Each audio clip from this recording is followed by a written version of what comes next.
Chiamati Havana is not the only way to relax, but it is more, so much more than relaxation. It is far beyond anyone's understanding, because it's a miracle more than we can ever know.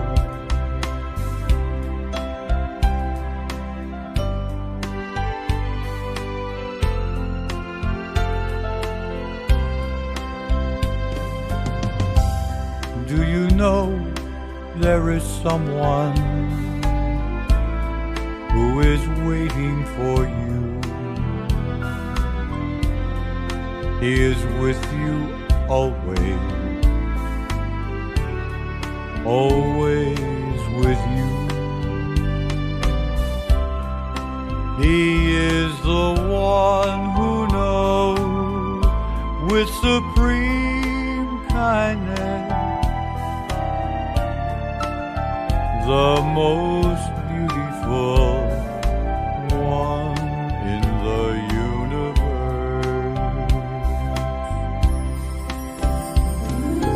He has the knowledge that you've been searching for, the knowledge to open up your mind to happiness within, the secret of your life that's been hidden for so long. It will be clear when you become one with Him. There is no one can do it for you. Only you can do it for yourself. You'll awaken every day feeling joyful.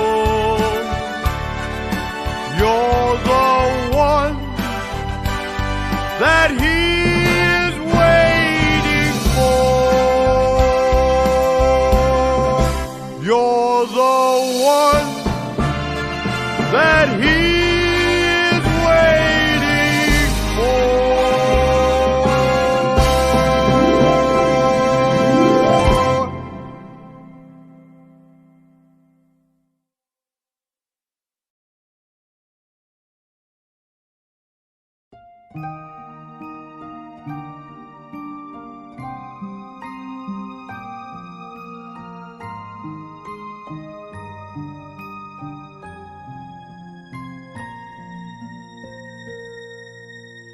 I've been searching for the miracle all around the world. I used to look upon the moonlight and the shining stars as a wonder of miracle. One day I gave up on searching, so I closed my eyes and still my mind. I finally found the greatest miracle inside of me, and everyone. My dreams came true when I found you inside of me.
to know. A couple of things with regards to our schedule tonight. First of all, I think everyone can hear me, right? Thumbs up if you can. Okay, cool. Awesome. Yeah, because last time I was talking to myself, and when you're on these Zoom calls, you don't know. So thank you for confirming. So with regards to our schedule tonight, intro, which is what I'm doing, and then shortly after, we'll have our wisdom talk, which is by Monk Daniel, followed by guided meditation. Candlelight will be the next thing that we're doing later on today. Be sure to have your candlelight next to you. If you don't, you can always use a phone, or you can definitely use your candle that's within you. And then that will be followed by loving kindness. And then Q&A will be the end of our session today. We do ask that for the Q&A, it's such a great time to learn about different questions that people have and answers that are given. So this is definitely a good thing. So I encourage people to stay if you can for that, but it is optional. So a couple of things about our guiding monk today is he ordained in 2012 as a Buddhist monk.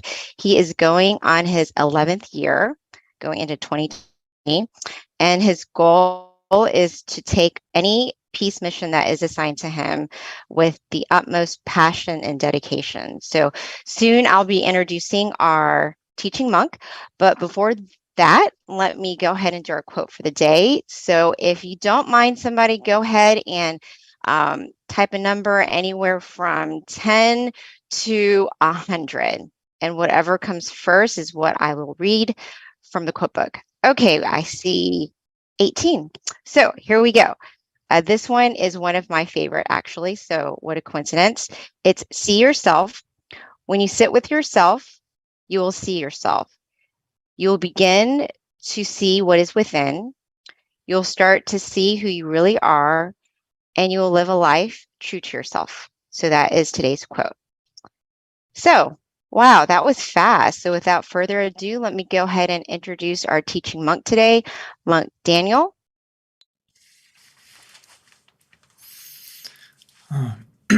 Good evening, everyone in America. It's wonderful to be back. As our lovely moderator, Miss B, mentioned, it's already the end of the year. And I feel like we just started together back in January. Myself and Monk Jackie feel like this year has flown by. I don't know if everyone else feels that way. Hopefully, you can continue the rest of this year by closing it out in a peaceful way and connecting to the full moon inside tonight, as well as keeping that full energy within you from this meditation to help throughout the month, and then going into the new year to welcome in the new year with a positive and bright mind.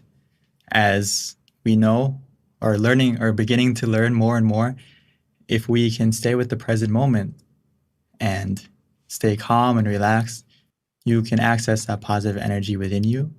And that positive energy within you is the key catalyst that's going to help you to not only have happiness, but also feel fulfilled in everything you do. Because everything we say, everything we do, it comes from the mind first. So if we start from a point where your mind is clear, bright, at ease, everything else is going to fall into line easier and smoother. Most people in this world, we tend to try to settle everything around us, or have this goal that we want to make sure everything around us is in order, in balance. Kind of think of it as inner peace is going to come after everything around me is at peace. And then I can sit down and feel peaceful. But we should switch it around a little bit and try to find the peace within first. And when you have that peace within you, it's easier to help to make everything around you in order and peaceful as well. So switch it around. Start from yourself first. As Lumpal Tamachi would say, my master, my father monk, he would say that world peace through inner peace. It's so true. And we have to first change our inner world and then expand out to our own small world around us this holiday, right? Our family, our friends, and our loved ones all around us. And then that will slowly expand out. So I'm so happy and honored to be here tonight. especially because as myself, I am also born and raised in America. It's good to see the New Jersey Center because I was in New Jersey for 14 years, and then I moved to Florida, and then I moved to Illinois. So it's great to come back to America on the holidays because unfortunately I don't really get the chance to go back home, but at least I can come here and welcome everyone this holiday season and give you the most important gift that you can give to yourself is meditation. Today, I would like to give you some tips to help you stay content and relaxed and access that present gift within you as we meditate.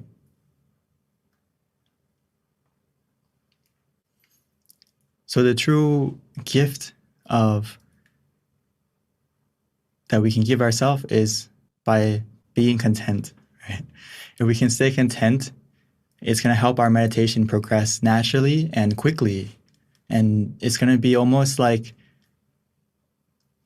the key factor that's going to make your relaxation, even though it may not be as much as you would expect, but it can increase without you having to use any effort or use any force or rush anything. So to be content, it's all about being in the present. That's the key. As you may have heard in the past, that happiness is a choice, right? We can choose how to react to a situation and how to view a situation, and that can make you feel happy or content depending on how you place your mind. So being present is actually very important because a lot of times we may say like, oh, I don't feel happy, or I feel anxious, I feel worried. You have to ask yourself, are you present? I once had someone ask me that, hey, I don't feel happy in the present. But if you sit down and reflect on yourself, the reason why you don't feel happy right now is because, yes, your body is in the present, but your mind is lingering in the past or it's in the future. And that thing in the future or that moment in the past is the thing that's making you feel unhappy or discontent. So if you can really bring your mind to the present and your body to the present, you're going to realize that right here, right now, you're okay, you're fine. And you can kind of slowly let go of that uncomfortable feeling that you may have lingering in your mind. So remind yourself that in the future. So especially in meditation, being content is really one of the key elements of having a successful meditation, because Paul would say that if we start with a mind that is content without boredom, from that absence of boredom, we are led to the feeling of comfort and even more comfort. So after you adjust your body to be relaxed and you're beginning to relax your mind, we also have to stay content with what we have. Stay relaxed. Even though we may initially feel a little bit more relaxed after we adjusted our body, if we can stay content with that relaxation, it's going to lead you to more comfort, more relaxation.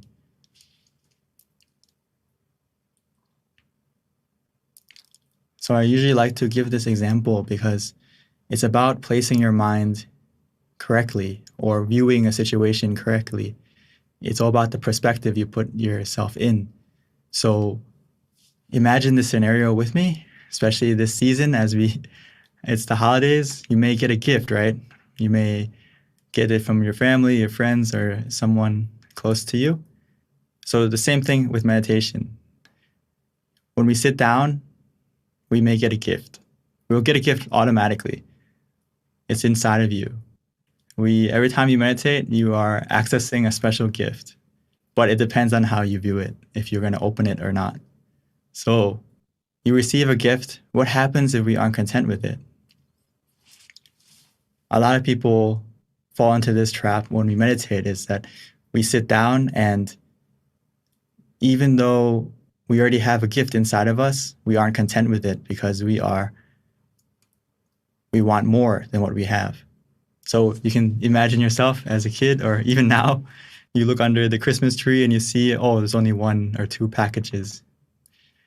Some of us may think, I want more, right? Or you think of last year or the year before, and you remember that year or in the past, there was more than there is now.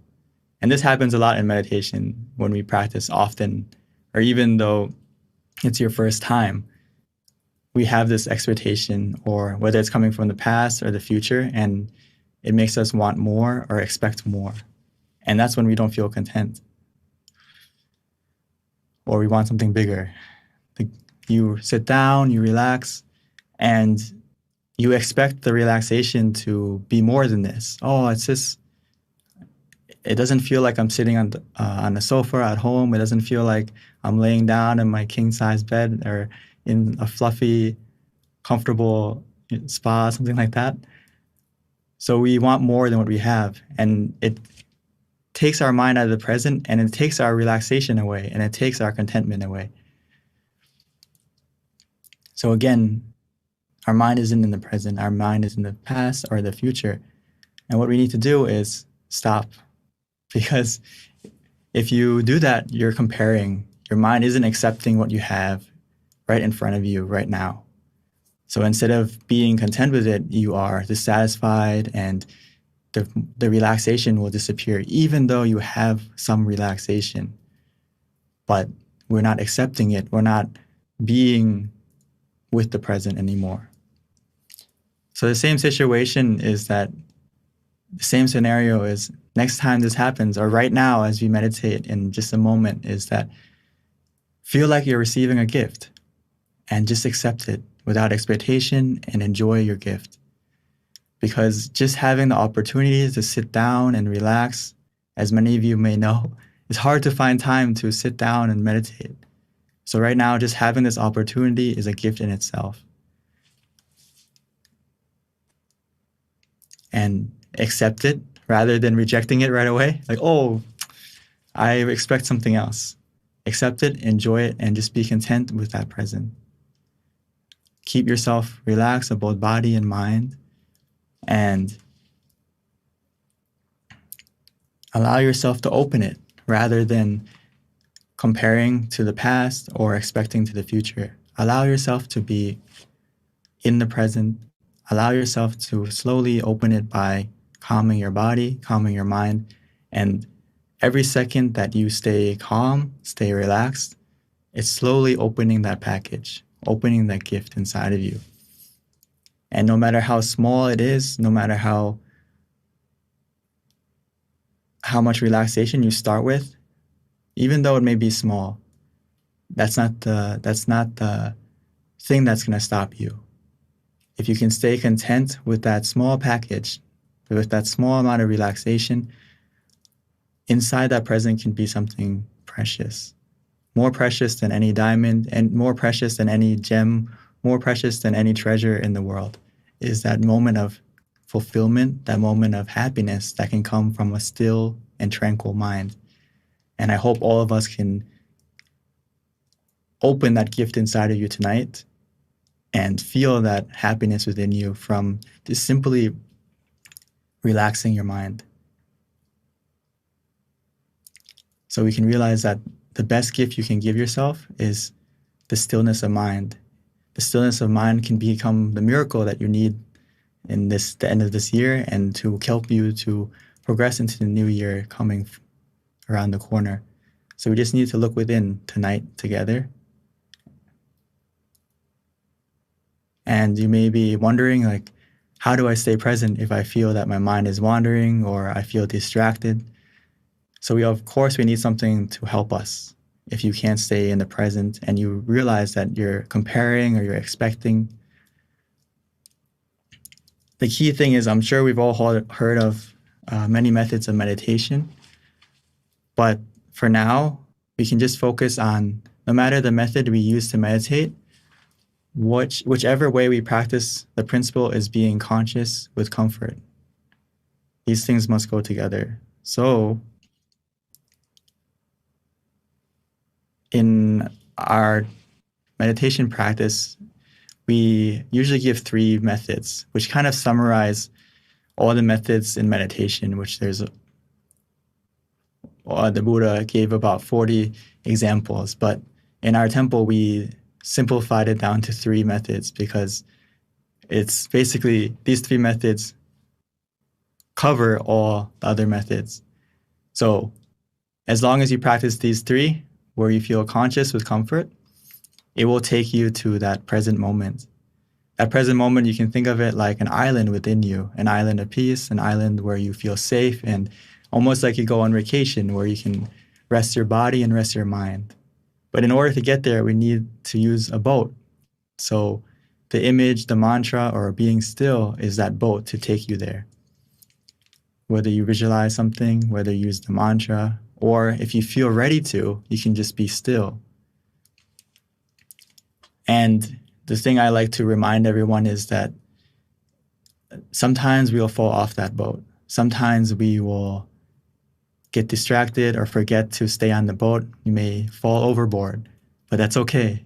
Just please remember to go back and use the method again to get back on board, to keep going to that island within you. It's a lot like traveling anywhere.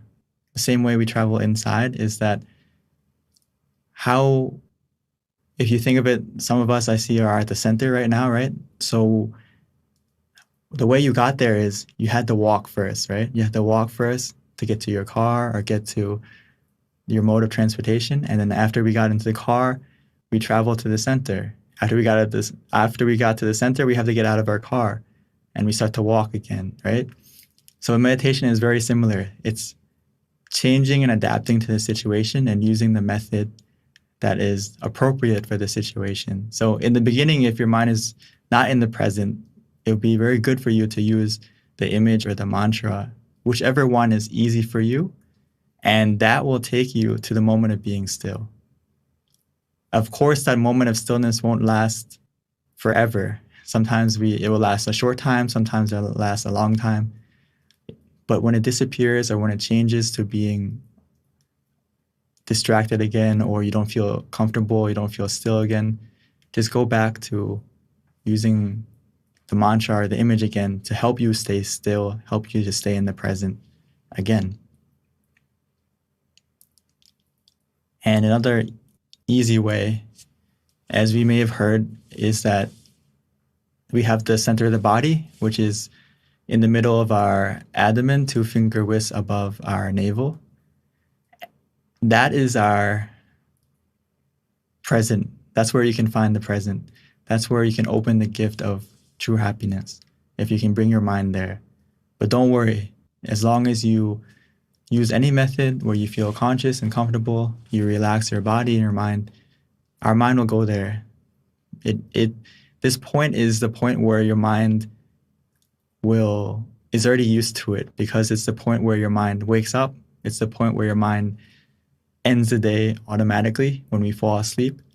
So as we meditate, we can connect to this point rather than being conscious and being comfortable. And an easy way as we meditate is just to take a deep breath. Take a deep breath and follow your breath in. Follow it.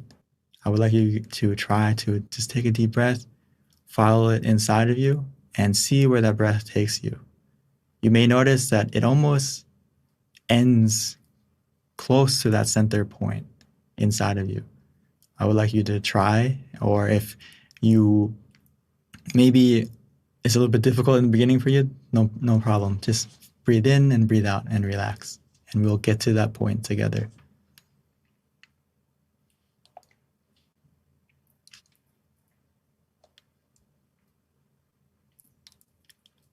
So before we meditate together, I would like us to adjust our body so we can prepare ourselves to open that present within you and stay conscious and calm together. And before you know it, the gift that's waiting for you inside will open. So before we start, please take your time to adjust your body, or if you need to stretch a little bit, please feel free to.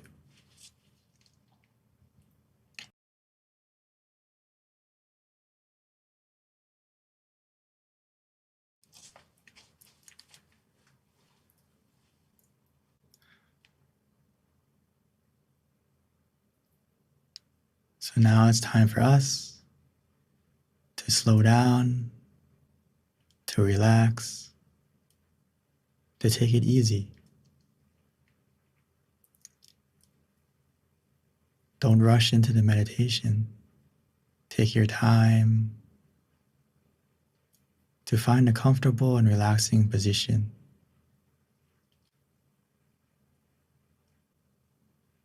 Whether you're sitting on the floor, on a chair, or wherever you may be.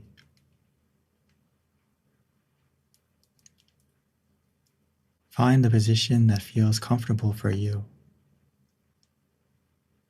as we slowly and gently, naturally close your eyes.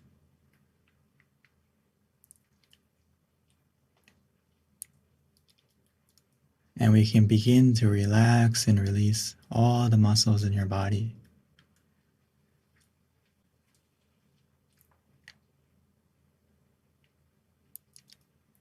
Because relaxation is the heart of meditation, the foundation of a successful one.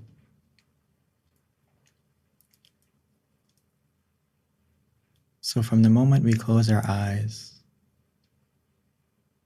and begin to relax our body, our meditation has already begun. The process of going inside to access that true happiness that can only come from the stillness of the mind has already begun.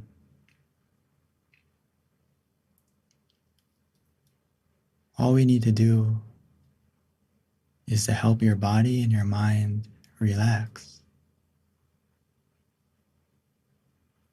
starting from your body first. Relaxing and releasing every muscle by simply breathing in deeply and exhaling slowly.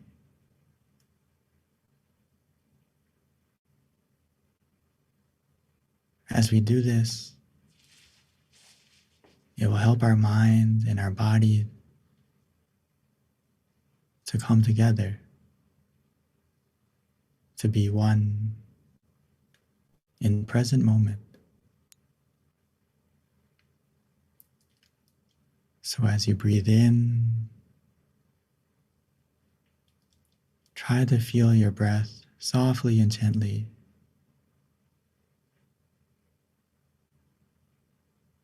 Feeling your breath as it enters your body. Filling up your lungs and also filling up your body with relaxation, allowing that relaxation to spread, to expand,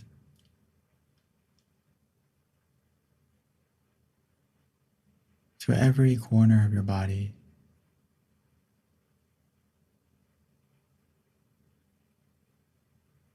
As if your breath is healing, soothing, relaxing.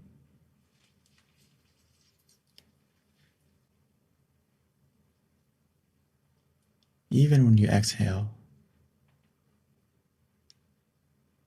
allow that relaxation, that soothing and healing energy to come out.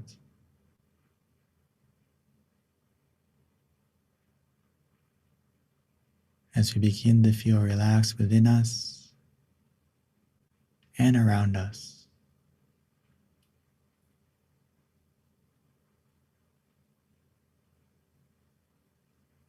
The more we relax our body, the more that relaxation will help you to let go of your physical self first.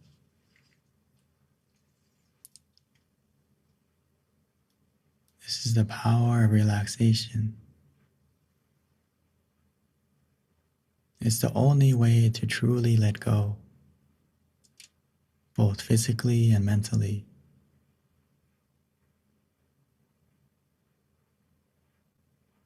If we do it correctly, our body will begin to fade, begin to disappear, become lighter, as if it's not there anymore. As we begin to let go physically, we can continue to let go mentally.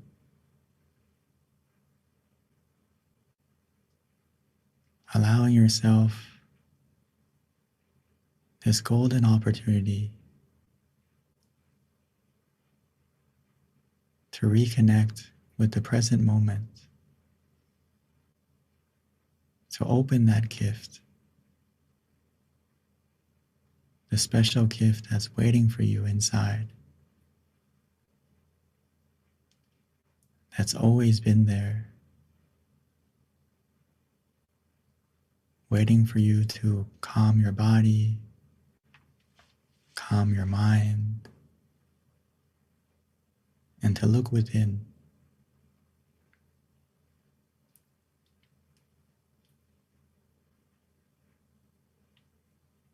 As we bring our body and our mind to the present,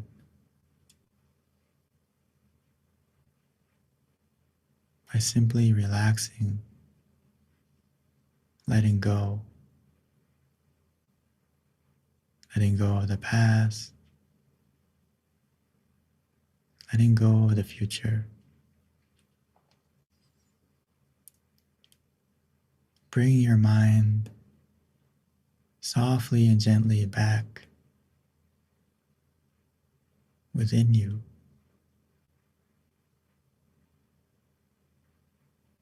By using the method that is easy, relaxing, comforting. Whether that's to repeat the mantra in your mind, as if that sound is coming from within you. Repeating in your mind softly and gently. Samma araham.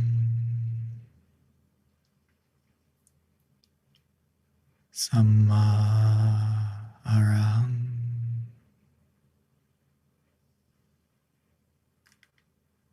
Samma araham.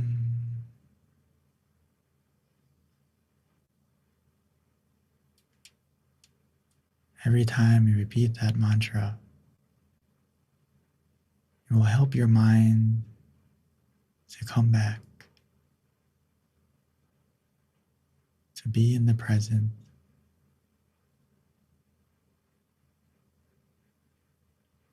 Or we can visualize an image, not with our eyes, but with our mind, using our feeling, not worrying about the clarity of the image. Because when we all imagine an image, in the beginning it's not clear, and that's okay. We can imagine the moon,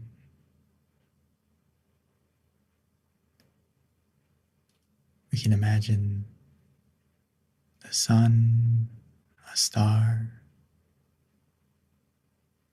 whatever you're familiar with. But try to feel the image as if it's in front of you, within you,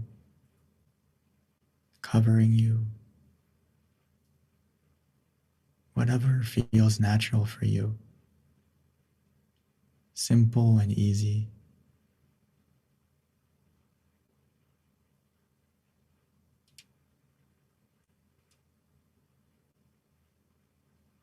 You can imagine it however you like or wherever you like.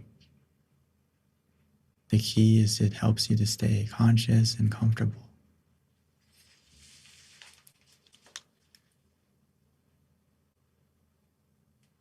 Or for some of us, you may feel that your mind is already calm and peaceful, and you don't need the mantra, you don't need the visualization, and you can simply just be still and do nothing, allowing the relaxation that you feel to carry your mind, to bring your mind deeper and deeper into the meditation,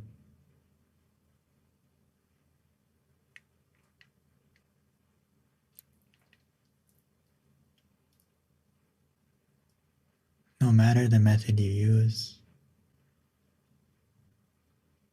as long as it helps you to be conscious and comfortable together, and we stay content, patiently, relaxingly,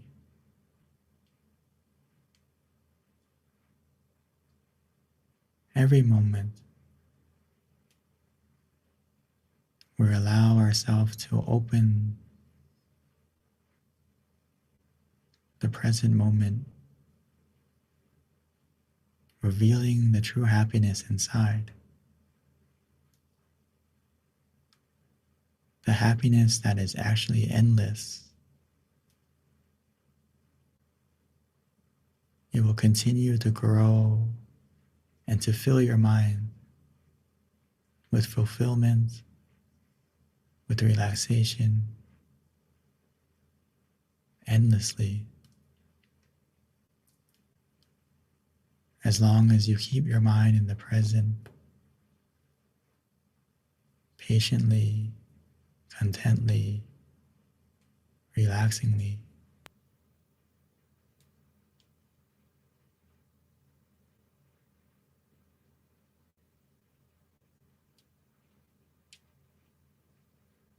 That feeling will continue to grow, to expand.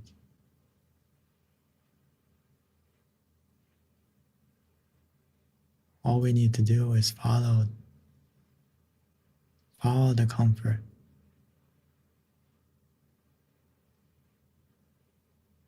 And we will naturally maintain it.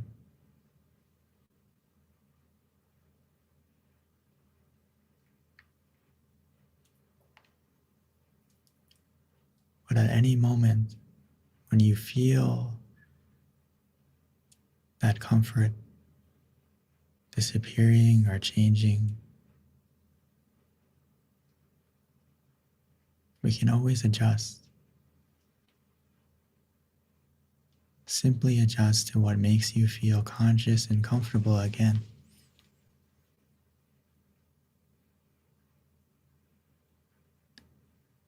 And that will help you to get back to the point of stillness, back to the center of the body within you,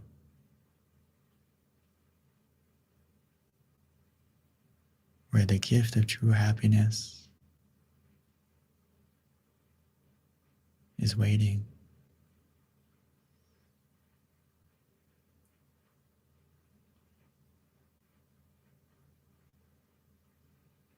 Just continue to relax, to release.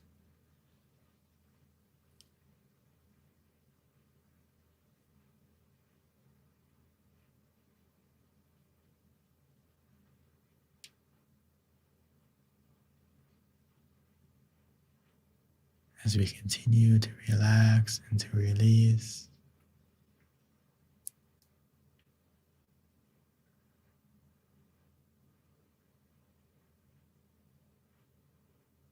our mind will begin to settle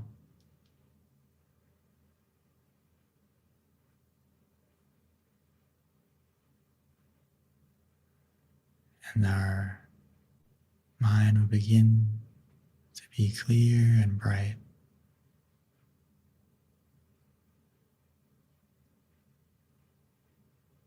Where our mind is free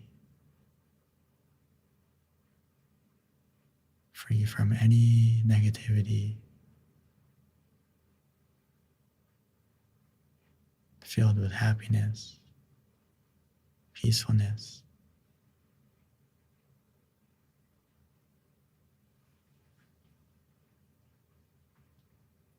So let's continue to meditate together,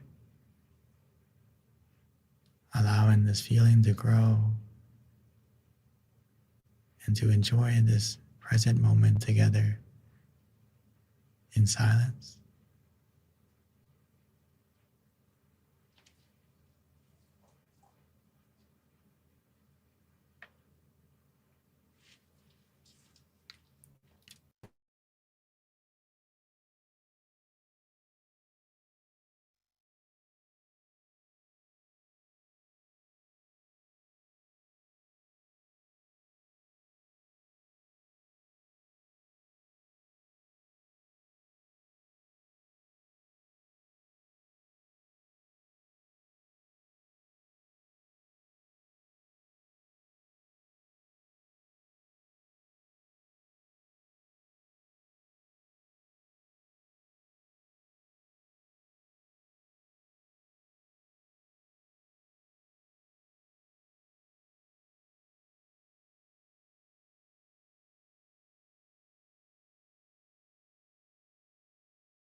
every moment that our mind is conscious and comfortable together, it helps to clear away the negativity, making our mind lit from the inside, a feeling of brightness where we feel clean and refreshed, recharged, rejuvenated, because our mind is free from any negativity, and instead, every moment that we remain calm and relaxed, we fill our mind up with positive energy that you create from within yourself by simply relaxing your body and your mind.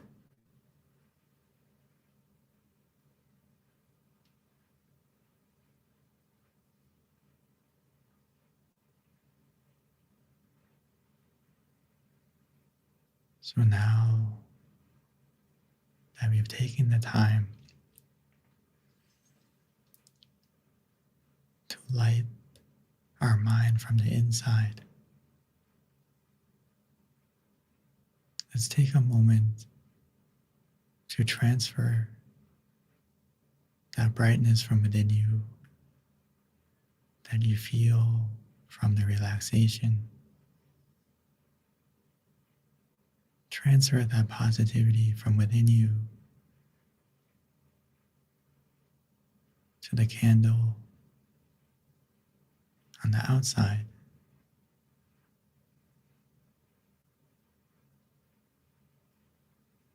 And once we've done that,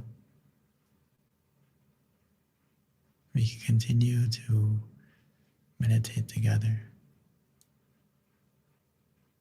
But now I'd like to invite everyone to softly and gently open your eyes, maintaining that feeling of relaxation,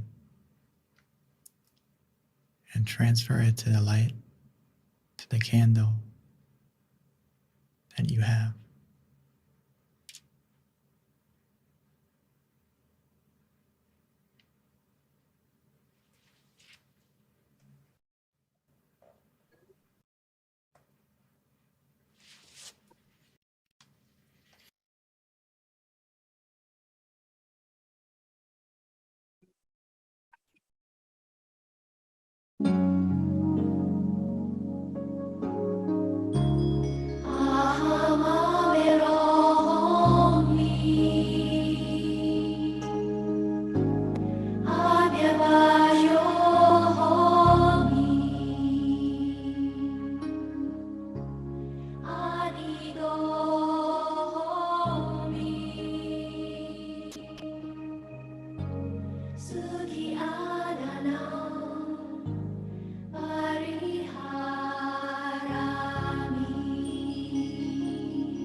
now that we have lit the candle on the outside, and most importantly on the inside,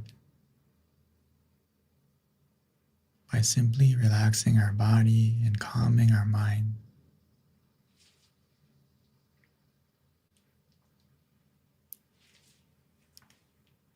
as we continue to relax,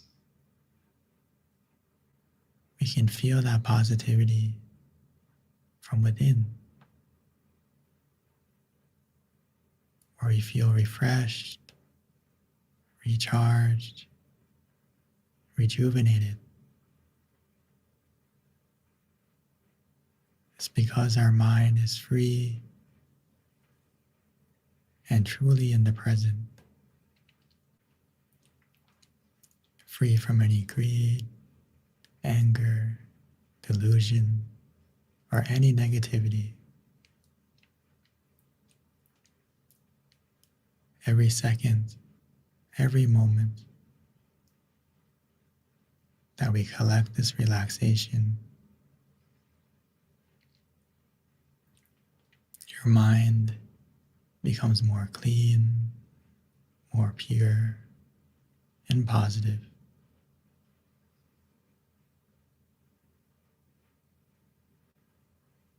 So now that we feel that way from within, we can increase that feeling by sharing it, expanding it out, like the full moon that lights up the night sky,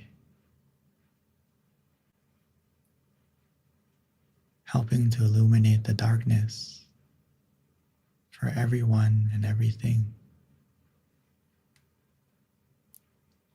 We can be the same way.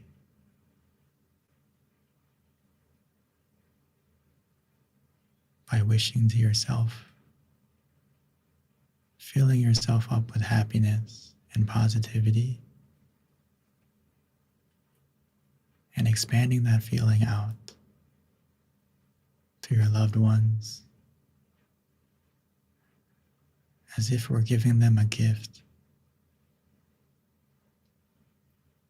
from within, a share of this positive energy that you feel, that we can dedicate, that we can send to everyone we love,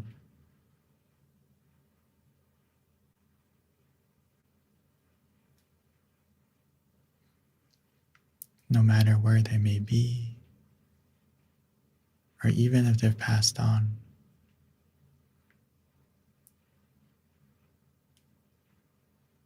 The positivity of the mind can be felt,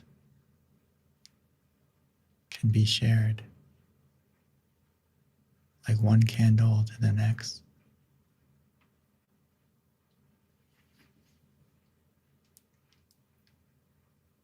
By simply visualizing them, their face, or their name,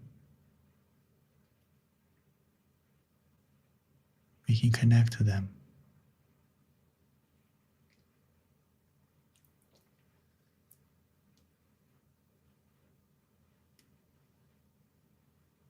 And we can expand out, opening our mind, expanding our heart to our friends, to our community,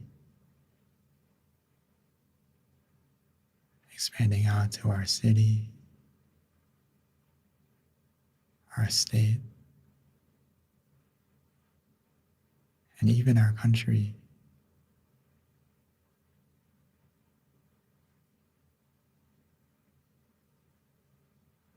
Wishing for everyone in the world to have this energy,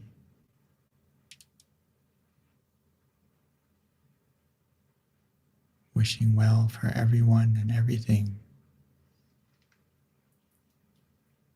whether we know them or not. Allow the positivity you feel to shine out, helping the darkness of this world to become brighter.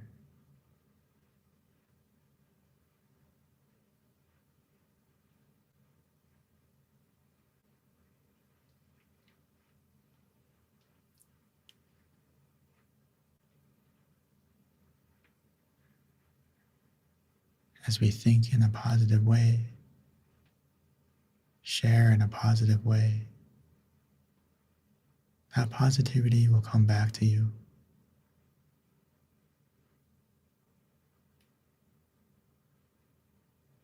So once we've shared, we can come back to ourselves, come back to where you feel relaxed and calm. Continue to relax your body and your mind, allowing yourself to feel the relaxation and positivity from within you and receive the positivity from around you, from everyone meditating together right now. Because no matter the distance or the differences, when we close our eyes, we're all in the same place. All the differences disappear, and we're all connected by the point of peace within us.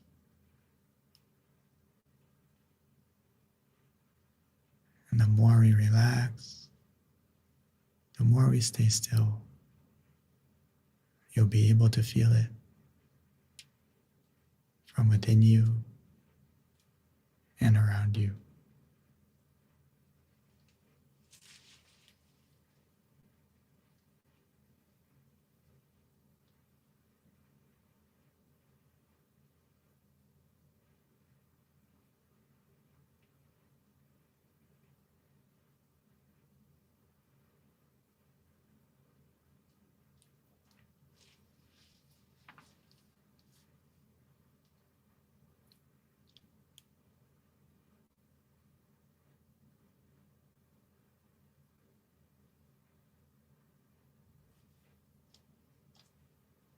Sape Buddha Palapata Pache Kanang Chayang Palang Arahanta Nate Shirakam Pantami Sabaso Sabaputta Nupavena Sapatama Nupavena Sapasangha Nupavena Satasoti Pawandu Te.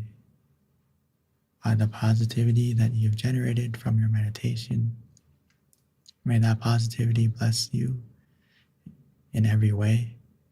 And when you're ready, you may slowly and gently open your eyes.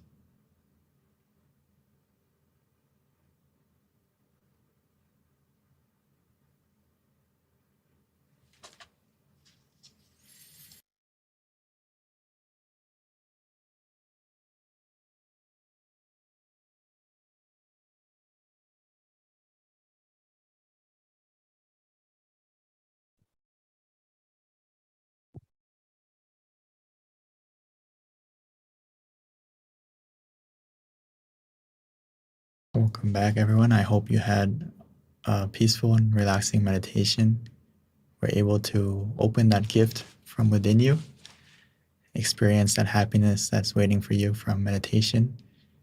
And please take a moment to share if you are available or you're open to that. And if you have any questions, or please also, if you would like to share any topics that you would like to know about going into the next year, please also, I would like to know what you would like to learn about as well as we go into next year. So thank you, and I would like to pass the microphone back to our lovely moderator, Miss B. Thank you so much, Monk Daniel. I can't emphasize enough how much a gift you really are, Venerable. When I listen to your guided meditation, like every time. I really do. I'm sure I'm not the only one, but it really, your teaching, your guiding is really profound, and just a lot of things that you say, there's just so much wisdom and you can really feel it. Especially my favorite part was the end when you mentioned closing your eyes and we're all in it together and we're all in the same room, even though we can't see each other. And it just made me really have this understanding energetically of how, even though we're in different places all around the world, we're actually truly in one room when we come to listen to you. So thank you for that, Venerable. A couple of announcements before transitioning to Q&A, and please don't leave. This is my favorite part because we learn so much from each other when we ask questions, but we do have a feedback form that we'd like to kind of put up for anyone who wants to give us feedback. Please do so. The QRC code is coming up, and this is a great opportunity for us to continue to better ourselves as we continue offering these full moon meditation sessions. Yep, there you go. You can click on it right there on the link. And one thing I wanted to also notate is we've been doing this since 2020. So we're almost going on, I would say, going into 3 years. So this is pretty amazing that we've been offering these full moon meditation sessions monthly for over 2 years now. I'm going on to year 3, so that's pretty cool. And with that, our next full moon meditation is going to be Friday, January 6th. So please mark that on your calendar and join us.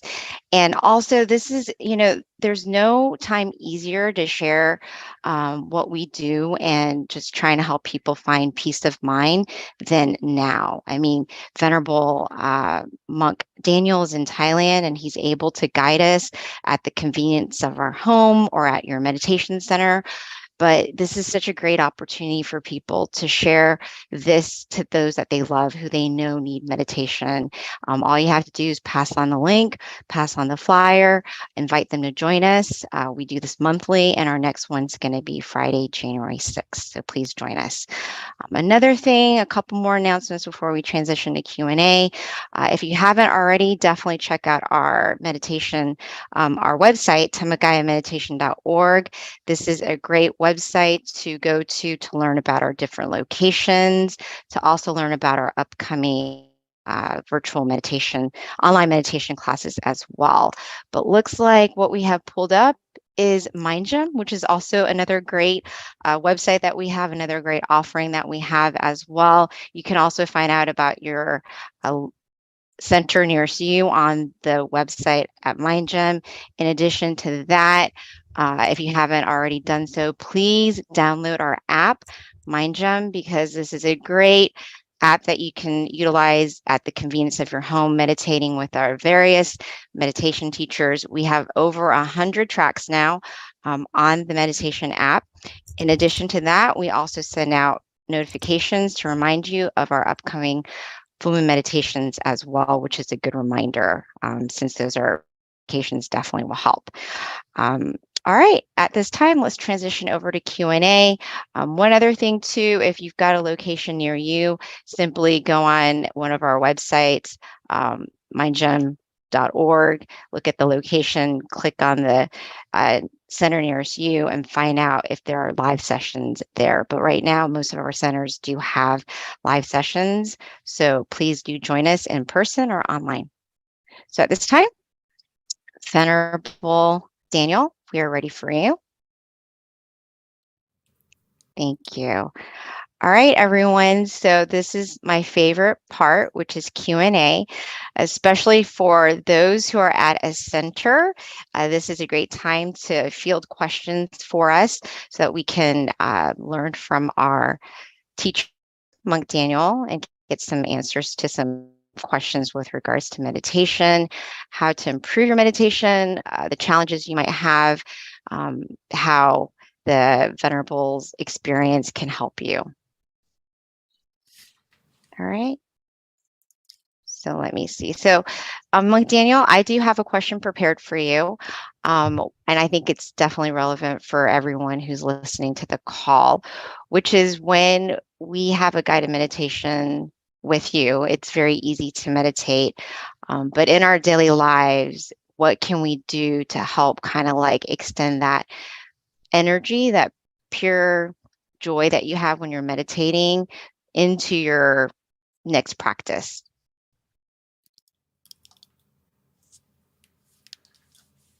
You mean in the sense of how can we connect to the same energy that we feel now in a group? Yes. Like, no, how can you continue, have that continuity with regards to just having that brightness of mind when you're meditating on your own or with the daily distractions that happen in day-to-day life? Like how to kind of try to keep that consistent feeling of connecting to that happy source of purity when you're meditating, say with you, but being able to kind of do it on your own, like things that you can do in your life to kind of help you find that brightness inside. Mhm. Well, the first thing is it's a very good sign that after the meditation, one of the things you may notice is that that positivity will stay with you or stick with you as you open your eyes and go when the world is a little bit more bright. You may feel that way, right?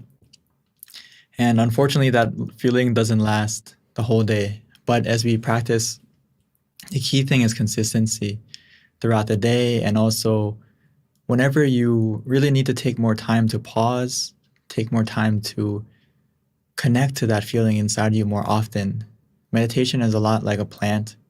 Your mind needs that watering often, so you can connect to that positivity quickly and smoothly. So it's very important that throughout the day you try to connect to that center that we mentioned and connect to yourself often. Like you charge, throughout the day we need to charge our phone, charge our computer, and the mind is the same thing. You really need to charge yourself and don't let it go on low battery. So as you go throughout the day, take some moments to just, an easy way is just to focus on your breath or to focus on the mantra and say it throughout the day when you're free. Almost like you're talking to yourself, but talking to yourself positively to help clear your mind from any distractions or any negative feeling that may be lingering. You can change the focus. And the moment you change that focus, you can connect to that positive feeling that you have now. And ideally, please come to these big sessions as well, so you can also collect a lot of positivity, not only from yourself, but you may notice that when you meditate as a group, the energy is a lot different. And it's not a coincidence. It's because the positivity of the mind, it can be felt. Like I'm sure if you ever went around someone who is in a good mood, you want to be near them, right? But if you go around someone who's in a bad mood, you feel it in the room. It feels, tense. So I hope that gives you some kind of idea. And the key thing is to be consistent throughout the day. Use the mantra, use the visualization when you have a moment to pause. And if you find it difficult, I would recommend you to download the Mind app or Mind Gem, and it will help you to at least have some guided meditations throughout the day that can help you to kind of reset and have that personal, have a monk in your pocket, have a meditation session when you're free. Thank you, Venerable. Venerable, that was such an interesting point, because I think you're right in terms of meditating as a group, even online. It definitely does feel differently for me. I can definitely feel the difference meditating with a group, even online, knowing how we have all these people from different places. Energetically, it does feel more powerful for sure. So that's a very good point. I never really thought about that. Thank you, Venerable. Now, we do have a lot of questions that have come from Georgia Meditation Center. Yay, Georgia Meditation Center. Thank you for some of these very good questions that we've got.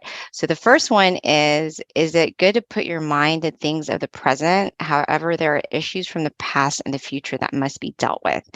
How does one balance these considerations? Great question.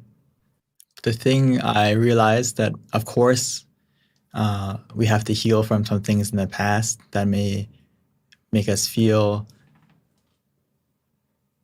upset, or it is some trauma that we have to get over to heal, and the future as well. But the thing is that I really like from our masters, Lumpal and Lumpu. He said that stop is the key to success. And the reason for that is when we deal with the things from the past or the future, if we don't take the time first to go into the present, to still your mind, to make it clear, to make it at ease, so you can get that clarity of mind to deal with those things, as you mentioned. Most of the time, we don't deal with those things with a clear mind. It's usually influenced by that trauma in the past, or it's influenced by some kind of negative emotion, whether it's greed, anger, misunderstanding, whatever it may be. So your mind is already like tainted. So when it's tainted by something like that, our reaction will be not as positive as it can be. So sometimes we overcomplicate it and we overthink things. But that happens because, again, your mind is influenced by something else. So if we can follow those words, stop is the key to success, meaning stop your mind, still your mind first, be in the present, and from that stillness, you will have an answer. You may notice that after you meditate, it's almost like the answer, or even during the meditation, the answer may pop up, oh, that's what I need to do. Or you have a different feeling, a different calling to go have that answer after the meditation. So I can't recommend it enough that normally most people, we like to think out the situation or try to brainstorm the way to get over that incident. But we can change it now when we learn about meditation. And it's okay to brainstorm, it's okay to think. But sometimes if you can't think it out, you have to get out of thinking. Get out of that process for a moment and calm your mind first.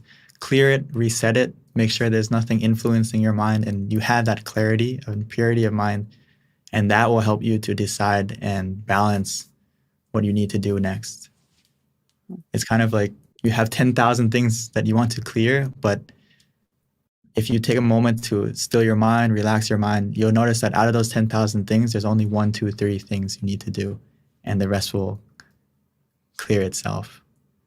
And I really hope you put that into effort. The key to success is clear and bright mind, and keep your mind at ease. Everything else will be more simple. Venerable, it just made me realize that the key is kind of counterintuitive, but the key to your answers is actually not thinking. It's kind of interesting, but that's true, huh, when it comes down to it. I mean, we're so used to thinking through it, and that's not a bad thing, but it's a bad thing when your mind is influenced by negativity, where you feel stress, you feel anxiety, you feel all these different pressures on yourself. So you need to get those out first by bringing your mind to the present. And then after the meditation, you will have the clarity to deal with everything else. So Venerable, this is another question that was asked by someone at GNC, which is, how do you master an attachment? I think the key thing is to reflect on that there's nothing that you can really hold on to forever, whether it's yourself, right? Your own body. You want it to not age, you want it to not get sick, but unfortunately, everything has to change. I think you have to understand that change is a universal principle. So it helps us to not be over-attached to something, whether it's people. Especially, I think for most of us, it's easier to let go of things, but when you think about people or relationships, that may be a little bit more difficult. So I realized from myself that the more I meditate and the more I find that true happiness from inside of you, rather than most people, we rely on happiness and fulfillment from the people around us, the things around us, the status we have, so and so. And when we put that happiness and focus on things that we can't control, that we can't maintain forever, right? We can't keep all those people with us forever. We can't keep all the things around us forever. We can't keep the status that we have forever. And when we put our happiness on those things, we are destined to feel unhappy because they don't last. But if you put your happiness or your focus on Recording in meditation progress. and getting it from within yourself, getting that happiness and creating that happiness from stilling your mind, it makes you less attached in a positive way, meaning that you're able to let go and hold on to things, because everything in life, there's a moment where you have to hold on to it and there's a moment you have to let it go. So from what I noticed, the more you practice meditation, the more you can practice and master being unattached or being obsessed about certain things. And so change your focus of that to finding happiness from within you rather than around you, if I would answer it shortly. Thank you, Venerable. So GMC's on a roll. We've got more questions. One is, how do I manage my ambitions?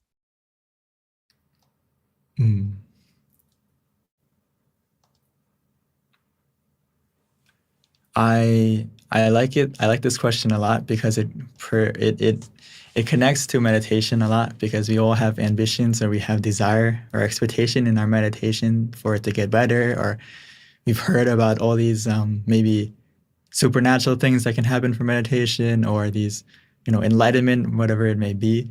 So we have these ambitions that, oh, when I meditate, I can get to that level, or will I be able to get to that level? And this also applies into life, where we have ambitions and goals, right?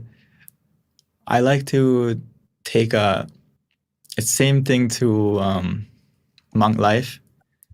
Sometimes we have this goal that I'm going to ordain for the rest of my life. That's a high ambition. Right.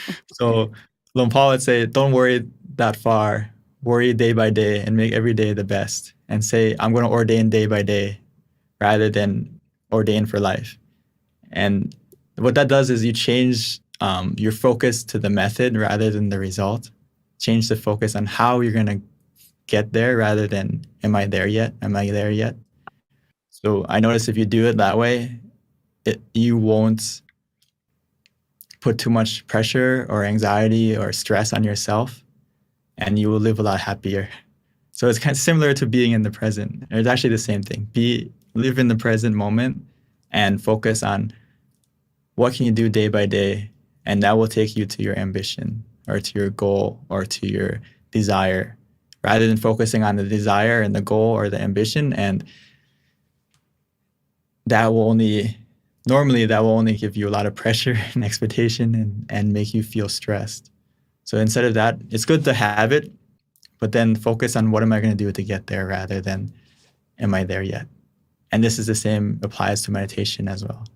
If you sit and you focus on the method rather than the result, you're going to get the result easier, because you're not putting yourself or starting your meditation with expectation and desire and want. So start from, how can I get there? What is the way? What are the methods that I can use to get there? I hope I gave you an idea. I'm not sure if that or if you're talking. Yeah. Yeah, Venerable. I think that actually, to me, just, if I were asking that question, it does make a lot of sense. And there is a lot of correlation too with regards to just being a meditation practitioner and having ambitions as well, be it in meditation or your work life or your ambitions that you have in general, to whatever your desired outcome is. But because you're meditating, I would think you're aware of this ambition that you have, so that automatically helps you manage it. Correct, Venerable? That's to me, that's how it's really connected, is by meditating, you're seeing how ambitious you are, and then you're also being able to identify that, oh, this is actually like not making me happy, it's creating suffering. So let me try to like not be so attached to the outcome because I'm a meditator. Yes. Exactly. Thank you, Venerable. Yeah, that's kind of what I picked up as you were explaining that. So another question that we have from GMC, man, they are dominating. Come on, other centers. Okay. And by the way, I'm associated with the Georgia Meditation Center, so I'm very proud that they're asking all these questions. That's awesome. What if you feel like you can't stop thinking or being distracted by what's around you? And that's another question from GMC as well.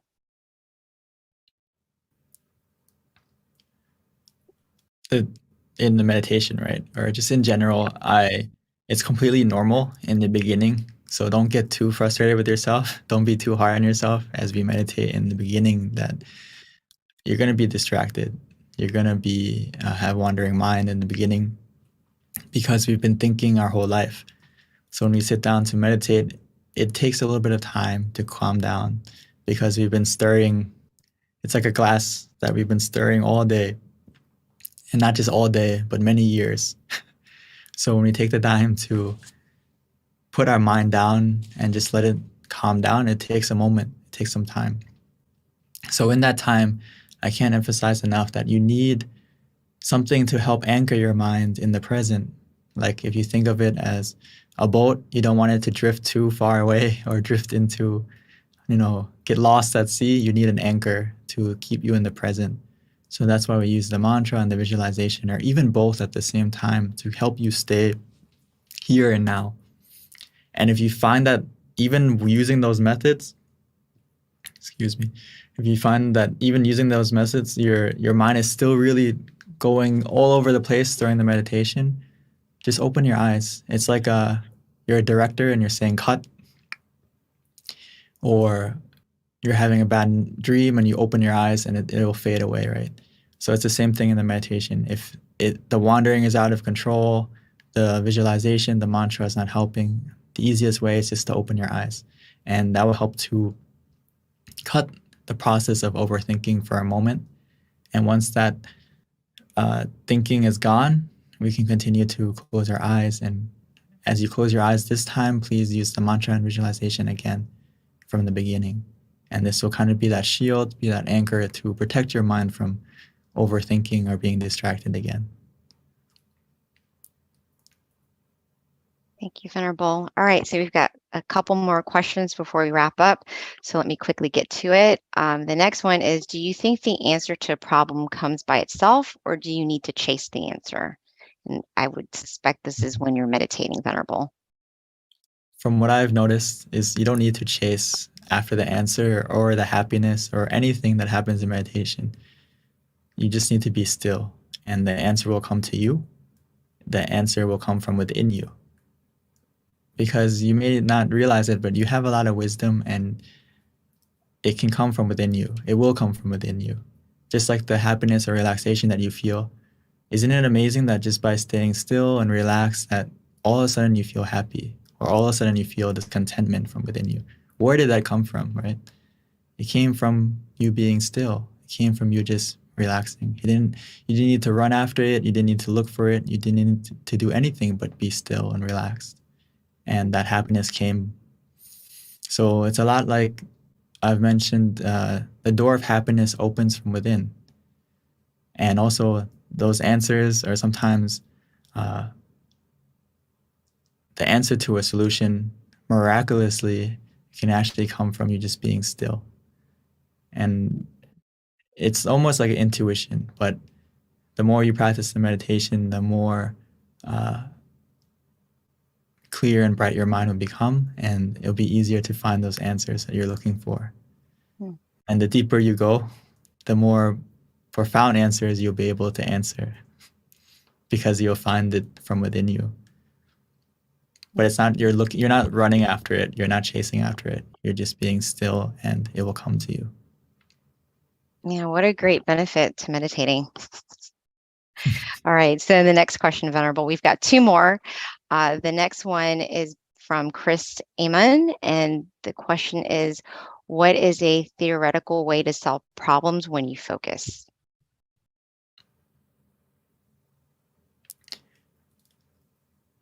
I think the way you can focus more clearly is when we practice meditation, as we mentioned with the ambitions or with everything, is you become more aware of how you're feeling, and you become more aware of how you are reacting to situations, how you are feeling throughout the meditation, and that will carry out into your daily life. So how you focus will change. It'll be more of a central focus or a neutral focus where you see things less without a bias and more for what they are in reality. Because again, your mind is clear and it's not tainted by any like defilements of greed, anger, delusion, or misunderstanding, all these things. When your mind is still, your mind is kind of in a pure, not in kind of, it's in a pure state where next time you focus on something, it's going to be a calm and almost like a central focus where it's in the middle. And when it's like that, you'll be able to focus on things more deeply, and not like in the sense where you're over, like when you focus on something with your eyes, you strain them, right? Because you're using the effort to stay focused. Or even mentally, if you, in the past, you may study very hard or you may pay a lot of attention to something and you feel like a headache. This is a different kind of focus. But when you practice being conscious and comfortable together, you'll get a focus where it's clear. And the more you focus, the more calm and relaxed you also feel. Thank you, Venerable. So one last question before we wrap up.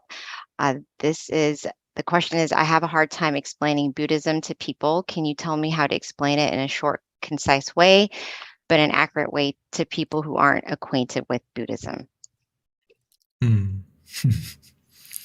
I think the Buddha put it the best. He said that Buddhism is about stopping negative actions by thought, speech, and in physical action. So, and to stop doing good and cultivate purity, basically, to put it in like a short sentence, from your thought, speech, and action. So whatever harms others or harms yourself, we have to stop, and we have to start helping yourself and helping others. Be a positive influence on yourself and others.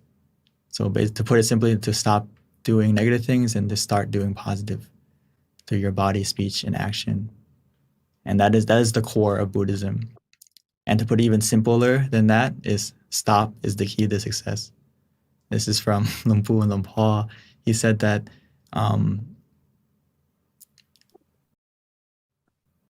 if you summarize all the teachings of the Buddha, it comes down to not being careless. Not being careless in doing evil actions or negative actions.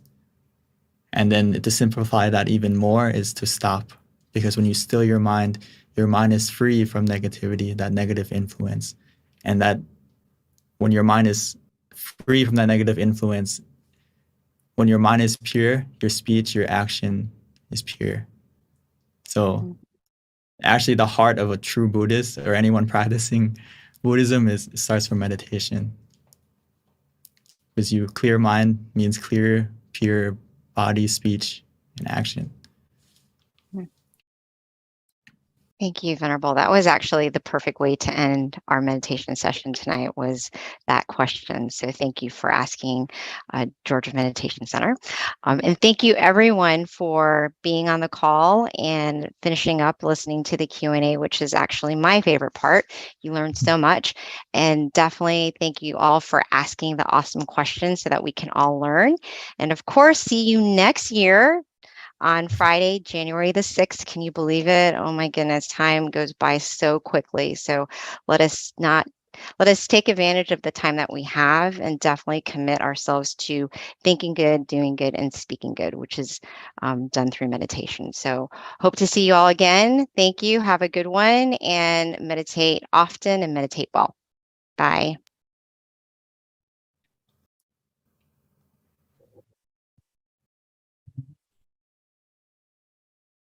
Recording stopped.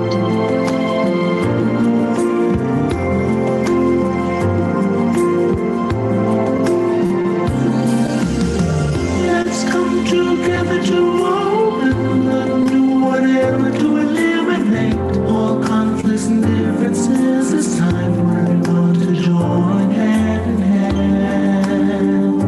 At last, now the world's beyond healing.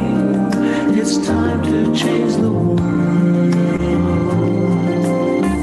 As the one who knew in the past.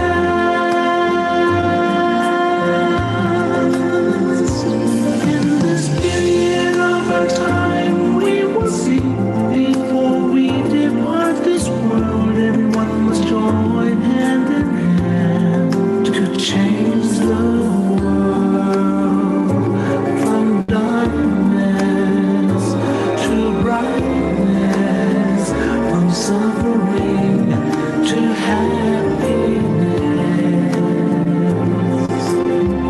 from ignorant to the knowledge world.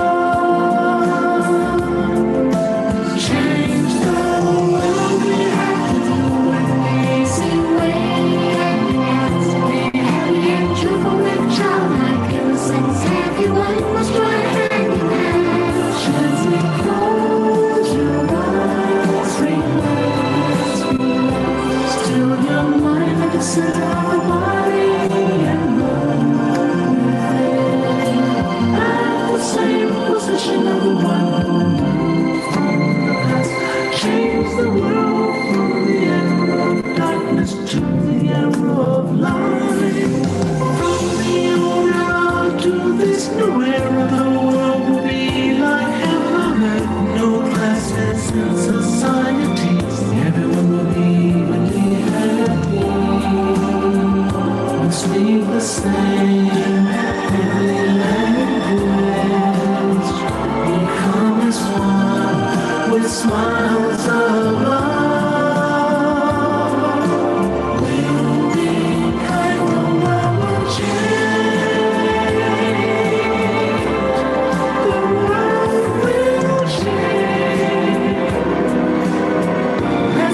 Together to change the world. Let's come together to change the world. Let's come together to change the world. Let's change the world. We have to do it the easy way and relax each other with childlike innocence. Everyone must join hand in hand. Gently close your eyes and relax. Still the mind at the center of the body, and the will be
All right, is that better?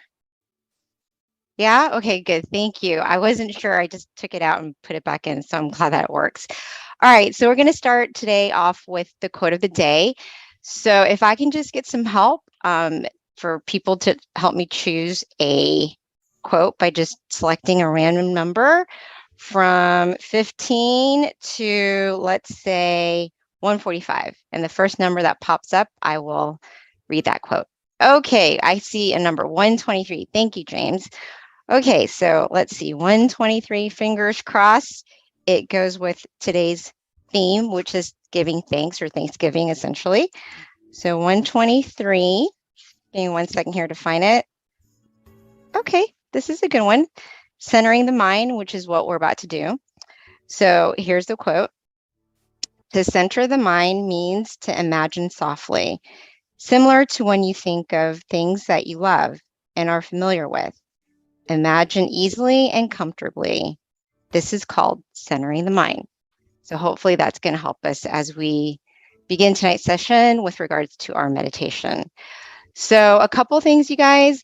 One of the things that we'd like to ask everyone is, if you don't mind, to please put on your chat where you're from, because we're trying to kind of find out where our different meditation members are from throughout the country. So if you can just be so kind as to let us know. Another thing is with regards to tonight's session, just a heads up with regards to what we're about to do. First of all, I will give you a little with regards to our teaching monk. After, there's going to be a wisdom talk, followed by meditation, and then we'll have a candlelight, which we ask that everyone, if you have a candle, to definitely light it. You can also use your phone as well, and that will kind of help set the pace with regards to our candlelight session, followed by loving kindness, and then a Q&A. All right, so that's going to be our session tonight. A little bit about our teaching monk. This is Monk Jackie joining us today. He's been a monk going on his 9th year. He ordained in 2014 after getting his BBA in international business. And then he found his life purpose, which is to share meditation and to spread inner peace to all. So at this time, without further ado, let me introduce Monk Jackie.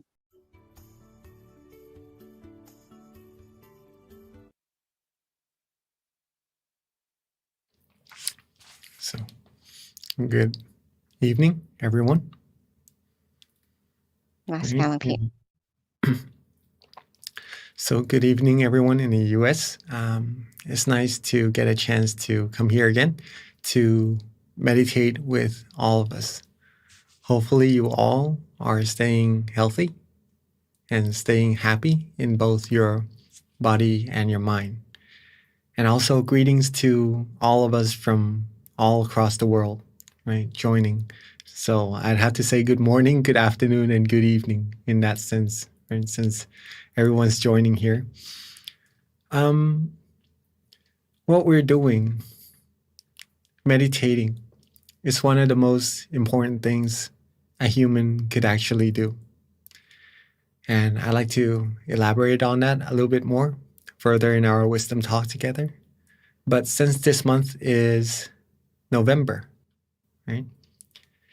It's the month of Thanksgiving, a holiday season that we all love, right? Getting our families together to sit around, enjoy the warmth, the coziness of having our loved ones together, to enjoy the dinner, talk over all the things that we've been through, and just coming together once in a while just to bring that family air, right? That family atmosphere that we all love. And family is a great thing to have. So let's talk a little bit about Thanksgiving and what's it about and what it could be about as well. Okay.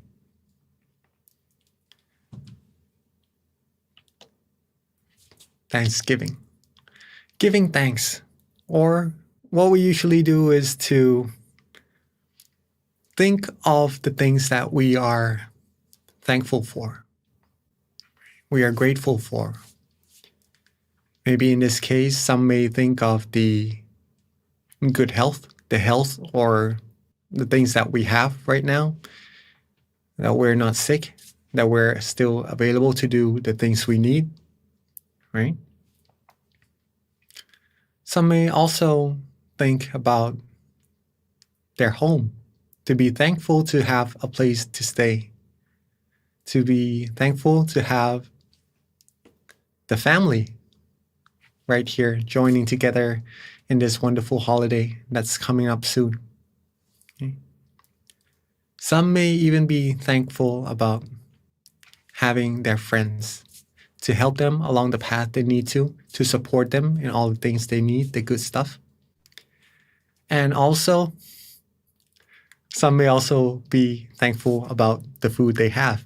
And that's very important because we need food to survive, right?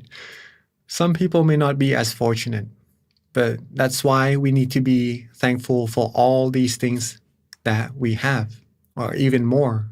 Right? These are just some examples. Now, we are usually thankful for all these things that are outside of us, or maybe health is with us in this case. But something that we should take into acknowledgement or really great consideration or to be thankful for is actually being thankful for ourselves as well. I see a lot of people joining Georgia's Meditation Center, also in California. Beautiful, and a lot of people joining our session too. Welcome, all right? So we got to be thankful for ourselves as well. Why is that? Because it is because that we have this life. We have the time right now, this present moment, that we're able to do good things for ourselves and to do good things for many, many more people around us. We have opportunities to do these good deeds. We have the ability to do these good things, right? All because we are present right here. We have life, right? And we should be grateful for this as well, other than the things we are already grateful for. And just to explain a little bit further about why is this life so important, okay? Being grateful for ourselves. With our life, we could help others, right? But first, we need to be able to help ourselves first, then we could help others. We could also, with this life that we have, we could create wonderful things and give back to this world also. Create very useful things that would help with ourselves and humankind. That's how special human lives are, okay? And we could also give the things that maybe sometimes are precious to us, but by giving, we're giving something valuable. We're giving ourselves first happiness, and we're giving others that happiness as well, and something necessary for them to carry on with what they need to do. And there are many, many more things that we could do with our lives. And humans are very amazing beings.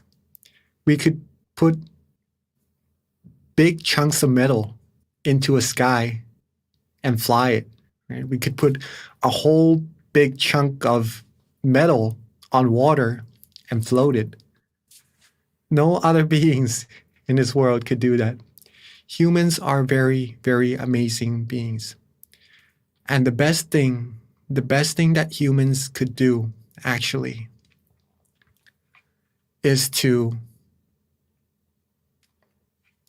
take some time and find true happiness inside.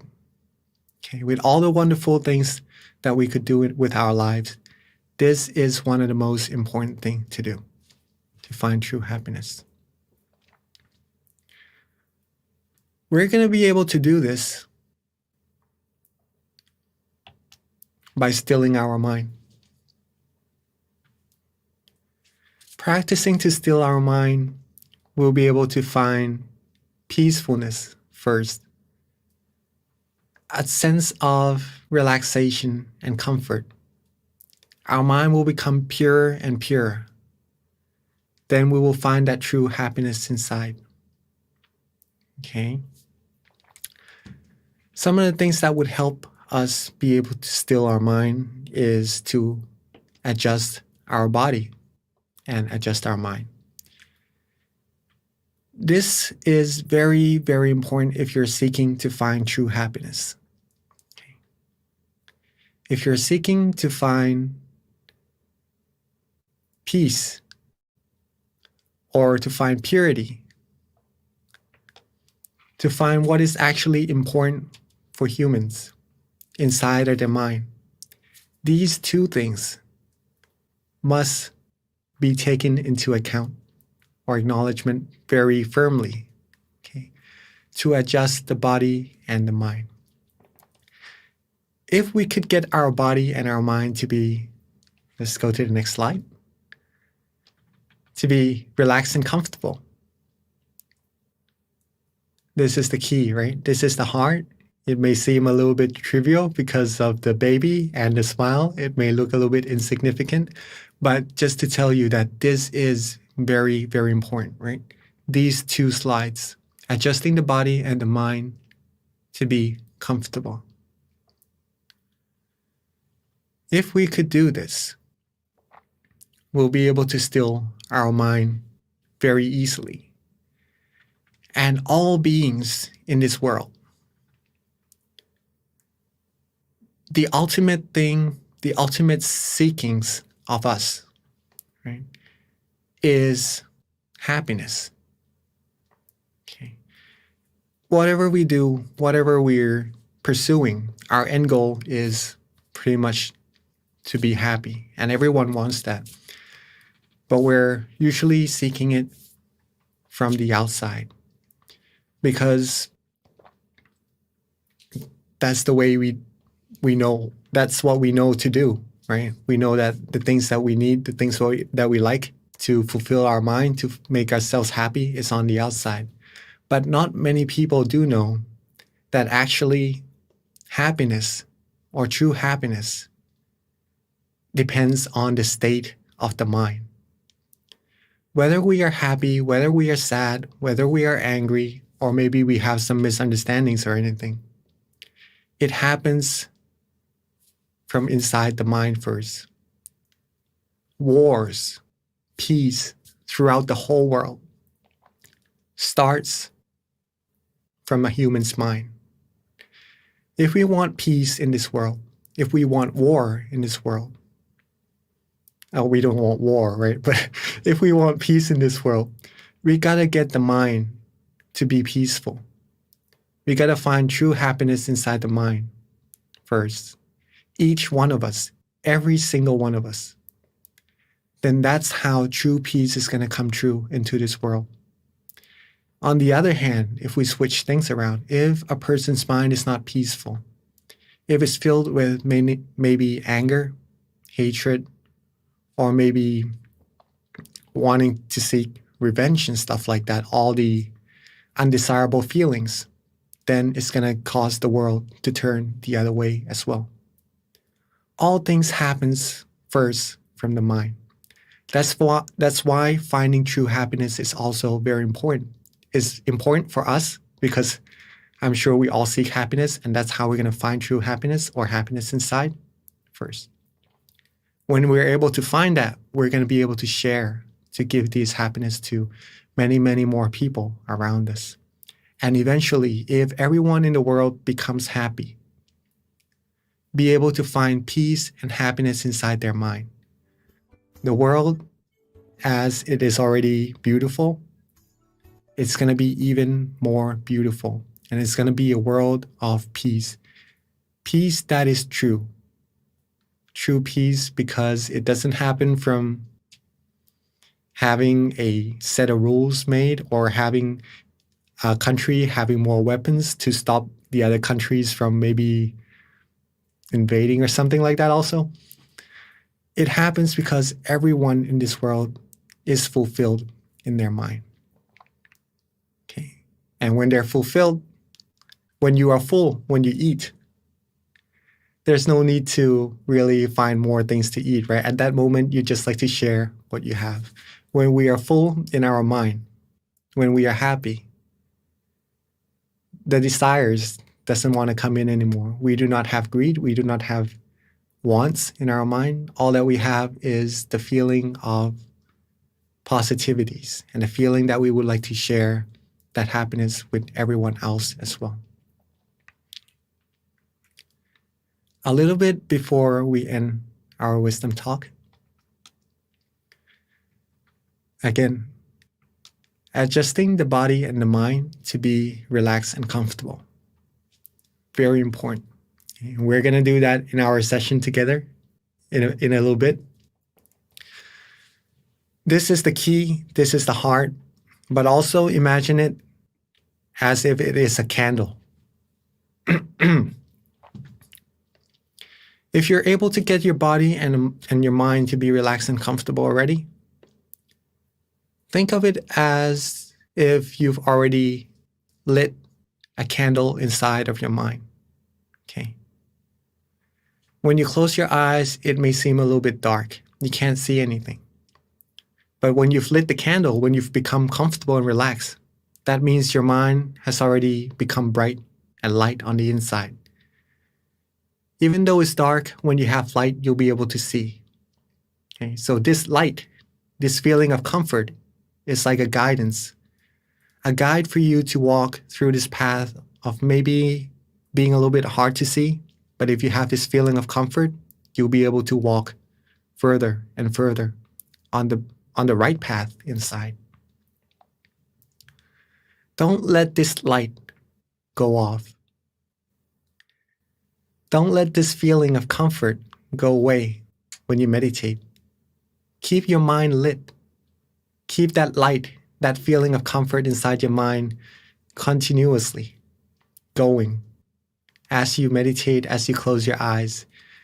This will take you further and further inside, finding you more and more peace, more and more happiness, and a stronger sense of serenity inside of the mind as well. However, there are some points in time where the candles do go out because we sometimes put a little bit more effort than we need to into meditation and it doesn't get as comfortable. Or sometimes we do have some wandering thoughts inside of our mind. These things takes our mind away from the peace and serenity within, but there's no need to worry about that.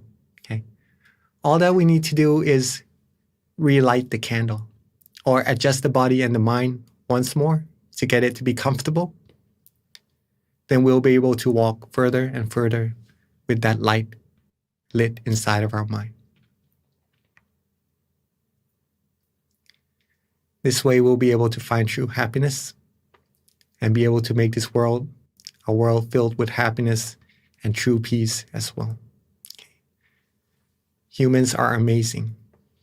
And to be able to do these things, these wonderful things, is a gift. To be able to learn these things is very we are very fortunate and are very meritorious to be able to know where true happiness is. And I'd like to rejoice in everybody's merit for coming today, to find this knowledge, to practice our meditation together, to find your peace of mind. And hopefully we'll be able to share this happiness with many, many more people around us, in our family and our friends, and many more across the world as well. So now that we know a little bit about meditation, let's take it into practice together, shall we? Before we begin our meditation, though, let's take some time to adjust our sitting positions. Maybe if you need to drink some water, if you need to do some stretches, please feel free to do so. If you need to use the restroom, please feel free to do so.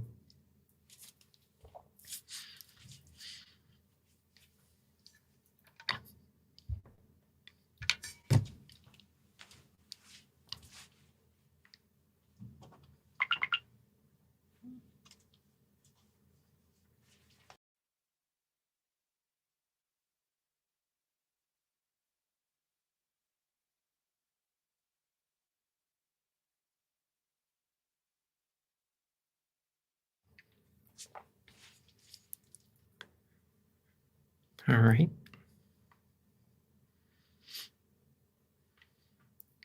And for those of us who are ready,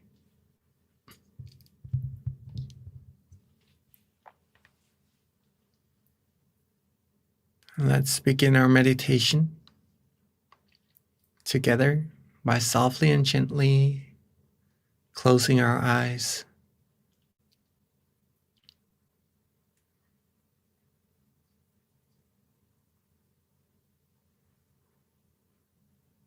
There's no need to rush. Let's softly and gently close our eyes.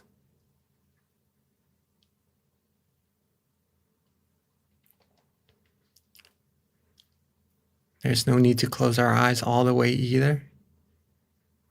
Just enough so that we feel relaxed and comfortable. Leaving our slight room for light to penetrate would also help our eyes relax more. It would help us from putting the extra effort into meditation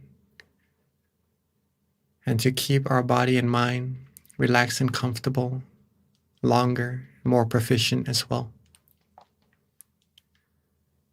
So this first step is very, very important. Make sure we close our eyes relaxingly and comfortably, the way we like it and the way we enjoy.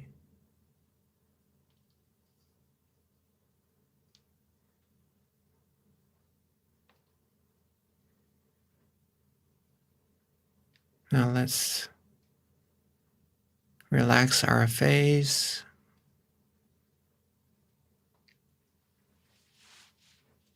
Relax our ears, our cheeks, our chin.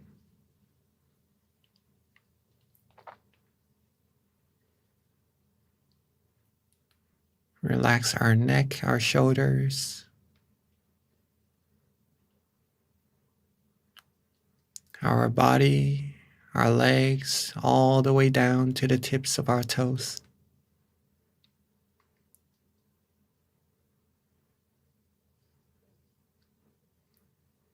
Make sure every part of our body is relaxed and comfortable.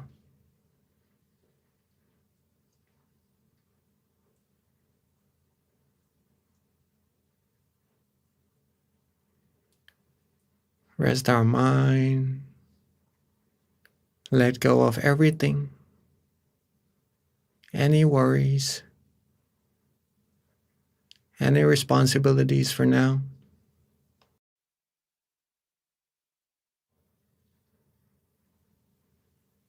It is the time for us to rest. Rest our body, rest our mind, so that it could find that peace, that true happiness that is residing within all of us.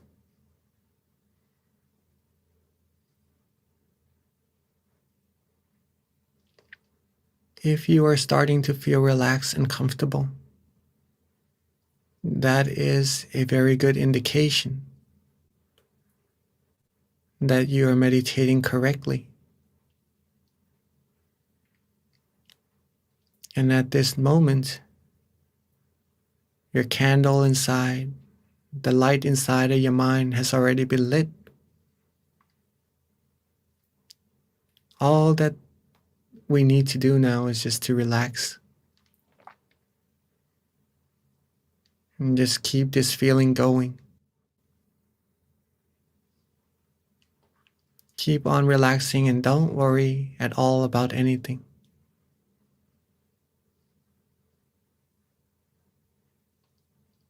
Don't worry. Be relaxed and be happy.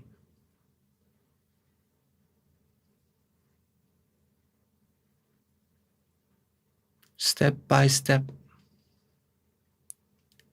little by little,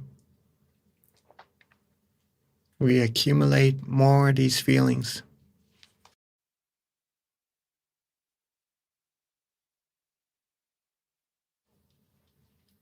Like adding money into our piggy bank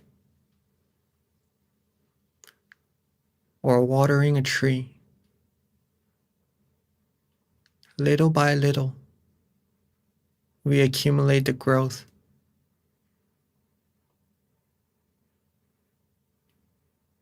And as soon as we know, as soon as we realize our piggy bank or our tree has already been filled or grown to become big and prosperous,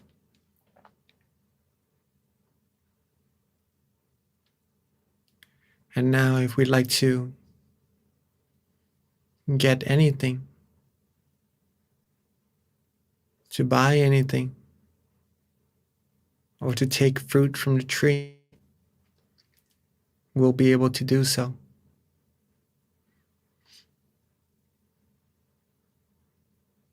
All starts by just relaxing our body and relaxing our mind.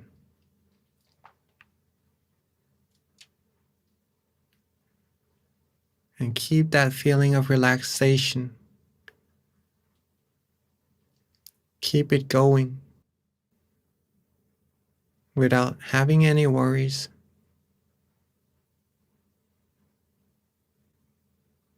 Enjoying the moment. Enjoying the present. Enjoying that feeling of brightness shining from within.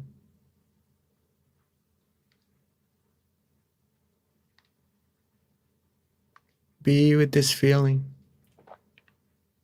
It is the most important feeling in this world.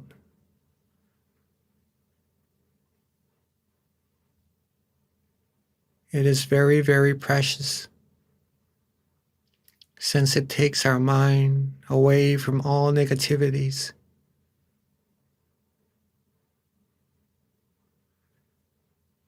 It purifies our mind. It cleanses our mind, and it brings towards us a lot more positivities from the things that we have around us.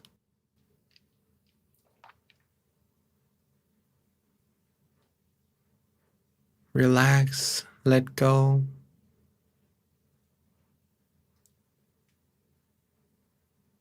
Let the positive energy flow within our mind.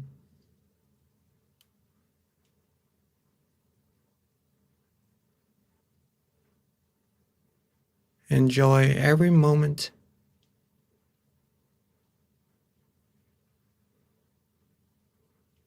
If you're feeling good, if you're feeling right, You feel that you enjoy this feeling of relaxation that you are having right now. And that shows that you are practicing correctly.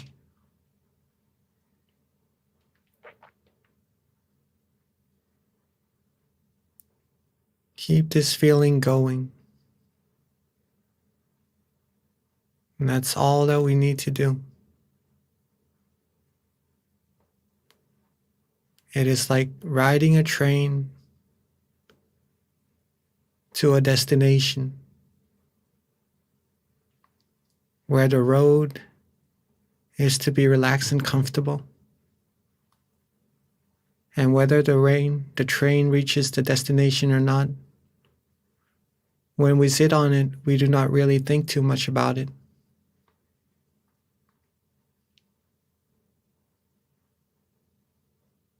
We just enjoy the ride as time passes by.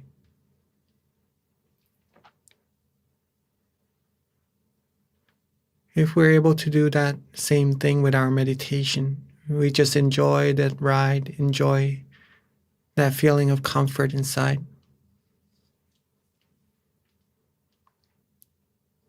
We'll be able to get closer and closer to our destination as time passes by.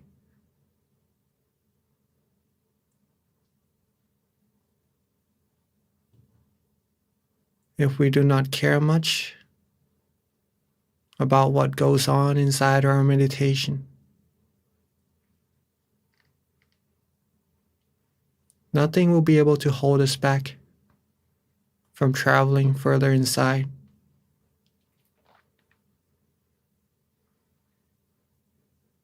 We'll be able to reach our destination easier and quicker.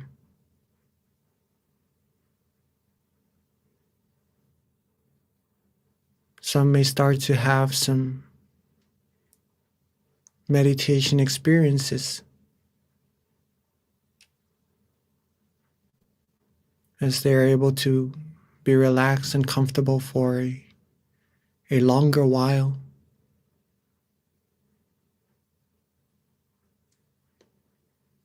Some may start to feel calm and peaceful, having no thoughts or no worries about anything else at all. Some may start to feel light, feel spacious, feel vast, and feel nice on the inside, almost as if they're floating in space, or their body has become one with the air, the atmosphere around them.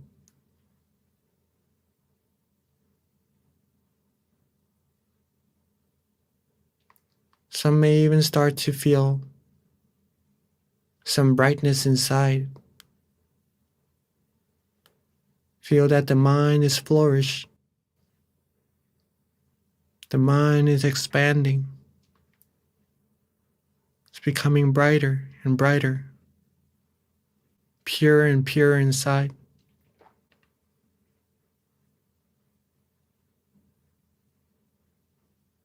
Some may even start to feel some movements. And whatever we feel, if we are still enjoying the feeling, enjoying this feeling of relaxation, whatever meditation experiences we have, don't pay any attention to them. Don't worry. If we're able to stay calm and peaceful, we'll be able to travel within even further and further, finding even more meditation experiences.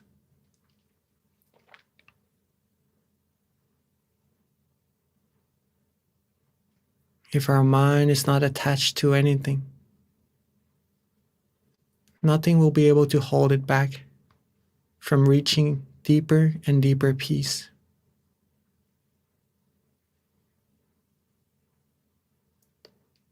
So whatever happens in our meditation,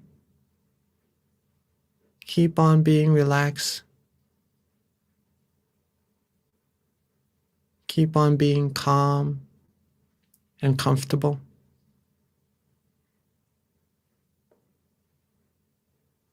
Be neutral with whatever happens, almost as if nothing special is happening inside.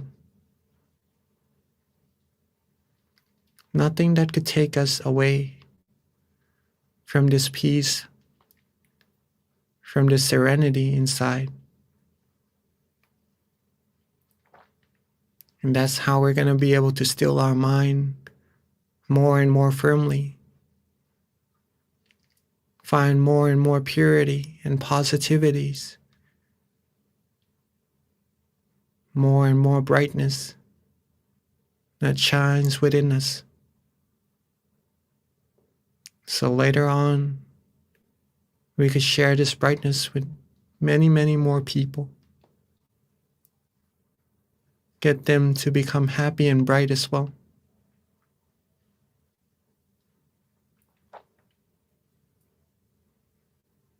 As we are traveling,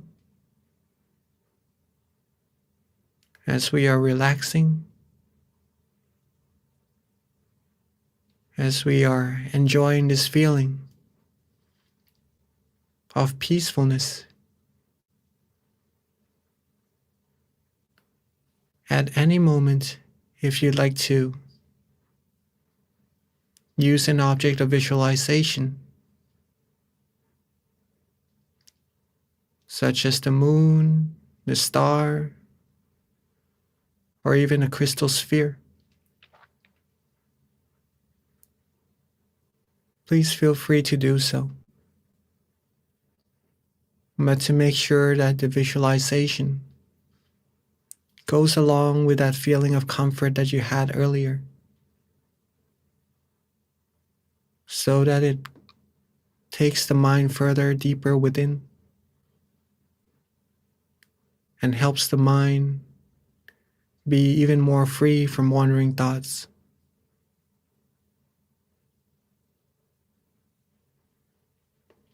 Or at any moment, if you'd like to use a mantra to also help the mind travel further with relaxation and comfort, please feel free to do so as well.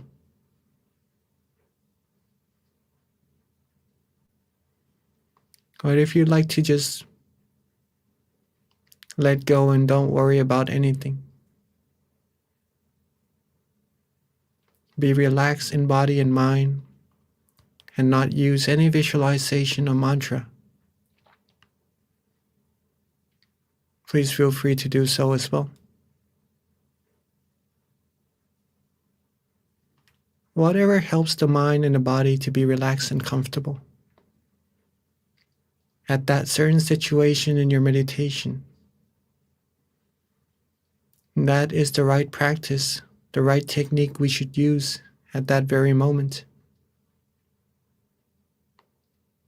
See what is best for us. That's the way we're going to learn about ourselves and our mind as well, as we further progress in our meditation.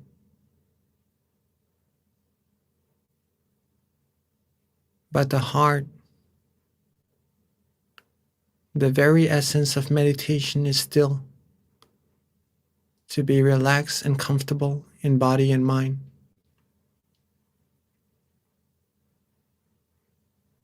So make sure whatever technique we use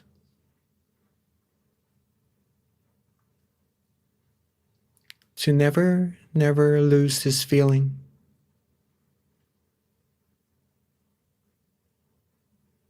Keep our body light, relaxed.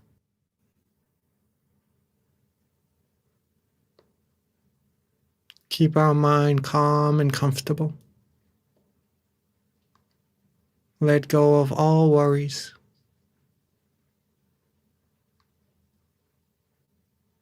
Keep it that way.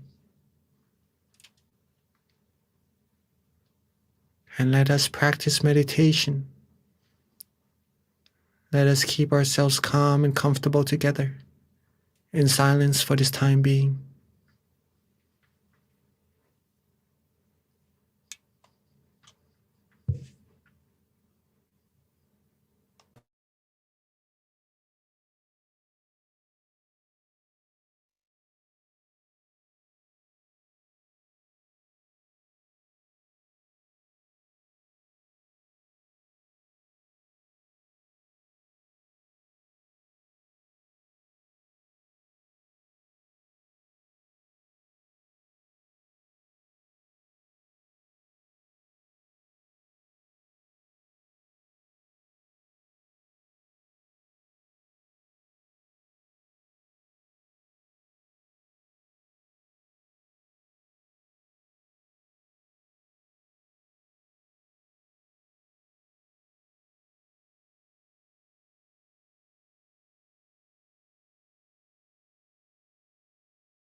as our mind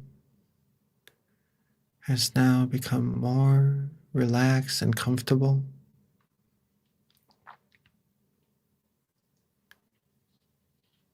As our mind has now become cleaner and purer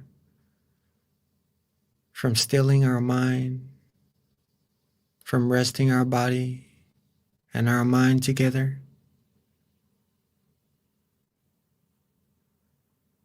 Let's take a glance at ourselves to see if we are still relaxed and comfortable or not. If so, then keep that smile going on our face. Keep that feeling of relaxation going in our body and our mind. Keep that feeling of expansion or the movement inside of our mind going for us to travel further and further inside to gain more peace energy, more positive energy from the source within. And now that our mind has become brighter, become lighter and pure, let's bring that brightness, bring that purity outwards to our world by together lighting our candles that are beside us or in front of us to have it symbolize that brightness, that purity inside of our mind, and to help this world shine brighter and become closer to a world of peace, the world that everyone has true peace inside of their mind. So I'd like to invite all of us, while being relaxed and comfortable, let's light our candles together.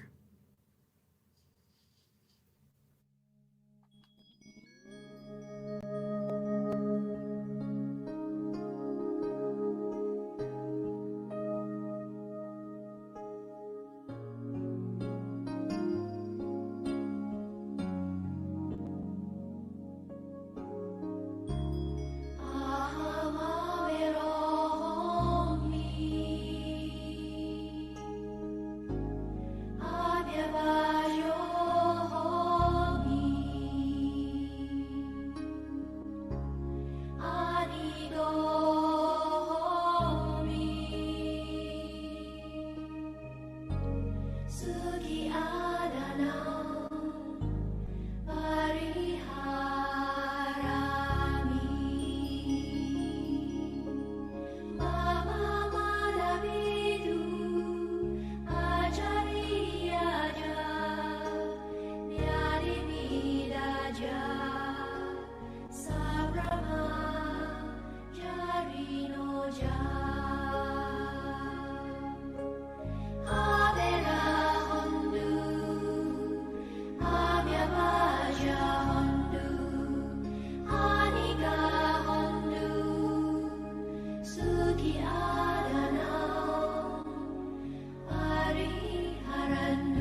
Now that we have lit our candles, representing our brightness and our purity from inside of our mind outwards and shine for this whole world to see, I'd like to invite all of us to sit back, relax, and close our eyes once more.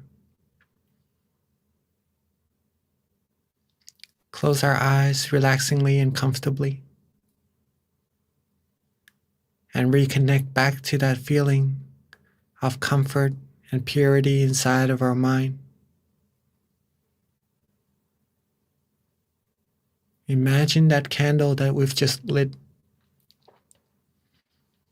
or the candles together with everyone that everyone has just lit,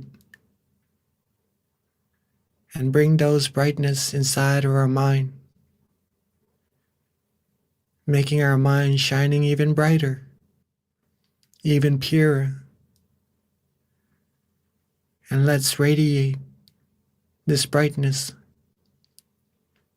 Let's expand and spread this brightness outwards, along with our purity and our positive thoughts, our positive wills,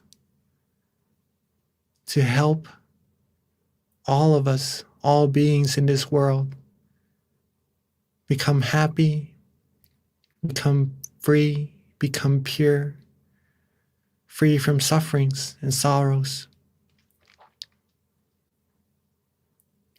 Let's expand this brightness outwards, reaching everyone in our temple, in our meditation center, everyone around us.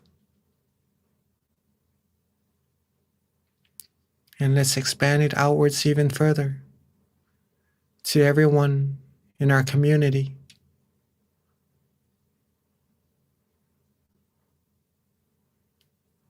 And relaxingly expand our brightness outwards even further to everyone in our city. And expand it outwards further and further until reaching everyone in this country,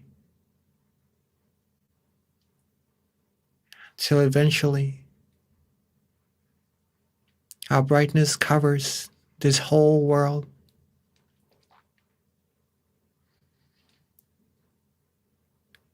Let our love, our kindness, our good wills, our positive wishes cover up this whole world, cleansing everything, all negativities in its path, making this world clean, clear, and bright, free from all impurities. Let's share our loving kindness and wish for everyone, all beings, not missing a single soul, to always be happy, be free from harms, from hatred, from anger, from wars, from diseases. Be free from all impurities, all negativities. Be loved, be respected, and be protected. Be healthy, be fulfilled in all their wholesome wishes. May everyone have the smile in their hearts, have purity in their souls, have positivities everywhere they look, all around them.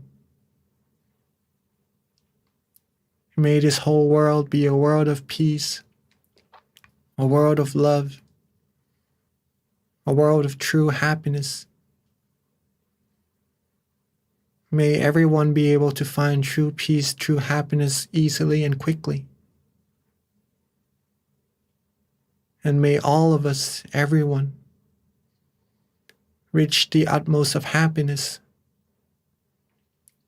the utmost of purity, as soon as possible. Let's take a few moments to share our loving kindness to everyone across the world.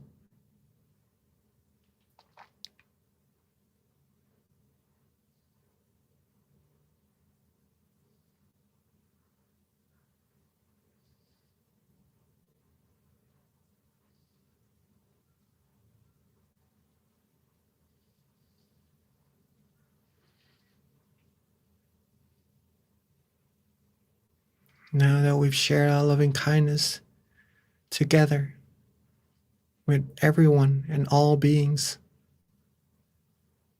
let's softly and gently bring our attention back to ourselves.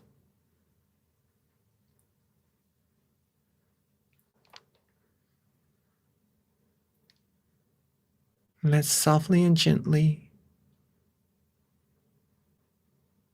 bring our attention back to ourselves, to where we feel relaxed and comfortable, where the mind wants to rest, and let it rest there. And at that point of concentrated purity, concentrated positive energy, with all of our accumulated good deeds, all the good things we've done, all the positive energy accumulated in our mind,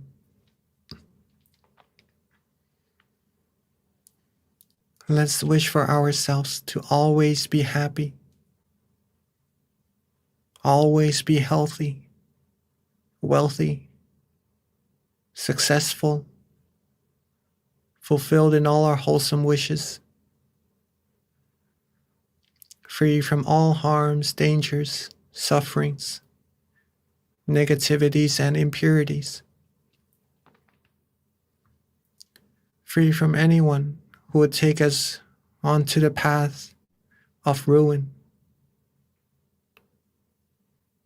surrounded by good, virtuous, wise people that would help support us, help us reach our goal of happiness quicker and sooner, to support us along the road of righteousness always.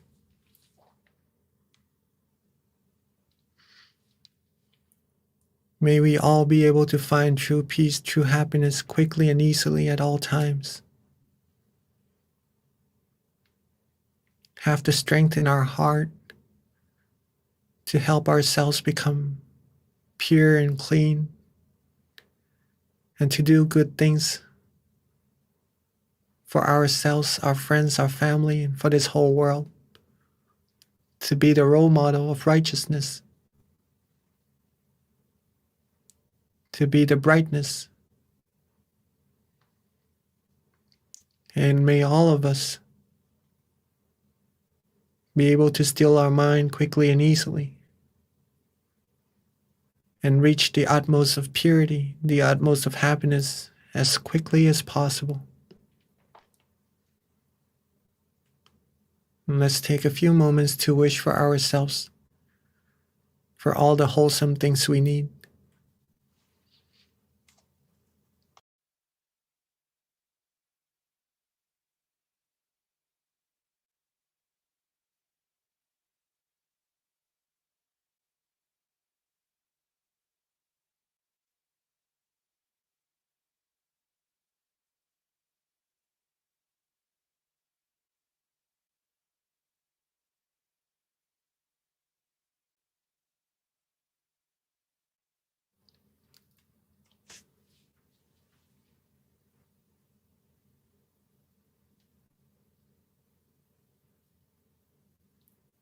Now that we are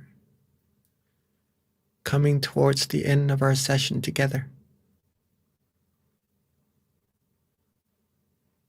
let's make sure that we are still relaxed and comfortable in our body and our mind. If not, then we could do a little readjustments to get ourselves right where we like.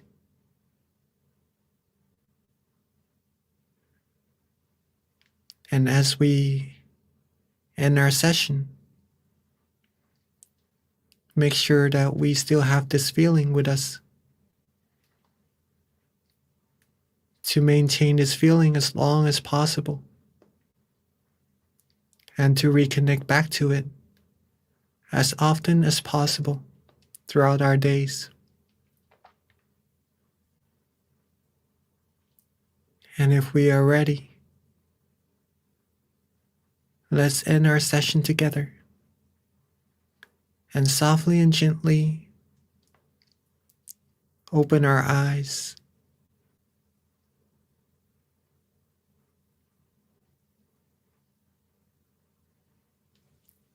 And let's softly and gently open our eyes.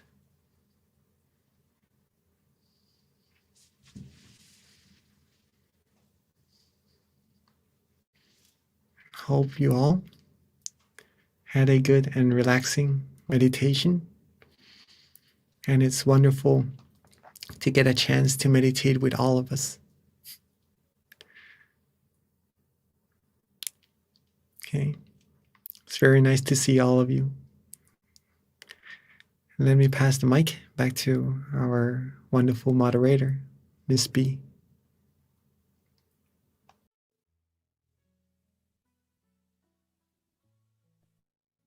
Okay, I'm struggling a little bit today with the mute button. So sorry about that, you guys, but I'm glad it worked. Hopefully you can hear me okay. I'm having some technical issues. That does happen sometimes. Thank you. So this about wraps up our meditation session tonight for November. Before transitioning to Q&A, just a couple of announcements. First of all, we do have a survey that we prepared. So if you are online, please do look at the chat. We've got a little link for you to click so that you can fill out the survey and let us know how we're doing. Definitely the feedback's going to help us have future sessions that we can improve on. If you are not online, no worries. You're at the center that you're associated with will send out the link for you to fill out if you attended the session on site today. Also, please mark your calendar for Wednesday, December 7th. That is our next full moon meditation. It's going to be next month, which is actually getting close to the end of the year. So it's going to be our last full moon meditation to wrap up 2022. So please join us, invite your friends and family. This is such a great way to give yourself thanks and self-love, is by spending time to connect with yourself. So please, not only for yourself, but share it with other people, and join us next month on December 7th. Write it down, and then make sure that you are there. Another thing that you can do just to make sure that you're connected with our sessions is to download our app, MindGem. And actually, there's going to be a link that you can click on as well. And our app, you can use it daily as well. We've got many amazing meditation instructors that are on there so that you can meditate on your own, and in addition, be connected to our full moon meditation monthly as well, since we do send out notifications. In that, you can also see the centers that are close to you, near you, by using the app. The website of MindGem. And if you go to locations, you can find your nearest center near you. Right now, we do have on-site classes pretty much at all of our centers at this point. So just click on the center nearest you and find out the class offerings. Azusa, Georgia meets on-site, Chicago, Alabama, New Jersey, all of the locations. Now, just making sure, can you guys hear me okay?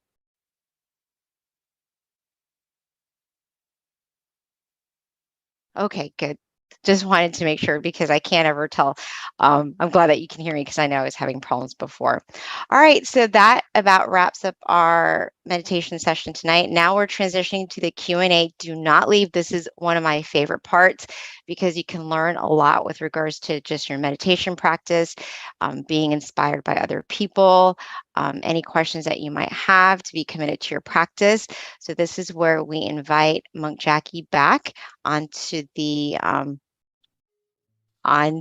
floor, I guess, onto the portal, to ask him any questions that you might have. Again, if you can kind of stick with our theme, which is being thankful, that way we can kind of focus on just ways to better ourselves and stay focused to our theme, which is going to be thankful, which can be very general as well. So at this time, please do follow up with any questions that you might have with regards to meditation, being committed to your practice, or anything that at all that you might want to know. And it doesn't have to be focused on a theme either, so that's totally fine. All right, so Venerable, as we wait for people to trickle in with questions, I know the theme is being thankful, and I think something that a lot of people overlook is themselves, and you had touched on this earlier before beginning our session, is being thankful for yourself. But my question to you, just to kind of start things off, is what are ways that you feel that everybody can be thankful for themselves and give yourself self-love? Because I think it's such a topic that is very common, but people don't always know how to take care of themselves. Some of the ways, thanks for the question. And I see that a lot of us are being thankful and just sharing their thanks in the chat box right now. So thank you for that also. Some of the ways that we could be thankful for ourselves is that what I've actually mentioned in the wisdom talk earlier in the session, right, is to be thankful for the opportunities we have at this present moment, right? It's because that we have our lives right now, we have our hands, we have our legs, we could do things with these useful tools, right? We could do great things to others, give help, give necessities, or pretty much invent things, create things that are useful for ourselves or to many, many more people in this world. We have the opportunity right now to do so. And we also have the ability to do so, since humans are very, very capable beings, right? We could do wondrous things. Our master nun, said that humans are amazing beings because they're able to put huge chunks of metal onto the ocean and actually float the metal, right? Some of the things that fascinates me is pretty much putting metal in the sky, making airplanes, and creating all wonderful things for humankind's sake, right? For everyone to live easier, live more happily. All these things shows how very capable humans are, and that we could, if we wanted world peace, we are capable of doing so as well. So these are the opportunities we have, the abilities we have to do so. It's the matter of if we're going to be doing it or not. So to appreciate our lives, to be thankful for what we have, we could use these opportunities, these abilities to do so, to create world peace, to create peace for ourselves first, and for everyone in our family, and then later on to the world. These are some of the ideas that we could do so, could take into account or take into practice if you like to, or if you have some even greater ideas, then please feel free to elaborate on it or maybe to take it into practice as well.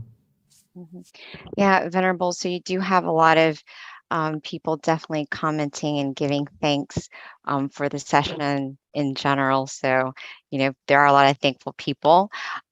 So with regards to just being thankful in general, Venerable, like what about people who have just a little bit more darkness in their mind because, realistically, there are so many different people going through different things. And sometimes it is hard to appreciate that you've got the human form, that you have like everything, because no matter what, it's so easy to kind of compare yourself to other people and then feel like, oh, they seem so much happier than me or whatever.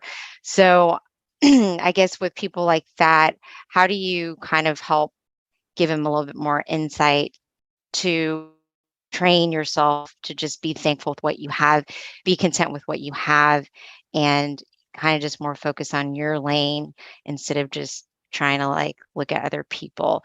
It's always easier, I think, said than done. I do think it's training your mind as well, but it's not always easy to do that either. Mm. These things do take understandings and the openness of the mind also. The person has to be willing to take into their acknowledgement some of the knowledge that we have to be able to clear all these negativities inside of the mind. If the mind is shut from these things, then it is hard to reach in and help to take all these negativities out. So these are where friends, good friends, come into play very crucially, right? Sometimes it is hard. For myself, it took my very virtuous friend. Actually, she's my mom, right? Took her over 20 years to be able to open up my mind towards this path of righteousness, to clear the negativities out of my mind. And I know it's very difficult, but we can't avoid it, right? It takes friends, it takes virtuous friends, the people who know what to do to clear out the negativities in the mind, to help those who aren't yet able to do so. Okay. So first thing first, a friend, a very virtuous friend, as we all could be, as we all are, is very crucial to help out with these people who still has negativities in their mind. If they do wish to take out the negativities, then you could then help them understand that the negativities in the mind comes from basically one thing, which is desire, right? Yes. So if we have this desire, if we're able to get rid of the desire, we're going to be able to get rid of the negativities inside the mind as well. The desires help us to go on and further the other details about what causes the negativities to happen inside the mind. But the root of all of it is desire, right? So if we take the root away, we'll be able to find true happiness inside of the mind. And the way to get rid of that root is one thing only, is to still the mind, right? What we've mentioned earlier in our wisdom talk, if we could still the mind, we could then find true happiness because we're able to get rid of all the negativities inside the mind, right to the roots of it. Okay, so stilling the mind, adjusting the body and the mind to be relaxed and comfortable. That's the heart. And keep that light, keep that candle going. Keep that brightness, that comfortable feeling inside of our mind going continuously. We'll be able to get closer and closer to that purity inside of the mind. At first, it may be hard to understand of why do we need to still our mind. If we truly like to help people be happy, right? And some of the things that we could start by doing is just to invite them to come to our full moon meditation together.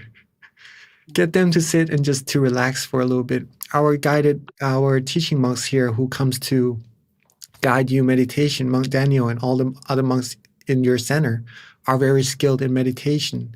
So they could give you some knowledge into how to meditate, right? But first thing first, get them to be relaxed. And when they're relaxed, when they're able to find peace inside of the mind, who knows, they might be able to find even more than just peace inside of the mind once their mind becomes still. And when they're able to find more than just peace or to know what is actually inside of their mind, that's how their mind gonna open up to more knowledge to help get rid of all negativities and to find peace inside. And then they could become virtuous friends for many, many more people around as well. Hopefully that makes sense. Yeah, Venerable, that was so good, actually. I feel like I mean, I was trying to take notes because I think it's very profound. And I just, one of the things that you mentioned, and I know that there's a question, so I'll get to that too. But one of the things that you mentioned that I thought was very just insightful is the delusion part, because I do feel like there's a lot of people that don't even always have an interest to still their mind. Like they don't even like take the time to stop because they are kind of in a rat race. How do you help people like that, Venerable, in terms of people that, you know, they don't even know it, that they need to still their mind? And their days are just kind of ticking by. And you just want to be that virtuous friend. Do you just kind of wait until they get, you know, just figure it out? Or because to each his own time, right? It may take some work to do so, but one of the things that could help is to help them find the significance of getting some time to relax instead of just working all the time, right? Because even our phones, when working all the time, it needs recharging. So our body, when working all the time, our mind, when working all the time, we need recharging as well. Some of the things we do to recharge is to sleep, right? Or maybe to rest. But meditation, sleeping is just to rest the body. Maybe the mind is not at a fully rested state when we go to sleep. Meditation is what really helps rest the body and the mind simultaneously. So that's going to be a better rest, a better recharge for the body to help on with whatever tasks those need to be done, right? So you could explain, actually your own practice would be the best proof towards why meditation is so important, why you see it is significance. You could help share that significance with the people who you wish you'd like to help also. And that's going to be more powerful, right? Because it's from your own practice. So that's why coming together to this full moon meditation to practice, to find your own peace and to find the significance for yourself of why we need to rest and to still our mind would be very beneficial to help others as well. Okay, thank you, Venerable. So we've got a really good question that came from Panavi, and her question is, could you please comment on how the feeling of thankfulness or keeping a gratitude journal can help deepen our meditation practice? That's a very good question. Yes, thank you, Dr. Panyawi, and rejoice in your merit as well. Right? So being thankful, keeping gratitude journal. When we are thankful, it almost as if our mind comes to a state of contentment, right? When we appreciate what we have instead of looking at what we want, our mind can only think of one thing at a time. If it looks at what we have and we are happy with it, that's a state of contentment. And when the mind is content, it is free from desires. It becomes whole, fulfilled, like the full moon in the sky. And at that state, the mind will be able to feel happiness, right? Since it's becoming still. It becomes free from desires or free from moving from one thing to another. When it can become still, it will be able to find happiness and relaxation. And if we're able to keep it that way further and further, that's going to help deepen our meditation practice. And the journal that you keep of all the thankfulness, of all the gratitudes you have, that's going to get the mind used to being at that state of contentment and of relaxation. Right? The more you think about good things, the more you think about positivities, the more the mind will be free from all negativities. It's about habits. Okay, it's about habits. If our mind is constantly thinking about the outside things or maybe thinking about desires, then that's how the habit of the mind is going to be. It's going to be a little bit harder for the mind to become still and to find true happiness. But on the other way, if we train our mind to be content more frequently, to be more thankful, to be happy about what we have, to have gratitude, to have these positive feelings, our mind is going to have the habit of being happy, being still, being relaxed. And that's going to help us further deepen our practice of meditation for sure. And Venerable, that brings up a good point with regards to, can you hear me okay, Venerable? Because I know I've been having problems.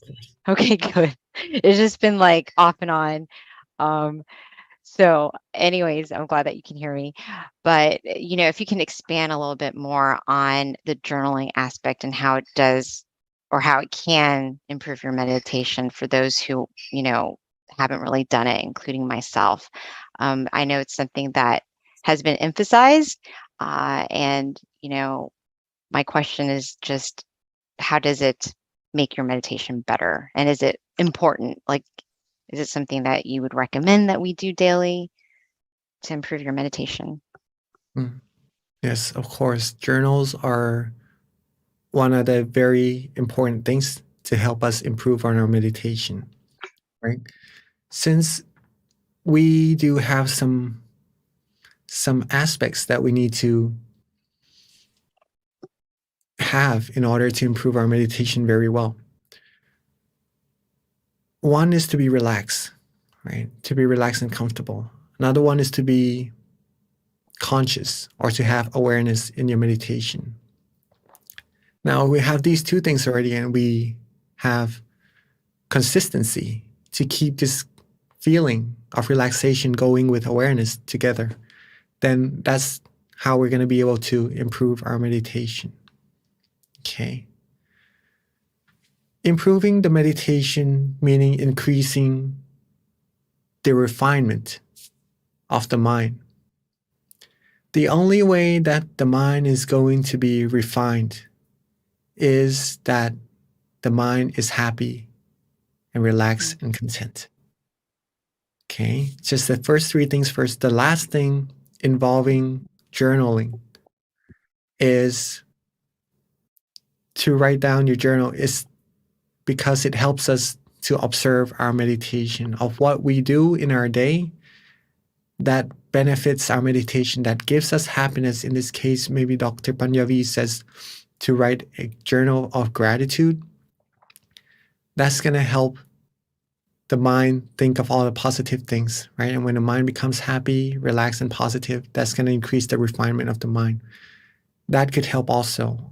Some of the other things that could help is that you write down what you did that was good for your meditation. Observe yourself. And if that thing helps with your meditation, do it more, right? Do more of those things. And some of the things that you do in your meditation that doesn't help, or maybe that worsen the meditation, or that you notice that gives you that feeling of slight uncomfort, or whatever you see in your meditation that doesn't really help progress your meditation. Write these things down as well, right? Do not overlook it, or do not just only write the good things.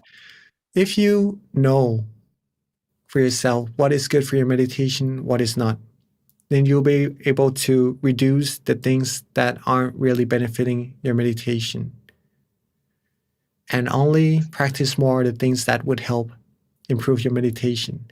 Now, this takes dedication and it takes a lot of strength in the mind, because sometimes we know some things aren't really good for our meditation, but we still repeat doing it, right? Because it could also be some of the habits that we've accumulated, and it takes a while to change some habits, right? That's normal. That's normal to do so in meditation. It's the process of learning about ourselves, and the journaling, writing down journals will help us to notice ourselves more and to improve ourselves. It's one more step further into putting more effort into the practice of meditation, being more real towards meditation, shows how much you really want to get better in meditation, right? Some people just meditate to relax, to be happy, to be calm. That's good enough. You want to go further, want to go deeper, study more about meditation. That's one step to help you get even deeper, right? Is to do journals. Thank you, Venerable. So that leaves me to the last question, Venerable, which is, when you do meditate, I feel like that is a way that you're giving yourself self-love. You're spending time with yourself, right? My question to you, especially with regards to the journaling, which you've emphasized can help you, what are some things that you should, I guess, focus on when you're writing the journal, like a little template of just how to keep track of your meditation? Is it just kind of like journaling, like when you journal about anything, you're just kind of rambling on, or are there maybe like 3 points that you should focus on each time you write the journal? And I guess that would be a great last question, since it is almost 10:30, and that way we can all try to write it and keep a daily journal ourselves, including me. Okay. Journals are different from each individual. Okay, let's put it that way first. See what suits your meditation at that moment the best. See what journaling styles that would help you, in your opinion, that would help you improve on your meditation, right? But some of the things that I'd like to share that help with mine, some of the things that you could do, okay? Within a session, maybe an hour session, just to make a timeline and to see how much time we're able to be relaxed and comfortable within that session, and how much time that we have lost to having our mind wander off, or maybe having some tension or some sleepiness in our meditation. If we are able to do that, just roughly, right? It doesn't have to be exact until it comes to be a worry inside of our meditation, so that we can't really focus on being relaxed. But if we're able to do that roughly, we'll be able to see ourselves of how much time that we're actually refining our mind, or how much time our mind could be still, and how much time we need to improve or lessen the wandering thoughts or the tension inside our meditation. That's one way to write down your journals about. Some of the things that I also do is to write down how many times I'm able to get to the meditation experience inside of my meditation, right? For example, maybe this session, I'm able to go to the meditation experience that is my goal, right? 10 times or 20 times, right? I'll write that down. Or maybe today I have a goal to do it more times. Then I write down the journals that would help me reach my goal, to see where I am and how much I need to do more to reach that goal. That also helps improve the meditation. If we want to go more relaxingly towards journaling, we could simply see in your meditation of what you did. For example, if this time you close down your eyes, you relax and let go. And just by doing this, you're able to reach your meditation experience or to be happy. Then you simply write that down. What you did, pretty much just to relax and let go. Write that down. Or maybe at some point in your meditation, you're able to use an object of visualization and get in even deeper in your meditation. Maybe you write that down also. Okay. Or if you use an object of visualization and it doesn't help you go deeper, you write that down also. And maybe you could figure out of why does this happen at that situation? Why does this happen in this situation? Then you can contemplate on these things and help reduce the errors, improve more on what is done well, and then that would help you improve on your meditation also. So these are some of the ideas that you could use. Thank you so much, Venerable. I definitely am committed to trying to improve my meditation. So I'm, everything that you're saying, I'm taking very seriously, because I do want to. Not seriously, I shouldn't say that, because you don't want to take meditation too serious. But one of the things is, and I think that this is probably a common thing for a lot of people who do meditate daily, is, you kind of reach a plateau and you want to get better, and of course it's hard when you want anything. So having a little bit of guidance and kind of self-reflecting, I think, is going to be beneficial, not just to me, but to anyone who's trying to improve. So thank you so much, Venerable. All right, so Venerable, at this time, we are wrapping everything up. If you can just give us a blessing before we head out. And everyone, if we can just put our palms together to accept this blessing from our teaching monk, Jackie. All right, so let's reconnect back to that feeling of comfort inside of our mind. And thank you for everyone for joining. Hopefully you all are relaxed and happy inside of the mind and are more pure and cleaner. With all these positivities accumulated in our session, all our good deeds, let them all come together into a clean, clear crystal sphere. And let these merits bestow to all of us the greatest of health, wealth, success. May we always be fulfilled in all our wholesome wishes. May we always be free from harms, dangers, all negativities. When we meditate, may we be able to still our mind quickly and easily.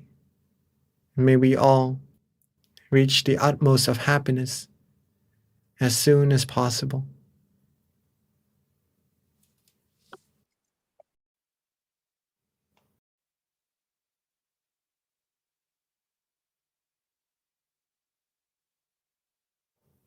And rejoice in everybody's merit. Thank you again, Monk Jackie, and see you at the beginning of 2023. But for everyone else, don't forget December 7th, Wednesday, is our next meditation session. And please don't forget to fill out our survey, which we'll put on the chat one more time so that you can give us some feedback so that we can continue to improve on these sessions, these full moon sessions. Thank you again. And as always, meditate often and meditate well. Bye. See you next month.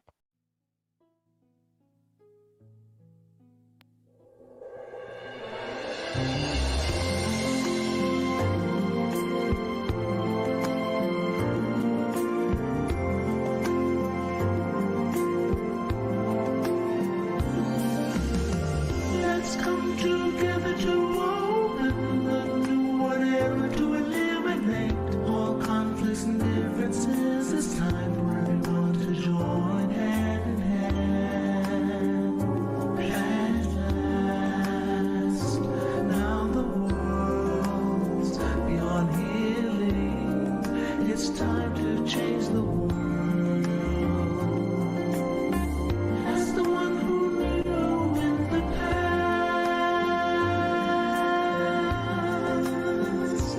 in this period of our time, we will see before we depart this world. Everyone must join hand in hand to change the world from darkness to brightness, from suffering to happiness, from ignorance to the knowledge world. Change the world, we have to do an easy way. Be happy and joyful and childlike, innocence. Everyone must join hand in hand. Gently close your eyes, relax, relax. Still your mind at the center of the body, and at the same position of the one who knew from the past. Change the world from the era of darkness to the era of light. From the old era to this new era, the world will be like heaven on earth. No classes in society, everyone will be really happy. We speak the same really language. with smiles of love. We'll be kind, the world will change. The world will change. Let's come together to change the world. Let's come together to change the world. Let's come together to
everyone, and welcome to today's full moon meditation.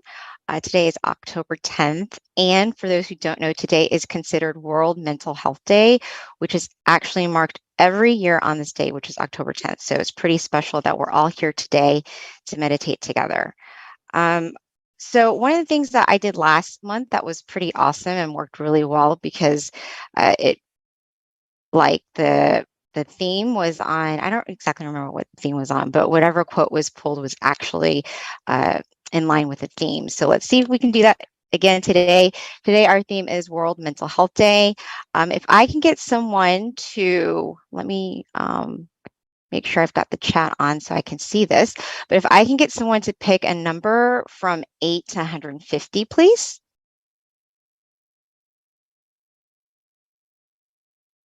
All right. Thank you. All right, 32. Got it. 32. I'm just going to get the first one. Okay, so we're going to do 32. And this is our quote of the day, which is going to ideally help inspire us to meditate because all these quotes are pretty profound and can help us meditate. So we're going to do 32. And I have no idea what you picked, so let's hope it goes in line with the theme. So today's quote is universal suffering. Someone may want this, but get that. We choose our spouse because we think we will love each other forever. At the beginning, it is sweet, but then it changes through time. Everyone has to face something we do not love and like in terms of people, animal, and things.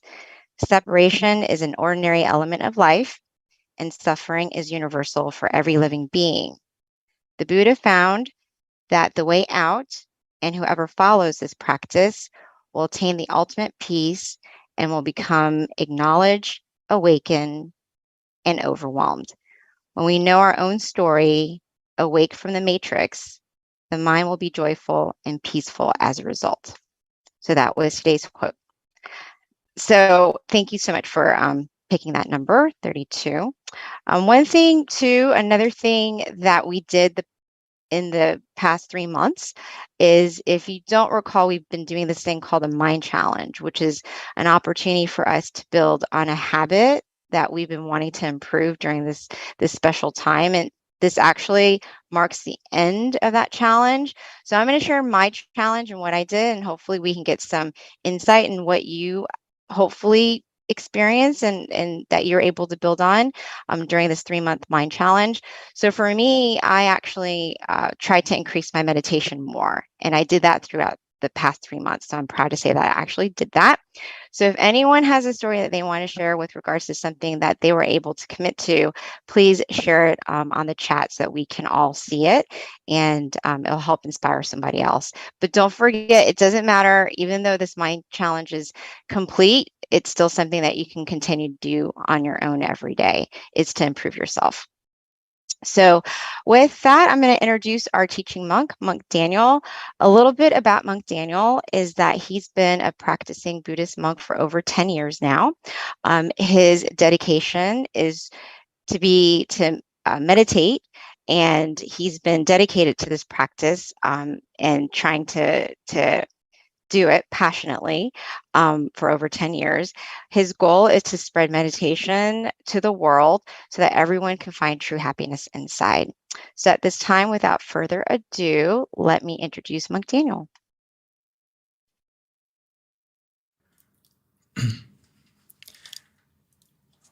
Good evening to everyone in America and all around the world.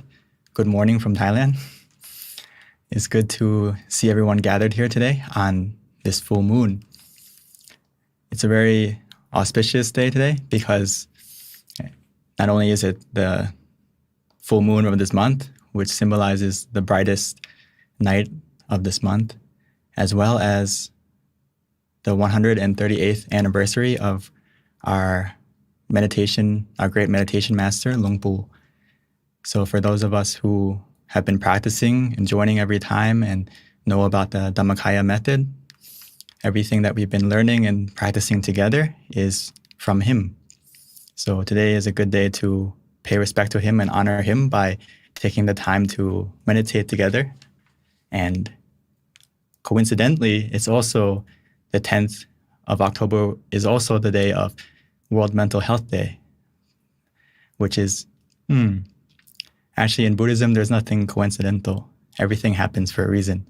So it's special that on Luang Pu's birthday, it's also a day about World Mental Health, because he dedicated his whole life for mental health, spending every day from the day he ordained until the day he passed away. He never missed a day of meditation.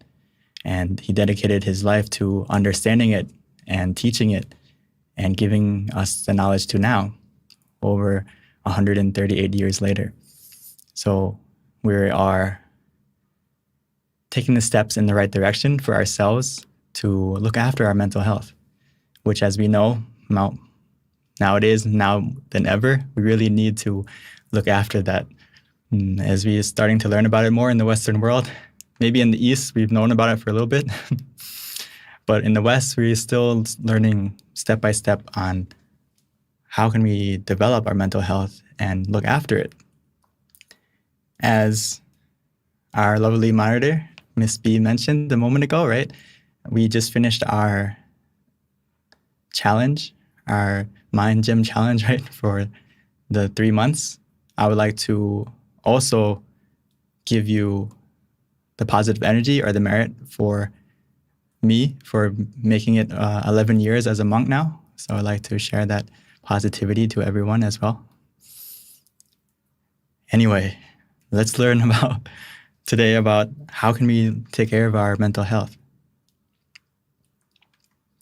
As we know, as I mentioned just a moment ago, today is the anniversary of this monk, a very special and our great master of the Makaya method. He is the reason why we have this special and powerful phrase that we need to practice in our life, which is, stop is the key to success. This phrase is short. It's only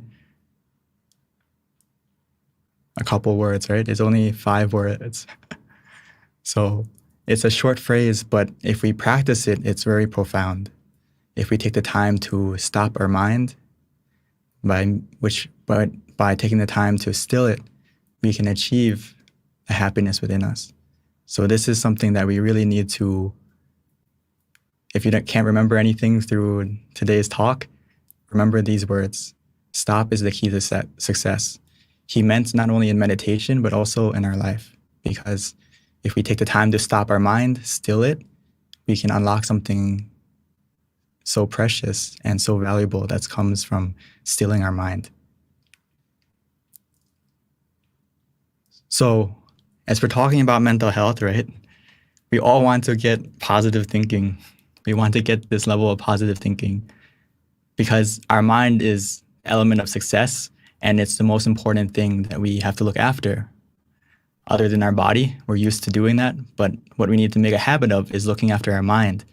Because if we look after our mind, these are the things that we get. We get confidence, we get motivation, we have, most importantly, happiness and belief in ourselves, motivation, enthusiasm, inspiration. Everything that helps us to live a better life comes from our mind. So we really need to take care of it. You know, we know about taking care of our heart, taking care of our lungs and all these organs, but we forget one of the most important parts of our body, parts of ourself, is our mind. So, of course, mental health really depends on this phrase, is we need to declutter our life.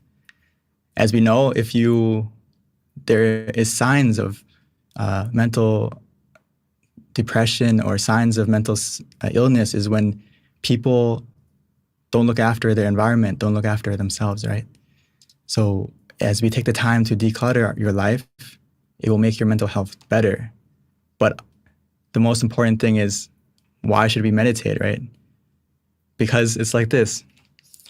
If we don't take the time to declutter, what happens? Like this picture. Let's say you want to have a delicious meal or want to order something. You can't because your table is full, right? You can't add anything else. Even though you want to order something else or make something else and eat it, you can't because your table is full. The mind is the same way. When we meditate, it's like this. When we start, if we don't take care of our mental health, our mind will become similar to this. As our mind becomes filled with clutter and sometimes, a lot of times with negativity, whether it's being anxious, being sad, being depressed, or anything negative, our mind becomes dark like this. But when we meditate, we make space for something better. So as we start to relax our mind, still our mind, we start to make space in that darkness or in our mind that is filled with other things. So when we make space, we make room for happiness. We make room for positivity to grow. That's why we need to meditate, because the longer we meditate and the better we meditate, the more space you make into your mind. And as we continue to relax, continue to calm our mind, we make even more space and even more space until the darkness in your mind, the negativity in your mind, the bad influence that we may have created or we have absorbed, it will start to disappear by itself. And as you can see, there's more space for happiness, more space for knowledge, more space for understanding, compassion, as we push out the negativity in your mind. And coincidentally, it's similar to what? Tonight, the full moon, right? The moon is shining in the night, surrounded by darkness. Your mind can be the same. As we meditate, we still it, our mind becomes like the full moon. And eventually, our whole mind will have true happiness, a happiness that you create within yourself by simply relaxing and making space so you can receive something better, letting go of the things that are hurting you mentally, and being able to, once we make the space, we're able to receive something else. It's similar to this. As we fill our mind up with true happiness, it's like we fill ourselves up like this balloon, and we're able to float above any negativity, float above any darkness that we may uncover, or we may have obstacles come into our life. But when we are filled with happiness from within, we can rise above it, the obstacles and the negativity that we may encounter within ourselves or from others or from our environment. So it's so important to maintain our mental health by simply meditating. We can be like this. We can float above our obstacles and the negativity, or we can be like the balloon, keep rising. Our mind will keep rising and be strong and pure and positive and rise above all those difficulties. You can see like our full moon tonight over the sun, right? It's higher than the clouds. If we're on the ground, maybe it's cloudy. We can't see the moon, we can't see the sun. But if we make our mind like the moon and the sun, we rise above those clouds. We rise above any obstacles as well. So keeping your mind filled with happiness from within, we will be like this. So when we talk about meditation, to get to that state, we really need to learn how to let go. That's the key. Let go of the past, let go of the future, and simply get to the present, which is a little bit difficult in the beginning, but not too hard. Just think of it this way. If our hands are full, right? Our left hand is holding something, our right hand is holding something, and we don't put it down, we can't receive anything else. Let's say in front of you, there's something more precious. Let's say you're carrying something heavy, right? A lot of boxes, you're moving, and in front of you, there's like $1 million, like a check or something like that, or a diamond. You can't pick it up because you're holding things in your hands, right? You're filled. Same thing. You have to put it down, whatever you're carrying, so you can pick something new up. And the way to put it down, and you just have to put everything aside for a moment mentally, or be able to relax our hand, relax our fist. You can't open your fist by using more effort, right? You have to relax, and you can slowly open your hand. Your mind is the same thing. A lot of times throughout our day, as we use our mind and we think a lot, our mind is closed like this, sometimes very tight. But as we relax our body, relax our mind, it starts to open up naturally. So like I said here, If we don't put everything down, we can't get anything new. So we take the time right now before we started the meditation is put that into your mindset that when we start the meditation, try to put everything down for a moment and you'll feel lighter right away, right? Think of you holding all these boxes, it must be very heavy. And the moment you put everything down, you're gonna feel light. You're gonna feel, your body's gonna feel light, your mind's gonna feel light.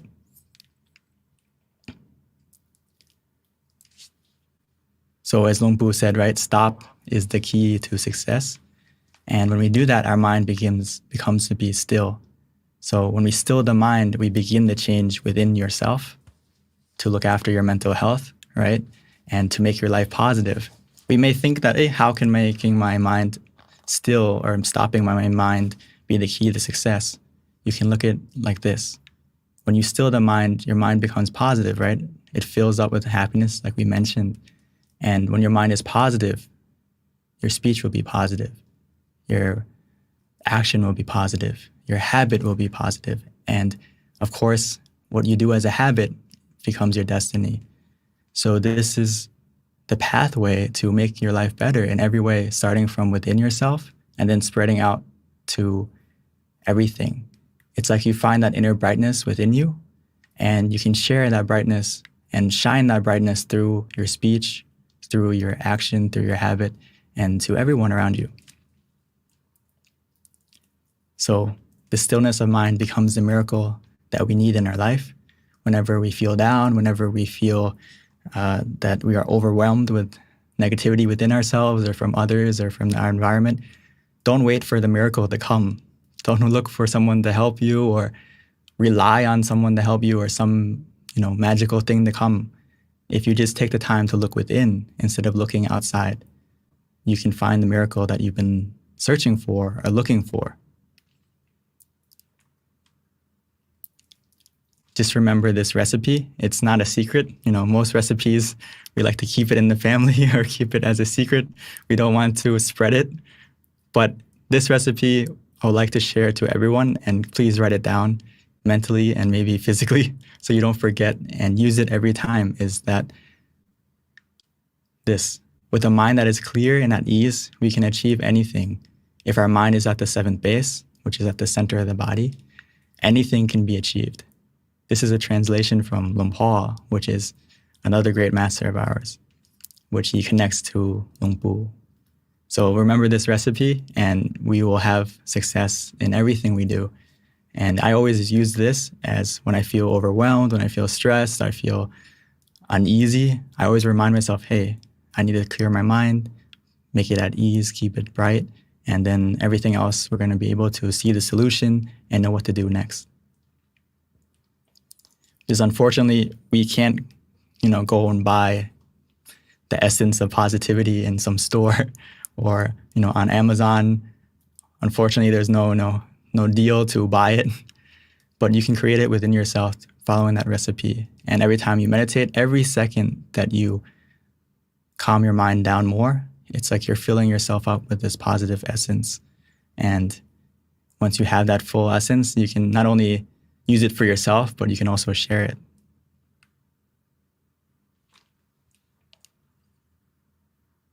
All we need to do right now to do that is have a comfortable body and comfortable mind. This is the foundation that we can't skip.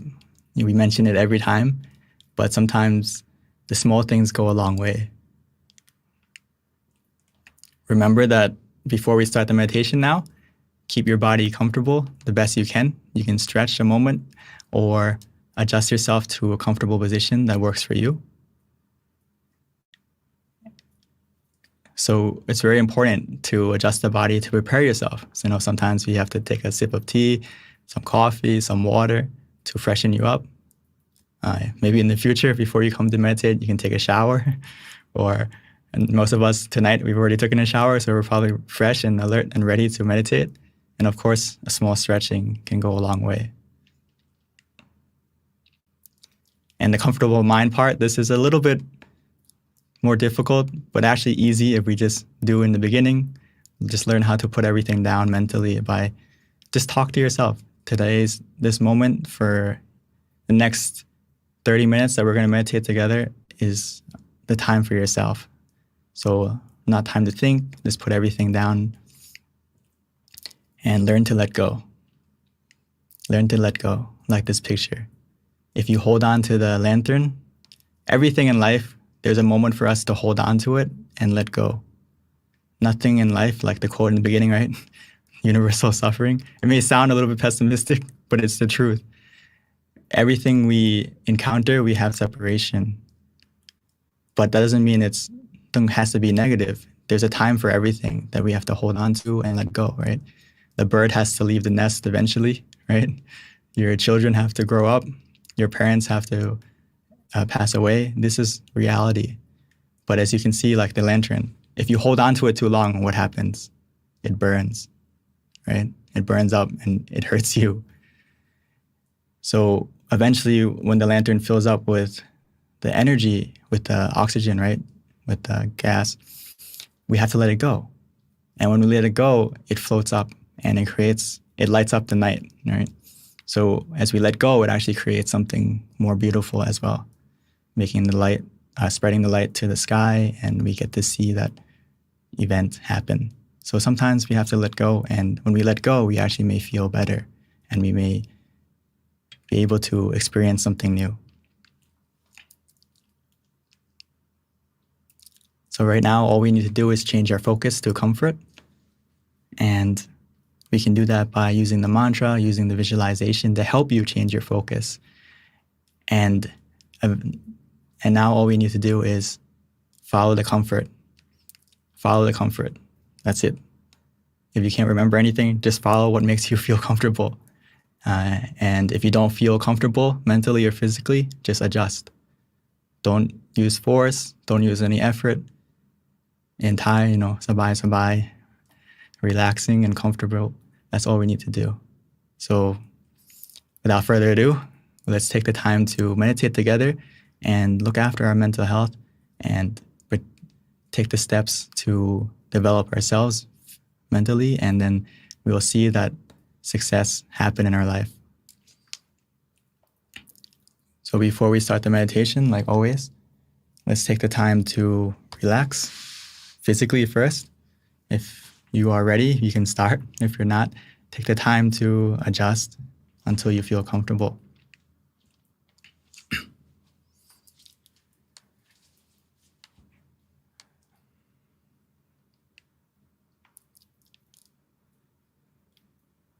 So like always, no matter how many times we meditate, or especially if this is your first time, take it easy, take it slow. No need to rush. Right now, it's time for us to rest. Right now, it's time for us to look after ourselves, to look after our mental health. As we try to follow and understand the wisdom from Luang Pu, the great meditation master, where he said, stop is the key to success. That process begins right now, as we take the time to adjust our body, finding a position that is comfortable, relaxing.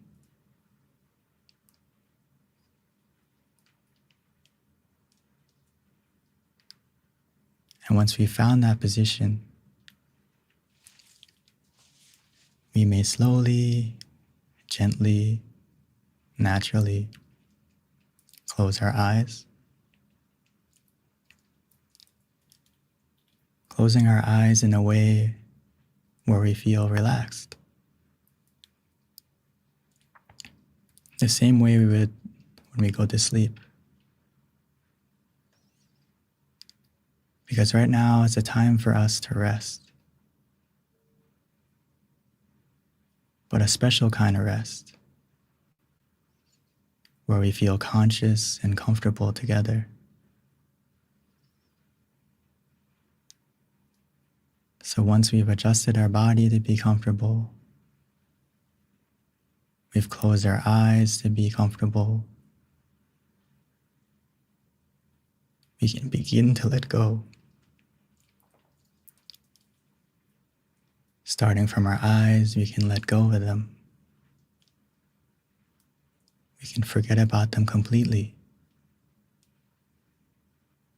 Because in meditation, we don't need to use our eyes. The way we see or experience in meditation comes from our feeling. The feeling of relaxation and comfort is the heart of meditation. It's the only thing that we need to use. As we relax and release every part of our body, taking the time to make sure that every muscle is free from any tension, any tightness, whether it's our face, our eyebrows, our eyes. Relaxing and releasing our shoulders, arms, placing our hands comfortably on our lap,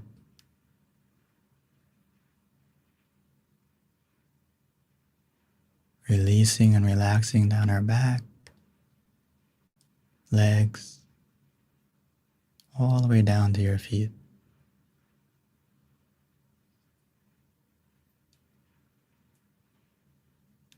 And just to make sure that you're completely relaxed, we can take a few deep breaths, breathing in deeply, exhaling slowly, trying to feel your breath as you breathe in.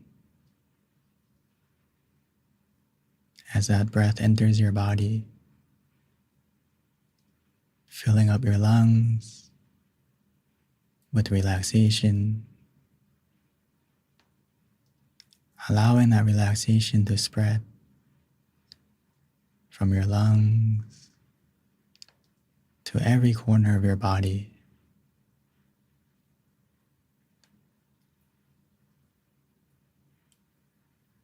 As the sensation of relaxation soothes, relaxes every muscle.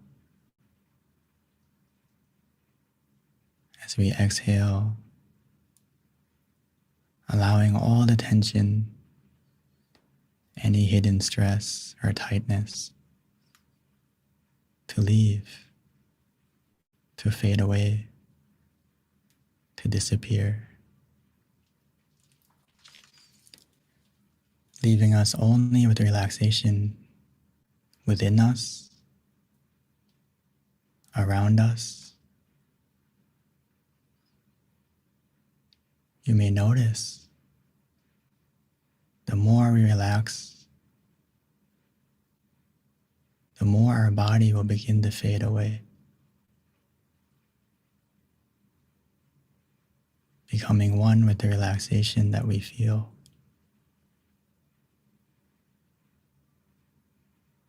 This is the power of simply relaxing. It's the only thing that we need to do in meditation. Relax our body and calm our mind.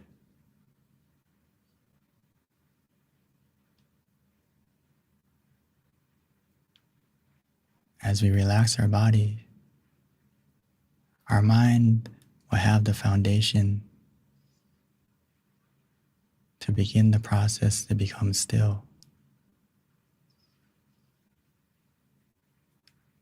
Now all we need to do is let go mentally. We need to stop carrying all our burdens, all our worries, and even our responsibilities. Put everything aside. Right now, the only responsibility we have is to ourselves.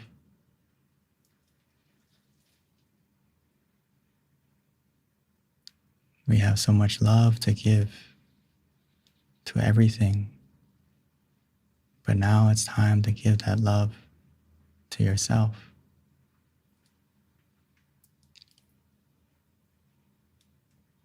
We don't need to wait for everything in our life to fall into place. We need to make sure that our mind is in the right place first, in the positive place within you. We can connect to that space easily and simply by following the words of Luang Pu. Stop is the key to success. In order to stop, we need to relax. We need to use a method that is easy, comforting, relaxing for you. Whether it's to use the mantra, repeating in our mind the special, powerful mantra from Luang Pu, Samma Arahang, Samma Arahang, Samma Arahang. Samma meaning purity, Arahang meaning freedom. So as we use that mantra, our mind is becoming more pure, more free, as we make space, clearing out the clutter, clearing out the darkness and negativity within our mind.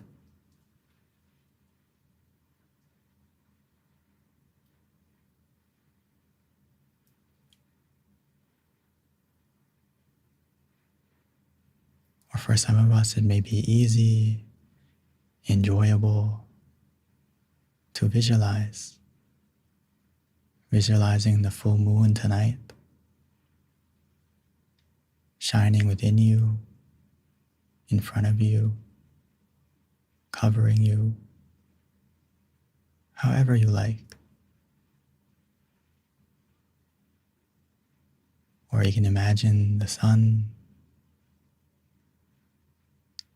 For those of us who are familiar with Luang Pu, you can even imagine him.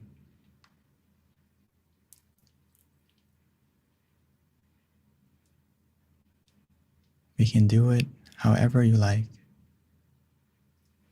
not worrying about the clarity, as long as it feels relaxing. The image will get clear by itself. Whether we use the mantra or the visualization, we need to follow our feeling, follow the comfort. We will know for ourselves if we're practicing correctly, because we will feel more comfortable. It will feel easy, calming, relaxing, refreshing.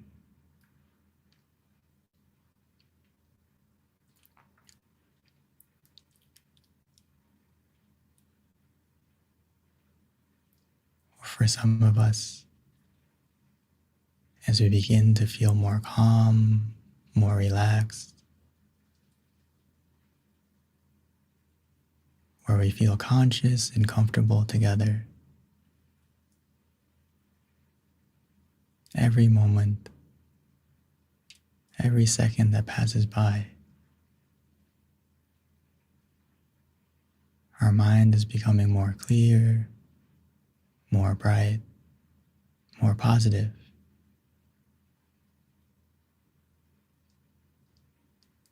As we clear the space in our mind, we make room for the happiness to grow. We make room for the positivity, which will begin to enter our mind.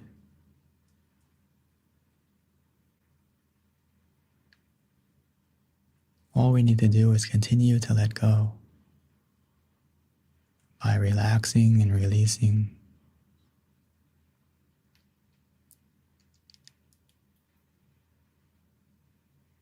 Before we know it, we will feel for ourselves that we just want to do nothing. We just want to let go and allow the comfort to carry us, to bring us to the point of peace within you that we all share, that we all have, that we can access anytime, anywhere.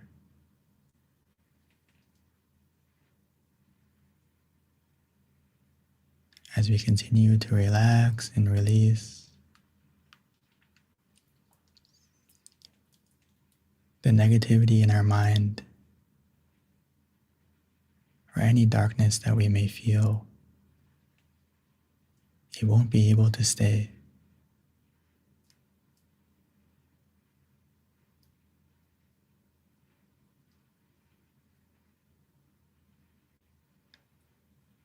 Because stop is the key to success.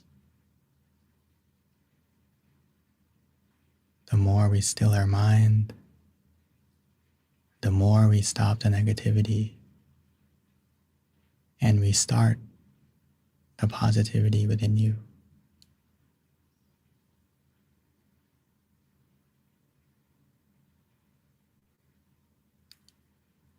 All we need to do now is to be patient, to be content, keeping our mind in the present, allowing ourselves to open this gift.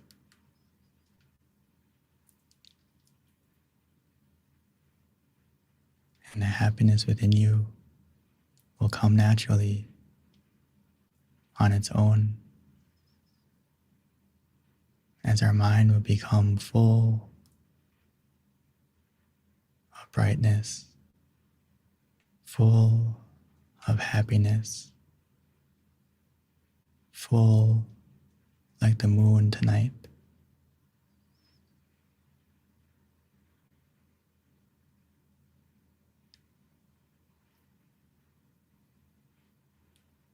So let's continue to meditate together,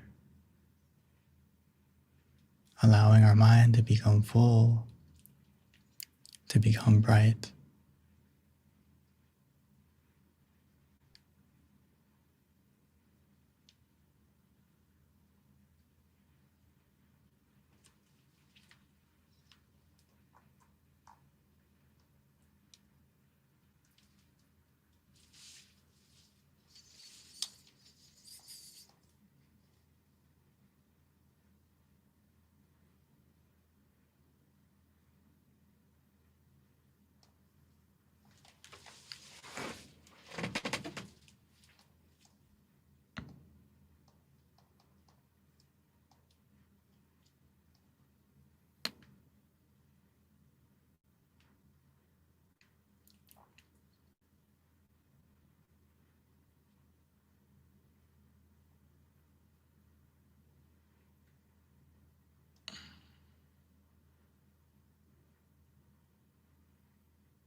Samarang.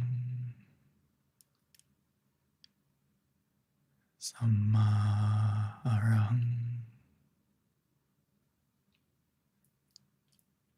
Every moment,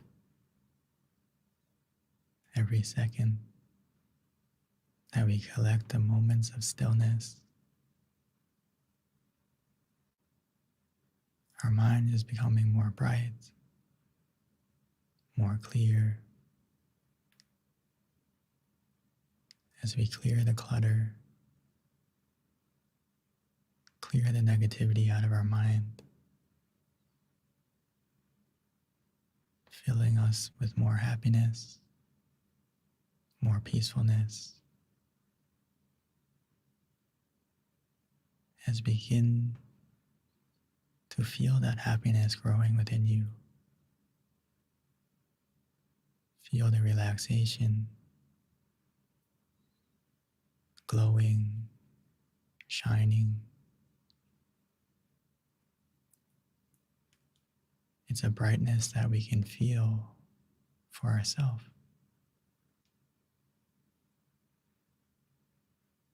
A brightness that we can experience and even see simply by relaxing.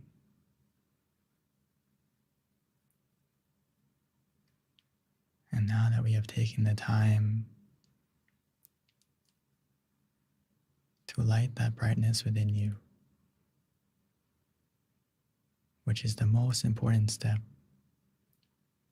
that we should practice before we do anything, making sure that the brightness of our mind is always lit,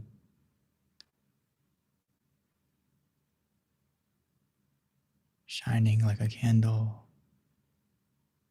as bright as the moon, as bright as the sun, helping to brighten our life in every way.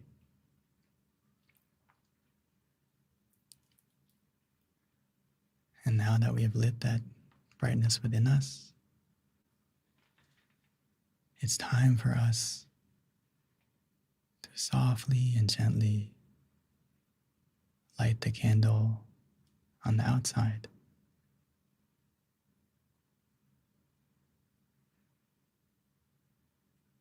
When we are ready,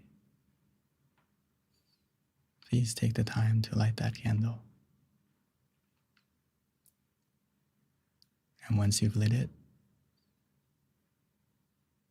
we can slowly and gently close our eyes again, continuing to relax. And we can even use that light, imagine it, try to feel it, glowing, shining, filling us with warmth and positivity.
And now that we have taken the time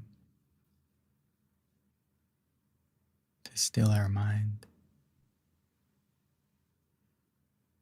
making space for the true happiness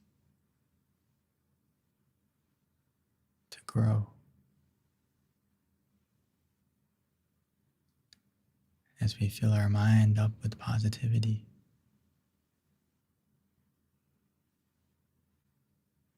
filling our mind with a brightness that we can feel through the relaxation of the mind. The more we relax, the more our mind will become still. And that happiness will grow exponentially, continuously, like a light that will only get brighter.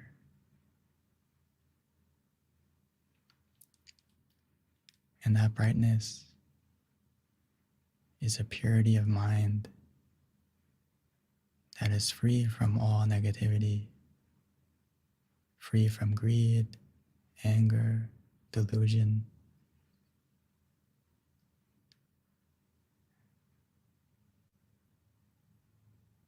We will understand that true love, true compassion, true wisdom comes from within you. It comes from within. The source of all positivity of mind comes from within.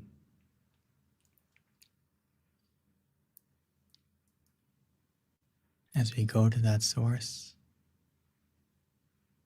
we allow it to grow, and only then can we spread it. Now that our mind is filled, we can spread that positivity that we feel,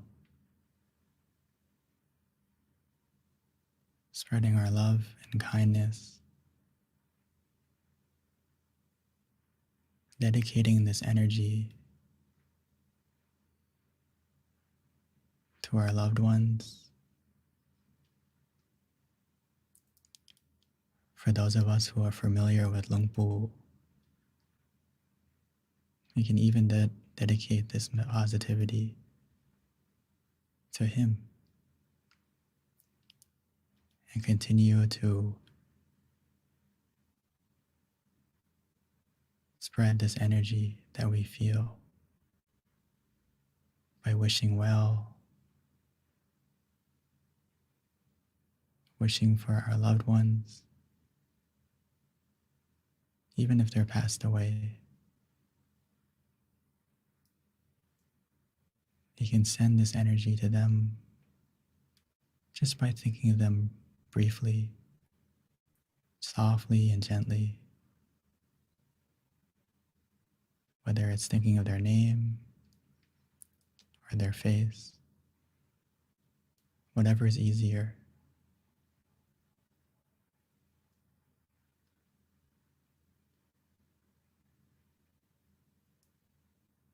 allowing that positive feeling within you to grow, to expand, covering us with the sensation of relaxation radiating from you.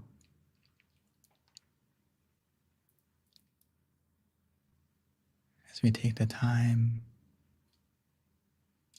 to expand our heart, expand our mind,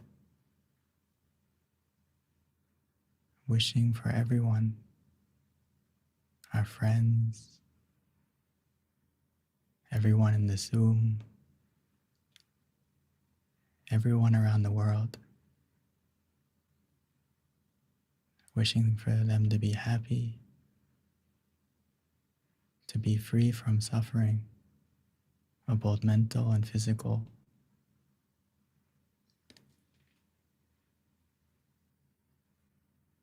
As we think in a positive way and we send out this feeling, that positivity will come back to you, making our mind feel more bright, just like one candle, as it lights the next, it continues to light the next candle and the next candle. Not only do we spread that brightness to others, our path also becomes more bright.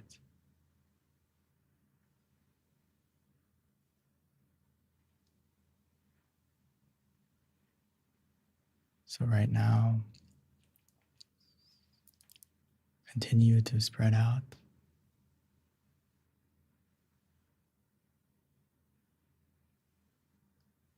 Now that our mind is more positive,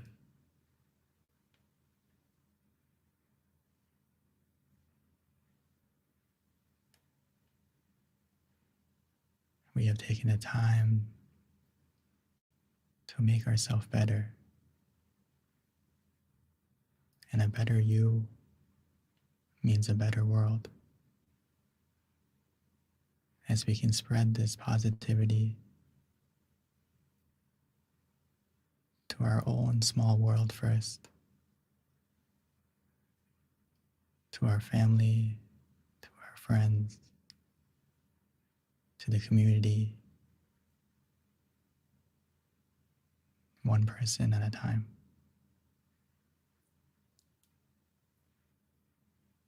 And once we have spread out, we can come back to ourselves, continuing to relax and absorb the positivity coming back to you.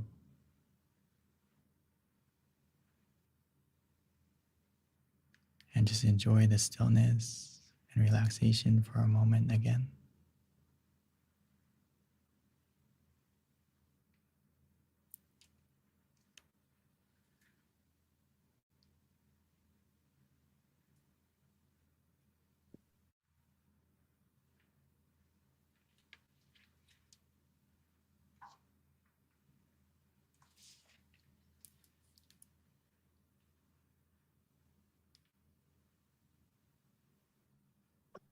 Sabbe Buddha Palapada Pache Kanang Chayang Palang Arahanta Nate Sherakang Pantami Sabaso Sabaputta Nupavena Sapadhamma Nupavena Sapasangha Nupavena Satasoti Pawandu Te. By the positivity that we've generated from meditation, bless our life in every way. And when we are ready, we may slowly and gently open our eyes.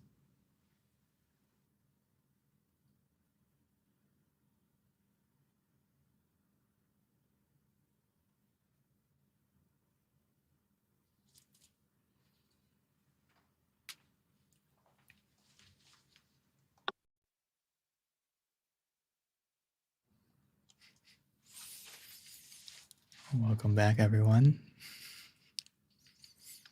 Hopefully, everyone can get in touch with your own full moon within yourself first. And then tonight, you can go out and enjoy the full moon in the sky. The most important full moon is the one within you that you can connect to anytime, anywhere. So I'd like to pass the mic back to Miss B. Thank you so much, Venerable. That was so peaceful. And especially on a day like today being World Mental Health Day, that meditation was just very profound, at least for me. So thank you. I really enjoyed it. We do want to ask everyone, if you don't mind putting in the chat your experience and let us know how you felt about today's meditation. Also, if you can include your city state as well. We like to know where our members are from. In addition, we do want to continue to improve our sessions. So please enter. We're going to have a link shortly pop up. Thank you for sharing that, Sumana. With regards to feedback, there's going to be a barcode that you can click on and then share your feedback with us. Now, this does wrap up our session tonight for the meditation session, but please don't go anywhere because this is my favorite part, which is the Q&A. So stay tuned for that. Just a couple of announcements first. Our next full moon meditation is going to be on November 8th, which is a Tuesday. So please mark that down on your calendar and join us. And then also, if you haven't already, please check out our website, mindgem.org. This is a great place where you can stay in touch with us, download our app, either on iOS or Android. And again, we send notifications when we have upcoming full moon meditations. So it's a great way to keep in touch with us and join our sessions monthly. And also, we do have on-site meditation class offerings in our various centers. So you can also connect on that as well on the MindGem page if you go to locations.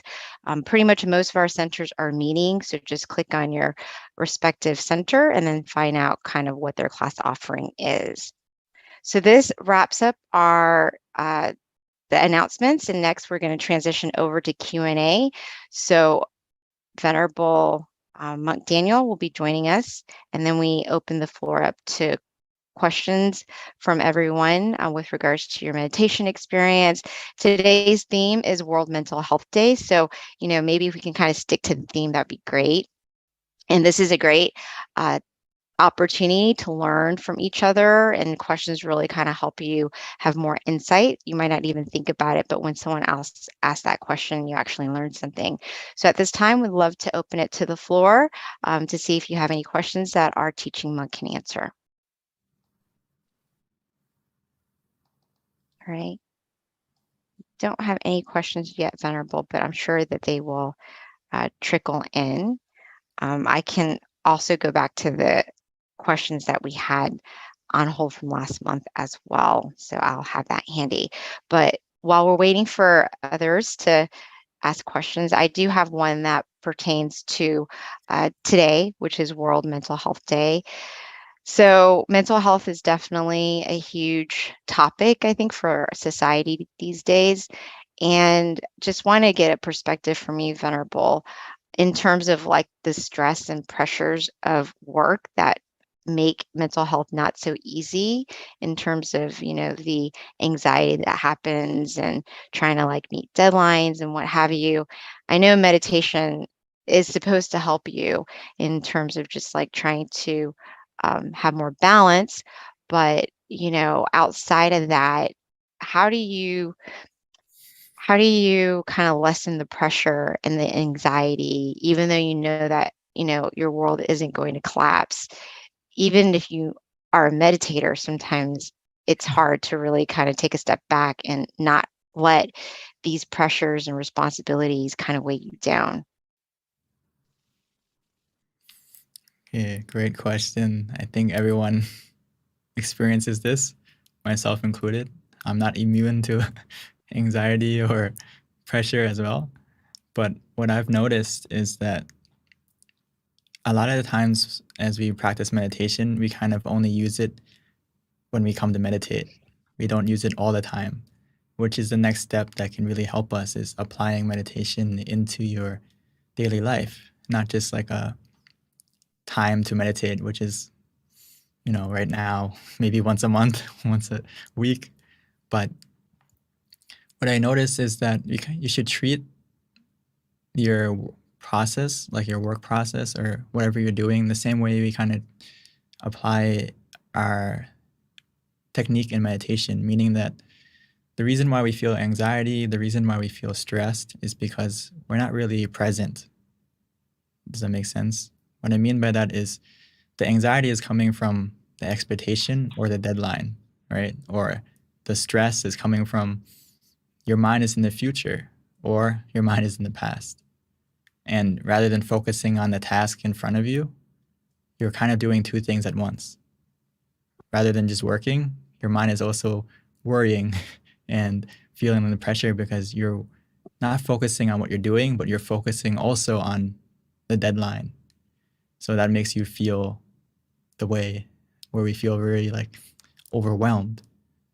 So what I recommend is try to, just like in meditation, when we meditate and we expect the experience, or we think, or we put our mind in the future, we compare from the past, our meditation doesn't increase, our meditation doesn't progress because we're not in the present.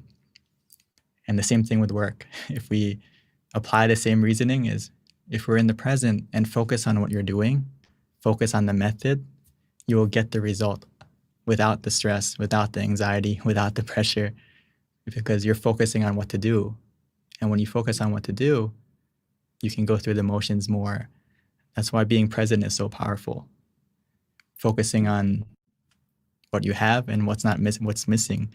A lot of times we're focusing on what's missing rather than what we're doing. Mhm. And that's what makes us feel that anxiety. And so if you feel that way, again, take a deep breath, bring your mind back to yourself for a moment, center yourself for a moment. It will go a long way, even a second, 1 minute. Sometimes you don't feel like it will help, but as you do it more often, you'll see it that just like we're running a marathon, you ran for, and all of a sudden you take a moment to stop and breathe, you'll feel better, right? Your mind is the same thing, especially if you're working all day, trying to get that, you're going to feel overwhelmed. But if you take a moment to stop and relax and bring your mind back to yourself, you're going to feel that weight. Like I mentioned in the beginning, right? When you don't feel that weight get released bit by bit. It's like you're carrying a bunch of things, and the moment you put it down, you will feel the relief. Mm. So that's why we need to kind of take a deep breath, center yourself, use the mantra, use the visualization to bring you back to the present, and you're going to feel better right away or Yeah. gradually as well. Thank you, Lumpy. I think it's really important not to overlook something like just anxiety because, it can actually have a physical effect on you as well if you're not like dealing with your mental well-being. Like you can have a breakdown that will actually affect your physical body and even like potentially something worse like a stroke. So it's really important to have these tools to really like help yourself when you need it. So thank you so much, Venerable. Now, we did have questions trickle in, Venerable. One question that came in, actually a few. Let me go ahead and get to it. So this is a question that came from the Georgia Meditation Center. Thank you guys for representing. So as much as I focus and let go in meditation, all of my responsibilities are constantly coming up. How do I truly let go? That's a very relevant question to the theme as well. Our first responsibility is to ourselves, to calm ourselves first. And then as we do that, we have that positive mindset to look after the rest of our responsibilities better. So, of course, when the responsibilities come up, we have to use the method that helps to shield your mind, meaning that sometimes just relaxing isn't enough in the beginning of the session. In meditation, the end goal is to do nothing. But in the beginning, we have to do something for some of us to get to that state of nothingness, where your mind is blank, when your mind is still. So if you feel that the responsibilities are coming up, there's a couple of things that we can do. The first one, especially if it's distracting, is try to use the mantra or use the visualization to kind of block out your mind from thinking about those responsibilities, because the good thing about our mind is that it can only focus on one thing at a time. Even though it may feel like we can think of 1,000 things, it's only because it's jumping from one thing to the next thing to the next thing. So as we stop that jumping, we need to think of the mantra instead, or the visualization, or even both at the same time if we feel like we can do it relaxingly. And it will help you to kind of build that shield or barrier and or it's like an anchor that keeps your mind from drifting away. It keeps your mind inside. So use the mantra and the visualization to block out that. And if you feel that that's not working, then we can go to the next step, is just open your eyes. Open your eyes, and it will help to cut the thinking. It's like a director. If you say cut, the movie stops, right? They stop filming, stop everything. And in the beginning, sometimes we have to open our eyes often, but it will help to, it's better than continuing with the process of thinking, because it's like a habit.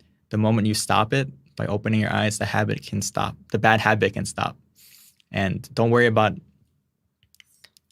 restarting often, because the process or the progression that you had in the meditation didn't disappear. Because if you continue to meditate with that wandering mind, we're not really progressing. So the best thing to do is just to cut it out as soon as possible. So those are two things that you can try, and it will get better gradually. And before you know, it's going to exponentially get better. So, Venerable, that was actually a pretty good question. And, your answer kind of like made me think of something myself with regards to the wandering mind when you meditate. So when you're sitting down to meditate and you do have a wandering mind, do you think there are moments in there where you're actually meditating? Or if you're just having wandering thoughts, is it just kind of like a waste because you really didn't meditate? What is your take on that? There is moments between the wandering that are moments of more calm, and those are moments that we are progressing. But in the moments where you are wandering truly, where your mind is thinking of this or that, it's not really progression. It's like you fell off the path. So even though you're still walking, you're walking in the wrong direction, or not going in the right direction. So that's why the sooner you realize is a good step. You realize so you can adjust, and the sooner you adjust, the sooner you come back on the right path and start walking in the right direction again. Oh, wow. That makes a lot of sense. So you're still walking, but you're just not walking in the path to the destination. Yes. Oh, that's pretty awesome. Thank you for that analogy, Venerable. All right. So our next question comes from New Jersey, and I think this is a good question too, quite relevant to our theme. Thank you guys for these awesome questions. How to create a positive mindset and make a good connection between body and mind for people who are suffering mental disability. This is it depends on how severe the mental disability is, but in most states,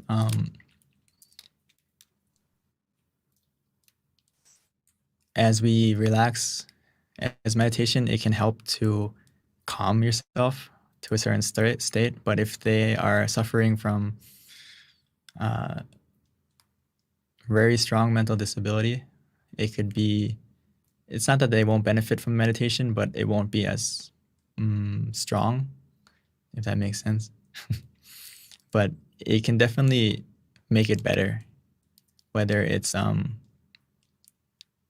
anxiety or depression. It can get better from the meditation. But for the mental disability that is more physical, meaning that there's severe trauma to the brain or something like that, it could be a little bit difficult to meditate. But the best thing that they can do is, if they have the mental capacity to repeat the mantra, that can definitely help. And for us, as a friend or as a family member, we can also meditate and send the positive energy that you feel and dedicate it to them. And that can also help to benefit them. So hopefully that gives some kind of perspective. Thank you, Venerable. So our next question is from someone from California, Andrea. Being from California, how do you think social media affects young adults and teens' mental health, in specific with comparison from others? This is the biggest challenge right now in our generation and in the future generations is as technology grows and develops, our mental health goes down if we rely on it for our happiness. And that's the problem with for teens, young adults, and I don't think just young adults, I think for anyone who or whether it's any age, if they rely on social media as their source of happiness, their source of gratification, their source of achievement, fulfillment, they're only going to suffer because in Buddhist philosophy or just in general, nothing lasts forever. Everything is impermanent. The follows don't always come. The likes don't always come. Sometimes they come, sometimes they go. So it's not a constant happiness. And most of the time, it's suffering that we feel. And so for those of us who, the more we can use social media in a positive way, but as I said, if we use it as our main source of happiness, our main source of fulfillment, it's only going to make us suffer mentally. So really need to take a break from it. If it's, detox from social media, a lot of people feel better, right? If anyone's ever been on a meditation retreat for 7 days, 5 days, or even longer than that, even a day where you just put your phone away and don't look at it for a day, you feel better, right? And I would recommend try to reduce your usage of it if you feel like it's impacting your happiness, and remind yourself that true happiness can come from meditation. I think many of us were able to experience it tonight, at least a glimpse of it, and it'll get even better the more you meditate, the more you practice, and you make your source of happiness not from social media, but from within yourself, and make true connections with yourself, true connections with the people that are close to you, that you love, your friends and your family, that, your true social media should be the people that are close to you and around you and help you to look after you and make yourself feel better. So those simply, if social media, it does have an effect on your mental health, more negative than in most cases. Yeah.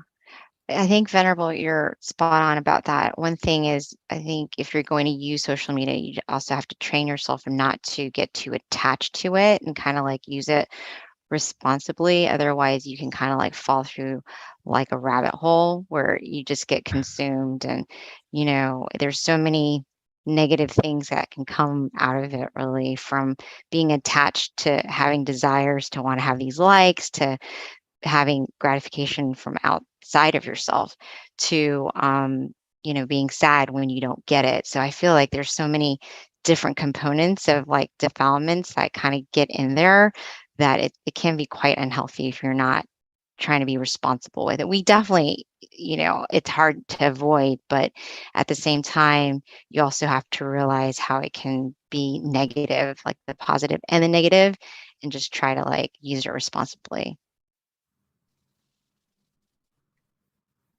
So, Venerable, another question that we have, this is from last month that we can bring up to try to get some of the ones that we had that we weren't able to address. This one is how to have a peaceful resolution to meditation. A timer isn't pleasant when it sounds. If I try to time myself, then my mind will not be fully meditating, but thinking about how much time I have left to meditate. Great question. I think first, you shouldn't use a timer, exactly. Go by your feeling. When you want to make a resolution or when you want to spread your love and kindness or anything in that way, what I use or what you should do is basically fill yourself up with relaxation first, fill yourself up with happiness first, and then you can use the resolution, do the resolution or do the love and kindness, meaning that feel for yourself don't worry about when am I going to make the resolution. When you feel still, when you feel calm, and at that moment, you should try to use the to do the resolution. When you feel for yourself that, okay, I'm okay, I'm ready, I feel calm, I feel still, and you feel for yourself that this is the right time. And then at that time, you can do the resolution. So it doesn't necessarily need to be at the end. It doesn't necessarily be, it can be at any time that you feel comfortable. Or you feel for yourself that, okay, I feel good now. Ideally, after you feel more good, you feel more calm, you feel more positive, that's a good time to make a resolution because your mind is in a good state. So, Venerable, when it comes to time, do you have like a suggested amount of time you recommend for people to meditate in terms of when, on average, your mind might still? Is there kind of like a standard on that by any chance? It depends on how quickly you can let go. So if you can let go easily and quickly, you can really get deep in your meditation. And again, it's not necessarily about the time you meditate, but the time that your mind is still, which is the essence of a good meditation. So if it's 1 second of stillness, that's a long way. Some people meditate for an hour, but they don't even get a second. So even though you meditated for a minute and you got a second of stillness, that's a huge step. But ideally, if you can meditate more, of course, it gives you more opportunity to get moments of stillness.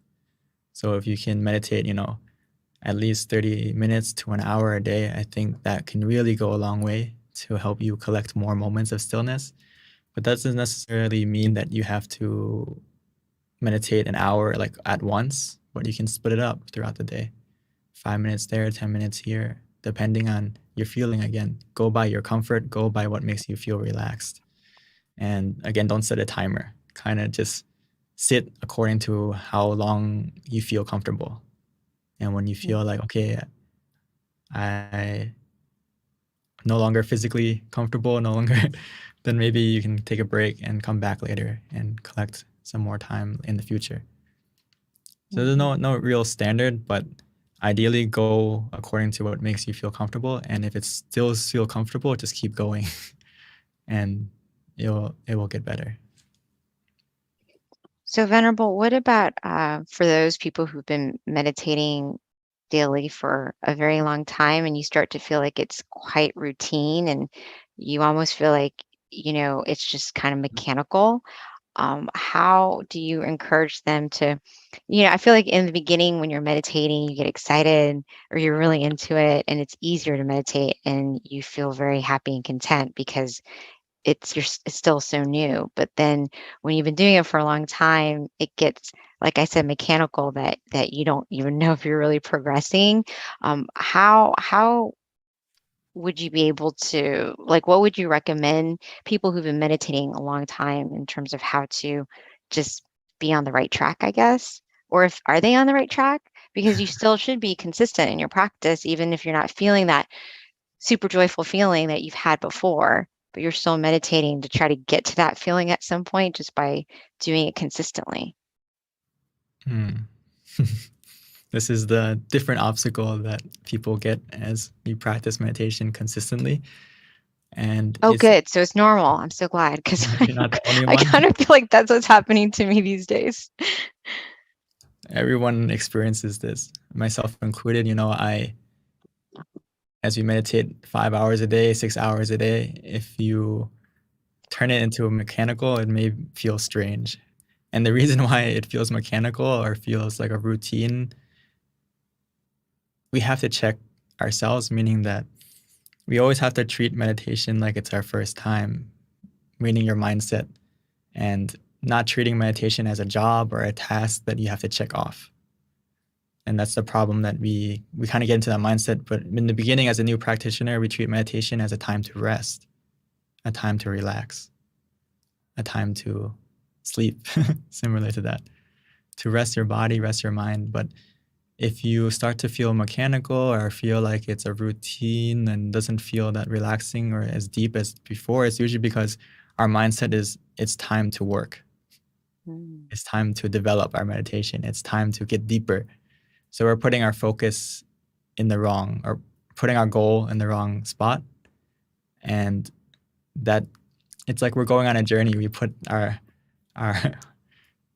waypoint or our destination in the wrong place, and as long as we keep walking, but we're walking without happiness, we're walking without the true clear goal. So I always remind myself, and even every week that I also have to check up on my meditation and tutor and stuff like that.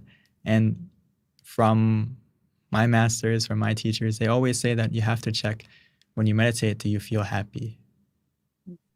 If you feel happy, you're on the right track. But if you feel bored, you feel stagnant, it's usually because your mind is in the mindset that I don't treat meditation as meditation. Treat your meditation as time to relax, and that will help. Just think of it. I'm just here to relax. I'm just here to rest.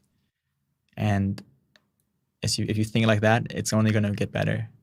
But if you treat meditation like it's time to clock in, time to get to work, then it's gonna feel kind of the way you described. Thank you, Venerable. Actually, meditating with you, or anytime I meditate with a teaching Venerable, I don't feel like that. But on my own, it's easy to do it when I'm practicing daily. But thank you. That actually makes a lot of sense. We do have a couple more questions, Venerable, that trickled in. This is from the Georgia Meditation Center. For someone there, the question is, how can I do more good deeds? How do I find more opportunities?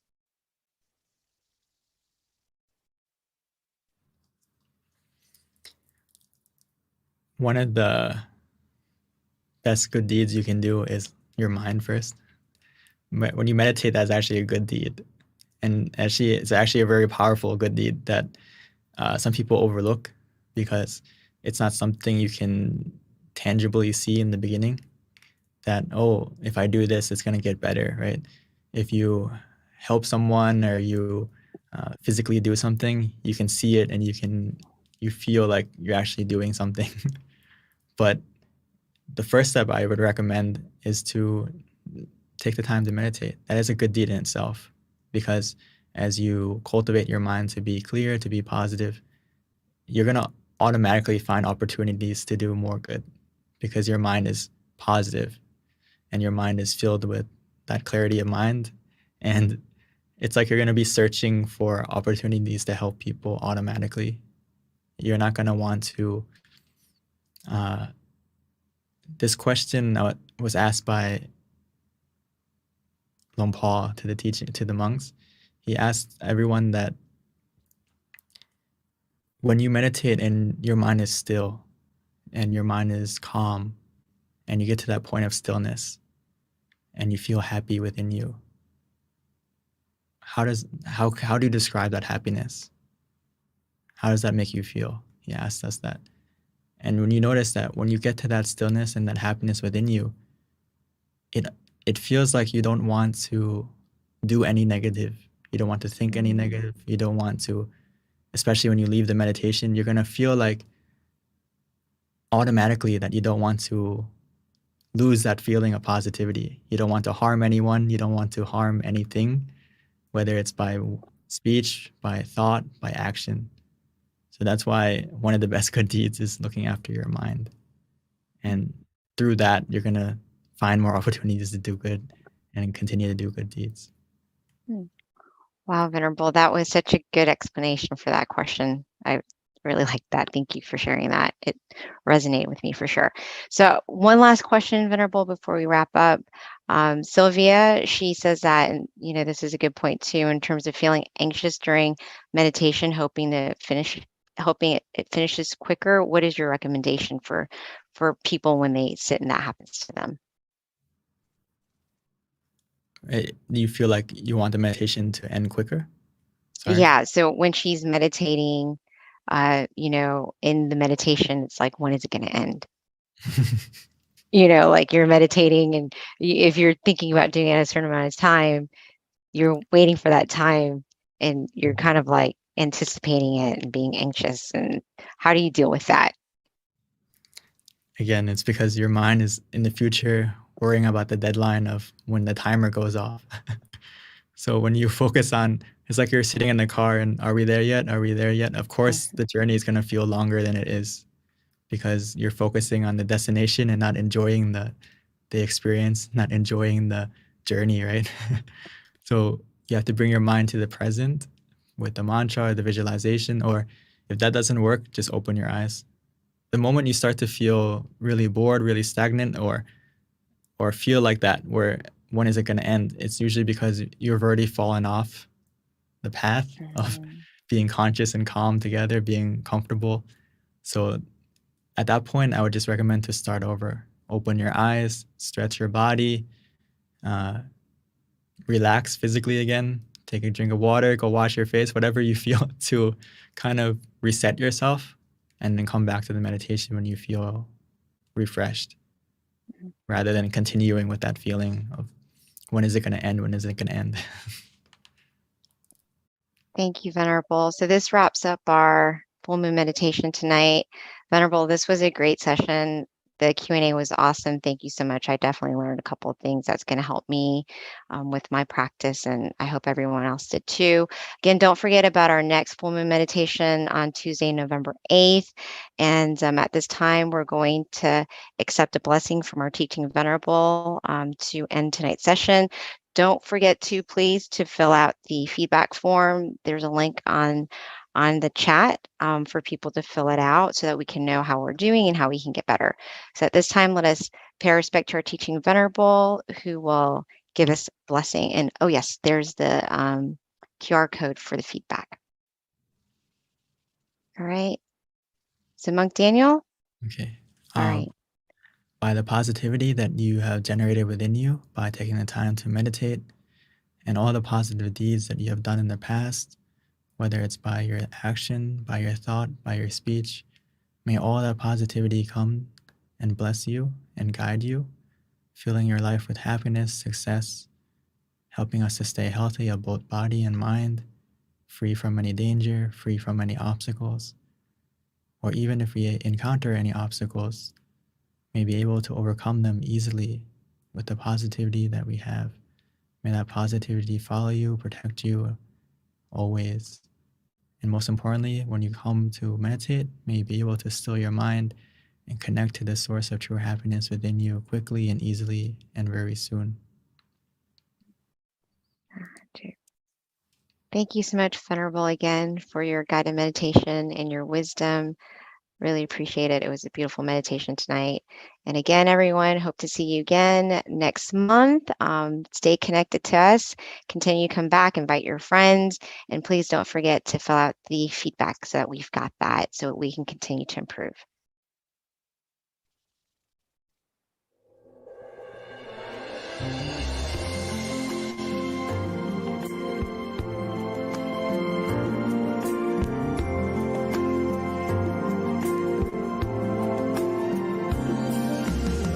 Let's come together to open a new world era to eliminate all conflicts and differences. It's time for everyone to join hand in hand.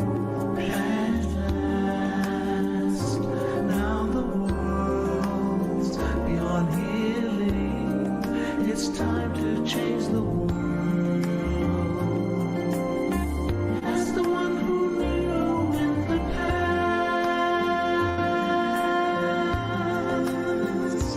in this period of our time, we will see before we depart this world. Everyone must join hand in hand to change the world from darkness to brightness, from suffering to happiness, from ignorant to the knowledge world. Change the world, we have to do it the easy way.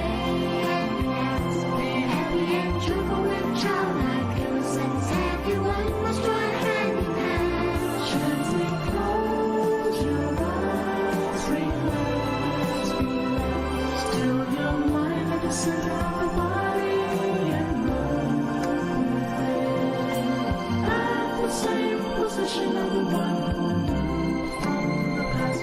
Change the world from the era of darkness to the era of light. From the old era to this new era, the world will be like heaven on earth. No classes in society. Everyone will be evenly happy. We'll speak the same heavenly language. Become as one with smiles of love. We'll be kind, the world will change. The world will change. Let's come together to change the world. Let's come together to change the world. Let's come together to change the world.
Recording in progress.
Hello, everyone, and welcome to our full moon meditation tonight. The theme is International Day of Peace, and I'm going to do something a little different today. Hopefully, I'll get some participation, but I normally read out of Paipo, which is an awesome meditation quotes from our teacher, Lompata Machayo. And normally I have one already picked out, but I was hoping to field it from the audience. So if you can pick a number, whatever number I get, the very first one, I'm going to read the quote in the book. So if you can just pick a number from 1 to, let's just say 130. So if I can get someone to just throw in a number out there. Oh, thank you. I saw 53. Okay, so we're good. Thank you so much. There are so many numbers coming. Okay, so this is very random, 53. And this is from Paipo, and thank you so much for your participation. All right, 53. Okay, so this is a quote, and it is nothing worth. So I have no idea what I'm about to read. So hopefully it's going to fit with the theme, but we will find out together. So many times we waste our time and emotion to trouble and pressure when it's not worth the lost energy. There is nothing more worthy of our time than stilling the mind to a stop. Stopping is a key to success, making us more satisfied with our life, making us enjoy every moment, and helping us attain true happiness. Stopping helps us to spread the purest, most powerful, loving kindness to all beings, regardless of race, religion, and nationality. All right, so thank you so much for your help. All right, so that is our quote for the day. So hopefully that's going to help inspire you as we come together to still our mind. Thank you. One other thing, don't forget that right now we are still in our mind challenge, which we've been doing for about 2 months now, going into 3, and it is a 3-month challenge. The idea is to build on a habit or something that you want to work on and try to improve yourself during this time.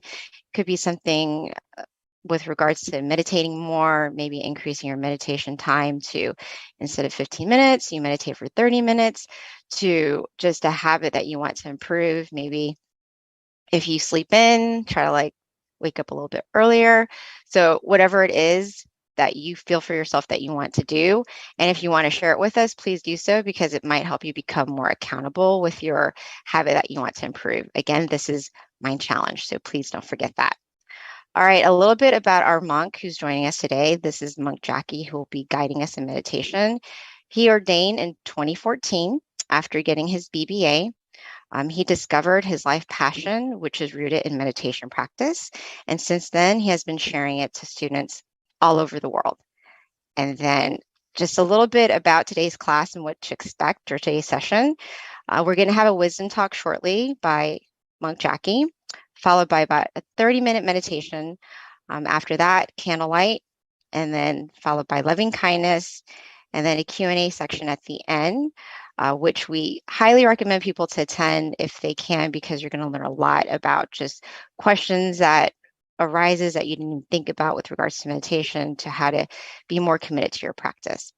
All right, so without further ado, let me introduce Monk Jackie. Hello. Good morning. Oh. Good evening to everyone in the US. All right.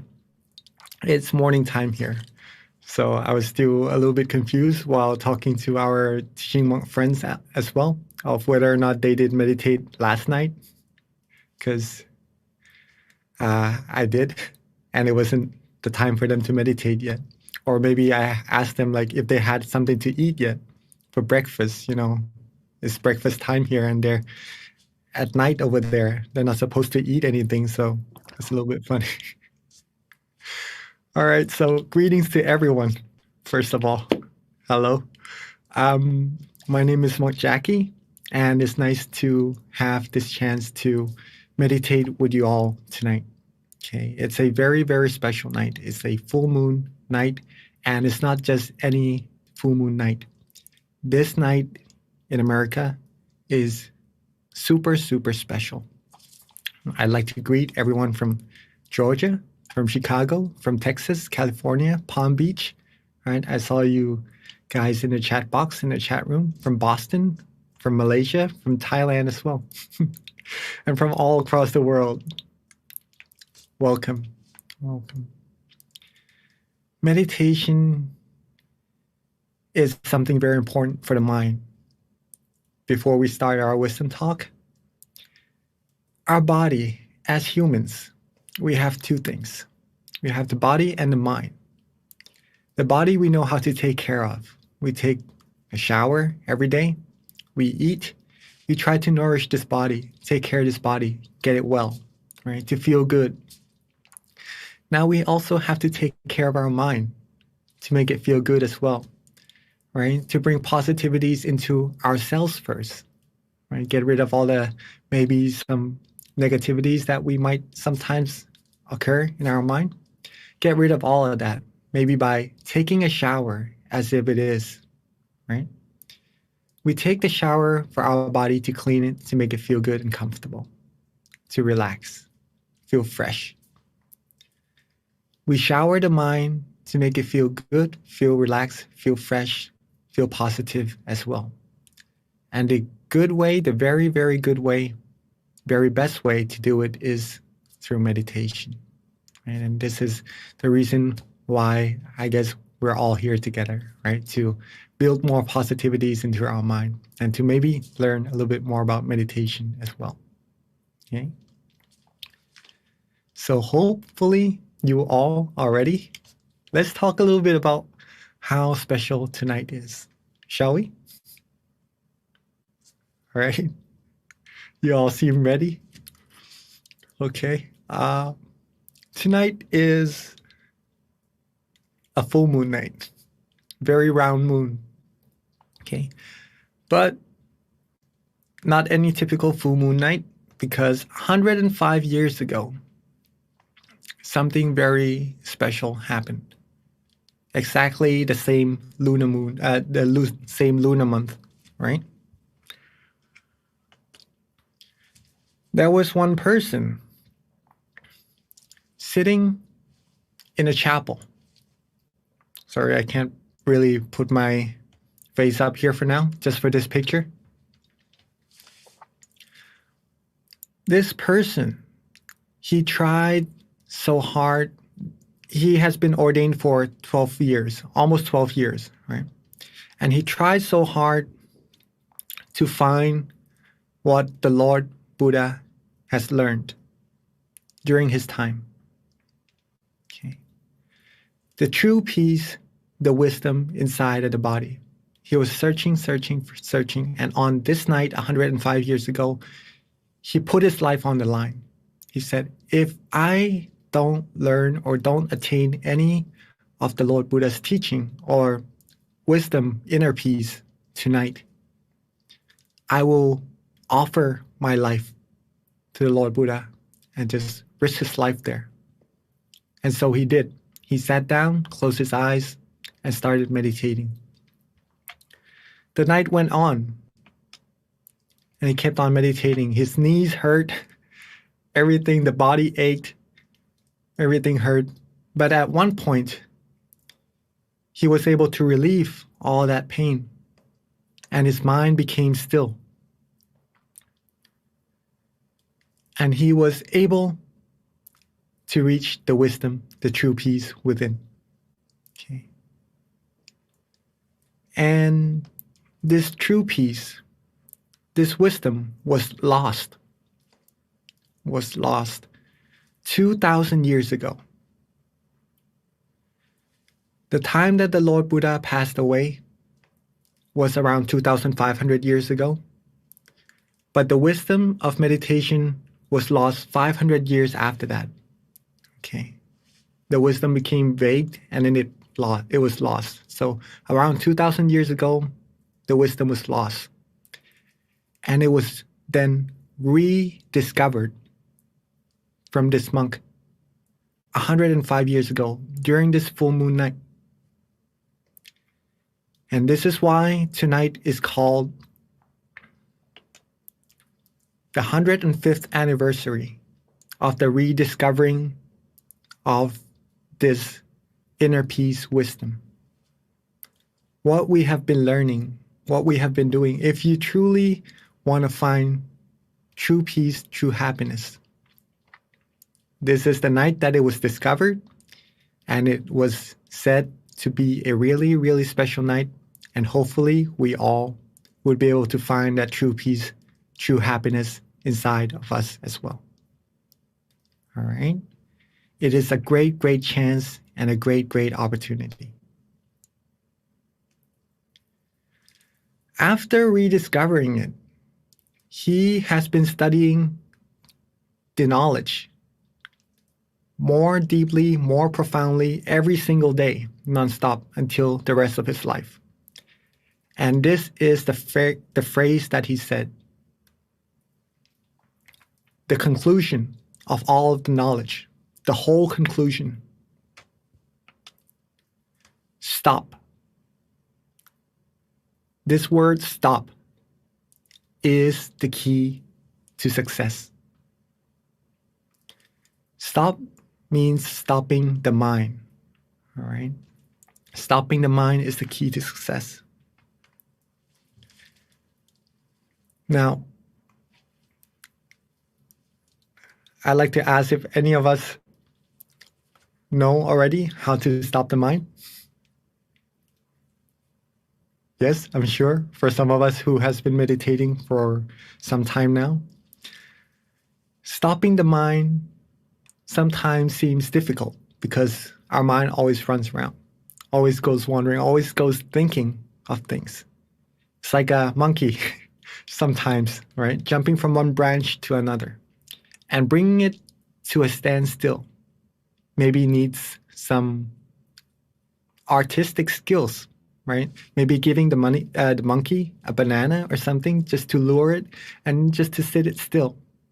Give it something to play with, something it likes, right? Instead of just trying to cage it, it wouldn't feel good. If we try to still our mind, it would try so hard to just break free from that situation, and it won't feel comfortable for you. Okay? So in order to stop the mind, we have to be a little bit artistic, right? How do we do that then? Does any of us here likes to be comfortable and relax? Yes? I see some noddings. Yes. Thank you, Pat. Thank you, Dawn. And hopefully we all at Georgia as well. I can't really see each one of us, but sure we all like to be comfortable, right? To be able to stop the mind. Being comfortable is the heart of it. You see the heart behind it? It's the very heart of meditation. In order to still the mind, to stop the mind, you have to be comfortable. Be relaxed. Nurture yourself. Both your body and your mind, right? As simple as that. If you're able to do this, your mind will come to a standstill very, very easily. And you'll be able to reach true peace, true happiness right at that moment. But it doesn't just stay there. If you're able to keep it comfortable and relaxed, it will go deeper and deeper. You'll find deeper happiness as well. just a little bit to share on how we could get our body and mind to be comfortable, if that is interesting to all of us. Okay, let's talk a little bit about the body first. We all are different, right? Some of us may like to sit on a couch, a sofa, a chair, right? A comfortable seat. Feel free to do so if it feels comfortable for your body, all right? Some of us may like to sit on the floor, on a cushion on the floor, an asana. Feel free to do that as well if that makes you feel comfortable, all right? Now, here are some of the things we could also do to adjust our body to be comfortable. Some stretches, some exercises during our free time, maybe, or even before meditation, just so we can sit for a longer period of time. Find some comfortable seats, as we've mentioned a little bit earlier, and your sitting positions as well. You don't need to sit always cross-legged, right? You could just relax any way you like. Make sure the body is comfortable, and that's going to improve your meditation. That's going to get your mind to become still, right? Just for your information. Also, the way we close our eyes, that's also very, very important. This is one of the very first steps in meditation. If we're able to close our eyes comfortably and relaxingly, the rest of the meditation will be very easy as well. Close it just enough so that we feel relaxed and comfortable in our whole facial area. And then it will relax our body automatically as well, and the rest of our body. And then later it relaxes our mind automatically as well, only by closing our eyes correctly, if you're able to do that, right? Hopefully this is not too difficult for all of us, right? Relaxing our body. Next, let's talk a little bit about the mind. How do we relax our mind? Some people that I've met likes to think of nature. Maybe even walk around in the nature before coming to meditate. Just to think of nature makes them feel relaxed. They like it, right? You can do that. Or maybe you like to think that you're at the beach, just relaxing, having no worries at all. My teaching monk told me to do this because my house was close by to the beach, right? So I guess he learned where I'm from, so he taught me to think of the beach. Think what you do when you go to relax at the beach, and just use that feeling to improve your meditation. These things you're able to do so as well. You could even practice letting go. Letting go means to let go of anything that is within the mind at that moment. Okay? Let go, be detached. Some of the things that we could do to help let go is realize that nothing really lasts. Nothing really lasts. It comes, it stays for a while. One day or another, either us or the things that we love, right? Maybe a tree that we love, that we grew, would be detached from each other for sure. Okay, so there's nothing to really hang on to. Therefore, we can let go. If we're able to do this, our mind, from holding something, maybe even if we know it or not, holding something light or heavy, maybe some burdens that we accidentally acquired during the day. If we're able to let go, our mind will be light, soft. And when that happens, it becomes still, and it travels to the source of purity within automatically as well. Now, all these things are called methods. simple, right? Each of us, everyone here, would probably have your own method to get your body comfortable and to get your mind comfortable. Do what you like. Do what your mind feels comfortable doing. That is important. Learn more about ourselves. That's meditation. The method leads us to being comfortable. Okay? But then sometimes, only sometimes, we lose the comfort.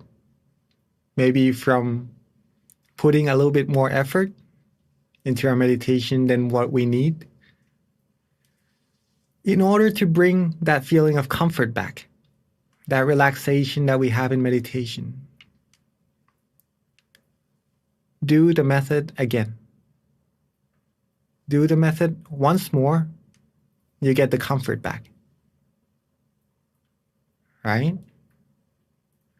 Then when we start to feel that we're losing the comfort again, use that method once more. Bring the comfort back. When this happens, our mind will become more used to being comfortable rather than working, thinking about things. It will become more and more still. We will receive more and more happiness.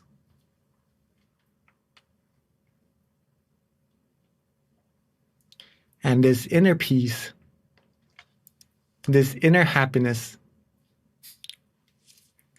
is international. It's international, right? But it's also inside of everyone, so it's international. Even though we are different on the outside, but we all have this place in common. No matter who, no matter where, no matter when, you can all access this inner peace. Okay. Hopefully this is simple enough for all of us to understand. If you are able to find this inner peace inside of you, no matter who you meet, you'll be able to share it with them, get them to find this peace inside of them as well. The more people with peace inside of the mind, that's how world peace will be able to come true. All right? I guess that's about a good enough amount of wisdom talk. Right? Hope that was interesting. Now, the important part is what we're about to do, to take all of these things into practice. All right? So let's begin with that. Before we begin our meditation, once again, get your body ready. Be relaxed and comfortable. Maybe if you need, drink some water. If you need to use the restroom, feel free to do so. If you need to move around, find yourself a comfortable position, please do so as well. Let's take a few moments to adjust our body before we begin, right?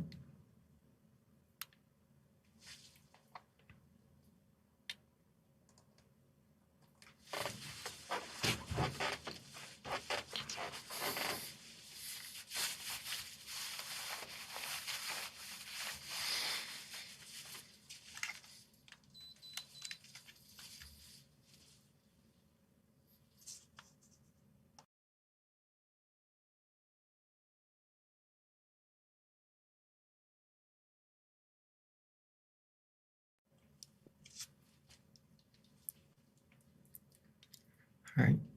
Hope you all are ready.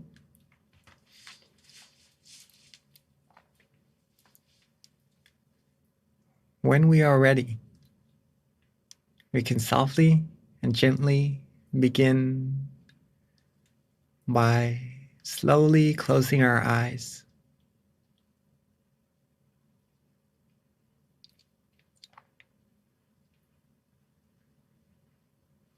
Take our time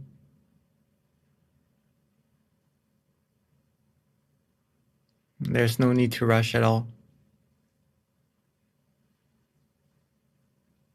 Softly and gently close our eyes.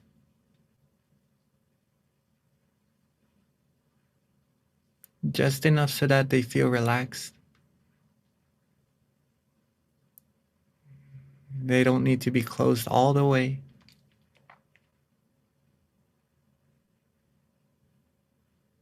Just enough so that you feel relaxed, easy, and comfortable.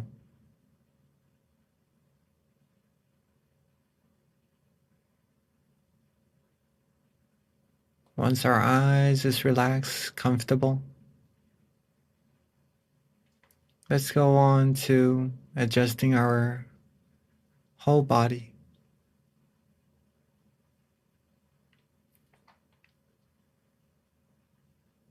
Let's take our time, relax our head, our forehead,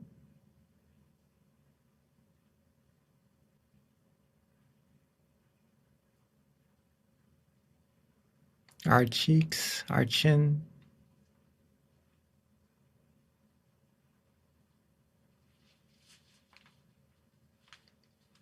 relax our neck, our shoulders,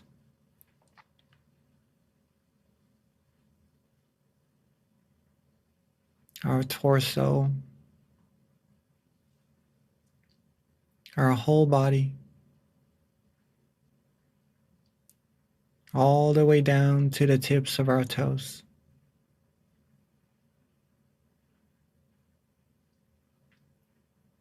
Go slow, relax, take our time. Make sure our whole body feels comfortable.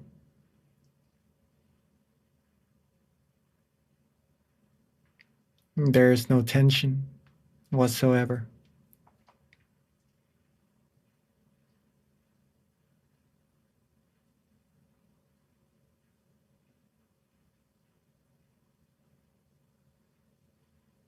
Let's relax and let go.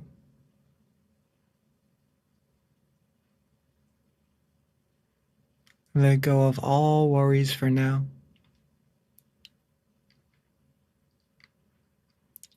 Leave them rest.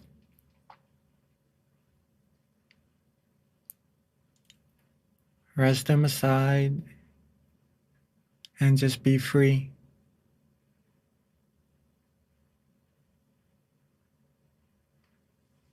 We can go back to our responsibilities after our meditation. But for now, let's let them all go. Let our mind get its chance to relax and to rest.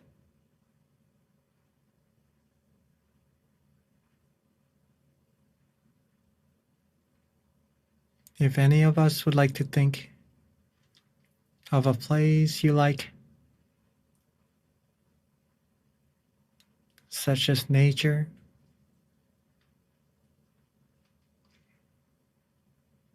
if you like to be at the beach, you can feel as if you're resting there as well.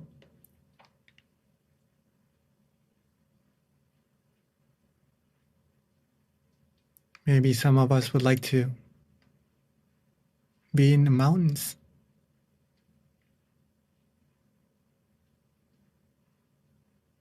Or maybe just thinking that we're sitting in space, the only one in space, alone, with no worries whatsoever. You can do so as well.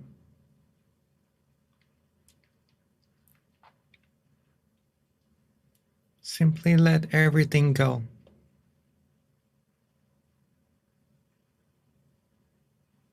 If you feel good, if you feel relaxed, if you feel calm at this moment, it shows that you're meditating correctly.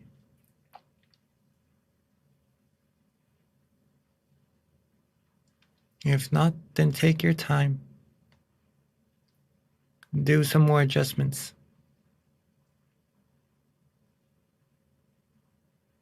Adjust the body. Adjust the mind. See what we like. See what's suitable for yourselves. And just take our time and do what is right for yourselves.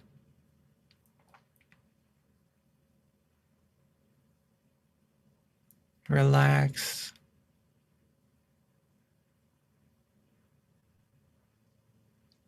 There's no need to rush at all in meditation.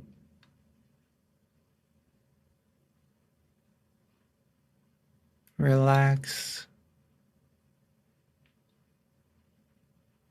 Let go. And have no worries at all.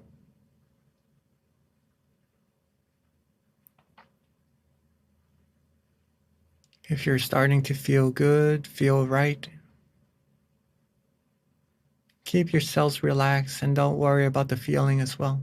You're doing really, really great.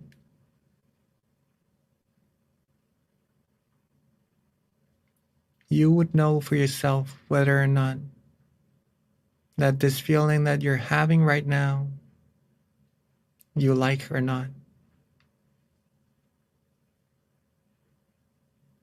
If you feel good, you're satisfied, you're happy with the feeling, and that is it. That is really, really good. Keep that feeling going.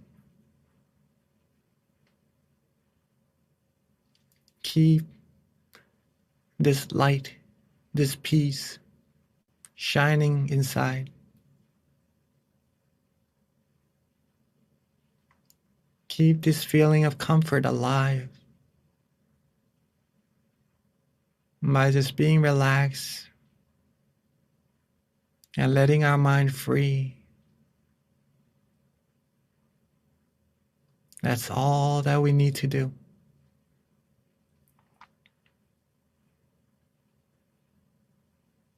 This is peace. And the longer we're able to keep this peace, keep this feeling of relaxation with us, the longer our mind will become still, free from any thoughts, free from all impurities. And it will cultivate positivities automatically.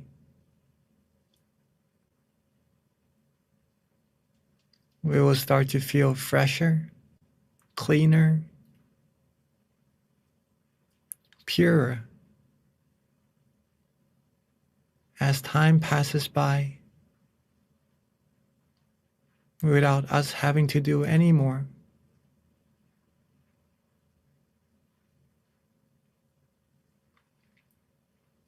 It may seem very subtle, very simple,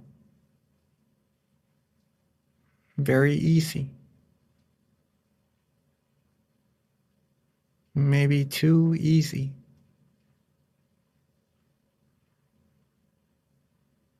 But that's what meditation's supposed to be, simple and easy. If your practice is simple, relaxing, and feels easy for you, that shows that you're practicing correctly. Keep it that way. We've been through so many hard things in life. Now it's time to nurture ourselves. Feel relaxed, feel peaceful, feel easy.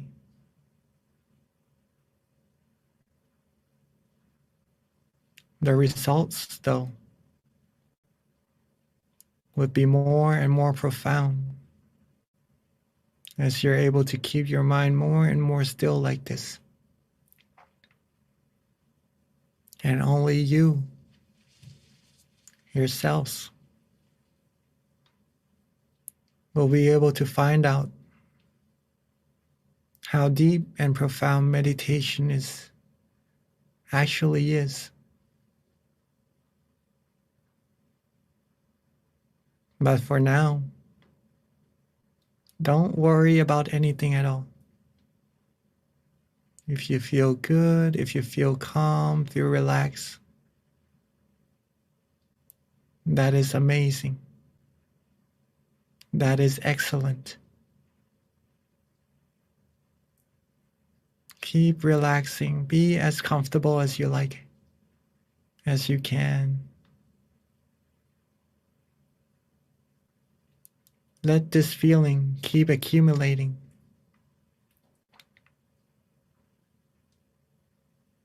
Let our mind become pure, cleaner, as time passes by, all on its own.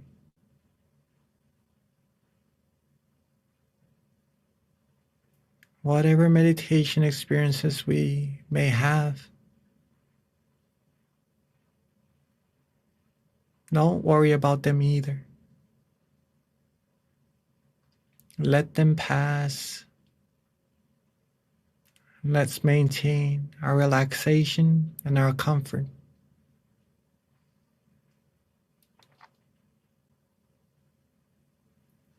This comfort, this relaxation is the heart of meditation. So in order to proceed further and further, it is necessary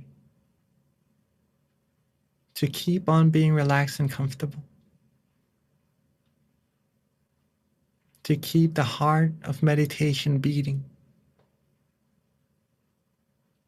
And the methods to doing so is all your own. It is learning about ourselves, of what feels good, what our body likes, what our mind likes. And when you're able to do what you like, what you feel good, feel pure doing, your mind will give you a very, very profound gift. And more gifts as time passes by. And for this time, if any of us would like to use an object of visualization, such as the moon, the star, a crystal sphere, feel free to do so as well.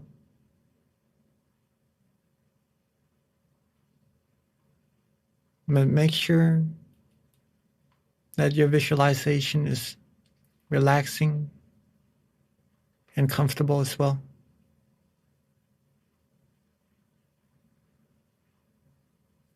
Or if you'd like to use a mantra, a recitation of a phrase or words, feel free to do so as well.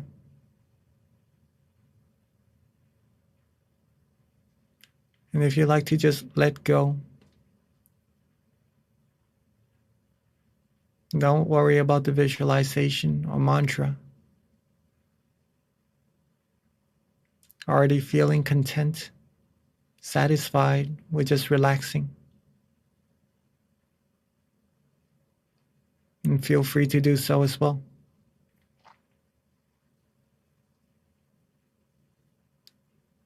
And let's keep ourselves nice, calm, cool and easy, and relaxed.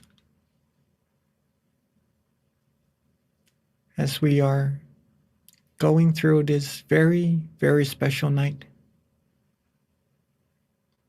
so that we all can receive the most amount of positive energy, positive feelings inside of our mind. Let's relax, be calm, and still our mind further. Feel this positive energy further in silence together for this time being.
as we are all relaxing, as we are feeling the peace energy building inside of our minds. Our mind has now accumulated a good amount of clarity, a good amount of positive energy, whether or not if we know it, it is already there. And it would bring all the positivities in life to all of us as well.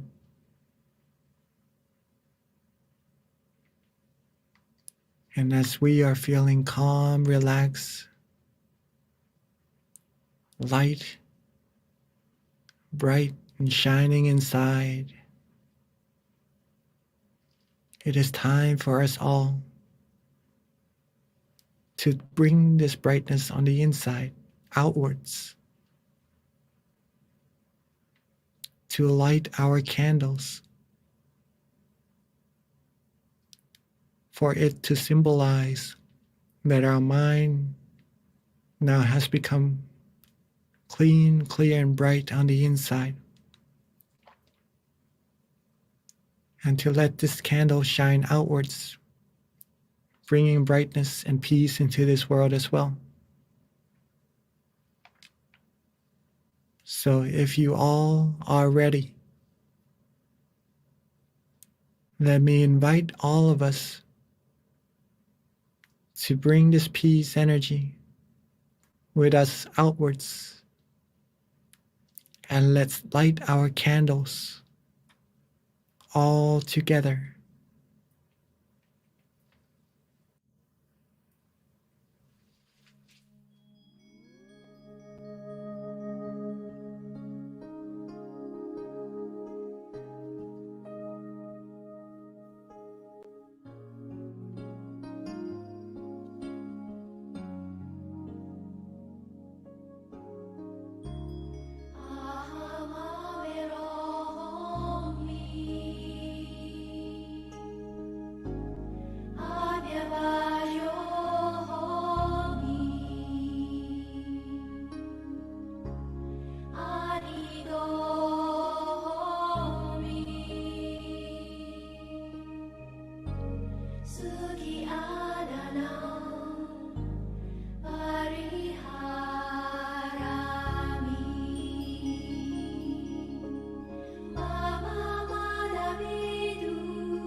as our candles has now been lit,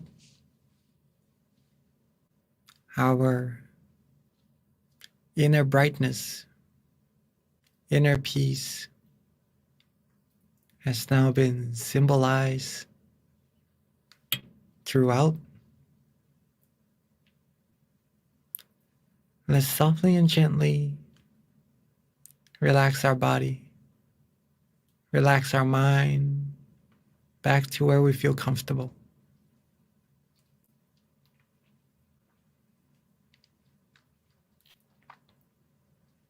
Take our time, relax our body and mind.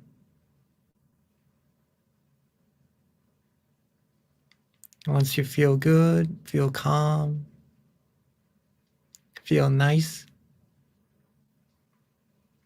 let's think of the brightness of the candles that we've all lit together.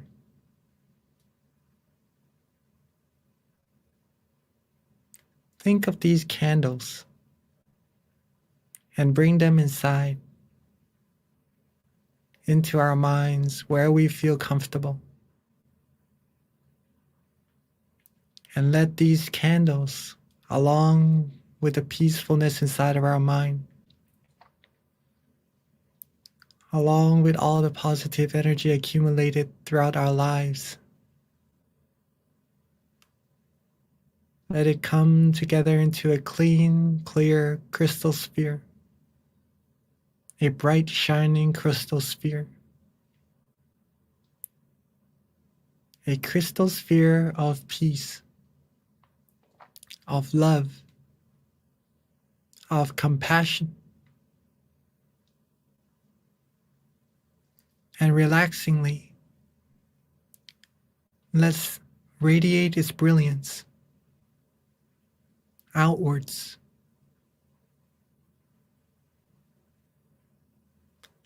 Let's shine the brightness of this crystal sphere outwards to everyone here in our center.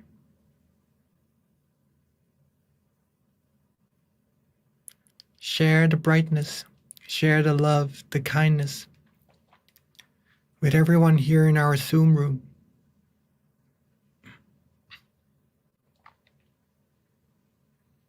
Share the love, the kindness outwards even further to everyone in our city.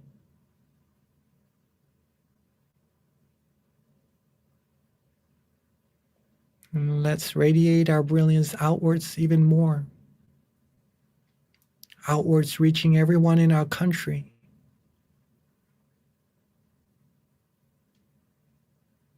And outwards more and more until reaching our whole world.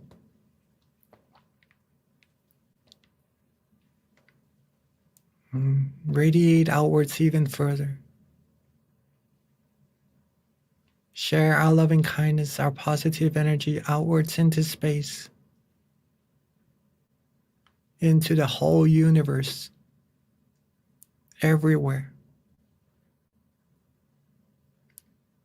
May every space, every particles be filled with our positive energy, our loving kindness, our good wills, our good thoughts.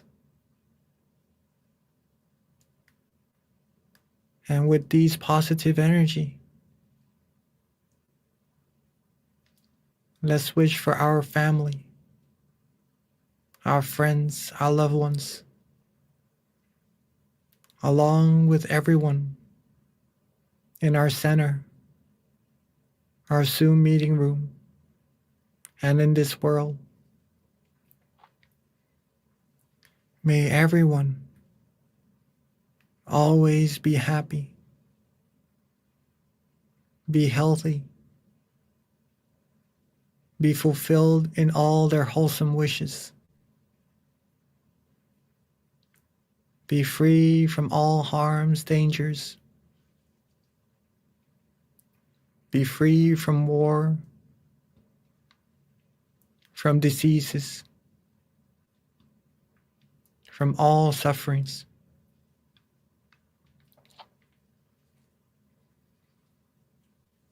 May everyone be able to find true peace, true happiness quickly and easily.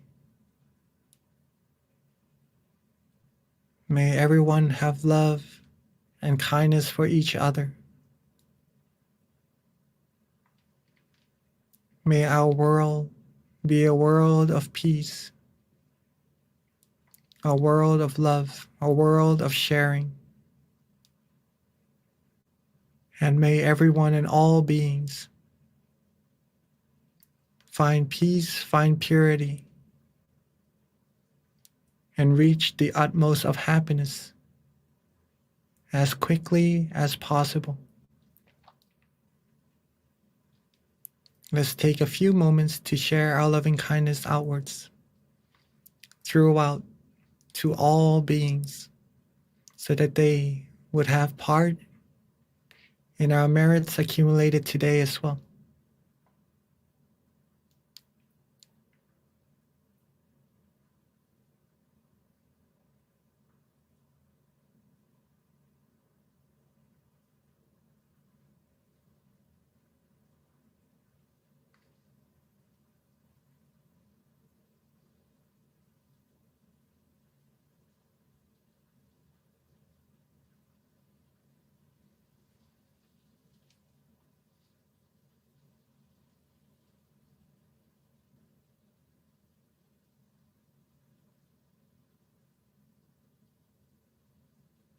Now that we've shared our loving kindness to all beings together, let's softly and gently bring our attention back to ourselves.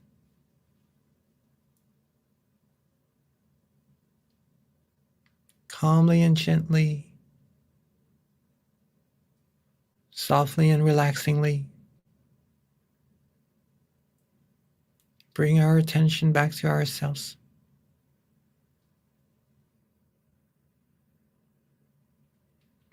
And right at that place where we feel nice and relaxed and comfortable, where we feel bright and shining, with our accumulated positive energy, let's wish for all of us, for ourselves, to always be happy, healthy, wealthy, and successful. Be fulfilled in all our wholesome wishes. May we all be free from harms, dangers, diseases. Be free from all negativities, impurities. May we all be loved, respected, and protected. May we find true peace quickly and easily. Always be virtuous. And may we all reach the utmost of happiness as soon as possible.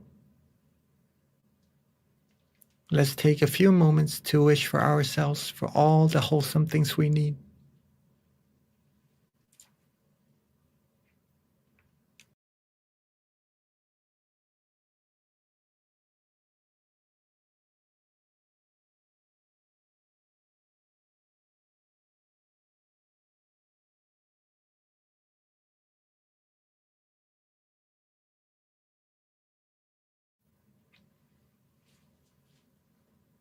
Now that we are reaching the end of our session together,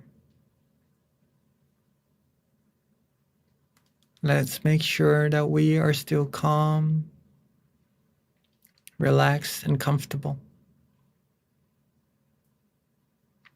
Our body is still feeling nice, feeling the way we like. And our mind is enjoying that peace energy from within. And while being nice, relaxed, and comfortable, let's recall that this feeling is very, very important. It will bring us positivities into our lives. It will bring happiness to all of us. Ourselves first, and then we could share it with everyone around us as well. And as we are ending this session, let's maintain this feeling with us as much as possible, as often as possible, as long as possible throughout the day.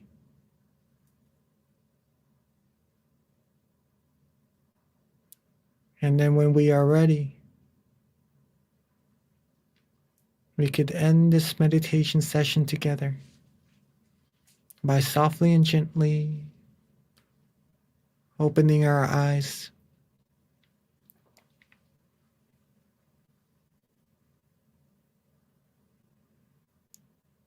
Sape Buddha Palapata Pajegananjayang Palang Arahantananjate Shena Rakhang Pandami Sapaso Sapabuddha Nupavena Sapathamma Nupavena Sapasangha Nupavena Satasoti Pawantu Te.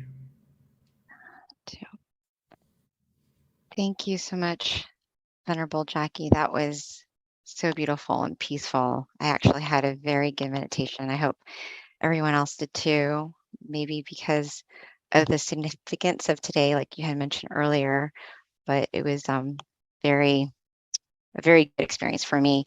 One thing that I did want to mention that I thought was really cool was in the beginning when we pulled a random quote, 53. I mean, how perfect was that? I had no idea what I would be reading, but then you actually had it on the slide. So yes, it was meant to be. So thank you for the person who suggested 53. Okay, so with that, you guys, this does wrap up our full moon meditation tonight. We do have a Q&A, so please do stay because this is probably one of the best parts of the experience where you get to learn from each other. If you have any questions about your own experience or anything that you want to know, this is a great time to take advantage of our teacher who's here with us who can answer pretty much any question that you have. So feel free to ask away. I do have a couple of announcements. First, we do have a survey that we put together. We're going to have the QR code and the link pop up. Actually, it's right there for you. Please do give us feedback because we do want to get better at what we're doing. Your feedback is really important and it lets us know what we can do better, lets our monks know like what you want to learn about. So please do take the time to fill out the form that we've got right there in the chat. Thank you. So our next full moon meditation, please mark it down. It's going to be Monday, October 10th.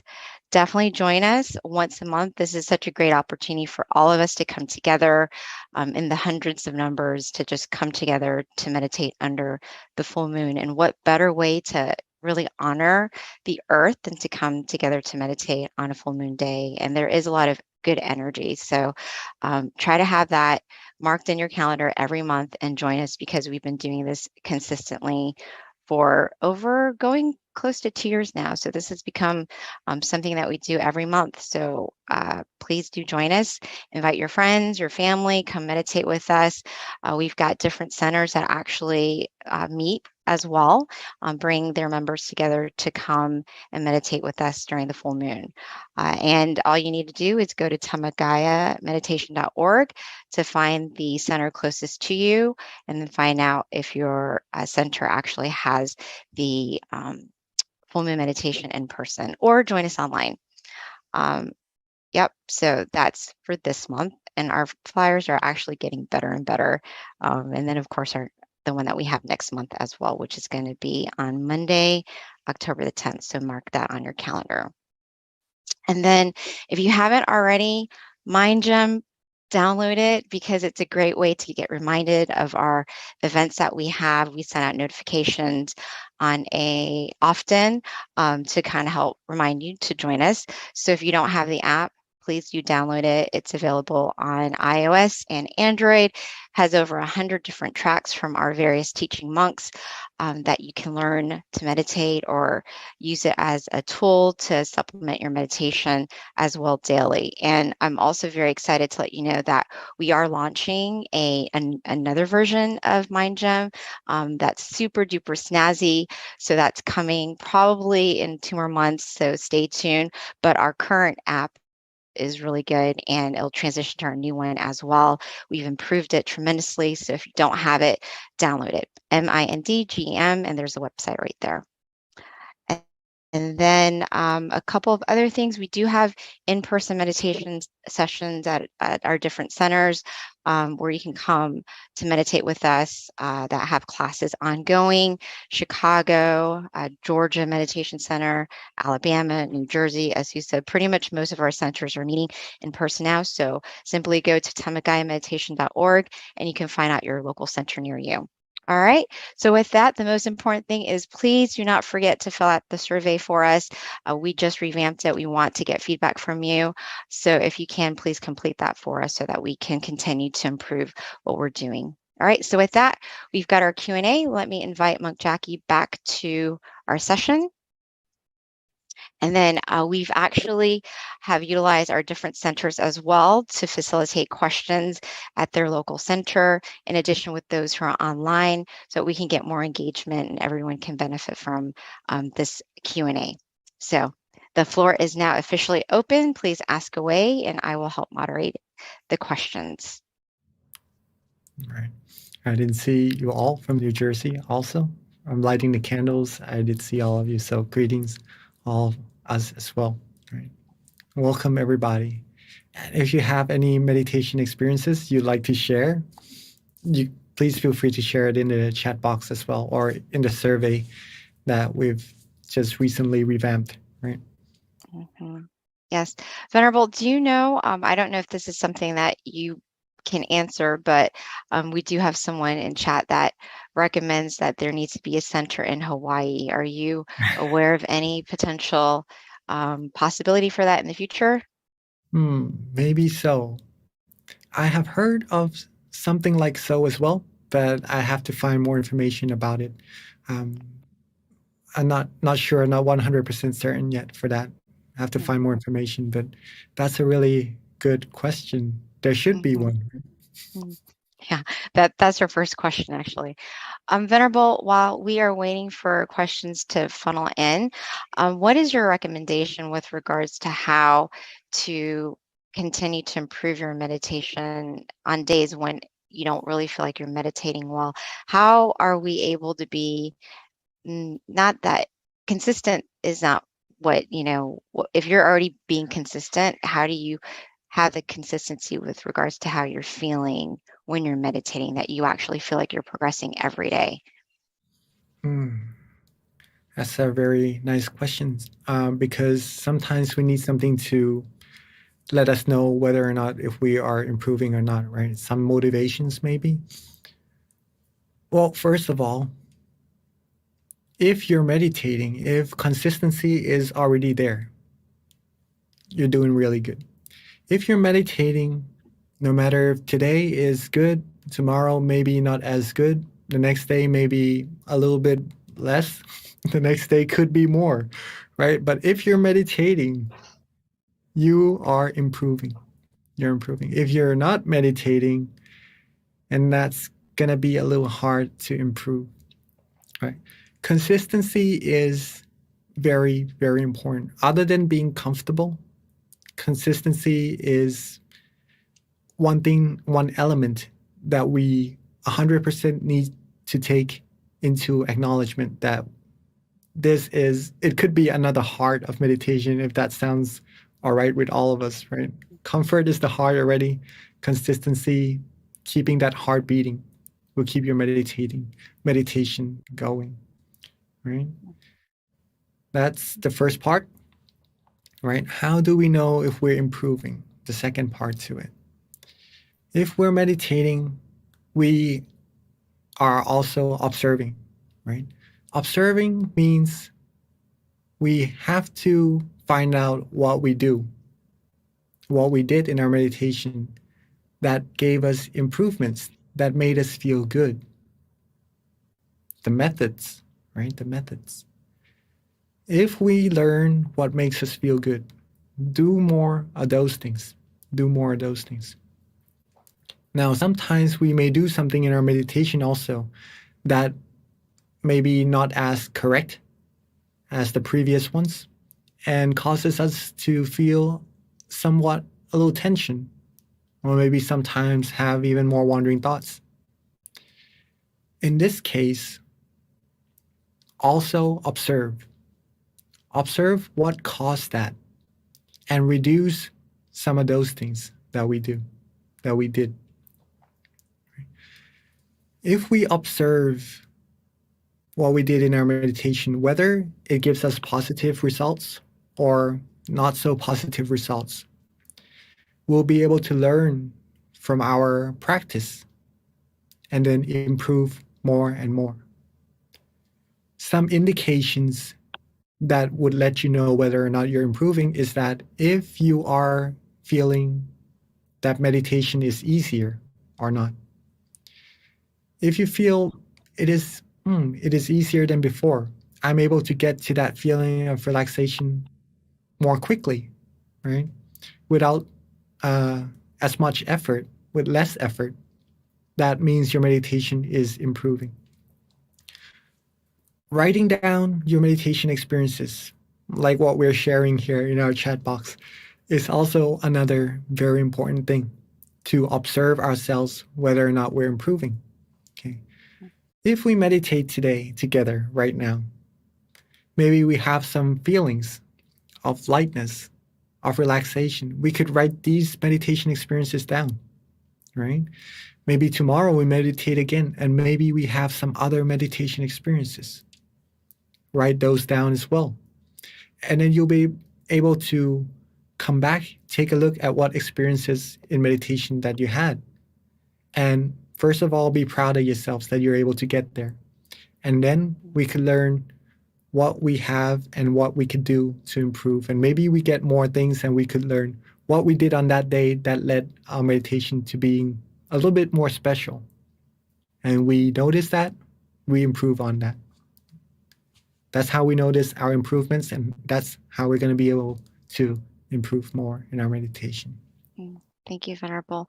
Venerable, so in addition to that question, just to kind of add to that a little bit further is, how do you know, like when you're dozing off in meditation? For someone who's new, maybe, they're not really sure if they're sleeping or if they're actually meditating. So that's actually a pretty good question. That comes from GMC. That's actually very, very good. It's very funny as well for me, for myself, because during my first years of meditation, I didn't know at all. We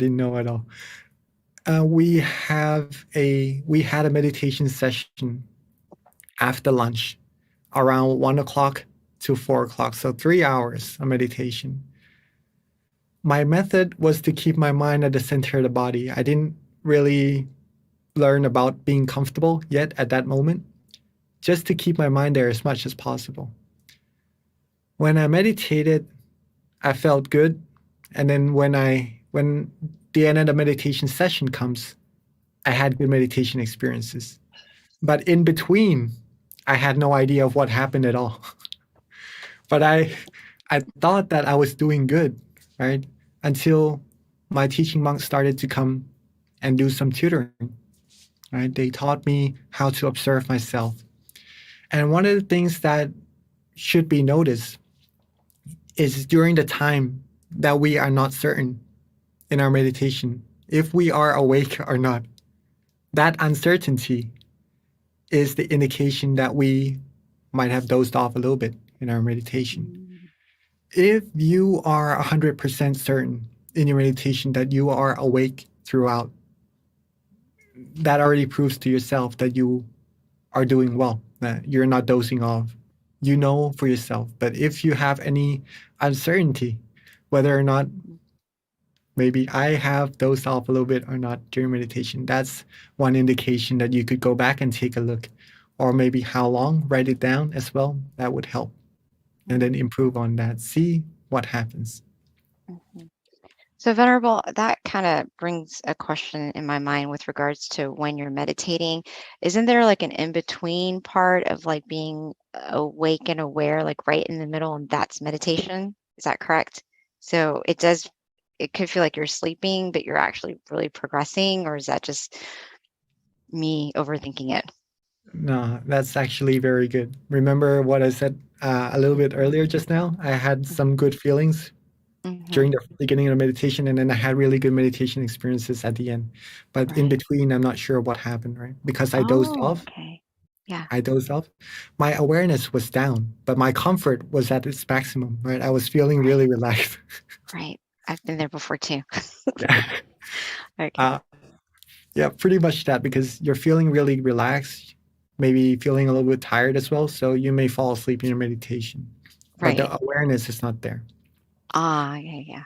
At the end of the session, when you're starting to wake up, right, you're gaining awareness back. And right where it comes into balance, when you are awake, when you are aware and feeling really comfortable, almost as if you just woke up, right? Yeah. That spot, that connection between awareness and comfort brings you that meditation experience when your mind is focused at the right amount as well. Yeah. It's almost balanced. Yes, yes. Yeah. If you are able Okay. to catch that feeling, if you're able to notice that feeling and keep that feeling for a longer periods of time, you'll be able to go deeper and deeper into your meditation. Okay, thank you, Venerable. So we do have, hopefully we'll be able to answer most of these questions that have come through. But the next question is, and I think this is a good question too, that is probably a lot of other people might have a similar question, which is, how do I get unstuck on anger and disappointment when someone has wronged me? Okay. Yes. Again, very good question. Mm, practice meditation. Learn this feeling of comfort, right? Bring your mind back to that feeling more often. You'll be able to let go of all the undesired feelings more easily, right? Instead of keeping it with you, we'll be able to learn how to let go, let it out of the mind, and then keep that peacefulness within our minds. The thing is, the method that I've mentioned earlier in our talk before the session, if you remember, the method brings us the comfort. Okay. So if we're starting to lose the comfort and anger and other undesired feelings are starting to come in instead, use the method. Again, relax your body. Maybe at that moment we aren't able to really relax our body, relax our mind. Think of a crystal sphere, maybe a moon, a star, or maybe just let go. Do what you did in your meditation that led you to feeling comfortable. When you feel comfortable, the other negativities, the other undesired feelings will be pushed away automatically as soon as that happens. But it takes practice. It takes practice.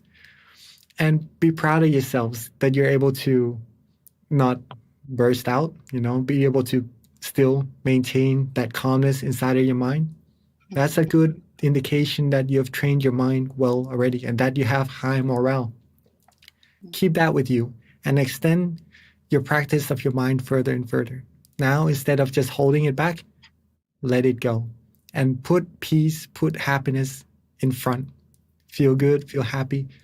Whatever people do to you that may have wronged you, one thing you could do also is share loving kindness, right? Our teaching monk, our master taught to think of it as if may everyone on earth be happy, right? Every time we wake up, share loving kindness. We are lucky that we're still breathing. We're lucky that we're still alive. May everyone be happy. Don't be angry at them, right? May they all be happy. And we one day will sure depart from all of this. And before that happens, accumulate as much happiness or as much purity inside of our minds as possible. Okay? Do this. This is our main mission. Try that, and nothing else will be a burden. Keep ourselves happy. Thank you, Venerable. So I'm going to kind of bounce around in terms of some of the questions, and hopefully we can get to all of them. This one is really interesting. We'd like to get some insight from you on this, Venerable. So it says, this is a question, is during meditation, I saw myself in a bright light. Even with my eyes open now, I feel bright, light, free, and at peace. How can I keep this positive experience going long after finishing my meditation? You're doing really well already. You're keeping that even though with your eyes opened already. To be able to keep it further, keep on being relaxed, right? Don't worry about the experience. Don't worry about the experience. If it comes, that's really good. That shows that you're meditating very, very correctly.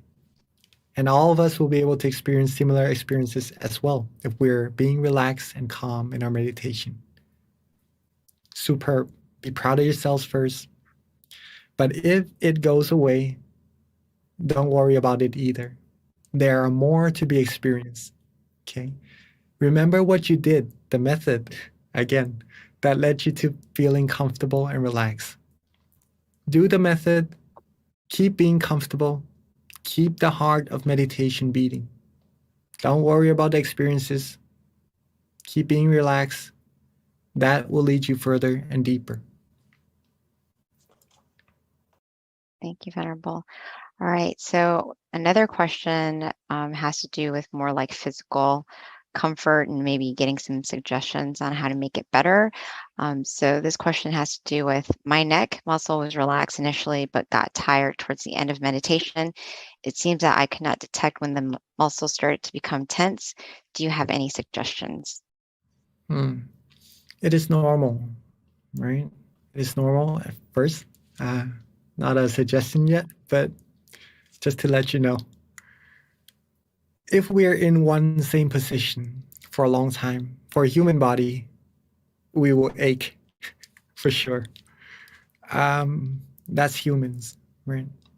What we can do, there's not really a need to detect of when it would come, okay? Or else you're going to be a little bit worried about the aches in your meditation. And in meditation, we're supposed to be worry-free, okay? So don't worry about it. Although my suggestion would be when you start to notice your neck feeling a little bit achy, don't worry about your meditation experience. The body is needing to be adjusted a little bit. So you could move your neck around, do some massaging, right? Find a headrest maybe, just to make your neck feel a little bit more comfortable. Get your body comfortable first, and then your mind will be comfortable once again. Readjust, get back on track, and then continue from there. Don't worry when it's gonna ache again. When it happens, readjust, do some stretching. Then we can always start again in meditation. Resetting, starting again doesn't mean starting back right from the beginning. It's like we're on our journey to our destination, but when maybe we're riding our bicycle, right? But when something happens to our tires, we need to rest a little bit, fix up the bicycle tire, right? Instead of just trying hard to ride it further without the tire being how it's supposed to be. It will just destroy the bicycle even more, right? So rest for a little bit, fix up that ache, fix up that tire. Then when you're ready, when your body is comfortable, when your mind is relaxed again, we're starting again from where the bicycle was left off, right? Then we continue our journey from there. It's not starting back from our home.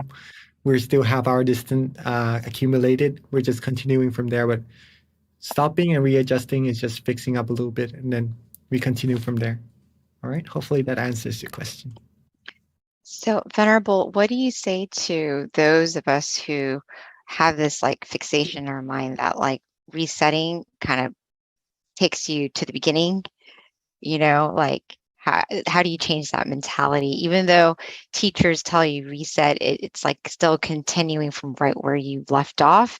I think it's like logically you just think that you're starting all over again. So you don't want to like open your eyes. If I had something to write on right now with me, I think it would be even better. But for now, I'm going to share with you what I did, right?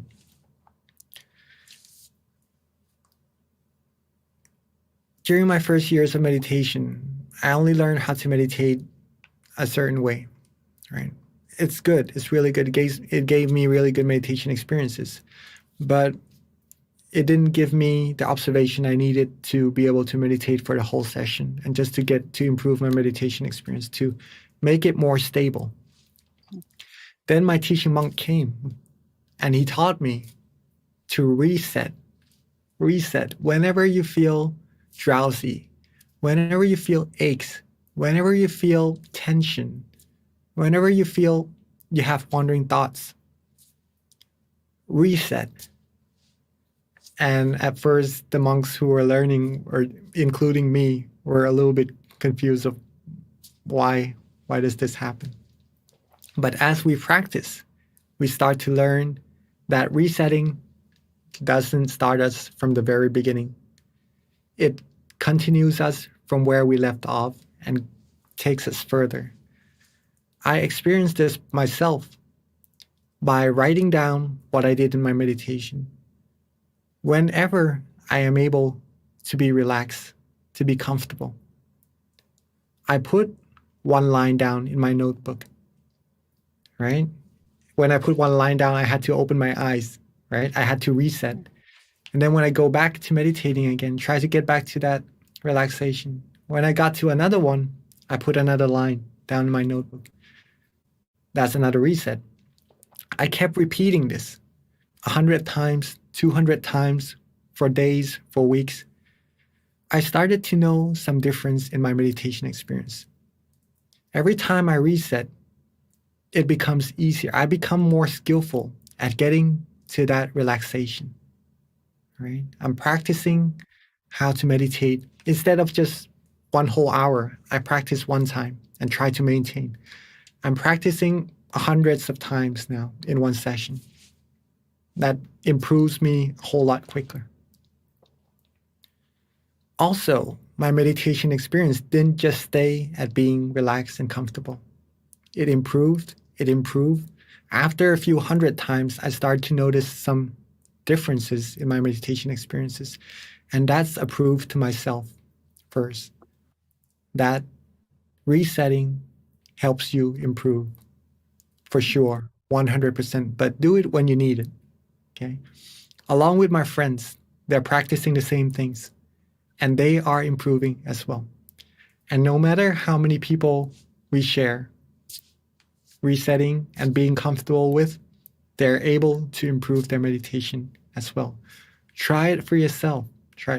See how many times you are able to, first of all, keep your relaxation for a good period of time, but when you need to, reset, relax, and come back to that feeling of comfort.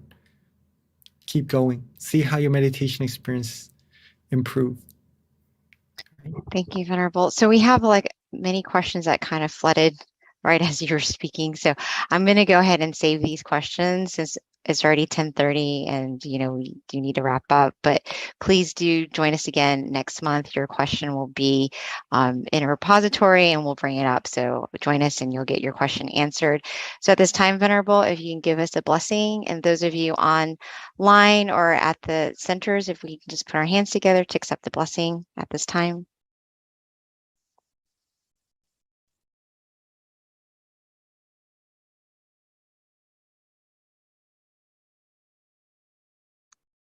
Oh, unfortunately, the Venerable is on mute. Okay, thank you, Venerable. All right, I was saying thank you. I thought you were just letting us like get stillness before you gave us the blessing. Thank you, Venerable. Okay, ready. All right, I was saying thank you to all of us for coming, for joining, right? Rejoice in all of our merits And hopefully it's been a wonderful time for all of us as well. With all of our accumulated merits, with that positive energy of ours throughout our whole lifetime, let them all come together and bear fruit to all of us, giving us the utmost of positivities, everything. And may we all always be happy, healthy, wealthy, and successful. Be fulfilled in all our wholesome wishes. Be free from all negativities at all times. May we all find true peace, true happiness, inner brightness quickly and easily, and reach the utmost of happiness, of purity, as soon as possible.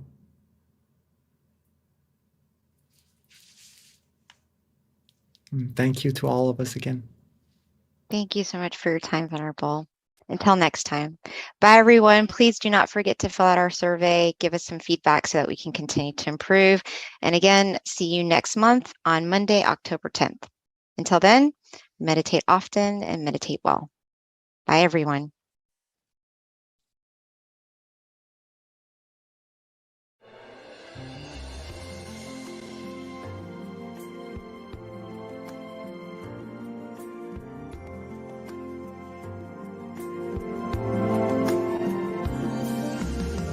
Let's come together to open the new whatever to eliminate all conflicts and differences. It's time for everyone to join hand in hand.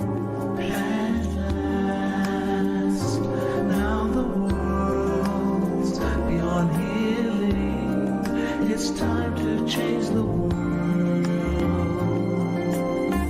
As the one who knew in the past,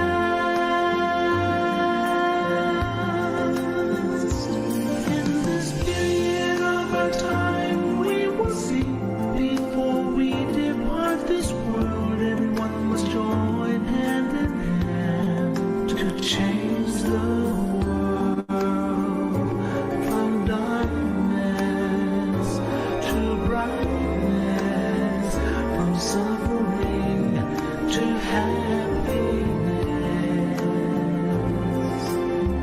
from ignorant to the knowledge one. Change the world, we have to do it easy way. Be happy and joyful and childlike innocence. Everyone must join hand in hand. Gently close your eyes, relax, still your mind at the center of the body and mind.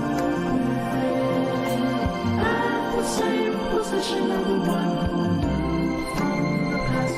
Change the world from the era of darkness to the era of light. From the old era to this new era, the world will be like heaven on earth. No classes in society.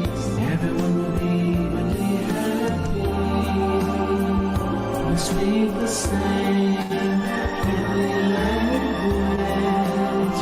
Become as one with smiles of love. We'll be kind, the world will change.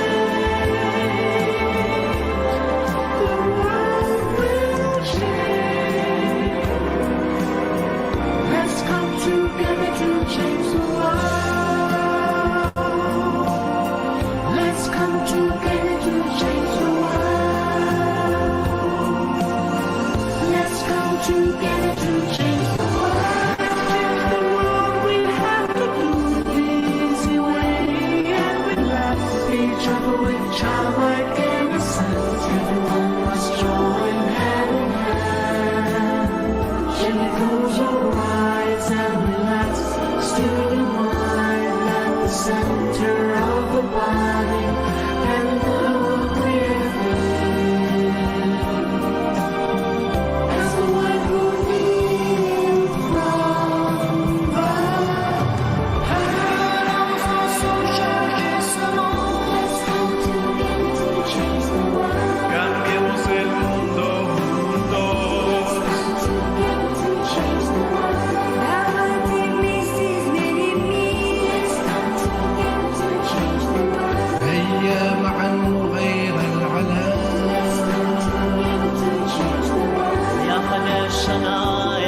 Hello, everyone, and welcome to our August full moon meditation. Today's theme is World Meditation Day. So with that, I picked a quote from my favorite book, which is Pipo. I don't know if I ever mentioned this before. I think I have in the past, but Pipo stands for peace in, peace out, just for anyone who might be curious. So the quote is fitting to the theme, and the quote is, "We are the light." So when we become the light, the world will be brighter.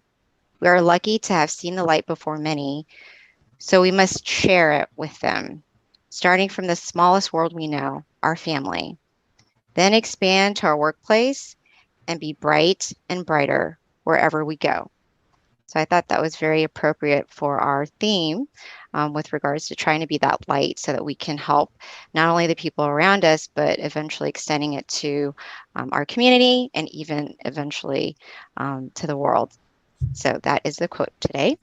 A couple of things before we get started with our meditation tonight.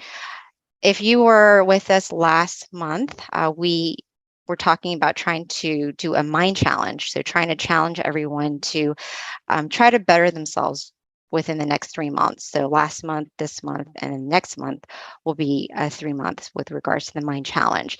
And the idea is to try to develop yourself like a habit that you want to improve. It could be meditating more, like increasing your meditation to 10 minutes. If you're already meditating 20 minutes, maybe meditate 30 minutes, to something about yourself that you want to change. Maybe if you like to wake up late, try to get up a little bit earlier. Whatever it is your challenge that you want to improve. So we really encourage it during this period. And last month, we asked everyone to share what that challenge might be for you, that habit that you might want to improve. That way you kind of you can possibly encourage yourself more if you kind of put it out there, and it'll help you become more accountable sometimes. So if you want to share it with us, please put it in the chat if you feel like it's going to help you with your challenge. And then another thing, our teaching monk today is Monk Daniel. So excited that he's with us. I love meditating with him. A little bit with regards to our teaching monk. He's been a Buddhist monk since 2012 to present. He has been with the goal to spread meditation to the world, and that's kind of what he's doing now with us today. And also to whatever inner peace mission that he's given, to do it with his whole heart. So he is definitely an awesome teacher. I'm so excited that we have him here today.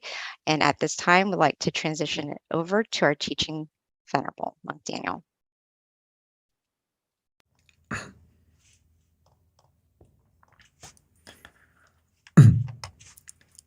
Okay. Good morning from Thailand, but good evening to everyone in America. It's wonderful to see everyone again tonight on the full moon, which is a very special time, actually. I get the question a lot. Why do we need to come and meditate on the full moon? What's so important about it? But I like to explain it this way, is as we come together on the full moon, it's the brightest night, because it symbolizes that even in darkness, there can still be light. The full moon is that example, is even though there's some clouds, even though it's dark, the moon is still shining. And sometimes we just need to wait for the clouds to go away and we'll see the moon. And most importantly, no matter where we are in the world, no matter what belief we have, what age, whatever it is, all the differences are gone because we all share the same moon. So right now, as we come together, we have to connect to that moon as an example, as it helps to make the night brighter, the brightest night. We also have to develop our mind to be clear. But tonight, we will be like the moon, trying to make our mind bright and clear, free from any clouds of anger, greed, delusion, free from any wandering thoughts, any distractions. Those clouds can go away when we come and we practice meditation together tonight.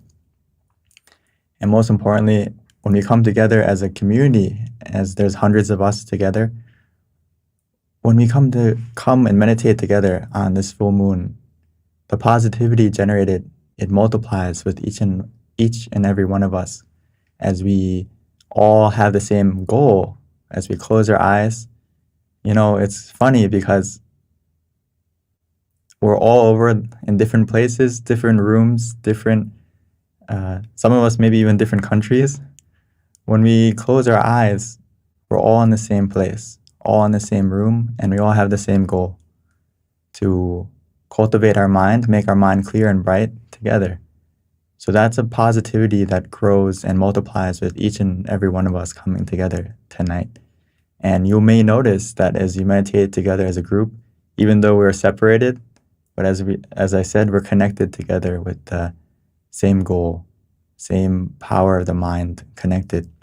And you may notice that tonight you may meditate a little bit deeper than normal, a little bit easier than normal.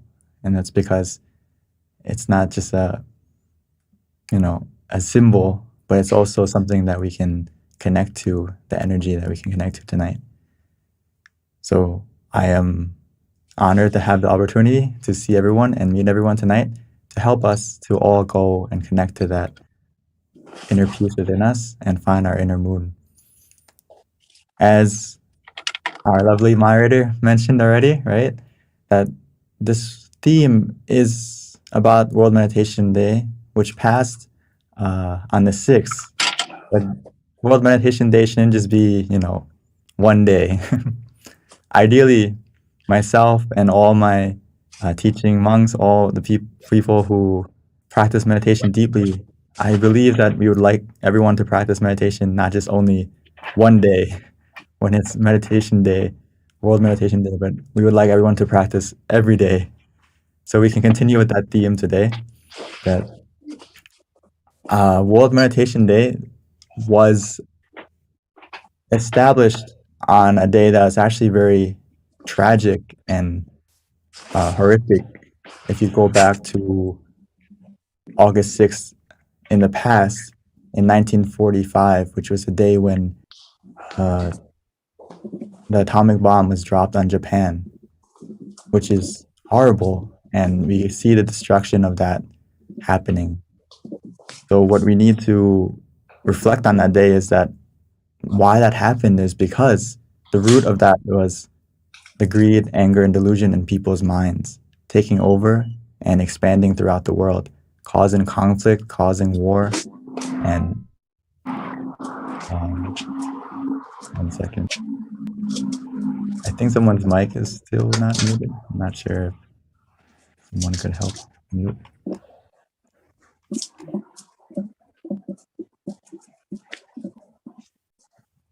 As we can help to change and conquer the root of the problem, which is human mind, right? That day happened, that tragic event happened back in August 6th because the mind wasn't in control. It was taken over by greed, anger, and delusion, and it causes this conflict that we see. As I've mentioned before, but I always like this example because as children, or especially in the West, we're taught that under our bed there's monsters. We have greed, we have anger, we have delusion, but those are the true monsters. But as kids, we're taught that there's monsters under our bed, there's monsters in our closet, and we have to check to make sure that they're not there and go to sleep and feel good. But as we grow up, we realize that, okay, the monsters aren't under our bed, the monsters aren't in the closet. The true monsters are in our mind. It comes from, as I mentioned, the greed, the anger, and delusion. Those are the true monsters that if we don't keep them in check, they take over our mind and they influence us to speak, to think, to speak, and do negative things that not only impact ourselves, our world, our own family, but also expands to the whole world.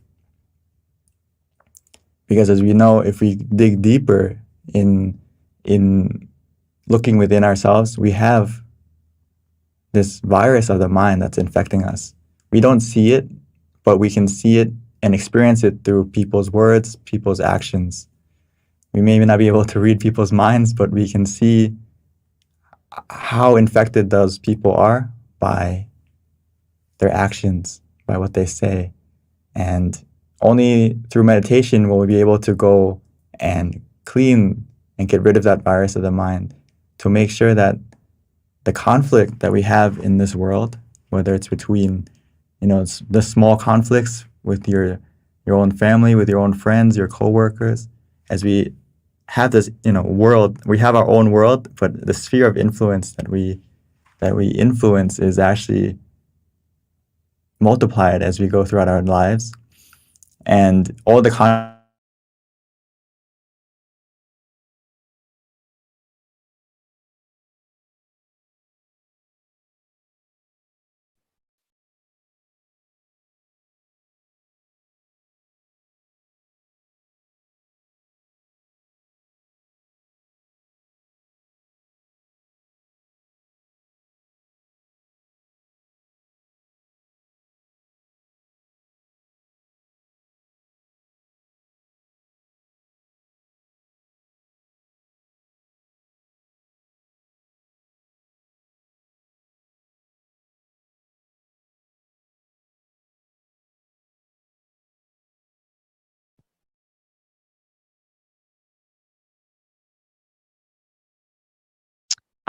I am not sure, but can someone put in chat if you Oh, can hear? sorry. Okay, excellent. Thank you, Venerable. I wasn't sure if it's just me. All right, thank you. Welcome back. Okay. I don't know how long I was muted for. Yeah, you might have to go up one slide. Not this one, but yeah, there you go. The Okay. monsters. Sorry. No problem, Venerable. So as I Okay. mentioned, in the West, we learn about finding the monsters under the bed, in the closets. But as we grow up, we may realize that those monsters aren't under the bed, aren't in the closet, but they're actually within us. And those are the most scary monsters, is when the greed, the anger, the delusion, and the negativity of your own mind takes over. And that influences us to have conflict, not only with yourself, but with others and everyone around you more and more. So if we can't conquer those monsters within us, we won't be able to truly end the conflict around us. This is something that is so important, and luckily for all of us coming together on this full moon, is we're going to the root of the problem that causes conflict, not only within you, but around you. So we have to really be proud of ourselves that we're coming together now, and we are actually helping to make the world a better place. Not only your own world, your own inner world, your own home, but also your community. Because all the conflict that we see, especially in the world now, and will continue to happen, is all coming from one thing, which is the mind. As we may learn about and see in the future, as we have another event coming up on the 27th, which is Earth Day. And Earth Day, for many people over the world, the general theme is to look after our Earth, to look after how we can make it sustainable and how we can look after our environment. But those are huge goals. And those goals are hard to achieve if we don't focus on the first one, is everyone's mind. Whether it's World Meditation Day or that day, the whole theme should also always come back to how can we cultivate our mind to get rid of the negativity within us, to clean it out, which is the only way we can do that is as we're coming together to meditate right now. Because each and every one of us, we're like a candle. Like tonight, we're going to light a candle, right? It's not just it's symbolic, but also something that we can cultivate, as we heard from the quote in the beginning, is finding your own inner light, right? Finding or becoming the light that we need in times of darkness, which can only come from a mind that is clear and bright, which we can develop through meditation. So even though we may just be one candle, one light, as you can see in this picture, that one light shines very bright. No, it may be very dark, but the darker it is, the brighter your light. The darker the sky, the brighter the star, right? So just one little bit of light that you can create within yourself is powerful.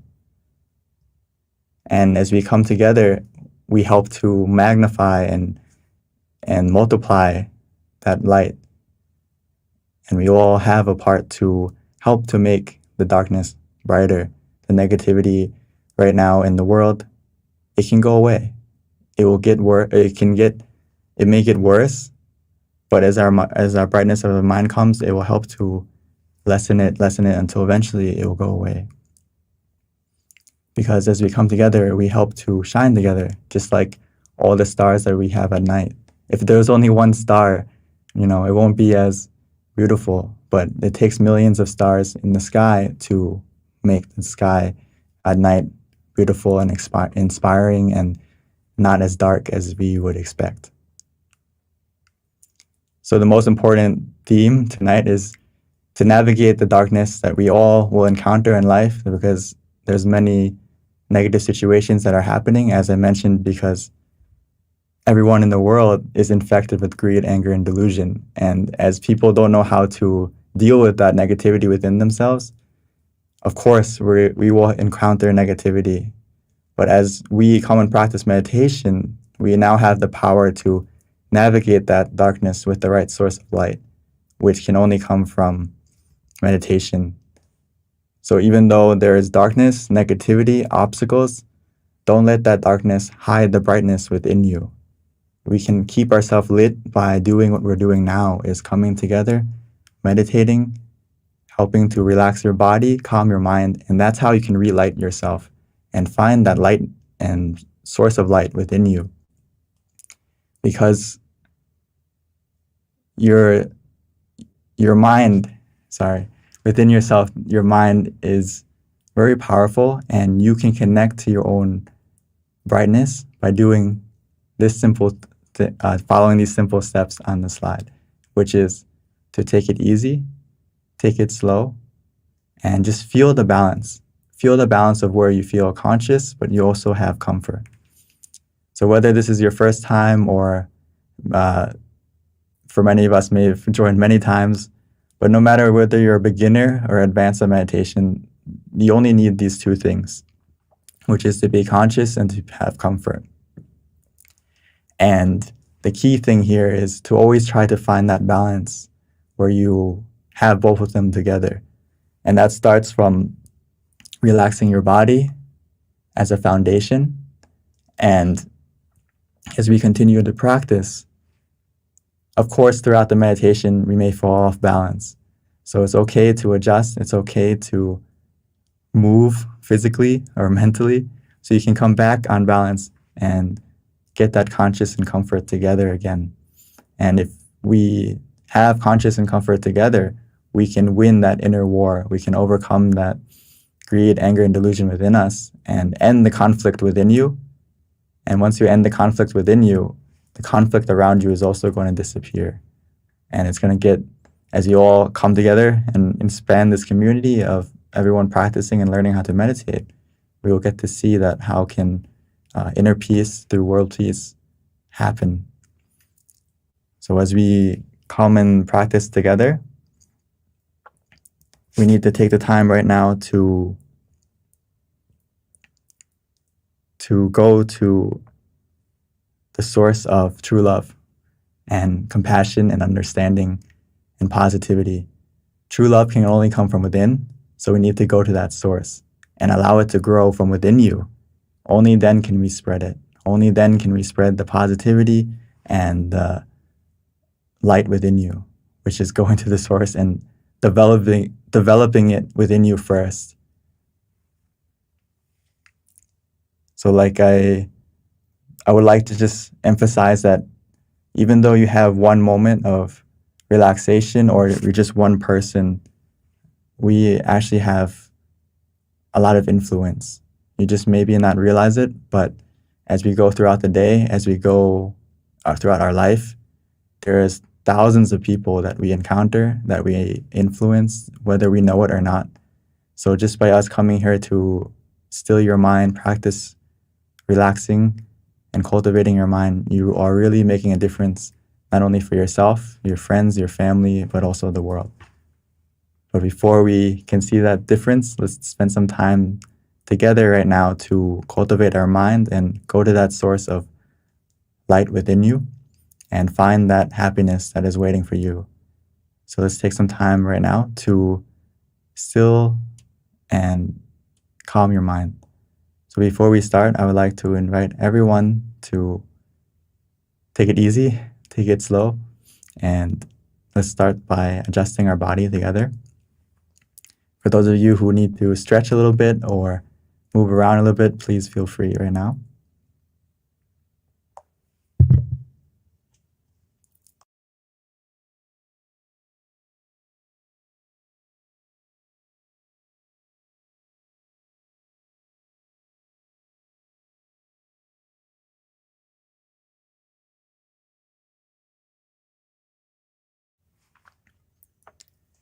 Okay. So let's take some time together to become the light that we need,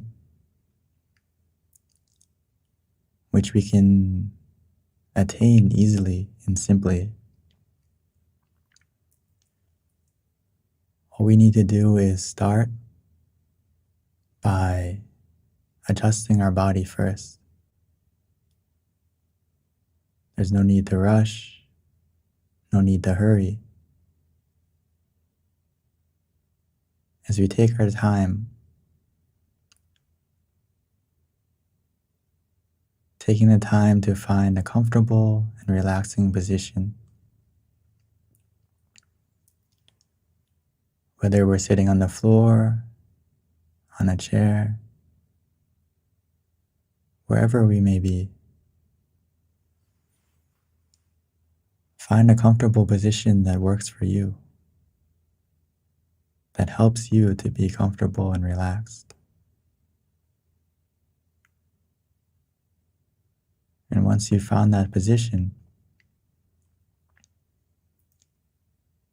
we may slowly and gently, naturally close our eyes as if we're about to go to sleep. Because right now is time for us to rest our body and truly rest our mind, giving ourselves the opportunity to allow our mind to rest, to heal itself, which it will automatically and naturally as we just simply give it time.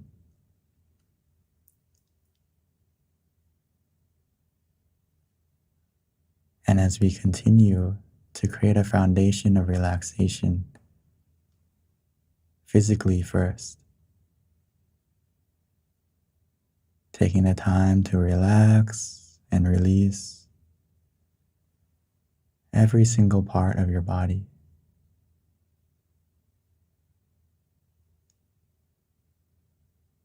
Making sure that we are free from any tension, any tightness.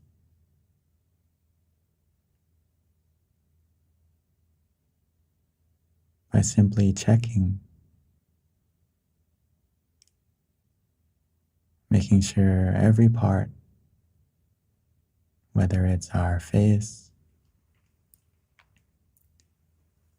our eyes, eyebrows,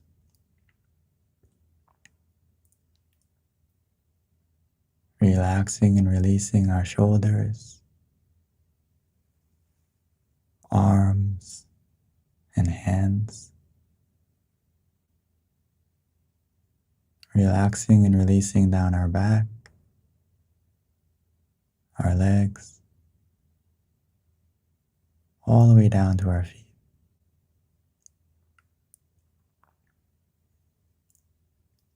And just put a small, content smile on your face, as if we're welcoming, accepting, embracing the relaxation that is beginning to grow.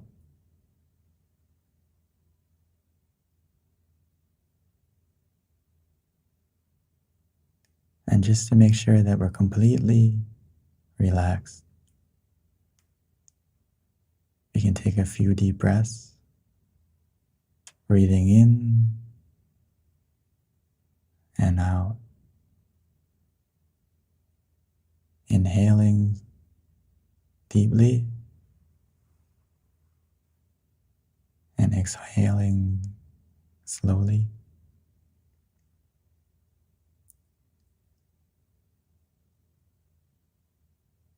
Try to put your attention softly and gently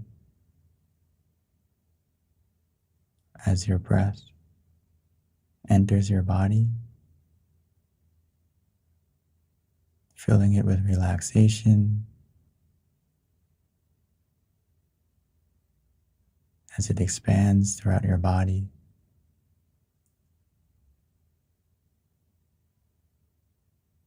Allowing all the tension, all the tightness to fade away, to disappear, to melt away,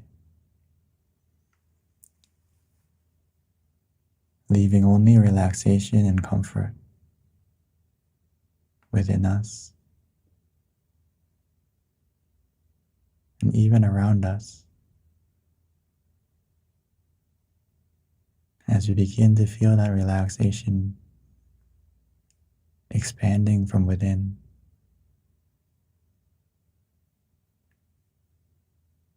the more we relax our body, the easier it is for our mind to calm down.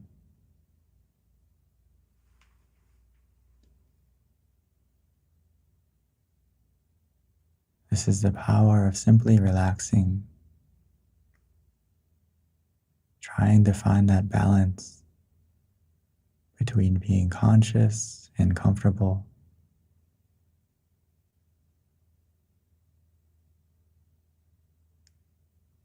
The more we relax,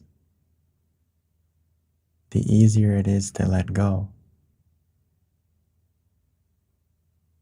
As we relax and release physically,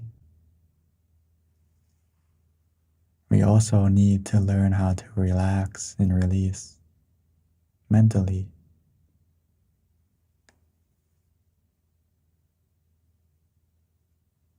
Which we can do naturally and gently, bringing our mind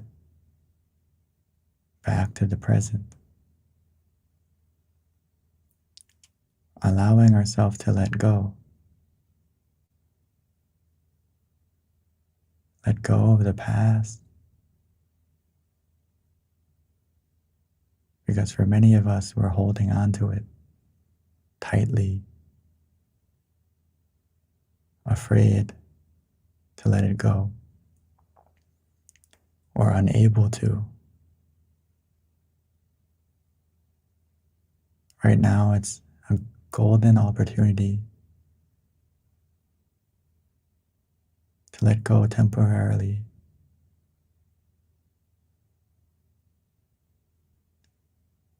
Whether we're holding on to the past, grasping for the future, now it's time for us to just let go so we can receive something better that is waiting for you, within you. It's always been there.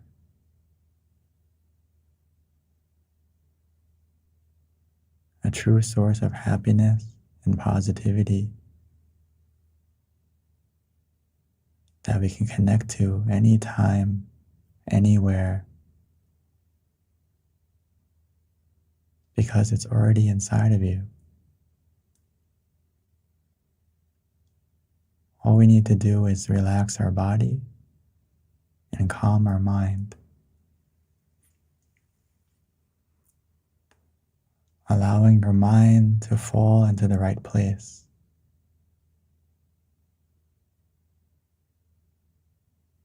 Which will help everything in your life to also fall into place. So right now, you have made the wise decision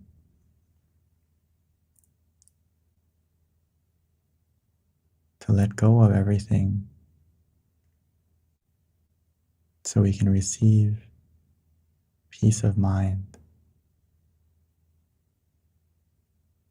We can connect to that peace by using whatever method that you find easy and relaxing. Whether it's to use the mantra, repeating softly and gently in your mind, as if it's coming from within you, resonating, repeating softly in your mind, Samma Arahang, Samma Arahang, Samma Arahang,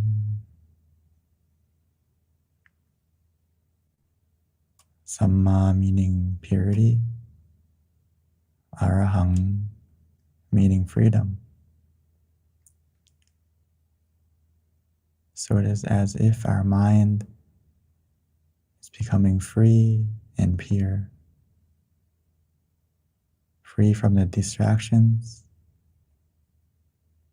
free from the negativity, as your mind will naturally, at its own pace, settle down.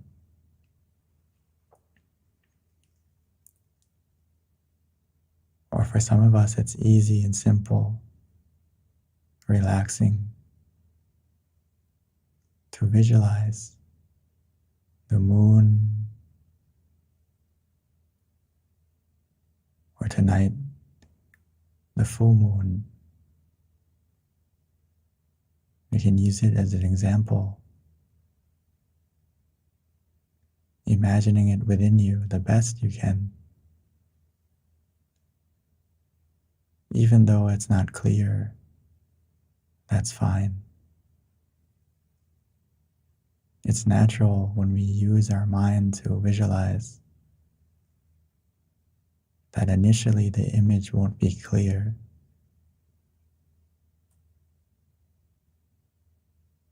As long as it's calming and relaxing,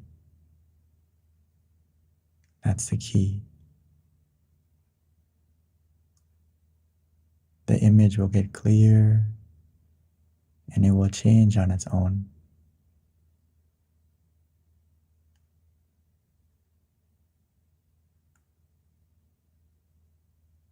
Whether we use the mantra or the visualization, for some of us, we may feel like we just want to let go. We already feel relaxed and calm. We can do just that. Follow your feeling. Do what you feel is right.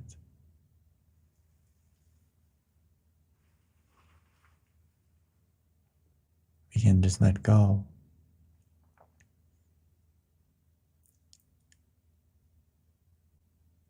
Allowing the relaxation and comfort we feel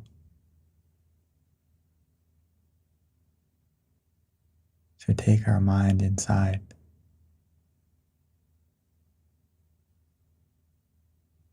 As long as we have that balance, where we feel conscious and comfortable together. Our meditation will progress automatically and naturally. Every second that passes by, it will help to reduce the darkness in your mind,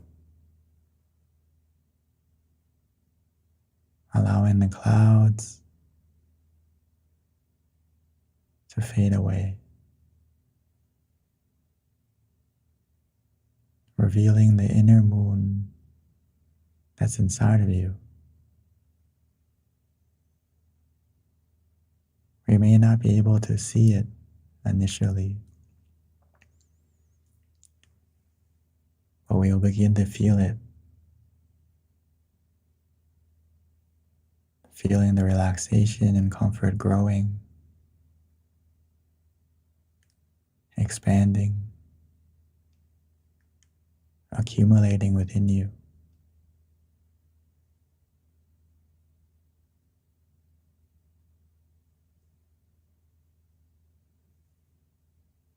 It will continue to grow, to gather,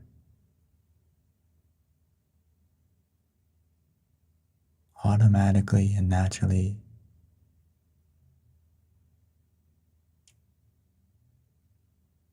as long as we have that balance, where we feel conscious and comfortable together.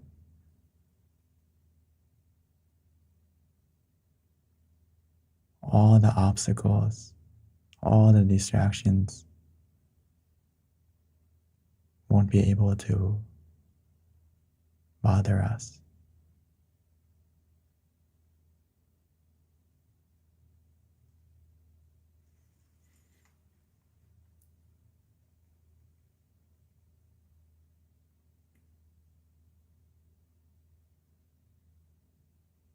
So continue with that feeling.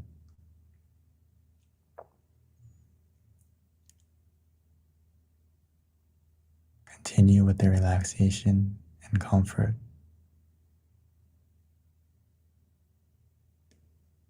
As your mind will become clear, bright, and positive.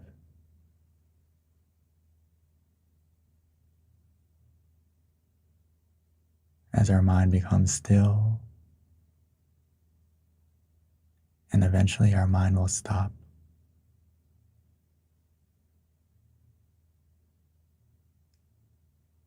When our mind stops, a true happiness will begin, starting from a spark of contentment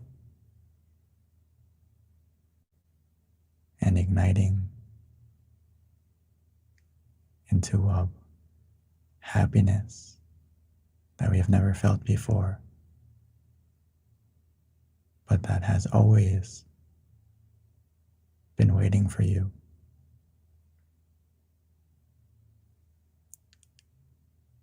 It will come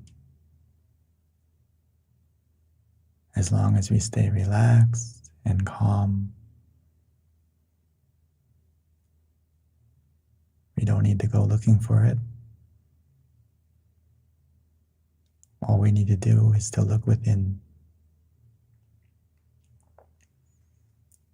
keeping your mind relaxed and comfortable. Before you know it,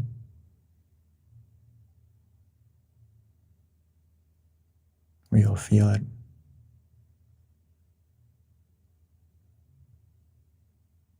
So for now, let's continue to meditate together.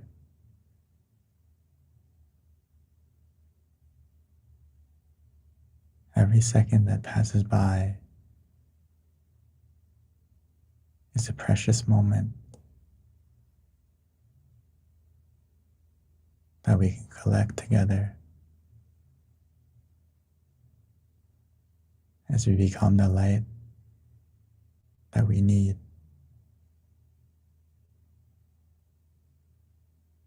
So let's enjoy the meditation together in silence.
Now that our mind is more calm, more relaxed, that we've taken the time to light our inner brightness, lighting it with relaxation and comfort. Now that we have lit our inner candle, our inner brightness, let's take this opportunity to transfer that brightness, that positivity within you,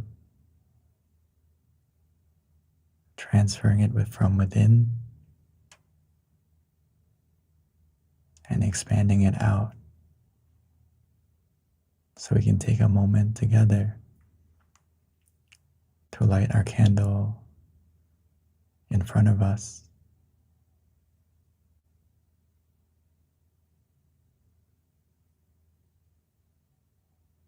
So when we are ready, we can softly and gently begin to light the candle on the outside. And then we can come back and continue to maintain our inner light, our inner candle together.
Now that we have lit the candle on the outside,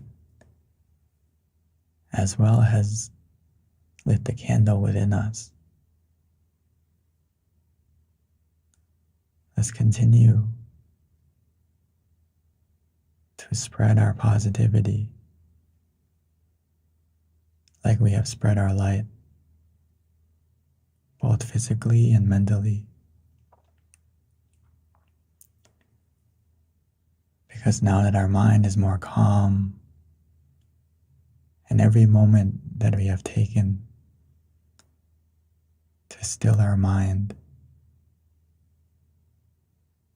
we have collected moments of brightness, of positivity within us. Because every moment that your mind is still, every moment that your mind stops, the greed, the anger, delusion, and negativity within you, it also stops, being replaced with relaxation, with positivity. So now that we have collected that within you, we can spread our good wishes, spread our good intentions, spread the brightness within you that we can feel. Allow it to spread from within onto your face, forming into a smile of true happiness, of contentment, a smile that can change the world, not only for yourself, but for the people around you. Because now that our mind is positive, it is a powerful thing.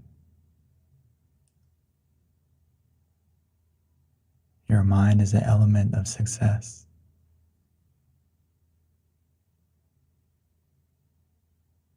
So use it wisely right now.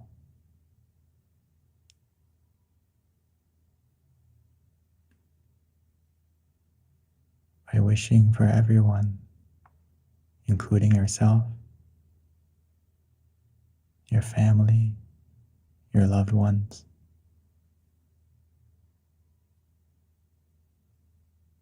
slowly expanding out to your friends,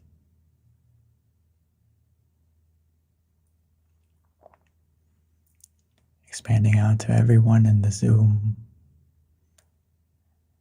everyone listening right now together. No matter where we may be, no matter the distance, no matter the differences, when we close our eyes, we're all in the same place, connected by the peace and relaxation within you.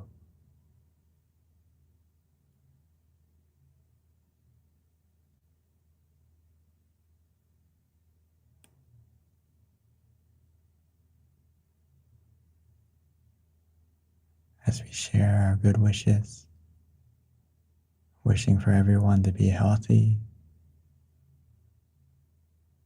to have good fortune in every way, being free from any harms, any sickness, and most importantly, wishing for everyone to have the opportunity to cultivate their mind, to conquer the negativity within their mind, and find the happiness and relaxation that we feel.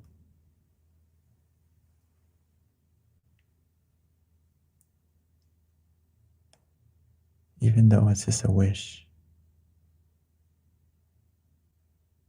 it's helping to change the way we think,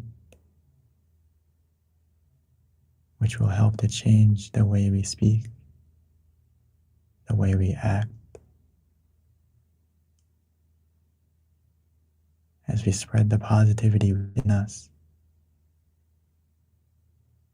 That positivity will come back to you.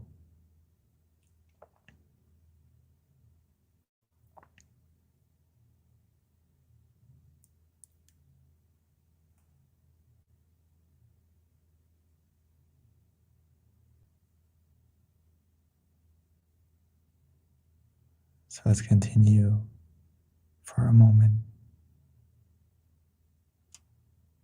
allowing that positivity to shine, expanding out.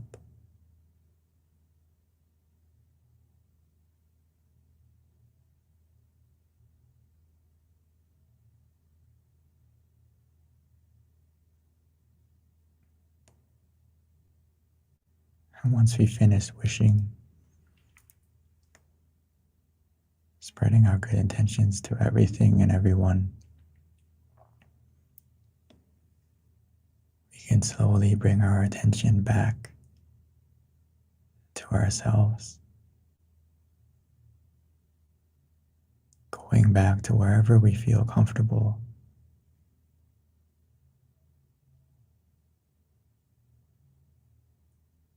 Feeling that comfort and relaxation within you again.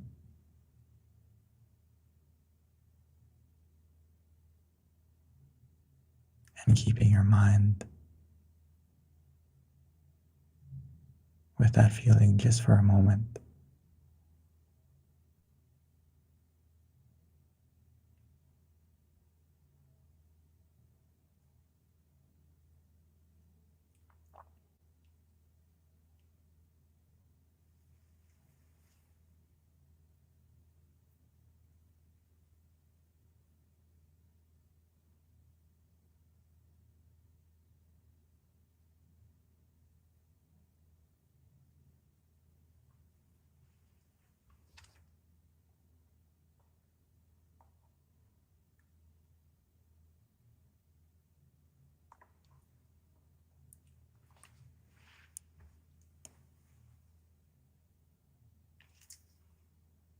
Sapphe Buddha Palapata Pache Kanang Chayang Palang Arahanta Nate Sherakang Pantami Sapaso Sapaputa Nupavena Sapadhamma Nupavena Sapasangha Nupavena Sata Soti Pawandu Te. And when we are ready, we may slowly and gently open our eyes.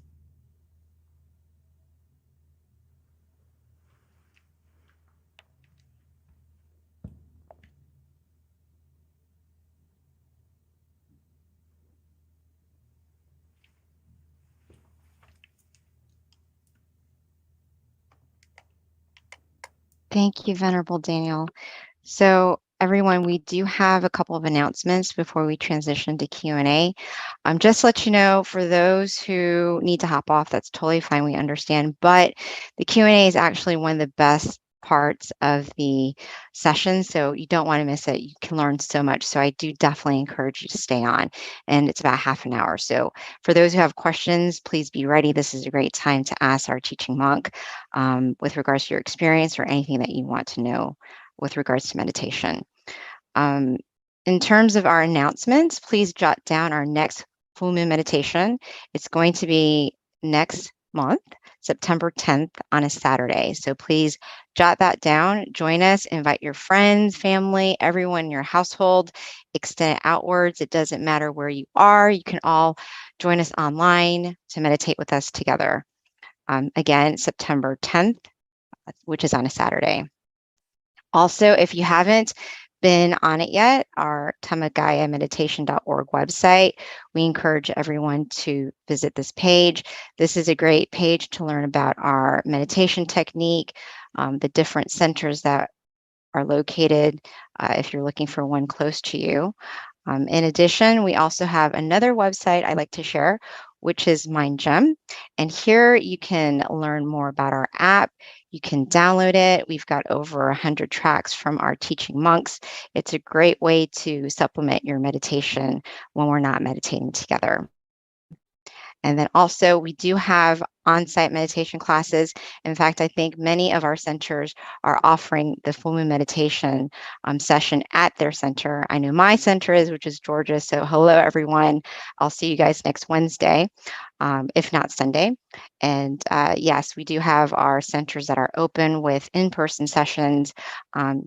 Our California location, Chicago, and also Georgia. And you can visit the websites to find out the local times and the class offerings.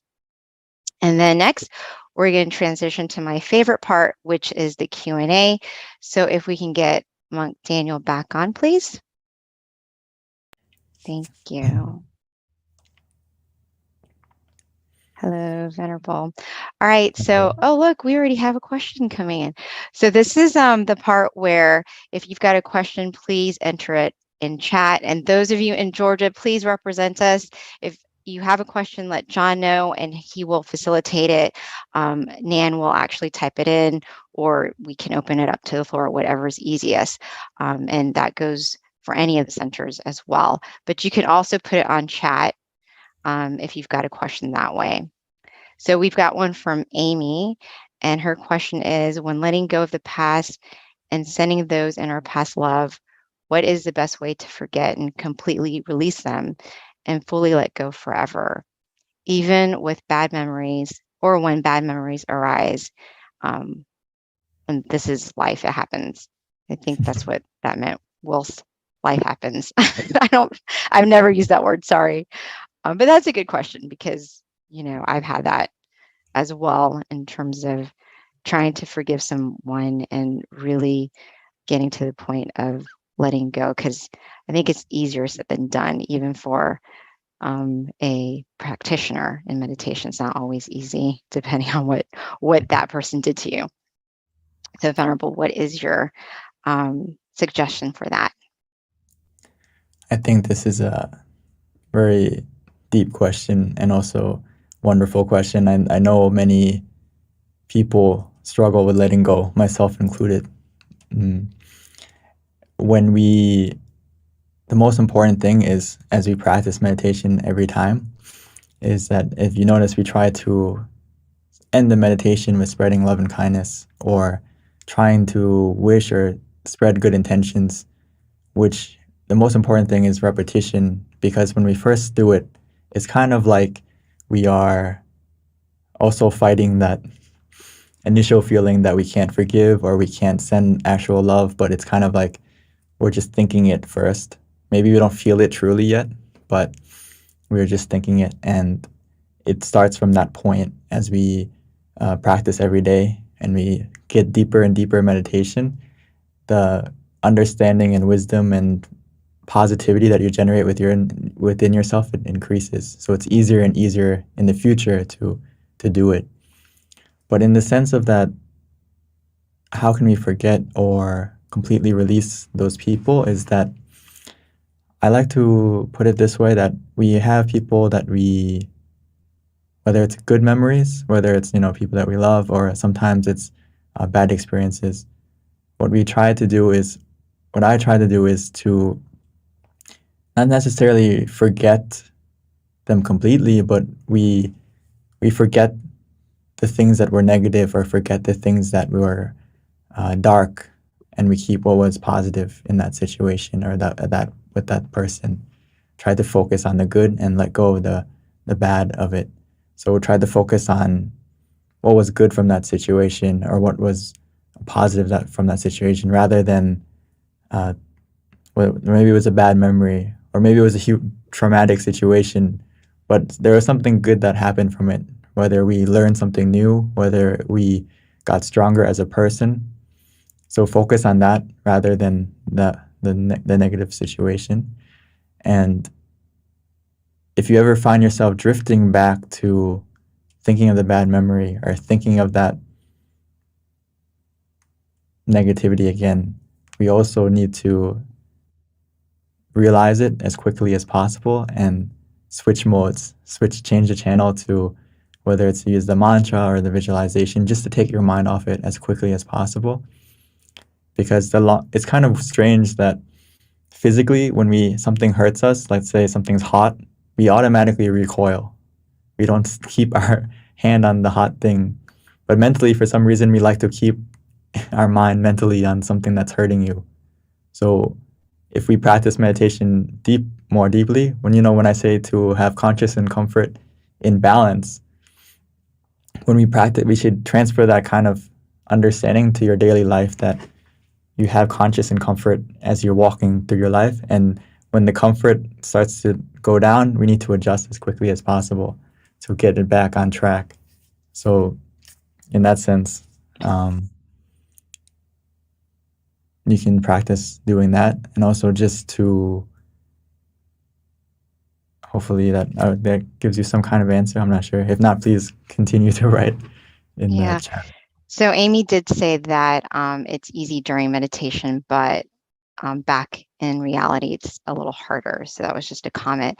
So the next question we have, Venerable, is first of all, he wanted to thank you for a wonderful meditation session. And the question is, how do you clear your mind completely to allow meditation to help you find your path in life when you feel like there are too many distractions and too many different paths? Sorry, one more time. I saw that comment. Okay. The question is, how do you clear your mind completely to allow meditation to help you find your path in life when you feel that there are too many paths and too many distractions? The most important thing is to still and calm your mind first, and allow your mind to, in the beginning, of course, there's a lot of clutter, a lot of distractions. But as we use the mantra, use the visualization, and just give it time, your mind will begin to settle naturally. And as it does that, gradually you'll get to the point where you feel calm. And in that calmness, in that stillness, there will be more understanding and wisdom as you get out of the meditation. Or even in the meditation, you may have that moment of clarity. And there's many paths. Of course, there's many paths that we have to choose in life, which may be confusing. But from my practice and from Lumpur and all the great meditation masters, they always emphasize that the easiest recipe for success, or the easiest way to help guide you through all that, what we feel is difficult and all these different decisions, is the first decision we need to make is to still and calm your mind. Make sure that your mind is calm and at ease. When your mind is calm and at ease, it'll become bright.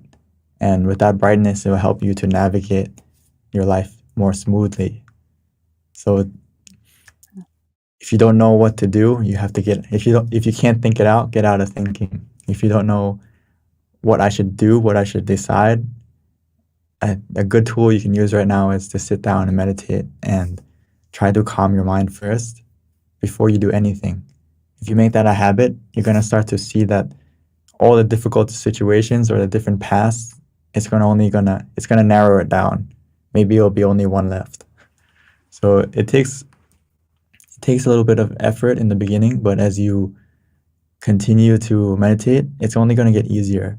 Because I know in the beginning, initially, it's hard to clear the clutter and calm your mind down, because we haven't done it in many years. Many people, maybe this may be your first time even meditating. So if you can only get a moment of calm, a moment of peace, that's a good start. And it's a moment that, people have been waiting for their whole life. So just a moment of where your mind can stop and clear the clutter is a good step. Thank you, Venerable. So the next question is, what does peace feel like? What does peace feel like? I think this is a question that you also have to feel for yourself. A question that you have to, ideally, if you can still your mind, you'll start to understand the word peace truly. But to give you an idea, it's basically, my definition would be where you are content content of what with your present moment, which is we can all connect to that peace. Actually, we all have peace within us. We all have happiness, but the problem is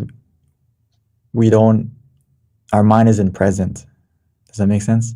A lot of times our mind is in the past, whether we realize it or not, even though we say that we're in the present right now, I'm listening to you. Or sometimes they say like, I feel sad. Even though I'm in the present, I feel sad. But if you ask yourself, are you really in the present? Your body is, but your mind that is making you feel sad is thinking of something, whether it's in the past or in the future. So your mind isn't actually present, and your mind isn't at peace. So if you can bring your mind to the present truly and calm your mind, you're going to feel a new kind of peace. And ideally, I would like everyone to continue to meditate, and you'll feel and understand and have your own definition of peace. Thank you, Venerable. That was a question from someone in New Jersey. And then we have a question from someone in Georgia. And the question is, how can I gain more awareness and learn from my mistakes? Well, you're taking the first steps right now by meditating. And this is the best way to develop mindfulness, because as we meditate and we have to feel that balance of being conscious and having comfort, right? We're not using our eyes, we're using our feeling and using our awareness. So we're developing that mental capability to be in touch of how you're feeling as you're practicing the meditation. And as we practice that skill in the meditation and we open our eyes and we continue to live our life, that habit of being aware of how you feel, being aware of your emotions, it will grow and get stronger. So it's very beneficial to continue to meditate so you can develop that awareness and you can be able to have more wisdom and learn from your mistakes, because it's very hard to learn from mistakes when your mind isn't clear, when your mind is filled with clutter and your mind isn't, working at an optimal level. So when you practice meditation, it helps to get rid of the clutter, makes your mind clear. So when you do make a mistake, you can see it, you can reflect on it. But a lot of times, if we don't practice meditation, your mind is filled with clutter, your mind is very dark. So you just keep repeating the same mistakes. So you're doing it right now. You're learning how to learn from your mistakes, and you're increasing your awareness right now by coming to meditate. So please continue to not just meditate on the full moon day, but every day. And you're going to start to see a new kind of awareness automatically happen just by meditating more frequently. Venerable, so we have so many good questions flowing through. I hope we have a chance to answer them all today. But here's a good question too. And it's, what is your definition of the human connection, and what advice do you have in obtaining it? This can be answered many ways, the human connection. I would say that from our practice, from my master Lumpata Machio, my father monk, he would always say that, no matter the person, no matter the differences, the beliefs, we all have this kind of common ground, which is the center of the body. We all have this point within us, which is, the exact point. You may not have to focus exactly right now where it is, but generally that center of the body is, at the 2-finger widths above your navel, in the center of your abdomen. But in practice, we can connect to that point by just relaxing and allowing your mind to settle down. It will go there automatically. But when talking about human connection, is that no matter where you are in the world, we all have that point. No matter who you are, what age you are, as long as you are a human, you have that point. So as we all practice, as we're doing now, meditation, we can connect to that point. And as we cultivate meditation more deeply, we understand ourselves more. And we can realize that we all share that same point. We all share that same peace and happiness. And also there is more that you can feel from that connection. So as you can put it, let's say it simply, if we all take the time to go to the center of the body together, that will create a human connection stronger and stronger. To as we connect to ourselves, we're starting to connect to the people around us more, because we realize and understand ourselves more. And when you realize and understand yourself more, it's easier to understand others, because we're more alike than we think. We're more alike than we like to put ourselves. To put it like that. We all have same emotions, right? Just different degrees of it. We all have love, we all have anger. But when we understand ourselves more, it's easier to accept others too. When they get angry at us, right? Or something like that, it's easier to realize, okay, we are same. We're not that different. So I would say that, yeah. Agree. Yeah, we all kind of essentially want the same thing too, right? Venerable, like everyone's looking for that everyone is looking, peace of mind, okay, happiness. to conclude, the human connection is happiness. We're all looking for what makes us truly happy, whether it's in people, in situations. But if you come and practice meditation, you realize that the true happiness comes from within you. So if you want that human connection to be stronger, we need to find that happiness within you first. Wow, lots of questions today, Venerable. So here is another one that is a good one too. And we've got plenty as well coming. But what is the best way to meditate after a traumatic brain injury? This can be, depending how traumatic it is, it can be difficult on the sense of actually practicing meditation to a deep level. But if we're still able to maintain the feeling of, like, be aware of how we feel to a certain point, it can help to at least calm your mind. So like a thing that I use often if I'm in like physical pain or bedridden in the hospital, like I had before, I had a operation on my knee in the past, so obviously I wasn't able to meditate as normally, and I had some pain.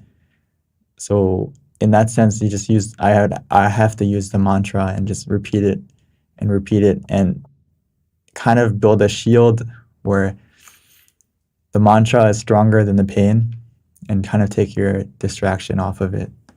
So you can give that a try, and it can help you to recover. Venerable, there's a question with regards to self-discipline, and it has to do with trying to understand why in the self-discipline to abstain from eating after midday. So the eight precepts in Buddhist philosophy and is the main reason for it is to cultivate your mind deeper. So it's a deeper practice, or more a higher level of discipline. So with the goal to cultivate your mind deeper. So all the 8 precepts or the additional precepts that are added are to help get rid of the distractions, or to help increase the likeliness of success in meditation. Like, for example, not worrying about perfume, not worrying about not listening to much music, or all those things, and as well as not eating past noon, because that abstaining from eating after noon, if you practice it, you may realize that, especially when you're coming to meditate, you don't need as much energy as before. And when you eat less, it's more likely you won't fall asleep, because your body isn't using the energy to go and digest. And it's actually, you will be more lighter for the other sessions, like the late or the afternoon session, the night session.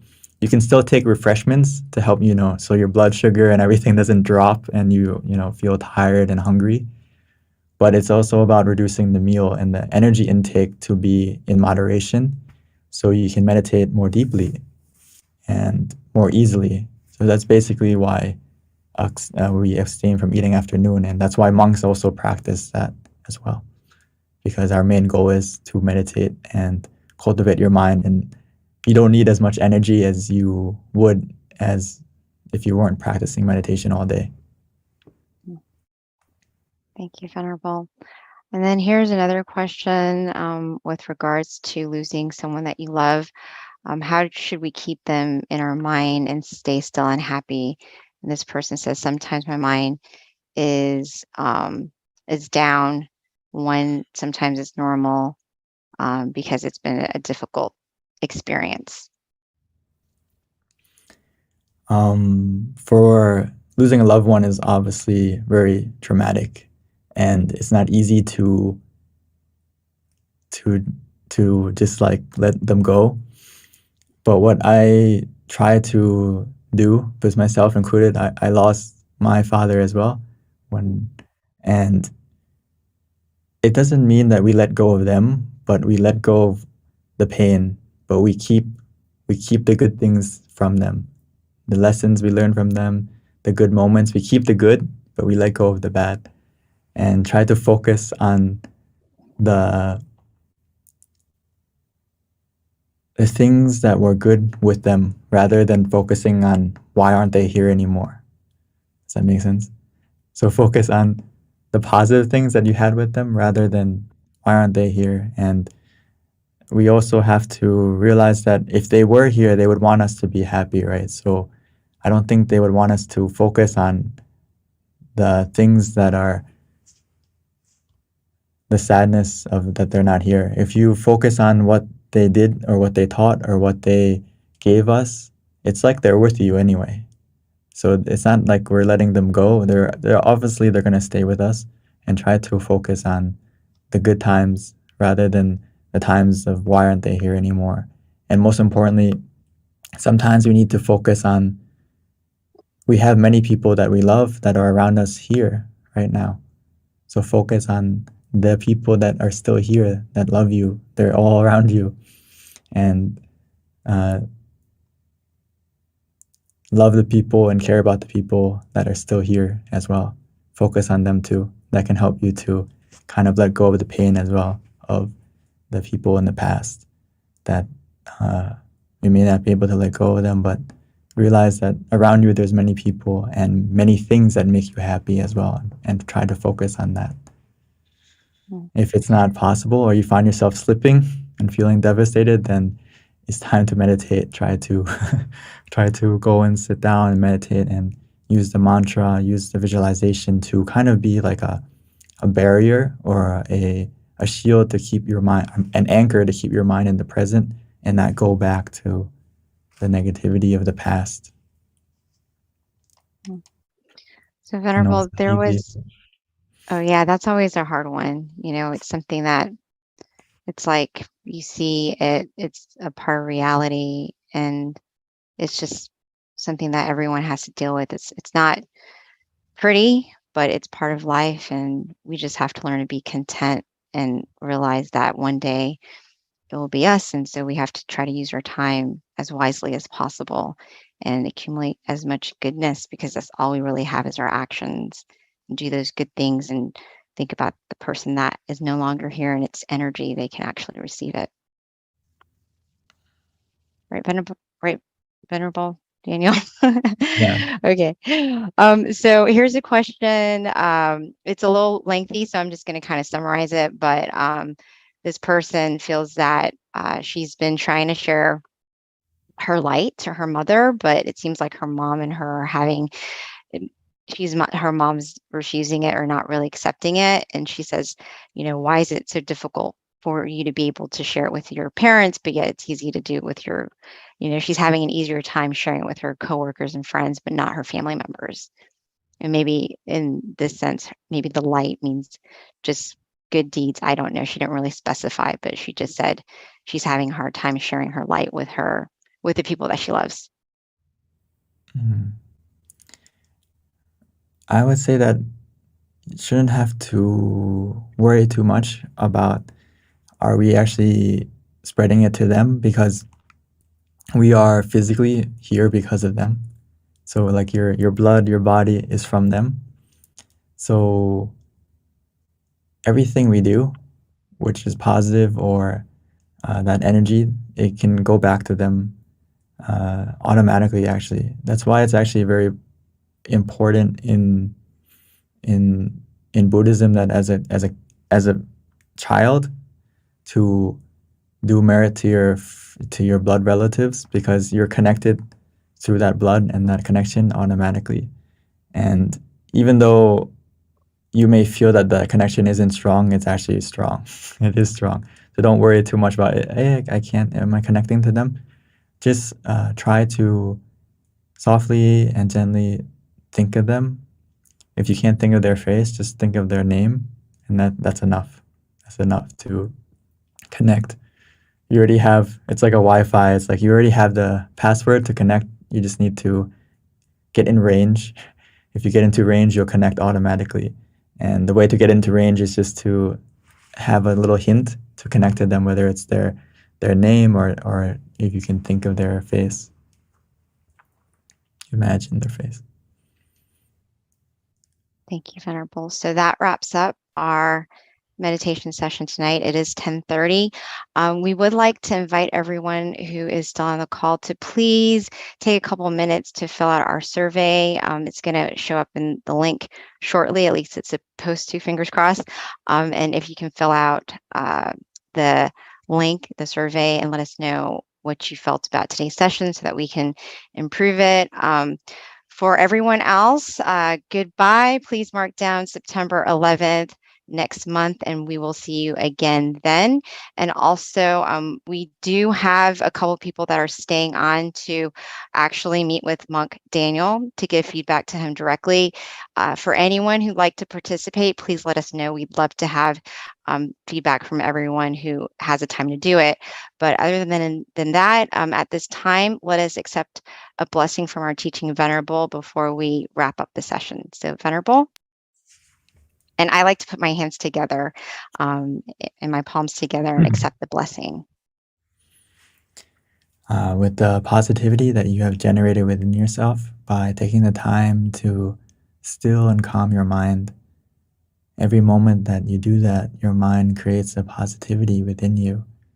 It's like a sphere of positivity glowing within you that will help to collect and accumulate all the positive things that you have done in the past. And may that positive energy within you help to bless your life in every way, to be healthy, to be fortunate, to be happy. May you be able to overcome all the obstacles that you encounter with this positivity, with this brightness within you. May this brightness help to guide you, to protect you in every way. And most importantly, may it help you to attain deeper and more profound meditation experiences within you easily and quickly, very soon. Thank you so much, Venerable Monk Daniel. And at this time, the link is on the chat. So if you can take some time to fill it out. Again, we will see you next month on the 10th. Bye, everyone. Have a nice night.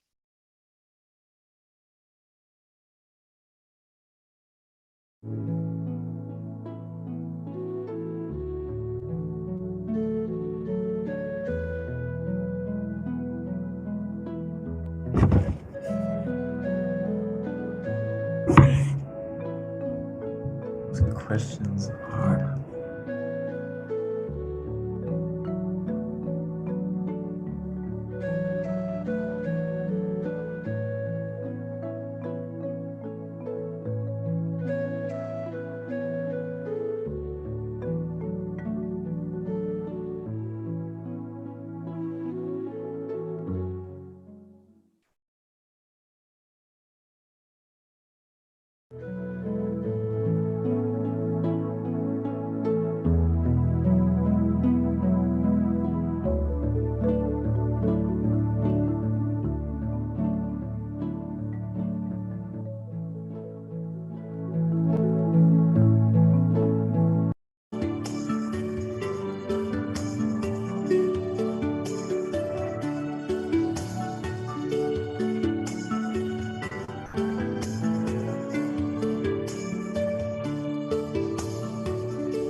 Hi, everyone, and welcome to our July full moon meditation. The theme today is on freedom, and as such, I picked a quote out of Pipo, and this is actually perfect for our theme, which is the quote is freedom of the mind, and the joy for meditation is unique. It is a joy that is great and free, expanding farther and farther. When the body and the mind reconcile and unite as one, the impossible will happen. So I hope that's a little bit of inspiration for you today as we begin to meditate. So with that, just a little bit about today. Today is a very special day. It actually marks the day before we go into Rains Retreat, which is a 3-month training period that all the centers around the world actually participate in. And during this time, many people at the meditation centers are going to utilize the time to cultivate themselves, meditate more extensively. So as such, we want to extend and invite to all of our participants in our full moon meditation tonight and invite you all to come up with a resolution to help develop yourself. So it can be something as easy as working on a habit that you want to improve on, such as maybe if you sleep late in the morning, like you wake up late, possibly you can train yourself to wake up a little bit early during this 3-month, if that's your resolution that you want to develop. Or if you want to meditate more, say you're meditating 15 minutes a day, twice a day, maybe increase it to 5 extra minutes or 10 to meditate 25 minutes up to 30 minutes. So whatever the resolution is for you, it is something that we would like to extend and invite for you to cultivate yourself. If you have something in mind and you want to go ahead and share it with us so that you feel a little bit more accountable for your resolution, then feel free to do so. All right. So with that, just a little bit about our teaching monk, Monk Jackie. He is a Buddhist monk. He ordained in 2014 after graduating college, with his passion being to cultivate himself through daily practice of meditation and sharing this knowledge with all of his students. So at this time, let me introduce Monk Jackie.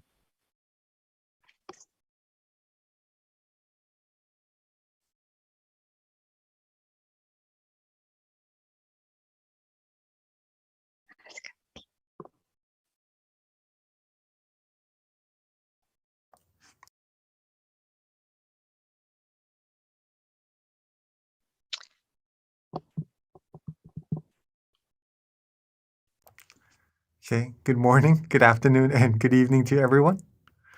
Hopefully, everyone is all right, staying happy, staying healthy, both your body and your mind. Okay. It's been a couple of months since we last met, but last month you did meet with another teaching monk, right, Lumpy Daniel. We come together every full moon night to do our meditations, to purify our minds, to become bright on the inside, so that we could shine out to the whole world and make this whole world brighter, even brighter than it already is, right? Today is another full moon day, a full moon night over there in the US.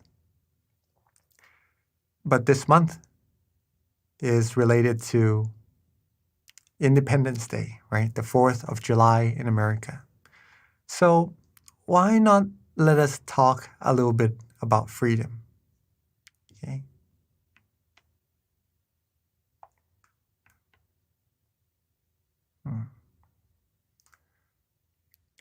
Now, let's start with this quote. Okay. A mind that is still and refined will feel delightful.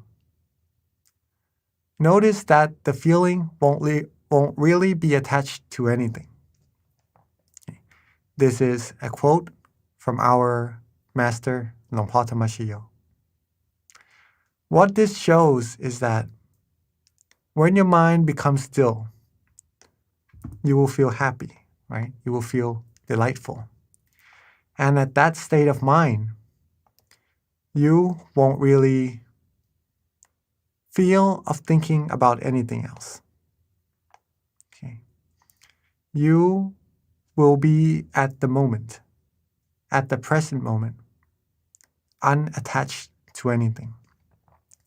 And that is true freedom. Let me elaborate on that a little bit. Give me a second.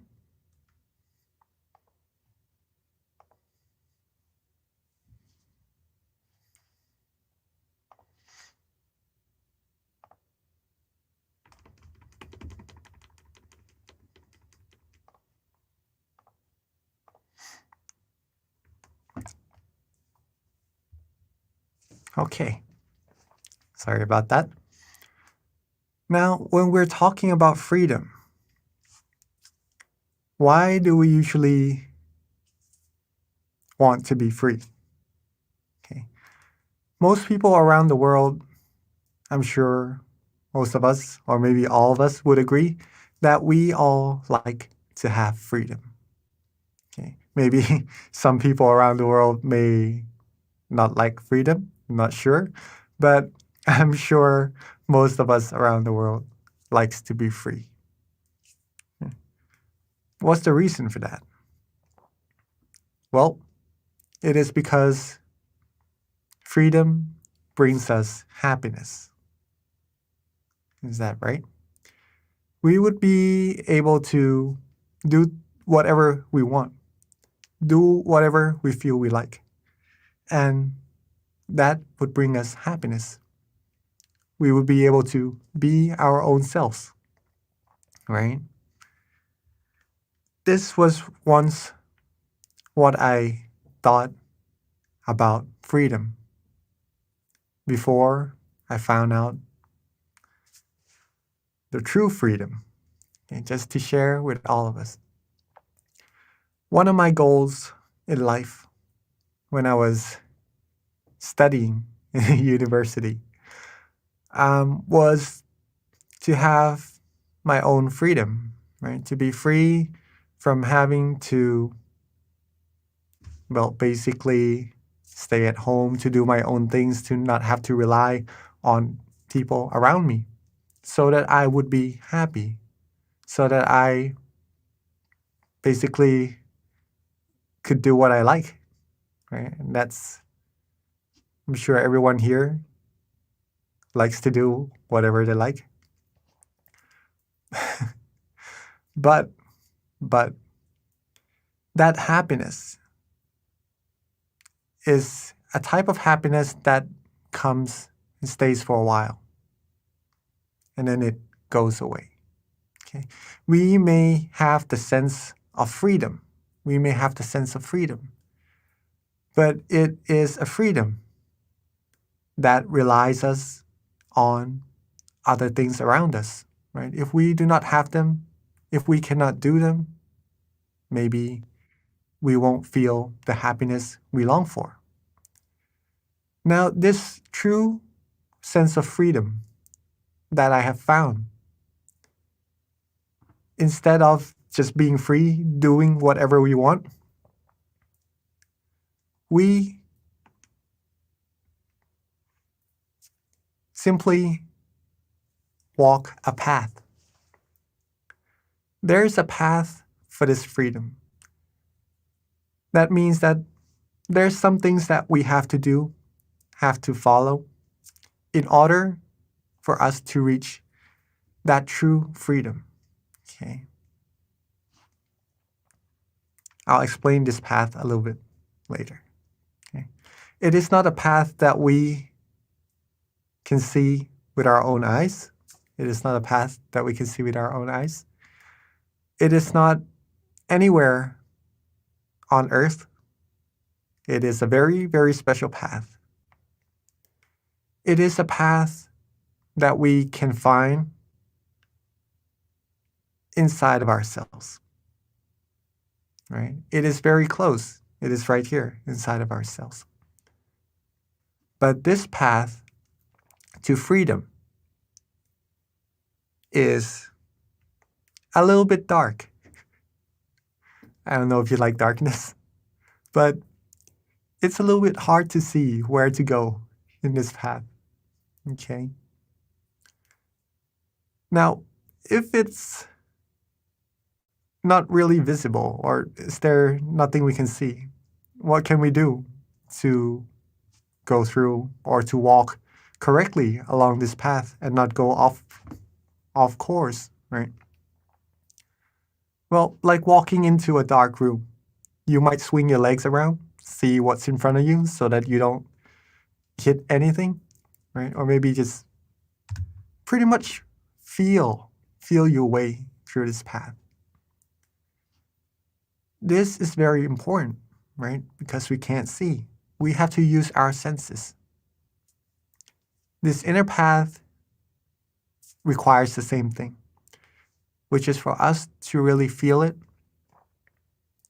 to really work our way through, at first, maybe without seeing anything. It may seem a little bit difficult, but it is not. Okay? But it is not. What feeling are we talking about also? That's important. To walk this path to freedom, we must feel comfortable. Okay? In this dark place, if you feel relaxed and comfortable, that is the feeling that is showing that you are on the correct path, the path to freedom. This path, this method, these feeling around in the darkness is actually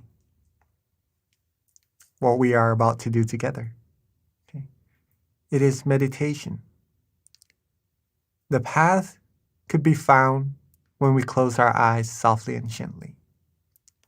We relax our body and mind. We let go of everything. Once we close our eyes, we may feel or see only darkness, right, at first. Now, if we feel comfortable, if we feel relaxed, then what we are actually doing inside of our mind is we're actually walking further and further. Okay? At first, we may just feel nice, feel good. But as we build that feeling up more and more, you may start to feel other sensations that lets you know even further that you are walking the path of freedom, of true happiness. Let me elaborate it a little bit further. This path of freedom requires the feeling of comfort. Bear that in mind. Now, this feeling of comfort, you should feel it in both your body and your mind. Okay? The body should be relaxed, feel good, feel comfortable. Your sitting position, anything that makes you feel comfortable, that's good. All right? For the mind to be relaxed and comfortable is a mind that lets everything go, that is not attached to anything whatsoever. Right? You heard the word not attached, right? That's a signal of the fundamental level of freedom already. Okay. As you can see, there is a heart behind the word comfortable as well. It has a meaning to it, though. It's not just there for no reason. It's because this feeling, comfort, when you close your eyes, you relax, and you find this feeling. This feeling is the heart of meditation, the heart of meditation. If you're walking in the dark room, right, you gotta use your senses to work your way around.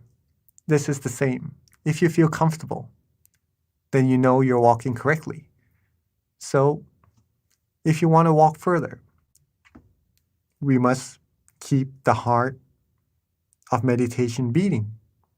Okay, to be comfortable, to know we are walking correctly, to go further and further.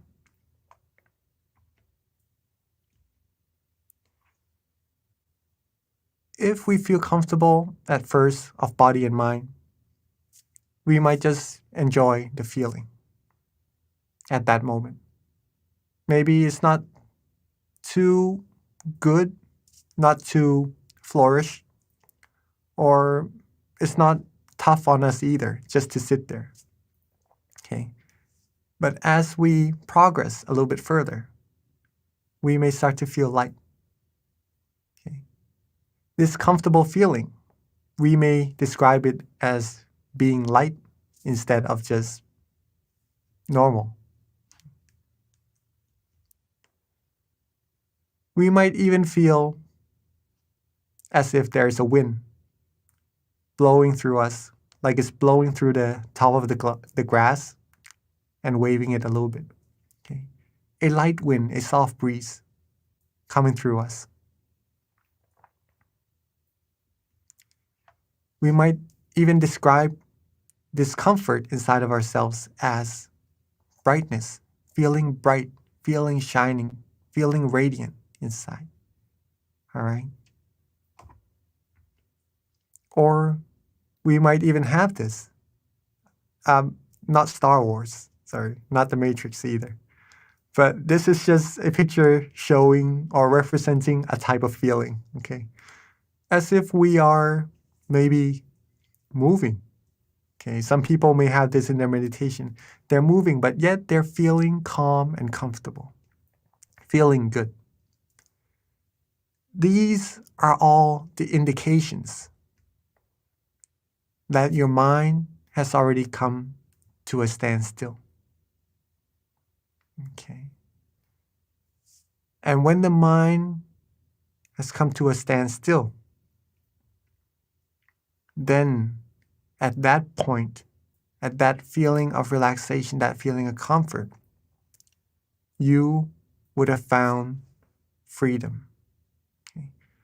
Freedom from all attachments, freedom from all negativities, freedom that will find you true peace. And the further you go, the freer your mind will be. Okay. Let's finish up with, again, what we have read earlier. The mind that is still and refined will feel delightful, feel comfortable, feel light, feel the breeze from within, right? As we've described a little bit earlier. Notice that the feeling won't really be attached to anything. That is the teaching of our master. If you have been meditating for a while now, you may start to have this sense of comfort, of relaxation, of feeling really good in your meditation. Try noticing yourself at that point.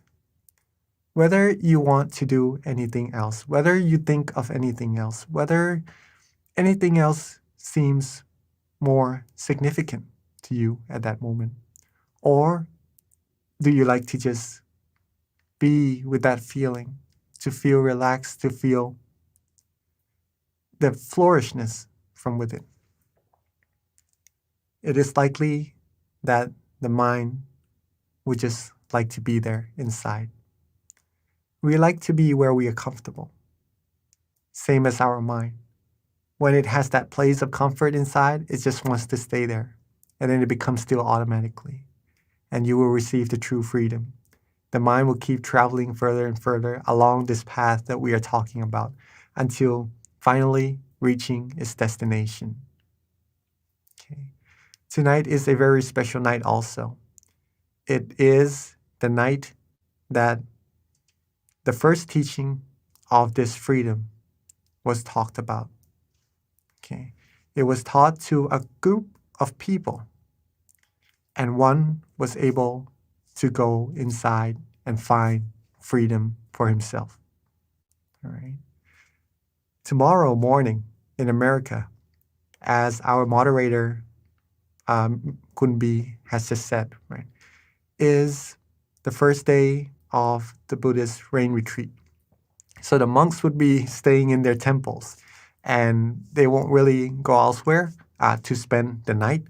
they would have to stay in the parameters of their temple for the whole 3 months. And we have a tradition here at our temple from our Great Master.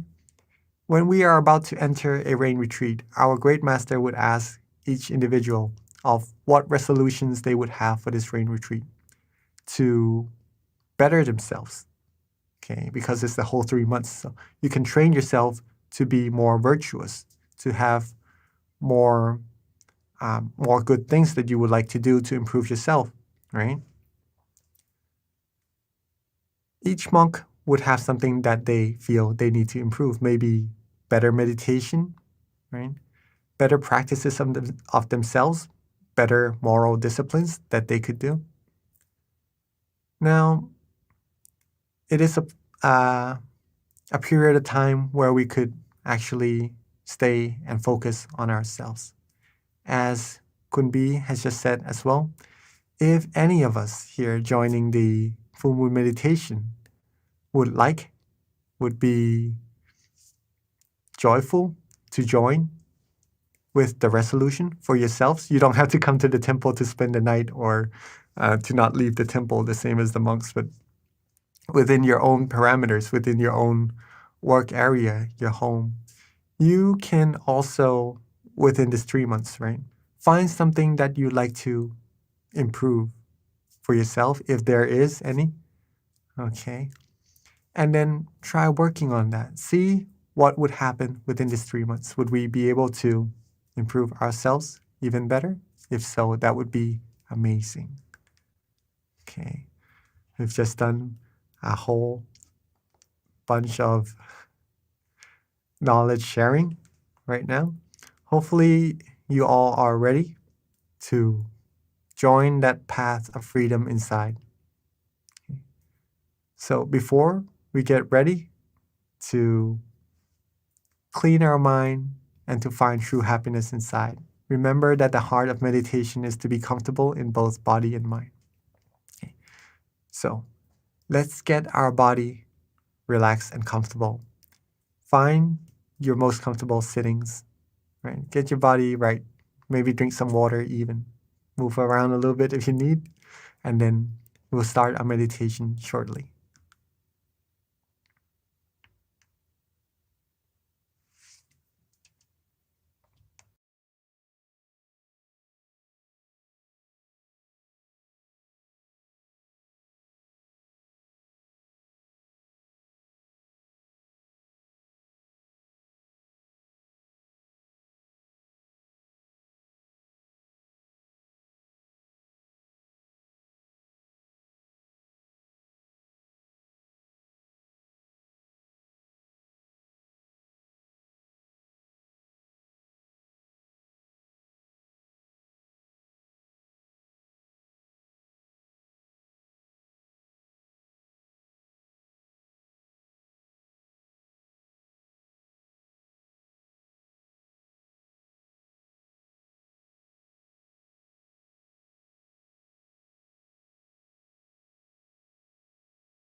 If we are ready, let's begin by softly and gently closing our eyes.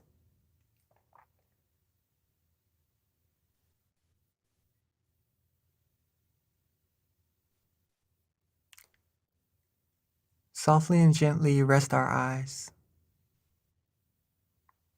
Rest our face, rest our head, rest our cheeks, our chin, rest our neck.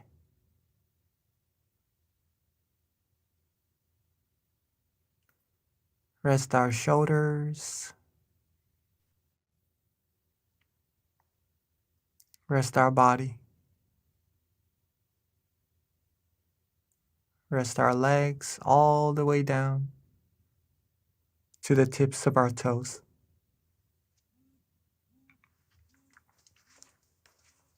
Relax every part of our body. Make sure there's no tension whatsoever in any part of our body at all.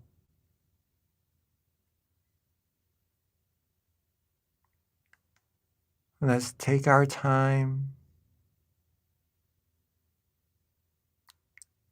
Let's relax and let go.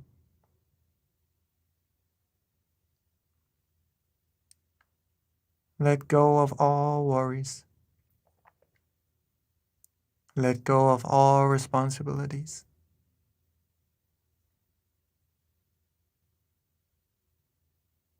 Feel that relaxation from within.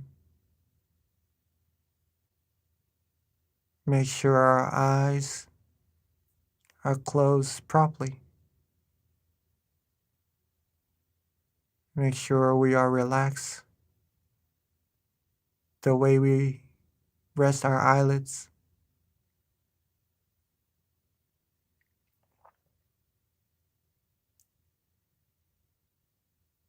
And just let everything go.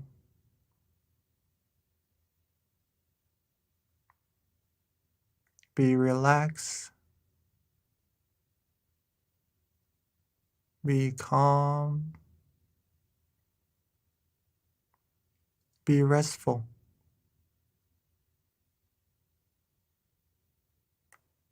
Now, as we've talked about earlier, this path inside could be a little bit dark at first. But as long as you feel good, you feel relaxed, you are good. You are walking the path correctly. You are becoming free from all things, from all attachments, from all worries, all burdens, and from things that one day we would depart from.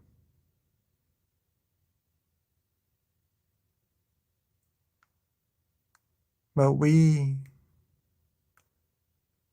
would be able to walk this path of light, of brightness from within, relaxing ourselves,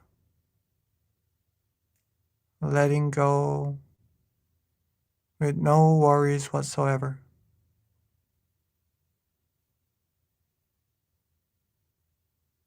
And at this point, you can notice yourself,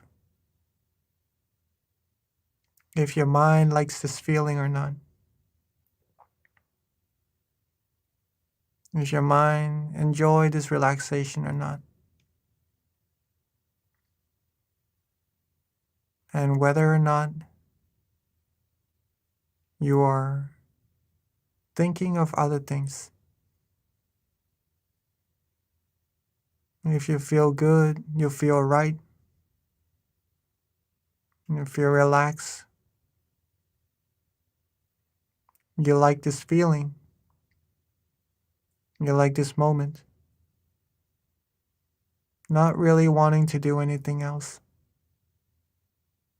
And that shows that you have found a sense of true happiness already.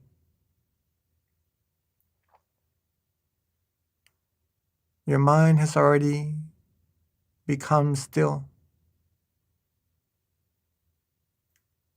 Your mind has already been free from things that could take the happiness away from us.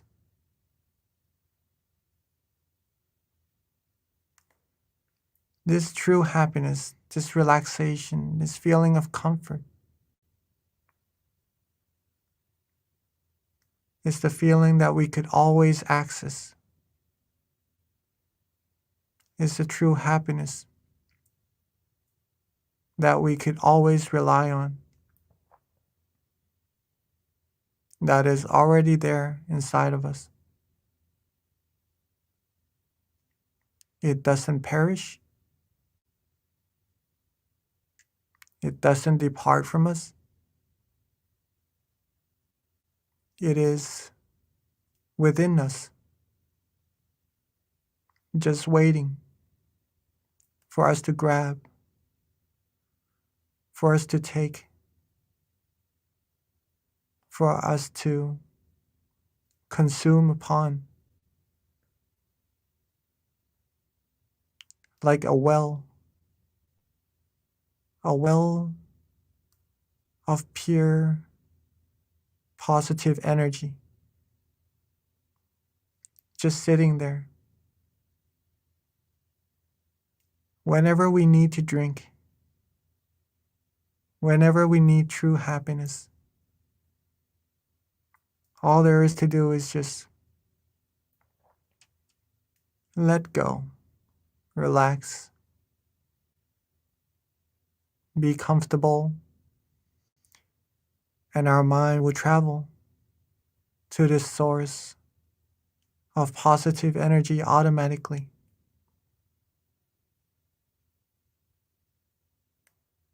We will find that it is very refreshing, this energy.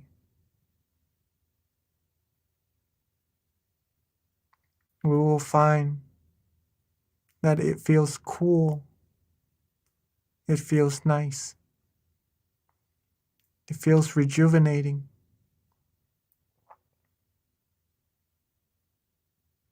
And the more we stop, the more we still our mind, the more we'll be able to receive from this source. And not just that, the more we stop, the more we still our mind, the more the happiness would arise as well. As if the taste of this positive energy has gotten better and better, capturing our mind stronger and stronger towards it, taking us deeper and deeper, more happier, purer, feels even more flourish and rejuvenating as time goes by.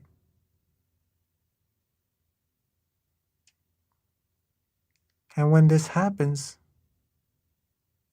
all that we need to do is simply be neutral.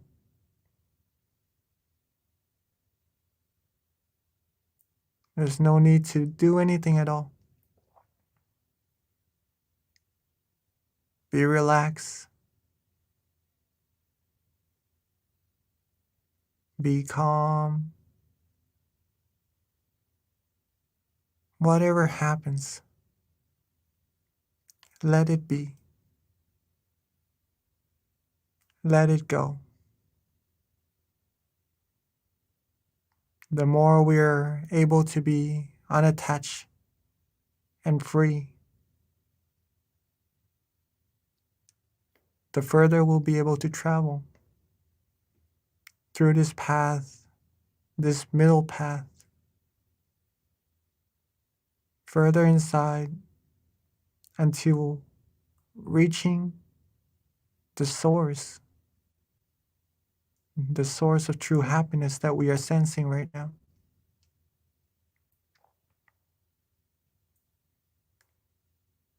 And the closer we are to that source, the more happiness we will receive automatically.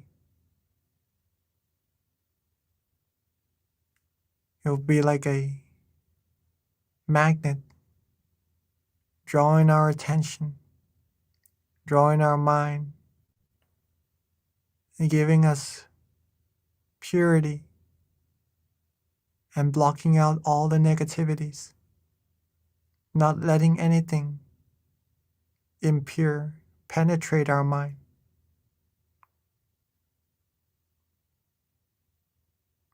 So let's relax. Let's be calm. Let's let go and have no worries whatsoever. Keep this heart of meditation beating. Keep your body and mind comfortable. As soon as we start to feel any lesser in comfort, you can always adjust.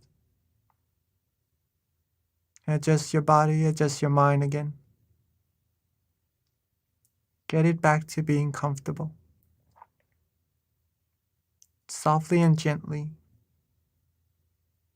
without any rush, without any worries.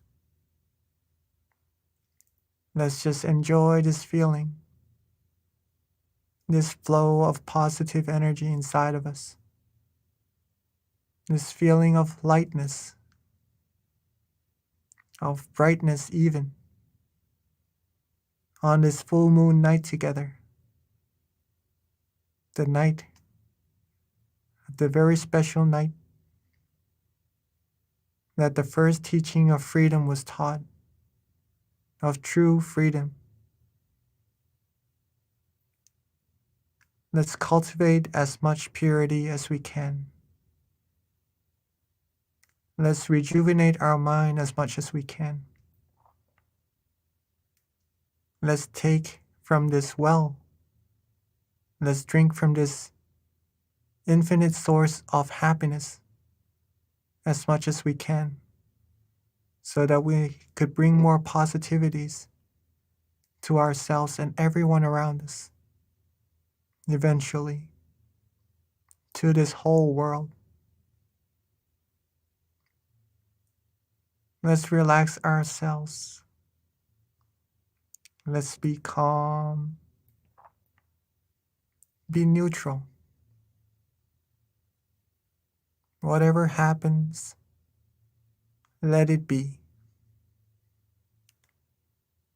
Let it go. And let's flow inside of our minds further and further.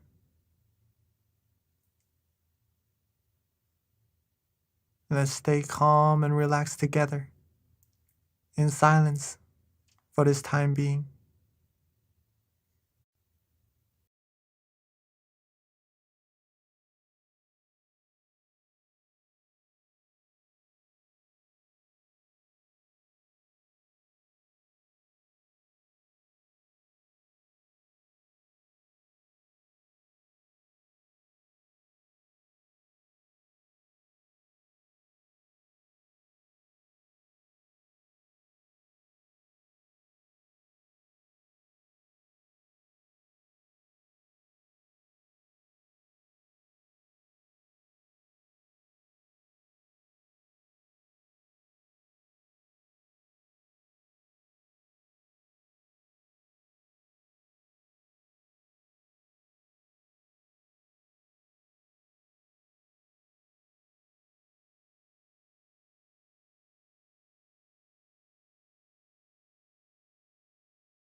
as we are relaxing, as we are releasing, letting go. At some point along our journey, our mind might go off to think of other things, go off to wander just a little bit. It is completely normal. We might even feel slight tension, or maybe some drowsiness even in our meditation. In this case,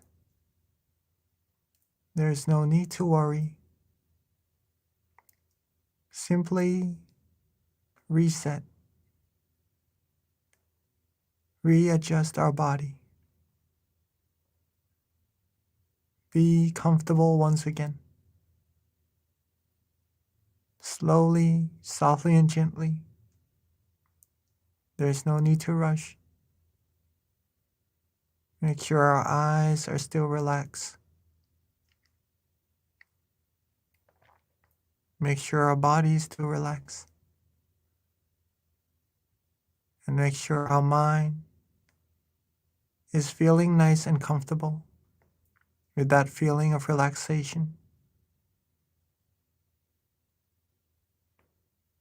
And so as we travel further and further, become more and more relaxed and comfortable, we may even start to have some meditation experiences. Whatever happens in our meditation, whatever comes, let it be. There's no need to worry about any of it for now. For this moment, this present moment, it is for us to cultivate as much happiness as we can, to gather as much purity as we can for ourselves. And then later on, we could then brighten up everyone around us and the people of the world. So let's keep our body and mind relaxed. Let's keep ourselves comfortable. Be with that feeling. And let's meditate together in silence for a little bit further.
as we have now accumulated a good amount of positive energy inside of our minds, feeling calm, feeling relaxed, feeling light, maybe even being bright. Let's together bring that positive energy forward. Bring that brightness outwards,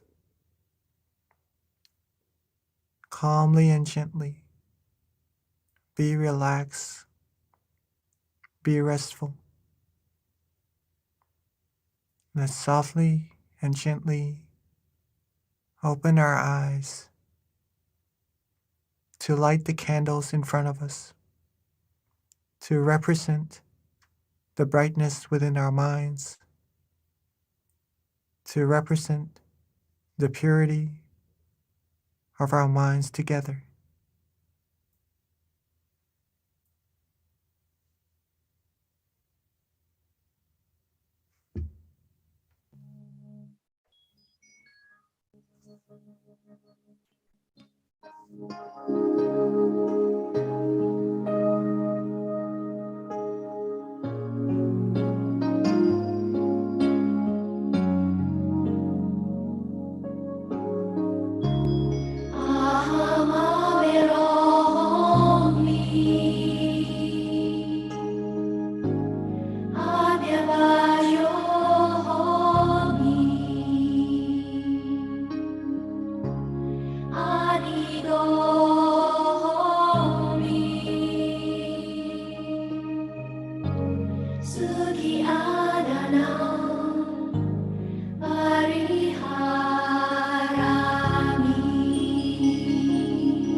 Now that we have lit our candles to represent the brightness of our minds,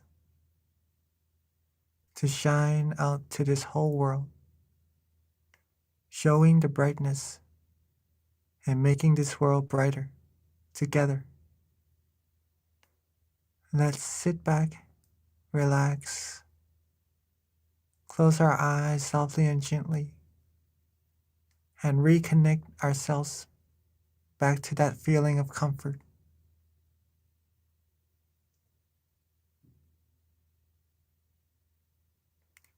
Take our time, relax, and be comfortable. As we are being bright and shining on the inside right now, with all our accumulated positive energy, let's bring those positive energy together into a clean, clear crystal sphere. Let's bring all the brightness, all the positive energy together to build up a clean, clear crystal sphere, locating where we feel it is comfortable for us. Relax, be calm, and let's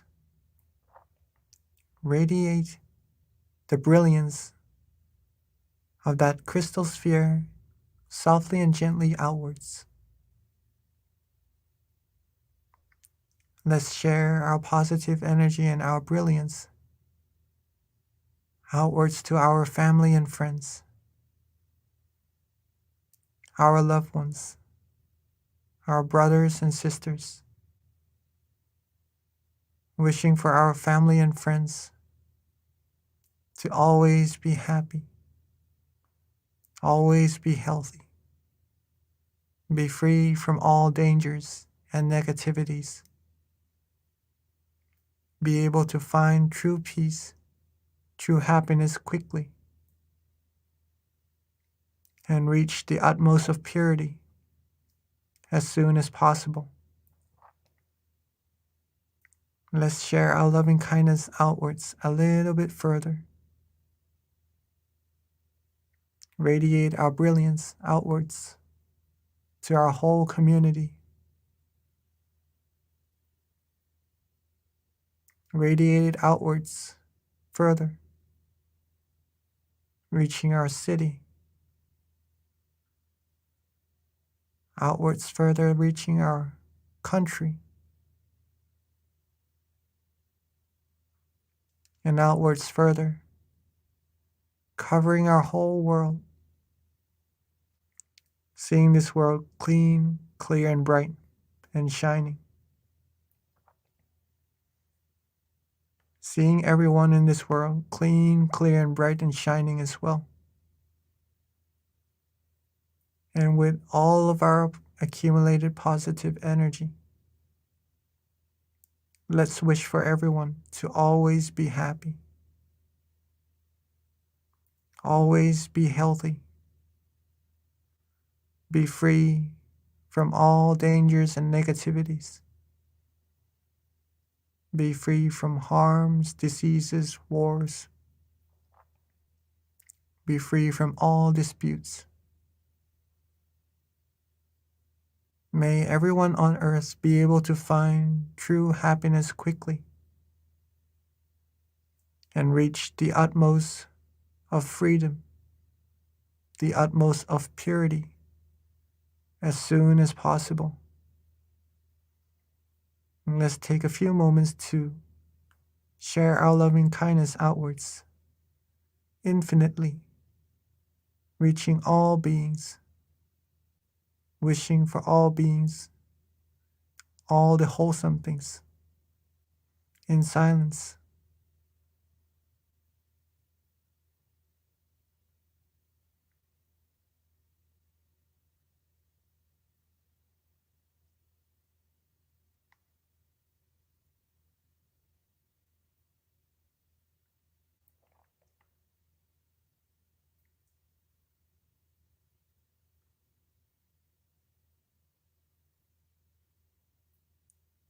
Now that we have shared our brilliance, our light, our kindness and love, to all beings together. Let's softly and gently bring our attention back to ourselves.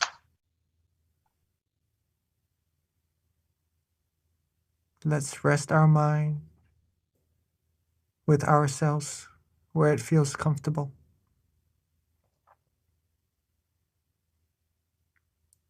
And at that point of comfort,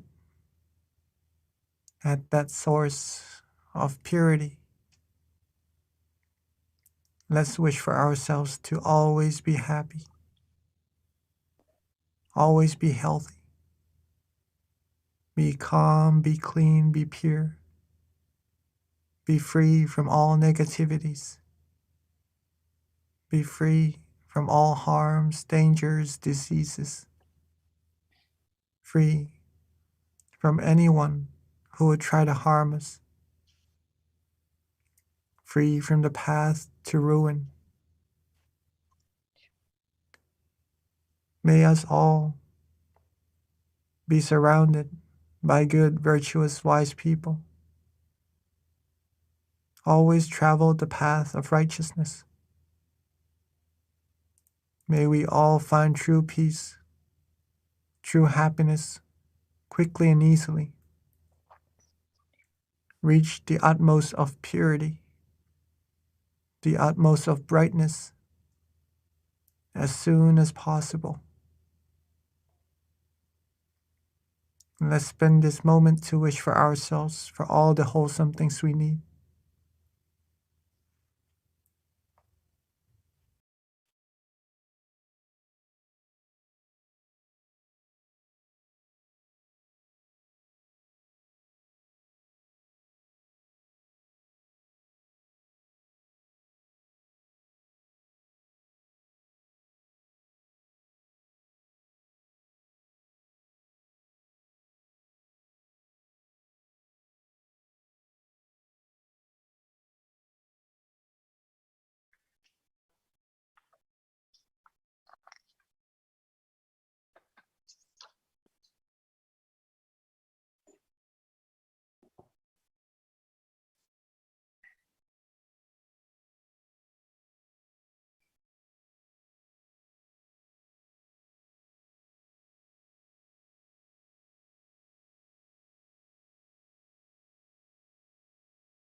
Okay, Venerable Jackie, looks like you forgot to turn on your mic, so we didn't get to hear your blessing, but it's okay because we'll get it again at the end of the session. So yeah, for those that didn't get to hear the blessing, it's okay. We normally do it again at the end. So with that, I do have a couple of announcements before transitioning to our Q&A. And this does wrap up our July full moon meditation for those who need to hop off. The announcements, there's a few, so bear with me. First of all, our next full moon meditation is going to be on August 11th That's on a Thursday, so please jot that down.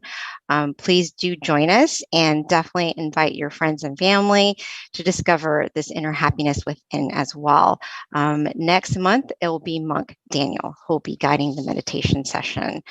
Another thing, our Meditation.org website, if you haven't gone on it yet, definitely check it out. You can find out like the nearest center closest to you. Not only that, you can learn more about our meditation technique by visiting this website, Meditation.org. Again, it lists all of our US centers, and you can find your nearest center closest to you, in addition to just information on our upcoming events as well. Our next website is MindGem, which is very close to my heart. If you haven't already done so, please download our app, MindGem. It's on iOS and Android, and this is a great tool to supplement your meditation when you're at home, and also to stay in touch with our meditation events that we have upcoming as well.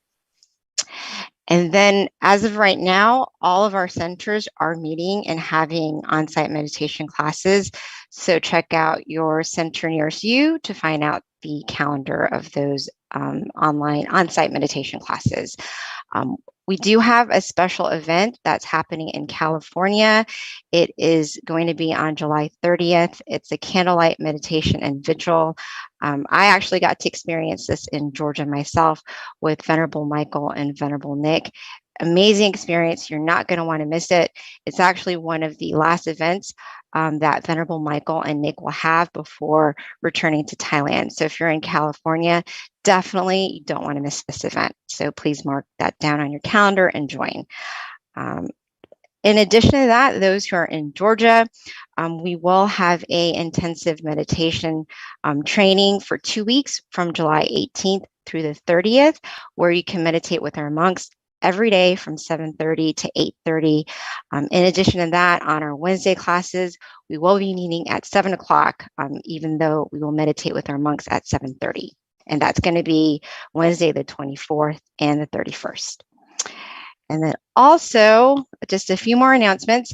We do have a Guinness World Record that we're trying to make, which is to participate, just send a picture of yourself meditating. And then if you can go to meditationphoto.com to submit your photo. And then we are now ready for our Q&A, which is actually one of my favorite parts of our sessions because you can learn so much from people's questions, and our monks who are extremely knowledgeable when it comes to answering questions with regards to meditation or any challenges that you have. So at this time, Venerable Jackie. Hello, Venerable. And also, this is a engaging opportunity, so please do submit your questions via chat, or if you're on site, you can ask the moderator and they will type it in or ask the question on your behalf. By the way, so let's see. Yes, Venerable? Yes. Yes, if you have any questions or if you'd like to share any of your meditation experiences, please feel free to do so, right? You could maybe raise your hand so that we know that you would like to share, okay? Just to share with you a little bit during that maybe silent moment that we had after lighting the candles. If you felt good in your meditation, if you feel relaxed and calm, that is really good. Reconnecting with your inner light, right? When you feel that, you can share that with everyone around the earth, your family and friends, your loved ones, okay? So that they could have part in that energy as well, that positive energy. Okay. Do we have any questions? Kunbi? Not yet, Venerable, but it'll probably start to trickle in soon. Lisa Langley did. She said that she thought that the meditation start at 9. It just depends on where you're at because we have all time zones essentially. So you'd have to check your location, but we've got people all over the world actually who join this. But if you're in Eastern Standard Time, it is at 9 o'clock. Yes.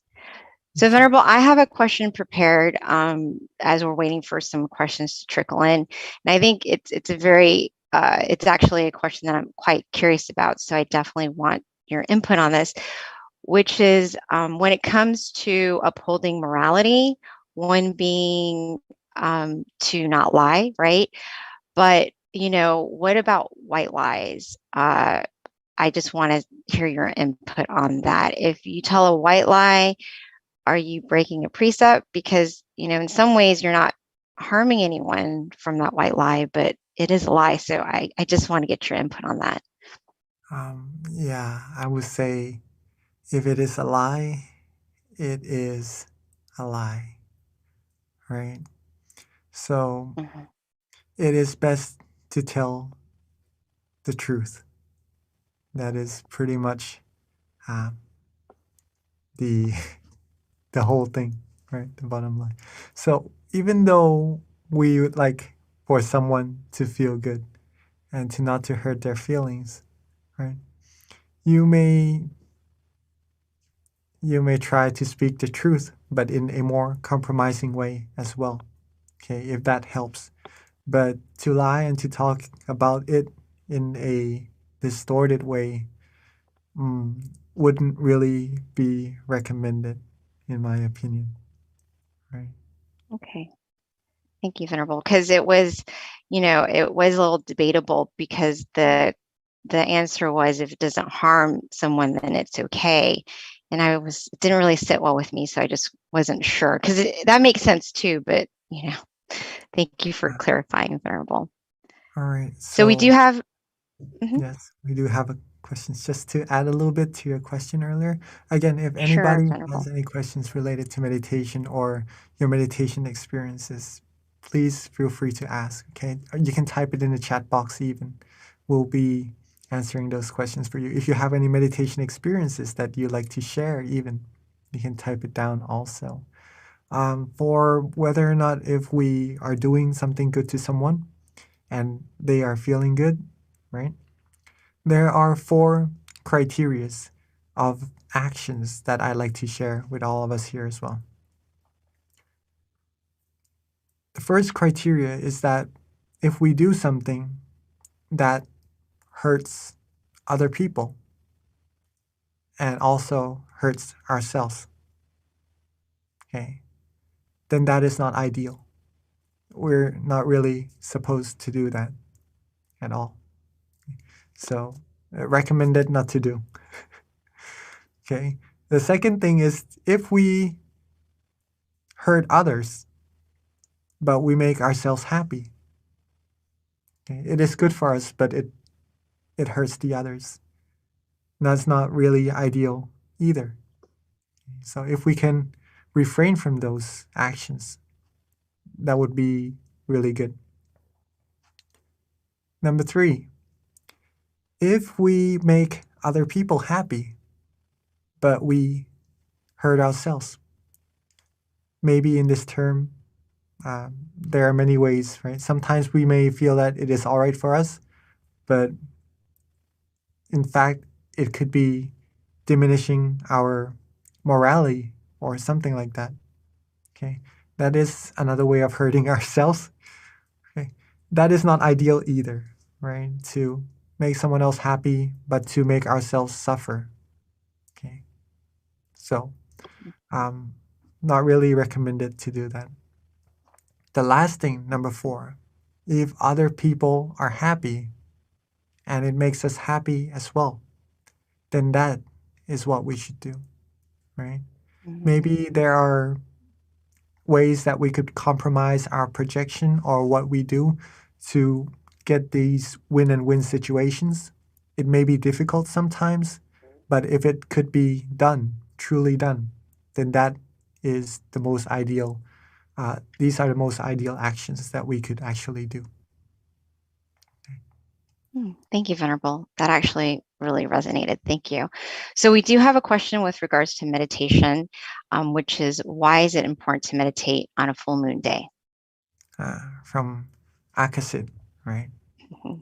Yes. First of all, let's say full moon only comes once in a month, right?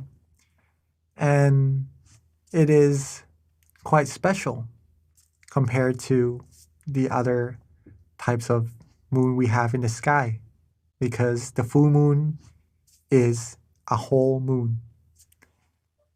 It eliminates the darkness in the sky. Okay, it shines brighter than all the stars. And so that makes it a little bit more special even. If it was a door, then it's like a door that's fully opened. Okay, keep that in mind first. Now, a full moon is also a representation or a symbol of wholeness. Okay? It is a good opportunity for us all to come together as a whole, right? To do good deeds, to make good in humanity, right?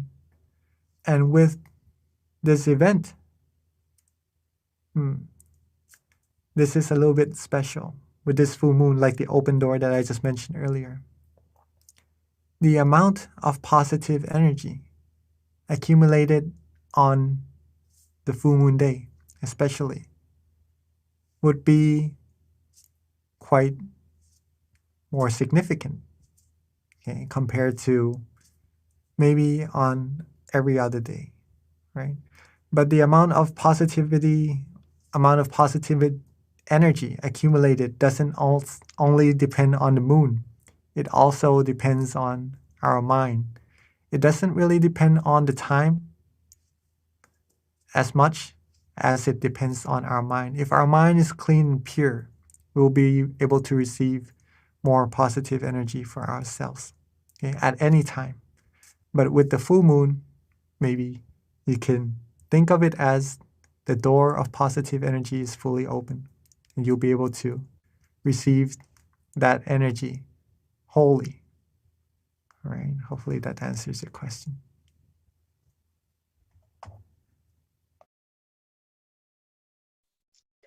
Thank you, Venerable. I think that's a common question. So that's, it's important to know why as well. So there is another question that has come through, not really pertaining to meditation, but more about beliefs, and your opinion on this. But how do you stay with somebody if you're in a partnership with someone who has a different belief system than you?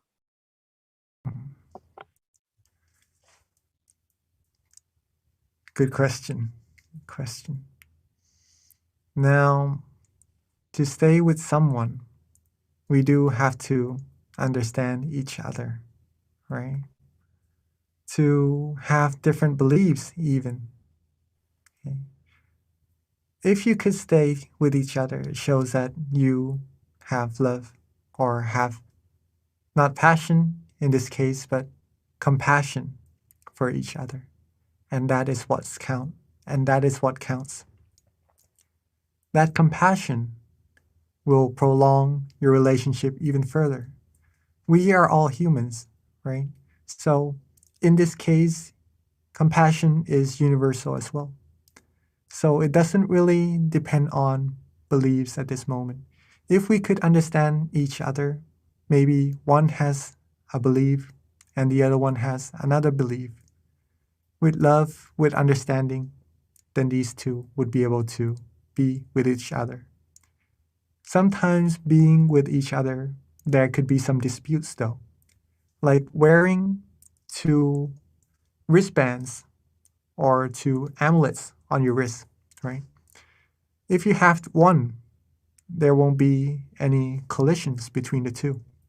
But if you have two, one day or one time or another, there will likely be a collision for sure. When that happens, a good way to deal with those situations would come in very useful.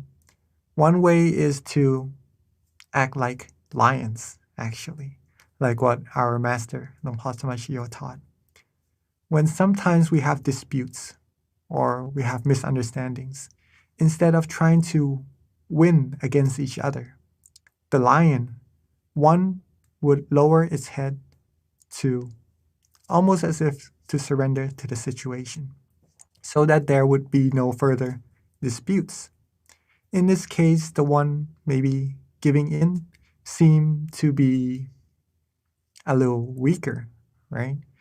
But in fact, the point that a person is able to give in, to lower their ego, to lower the sense that they have to win in order to make the situation better and to go further in harmony, that shows a strong mind.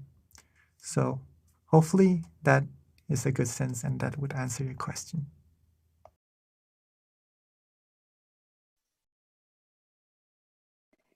Thank you, Venerable. Yes, that was I think that's quite a relevant question for many people in our world, and who are members of our center. So does anyone else have any remaining questions before we wrap up tonight's session? We do have time for one more question if you have one. No? All right, Venerable. If not, we can transition it back over to you if you want to expand on anything further for those of us on the call. Food for thought until our next meditation session.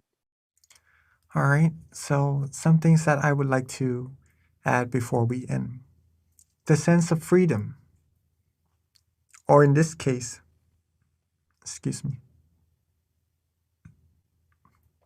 the sense of being independence, right? Talking about Independence Day. Being independence in the sense of meditation has to deal with not relying on other matters for happiness. We do not have to find some things on the outside for happiness. Then we would not really be truly free, right? Even though we can do anything that we want, but we would still need a reliance on something on the outside to make us happy. True independence comes from a mind that is unattached to anything. Okay? When the mind is free from all things, you'll be able to find the true happiness on its own.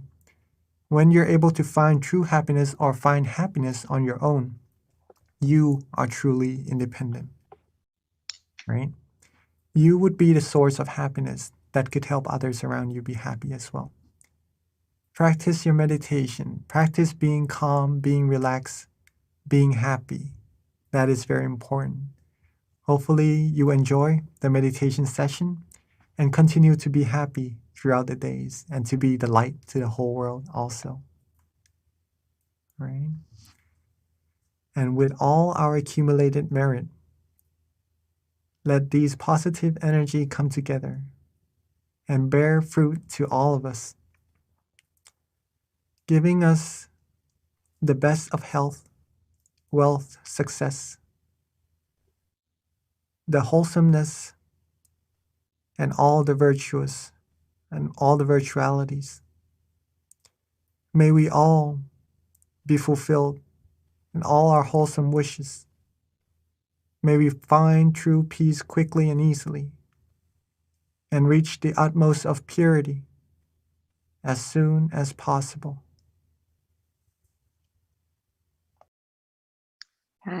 Thank you so much, Venerable, for the blessing. So that wraps up our July full moon meditation, everyone. A couple of reminders. Don't forget about the mind challenge, and definitely utilize this time to have a resolution for yourself, something that you can develop, and something that you can be proud of in the end, whatever that is, be it meditating more or improving a habit that you don't really like about yourself. This is a great time to really work on cultivating yourself. And another thing too is we do have a survey for anyone who has time to go to our website, mindgem.org. Over to the far right, you can click on survey. We always like to know how we're doing, and feedback is welcome. So with that, thank you so much for joining us tonight. We do look forward to seeing you next month on the 11th in August. Thank you.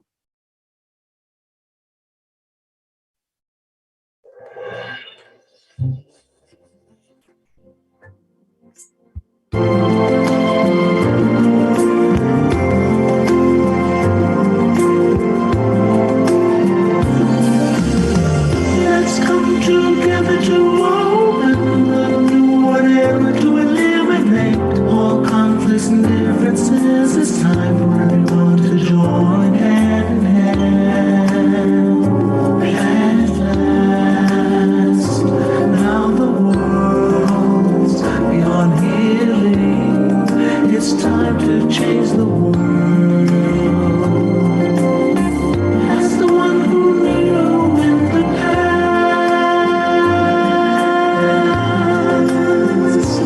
in this period of our time, we will see before we depart this world. Everyone must join hand in hand to change the world from darkness to brightness, from suffering to happiness, from ignorant to the knowledge one. Change the world, we have to do it the easy way. Be happy and cheerful and childlike innocence. Everyone must join hand in hand. Gently close your eyes, relax, relax. Still your mind at the center of the body and breath. At the same position of the one who moved from the past. Change the world from the era of darkness to the era of light. From the old era to this new era, the world will be like heaven on earth. No classes in society. Everyone will be evenly happy. And speak the same heavenly language. Become as one with smiles of love. We'll be kind, the world will change. The world will change.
everyone, and welcome to our June full moon meditation. So excited to be here today and to have you join us. So, first of all, can everyone hear me okay? Before we start? Yes? Okay, excellent. Thank you. All right, so before we begin, we always start off with a quote and then an intro with regards to our teaching monk, which is Monk Daniel. So I'm going to read one of my favorite quotes for you. It's just such a profound quote. It's very simple. It comes from this book, Paipo, which is actually Peace In, Peace Out. So this is one of my favorites. It's called See Yourself. And I think it goes with our theme, which is gratitude. Because, you know, the most important person really to have gratitude for is essentially for yourself, because we have to be kind with ourselves. We have to love ourselves and nurture ourselves. So seeing yourself is very important. So with that, when you sit with yourself, within yourself, you'll begin to see yourself within yourself. You will start to see who you really are, and you will live a life true to yourself. And that is why meditation is really important, because this is actually quite true. And with that, let me tell you a little bit about our teaching monk today. So Monk Daniel, for those who haven't meditated with him before, he is simply amazing. One of my favorites. Actually, in all honesty, all of the monks are my favorites because we've got such amazing monks here at Dhammakaya in general. But Monk Daniel, he actually ordained in 2012. So he's been teaching Buddhist monk for over 10 years, going on to his 11th year. His goal is to pretty much help with any peace projects that he's assigned with his greatest potential. And he's been training monks and staff and people from all around the world to find true inner peace. And he has a wealth of wisdom. I actually had the opportunity to meditate with him and meet him for the first time in 2019 with a whole bunch of staff and volunteers in Thailand. And you guys are definitely in for a treat. So I'm so excited to welcome our teaching monk, Monk Daniel. But before we transition over to him, a couple of announcements or a couple of things to keep in mind. First of all, we do ask that if you can, please share with us in the chat where you are from. We have people from all around the world, so it's just nice to know what city, state, country that you're from. It's just something that we like to kind of keep up with, so if you could put that in the chat for us. And then also we do have a candlelight meditation as well that will be done later after our guided meditation. We do ask that you have your candles ready. If you don't have a candle, that's fine. Simply, you can use your phone. There's an app in terms of a candlelight, and you can use that as well. So at this time, let me transition over to our teaching monk, Monk Daniel. Okay, good evening, everyone. Welcome, Venerable. Good morning from Thailand. Nice to be back on the full moon of June as we go into, the halfway mark of the year. Before we know it, it's already the 6th month of the year. So time really flies by, right? So true. So it's a very good time to reflect as we're halfway through the year. How's it going, right? As today's theme is about gratitude, and also in June, there's a special day that we have, right? In June, we have Father's Day in America, right? So not only should we have gratitude for our parents and especially our father in this month, but we should have gratitude for something very important that they gave us, our parents, our father, and we got the most important gift the moment we were born, which is life. So this is why which connects to the quote just a moment ago from our lovely moderator, from Ms. B, about having gratitude for yourself, having gratitude that you have life. This is the most precious thing we have, right? Time, and we have life. So we still have an opportunity to make things better. We still have an opportunity, as my master would say, Lam Paul, is have opportunity to train your mind, to get to know yourself, understand yourself truly, and acquire this true happiness that's waiting for you within you. So this is something that is so precious, even though not everything is perfect, but we still have life to make things better. So this is something that we should be so grateful for, that even though then it's something that we practice as a homework from Lampal. Is like when you wake up in the morning, the first thing you should do is reflect and meditate for a moment and just appreciate that I have another day, I have another morning. You know, every morning we're born again, we have another chance to keep doing good and another chance to cultivate our mind, to unlock that hidden potential within you. So I'm very happy that everyone's here tonight on full moon, because we can be just like the full moon and shine. Even though we're surrounded by darkness, we can be the full moon and shine to illuminate that night, make it, you know, such a beautiful and auspicious time. We can be just like the full moon. And today I just wanted to go over some basics about meditation for those of us who are new, and also for those of us who aren't as new.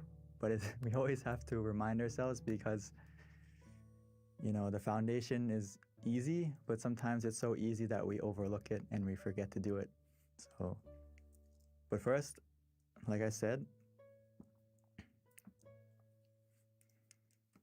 something we should practice every morning when we wake up is our first blessing of the day is that I woke up today. So instead of hurrying up to, you know, turn off the alarm clock and rushing to get ready to go to work or to start a day, start your day peacefully and calmly, and just sit up, and before you get out of bed, start your day in a positive note and reflect on how lucky you are to have another chance, another opportunity. So it's the first blessing to be grateful for, right? We have another day. And why is it so grateful? Because we have another opportunity to not only go through our life and do everything, but one of the things that we should love and take into consideration is to practice our mind and to cultivate our mind to become, as the Buddha would say, it's so important. And he would say that whatever precious jewel there is in the heavenly worlds, there is nothing comparable to one who is awakened. So we have this precious like jewel within us that we can attain, and it's not just a physical jewel. It's a happiness and something that's so precious that we can attain within ourselves. So every day that we have another chance to train ourselves and meditate, we can get to this precious treasure that's waiting for you inside, which is just being able to control your mind, be able to be in control and understand yourself. This is something that we need to focus more on in life, because the stillness of mind can become our miracle. We just need to look within. And a lot of times in life, we are always searching for something on the outside to help us, to be our miracle, or depending on something or someone to come along to make our life better. But actually, if we practice the stillness of mind, we can become the miracle we need for ourselves and also for the people around us. We just need to look in the right place. So for all of us here, all like almost 300, 400 of us, you are looking in the right place. You are starting in the right place to meditate and to still your mind so you can find that unlimited potential that's waiting for you inside. So just like today, it's the full moon, right? The full moon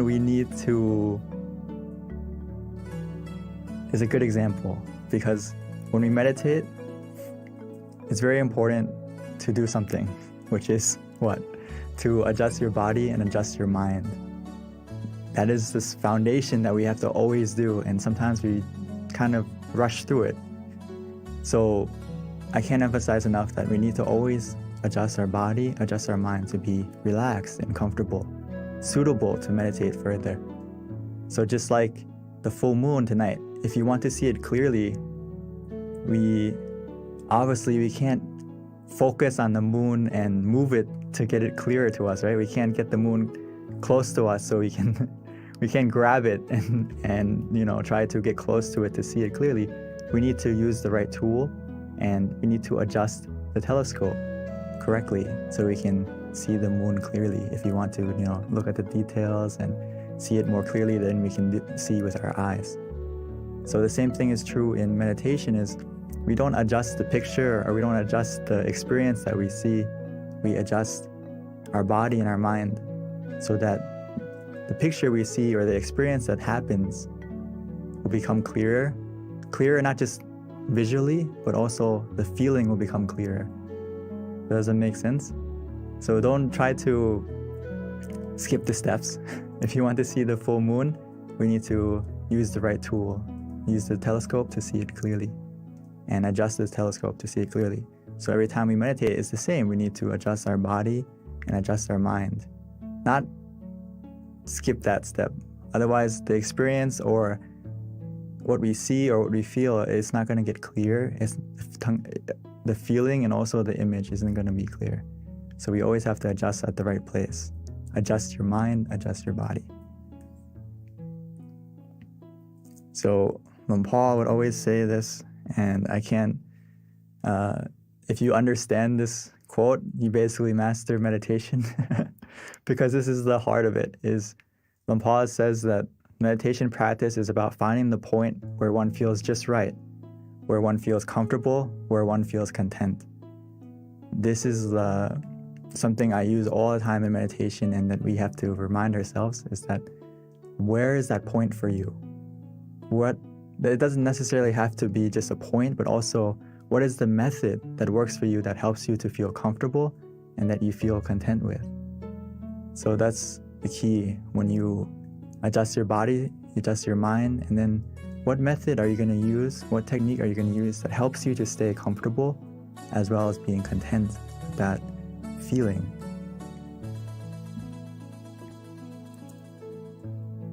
So as we find that point of where we feel comfortable, where we feel relaxed, where we feel physically and mentally comfortable, and we stay at that point contently, what's going to happen is your mind is going to slowly declutter itself. It's going to slowly delete all the clutter in your mind. And it's going to take some time, but as long as we stay there contently, calmly, patiently, and just enjoying the feeling of relaxation, every second that passes by, it's deleting the bad files. It's deleting the negative emotions in our mind, bit by bit. So just stay at that point calmly and contently, and your mind is actually healing itself every second that you stay at that point. It's actually doing two things at once. It's deleting the bad, removing the clutter, and also it's uninstalling all the bad emotions, all the negativity within us, the greed, the anger, the delusion, and also everything that is negative. It's going to slowly get deleted, as well as at the same time it's downloading a happiness within you and making your mind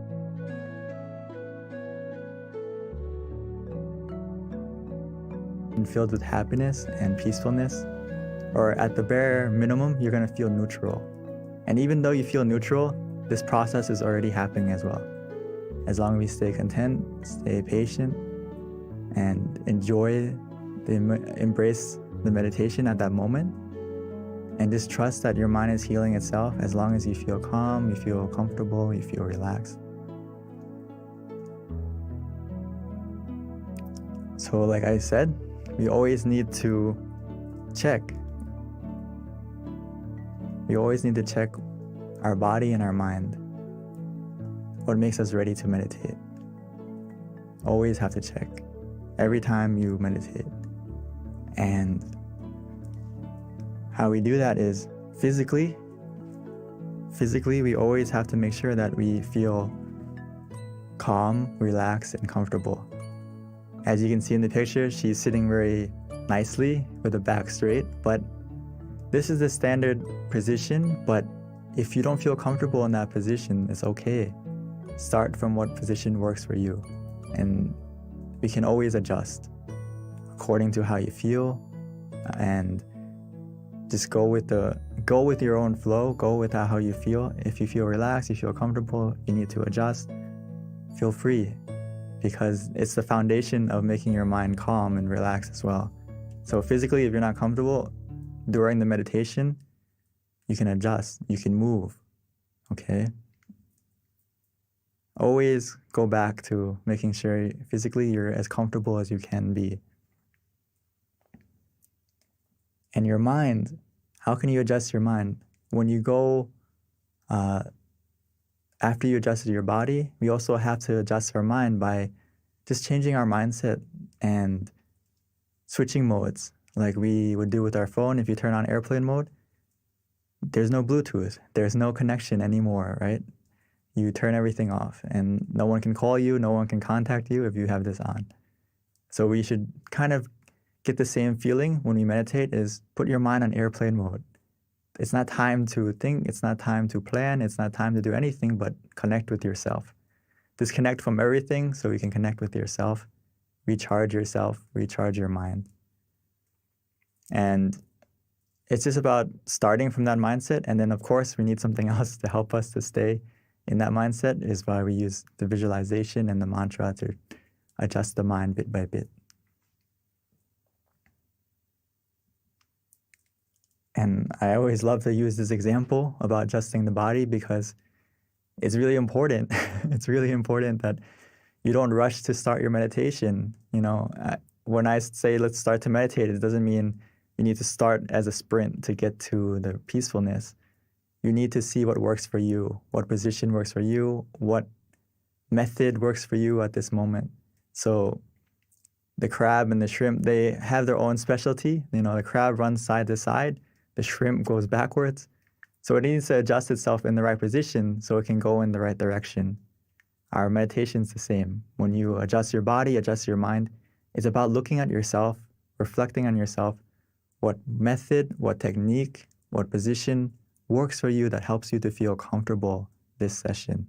It's not always the same. It's not always a fixed 1 + 1. It's sometimes you have to find the position that works today. And it's not always the same. And the method is the same. Sometimes we use the mantra, sometimes we use visualization. Sometimes we just relax and do nothing. It depends on you. It depends on how you're feeling now. That's the key thing. So just a small checklist to check when you're meditating is, and when you start, is what's easy. If it's easy, it's going to be the next bullet point. It's going to be calm and relaxing. So do what's easy for you and helps you to stay calm and relaxed. And if you do these two things, it's obviously going to make you feel like the time passes quickly because it's easy, it's relaxing. And what happens? You feel happy, you feel content. So just like anything in life, if you have fun with it, if you're enjoying it, time is going to pass quickly. And you're going to feel eager to continue to meditate. You're not going to be like, oh, when is it going to stop? When are we going to get to the end?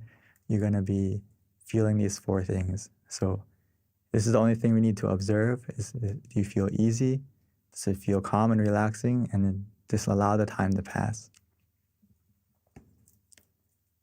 But at any moment, if you feel that it doesn't feel easy, it doesn't feel relaxing, it's just like driving. It's like you're about to go off the road.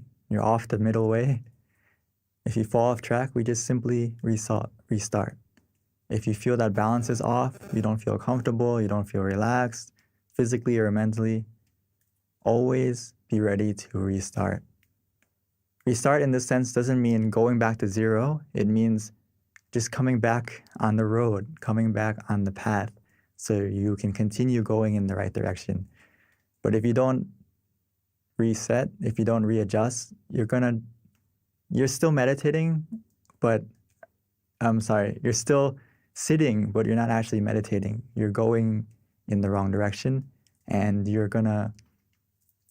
yes, you're sitting, but your progress isn't going anywhere if you don't come back to the right path where you feel in balance, like Paul said, where you feel content, where you feel comfortable again. So the sooner you readjust, the sooner you restart, the better. So just keep that in mind, that it's okay to reset, restart as many times as you need.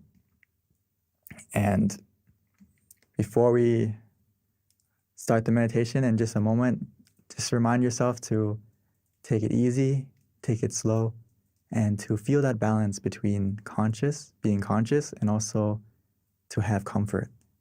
These two things are all we need after you adjust the body, adjust the mind. All we need to do now is to find that balance. Feel that balance for yourself where you feel conscious of your comfort. Does that make sense?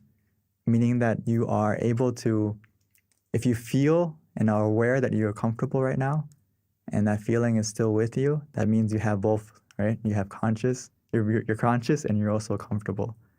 So just do that and stay with that comfort feeling, stay with the feeling of relaxation, and just observe it neutrally. See where it takes you. The only time you need to react, readjust, or do anything is that comfort is starting to change in a negative way. It's decreasing, or you feel not as relaxed as before, then okay, that's something we have to interact and adjust by whether adjusting the body again to be comfortable, or mentally, maybe we need to use the mantra again or use the visualization again to help you to get back on track. So hopefully we got some sort of picture of how to meditate. And now I would like to invite us to practice meditation together, and we can put it into practice and have some time to cultivate our mind as we can become the full moon we need tonight, find our brightness within us. So I would like to invite everyone to prepare yourself to meditate. And if you need to adjust your body, you need to take some water or freshen up, stretch a little bit, please feel free.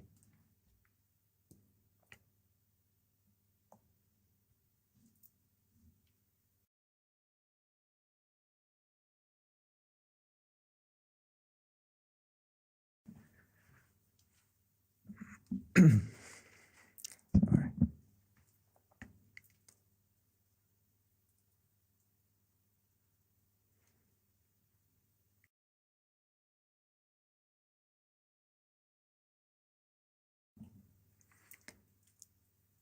So let's take some time to switch modes. Now it's time for us to meditate. Time for us to find the miracle waiting inside. All we need to do now is to look within, easily and simply.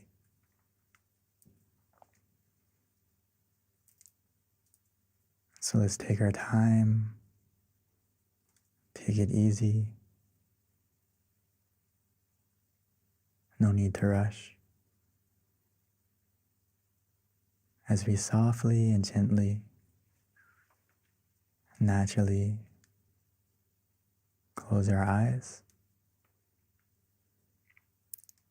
the same way we would when we go to sleep.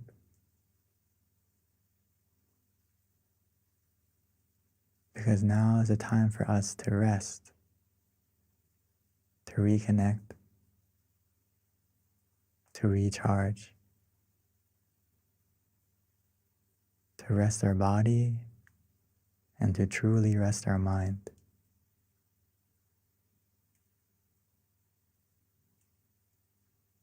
And we can do that easily and simply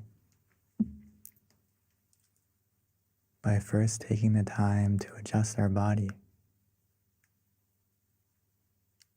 making sure that our body is completely relaxed, comfortable, by finding the position that works for you.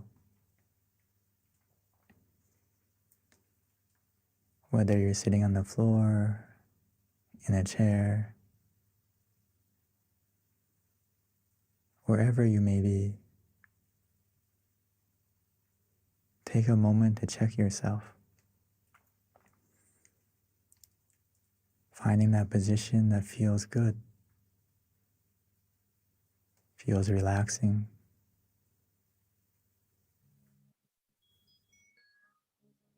As you continue to relax and release every single part of your body,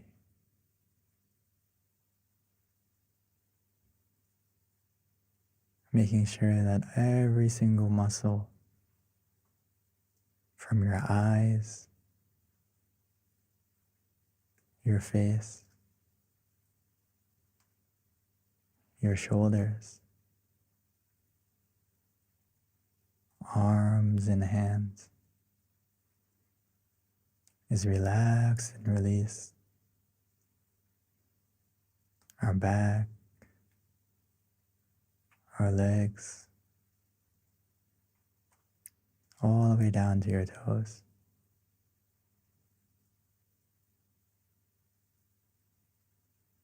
Relaxing and releasing.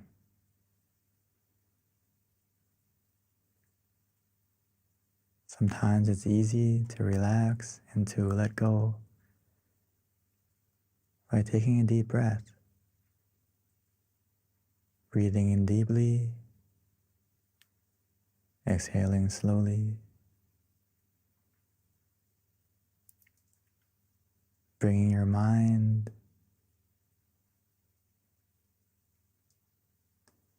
to the attention of your breath, feeling the relaxation, the coolness as it enters your body, filling up your lungs and spreading to every corner, every part of your body.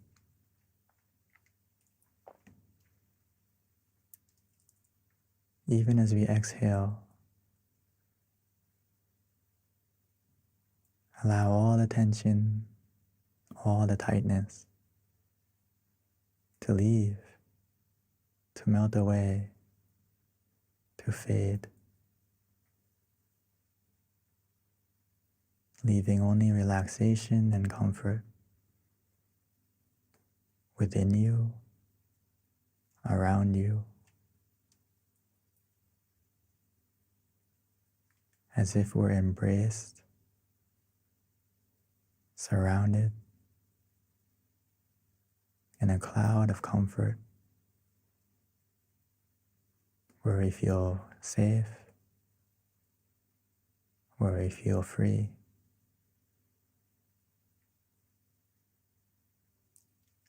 And just continue to relax,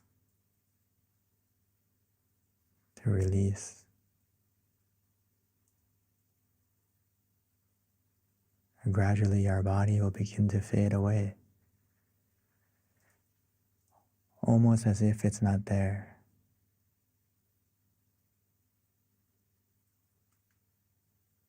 This is the power of simply relaxing, where we feel comfortable physically and mentally.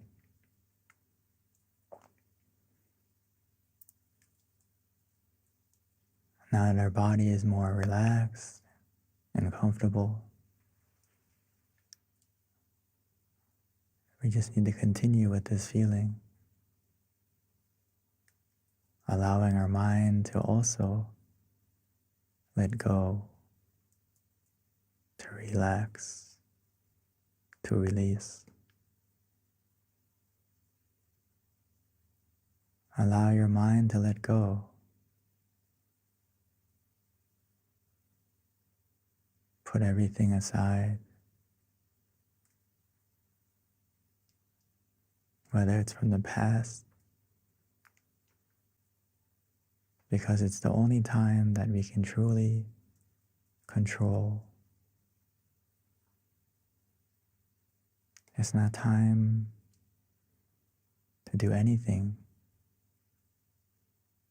It's just time for us to relax, to release,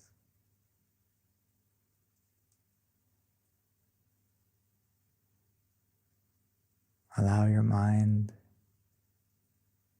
to be free.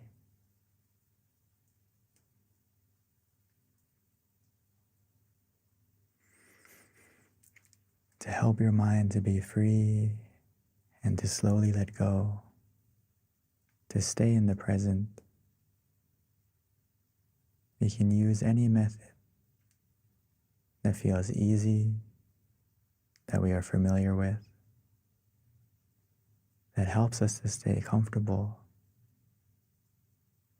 as well as conscious. But the key is to use the method that helps you to be relaxed,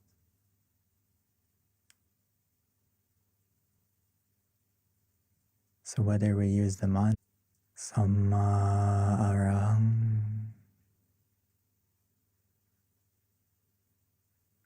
Samma Arahang, Samma meaning purity, Arahang meaning freedom. So every time we repeat that mantra, allow it to resonate, allow it to help our mind to become more clear, more free from any distractions, as it helps our mind to be calm, comfortable, present.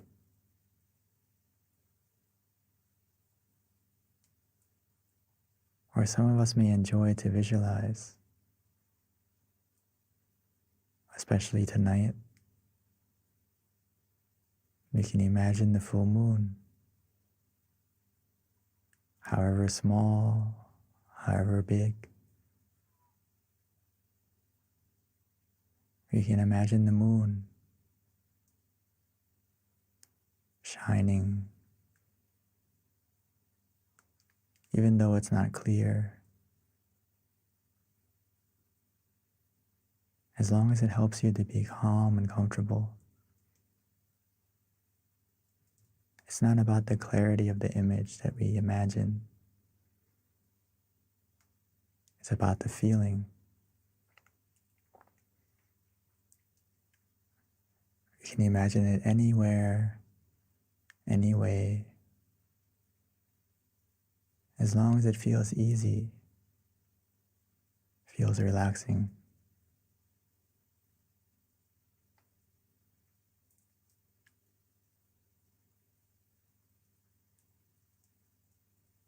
Or for some of us, we feel ready to just do nothing, just to relax, allowing that relaxation to take us inside, as if the relaxation and comfort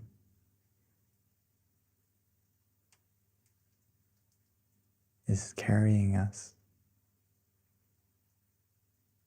like a wave, like a current, pulling us softly and gently to the point of peace within us.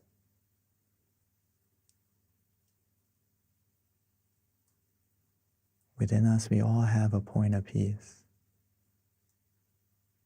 a place of peace that our mind can go to,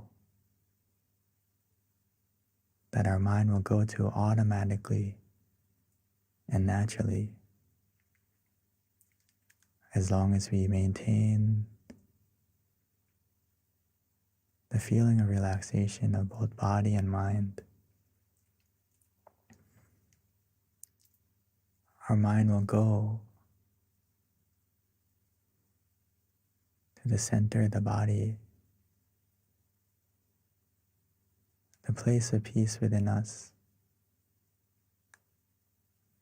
that we all have, that we can all connect to.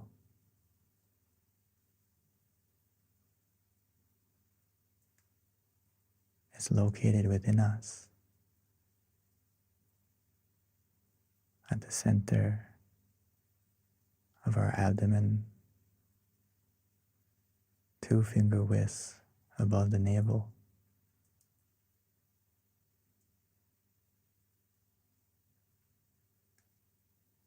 But we can connect to that point just by following the relaxation we feel.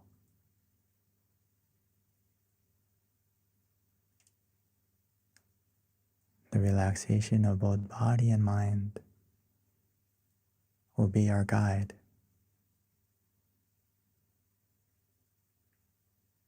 So just trust in your feeling, trust in yourself. Follow that feeling of relaxation.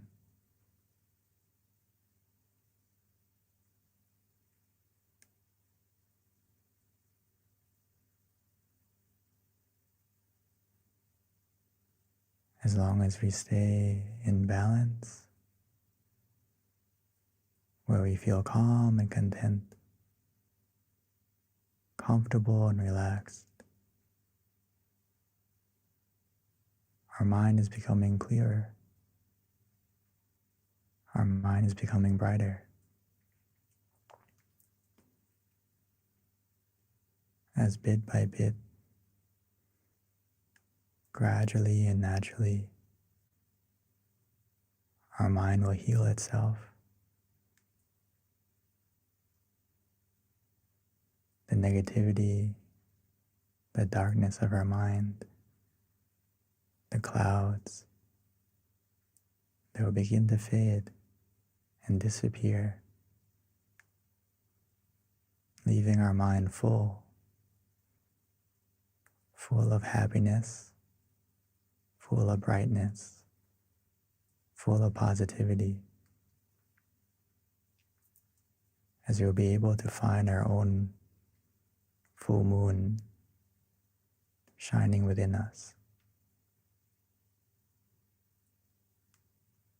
It's always been there,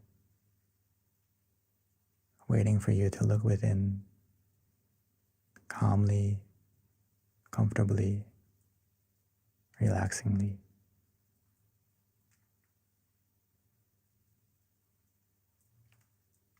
So let us enjoy this relaxation together, allowing it to grow, allowing the meditation to be the wind of clarity, pushing away the clouds so we can be able to see our full moon. Not only see it, but most importantly, feel it. The happiness within us, the contentment that can only come from a mind that is still.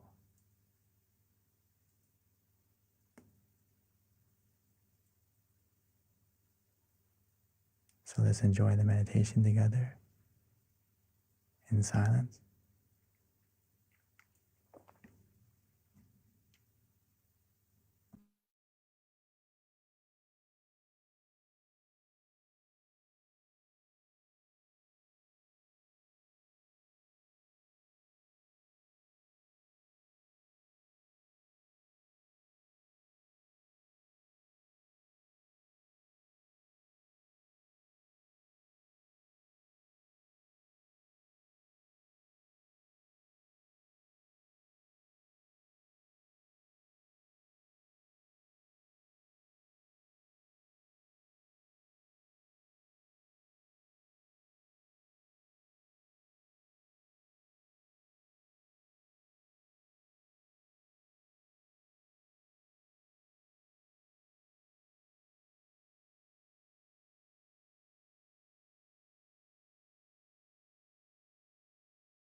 Now that we have taken the time to illuminate our mind, to brighten our mind with relaxation, with comfort. Now that our mind is bright, clear, let's take a moment to light our candle.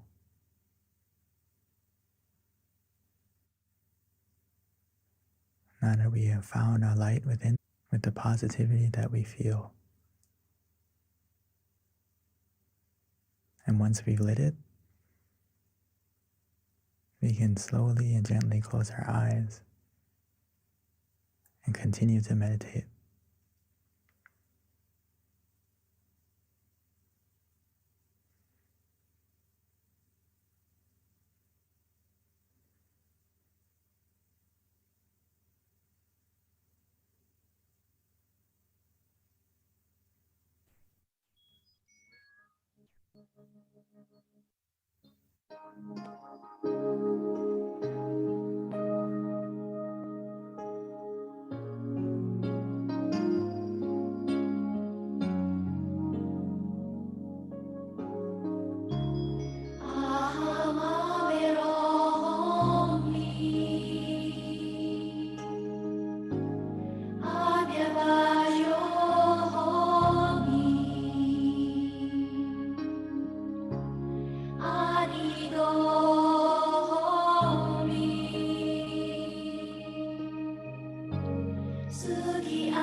Now that our mind is more bright,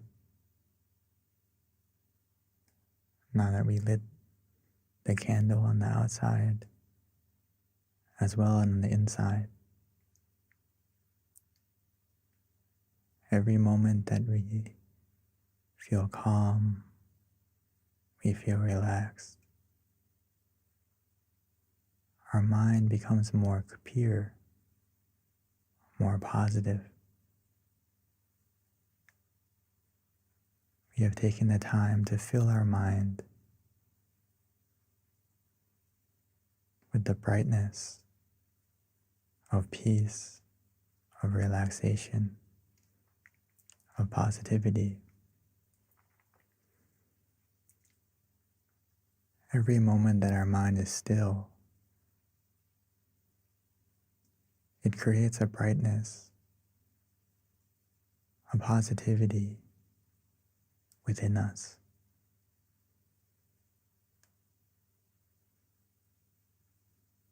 Because every time our mind is still, it becomes more pure.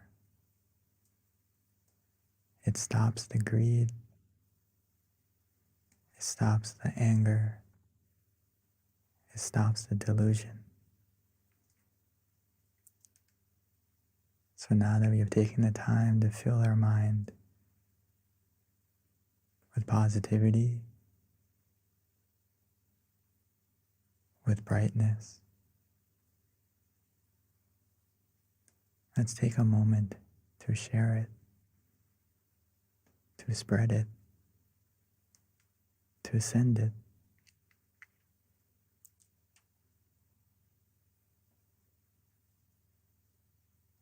We can imagine our mind is shining like the candle we lit.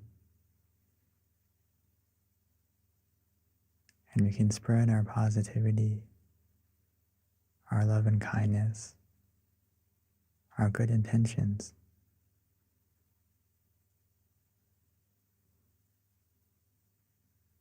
by first wishing to ourselves, wishing for yourself to be happy, to be healthy, to be free from any suffering, free from any dangers or any obstacles. May your brightness of mind be able to overcome any darkness, any obstacle. And then as we continue, we can wish the same for our family, for our loved ones. No matter the distance, no matter where they may be, the power of our mind that is still, that is illuminated by relaxation and calm, we can send our positivity, we can send this energy to anyone, to everyone.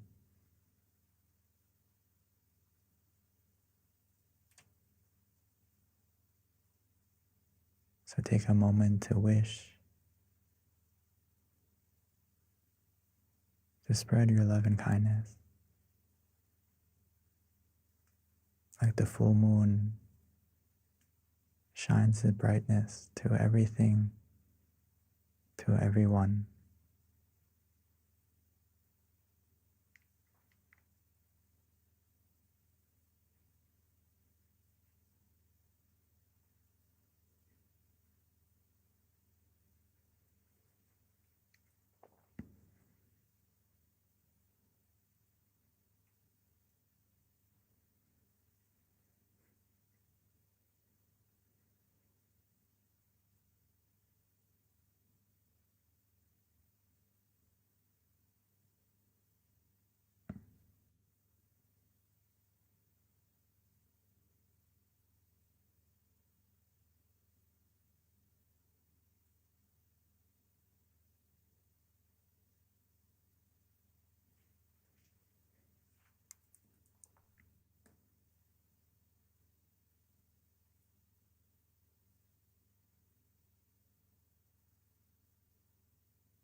Sapphe Buddha Balapada Pajeganang Chayang Palang Arahanta Nate Shirakang Pantami Sabaso Sappaputta Nupavena Sappathamma Nupavena Sappasangha Nupavena Sathasoti Bhavantu Te.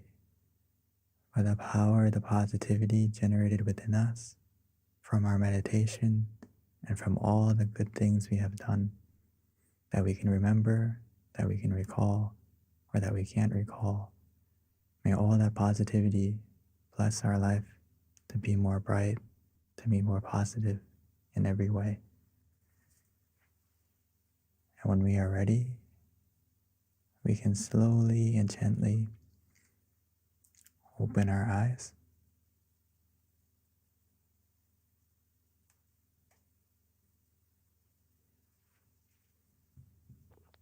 Thank you, Longpi, for an amazing meditation session yet again. I always like a lot of your analogies in terms of just the brightness within and the full moon bringing it inside. That's very just helps me envision that. So thank you, Venerable.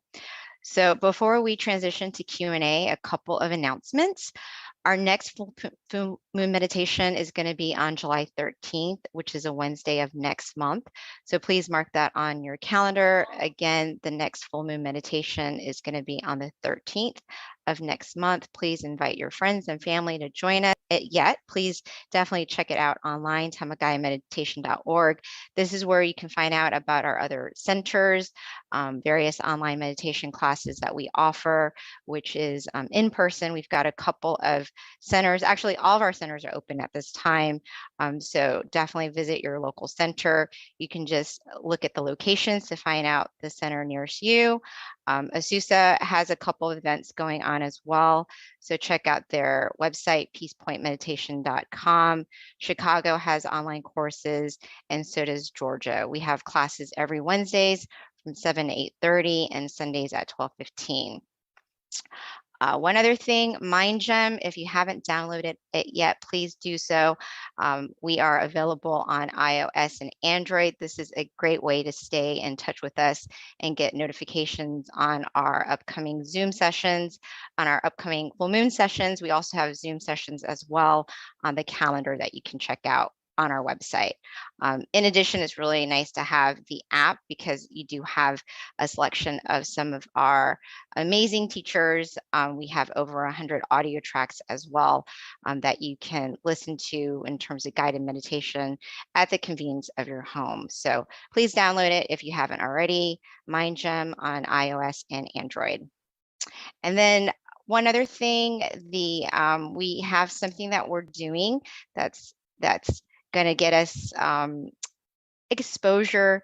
We're trying to get into the Guinness Book of World Records with the most amount of people meditating online. So if you can, please upload a picture and send it to meditationphoto.com. And that's the flyer right there. All right. So with that, I think I have given all of our announcements that we have. We are now ready to transition over to Q&A with Monk Daniel. So, Venerable, we are ready for you. So this is where we invite everyone to join us and ask questions. The more questions you have, the more engaging it is, the more you're going to learn. So this is actually one of my favorite part of our online meditation sessions because I learn a lot and it's just very inspiring hearing some of the answers that the Venerable gives us. So with that, if you have any questions, you can either raise your hand and we'll spotlight you, or you can ask it through the chat and I will read it out loud to the Venerable and then he will answer it accordingly. So at this time, the floor is open. And sometimes I have to start it out, so I always do have a question in mind if I need it. Yeah, please. Okay, here's a good one. Okay, yeah. How can I apply mindfulness to romantic relationships? And that was from John Upshaw. Okay, thank you, John. Very good question. How can I be mindful or apply mindfulness to my relationship, right? Romantic one. The most important thing is through practicing meditation, we take the time to love ourselves and take care of our mind. And Paul Tamachio, my master, would always say, you need to love yourself first before you can love anyone else. So if you can find and not only that is that all our positivity, our true love, is the source of it comes from within you, right? So if you meditate and apply mindfulness to find that happiness and positivity within you, it fills your heart, fills your mind with compassion and understanding, and you will be more present as well in your relationship. So by meditating, it's going to help everything, whether it's your romantic relationship, it's going to help you to be more peaceful, loving, and caring, and most importantly, understanding, which you need a lot of, right, in a relationship. And also, more than that is you're going to be more present, right? A lot of times when we don't practice meditation, we're not present and we, as often as we want. And sometimes when we're not present, we miss the important things or even the small things, right? So if you practice meditation, practice mindfulness, it's going to help you. And how you can apply it is basically just meditate more often. And from meditation, it's going to automatically change the way you think, the way you act, and it's going to come out into your relationship automatically. So hopefully that you get some kind of idea how you can apply it. I think it will be applied naturally as from your practice of meditation, you're going to be more mindful. So hopefully that helps. Thank you, Venerable. Actually, Yes, the I next see a lot of questions question, coming up. yeah, I've been notating them so I can been keeping up with them. So the next question for you is from Shannon, which is how can we deal with the evil in the world? That's actually a very good question. How do you deal with the evil in the world? The first thing is to deal with the evil within yourself first. And we can't really, how do you say, get rid of or control the evil outside of us right away. But the thing that we can conquer and get rid of and control is the evil within us first. And we have evil inside of us. Think about it. We all have anger. We all have greed. We all have delusion, more than others. And especially if we don't practice meditation, those seeds of evil that can be inside of us, they grow and they get stronger. And that's what happens is it controls our thoughts, our actions, our words, and we become the evil in this world. We become part of that evil in this world. But if we practice meditation, it helps to get rid of that within us. And by doing that, we do our part to make this world a better place, bit by bit.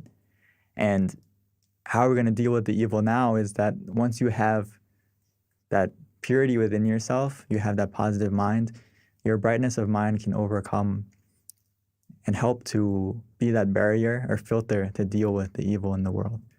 And also, the positivity that as we generate collectively, as we come meditate here, it helps we're all putting our effort in to make ourselves more bright, more positive within us. So right now, we are doing exactly that is we're helping to deal with the evil in this world by starting from within us, getting it out of us. And you will be that beacon of peace, that light of peace that can shine to other people and make this world a more bright place. Just like the sky right now, tonight, if there was no stars in the sky, right, it wouldn't be as bright and beautiful. But everyone here is like a star that is practicing your meditation, practicing your peacefulness. You're helping to make the darkness a brighter place. And it only takes a little bit of brightness to make the room bright, right? So keep that in mind. You're doing it right now. How do you overcome the evil? Thank you, Venerable. So the next question is, how does one overcome fear?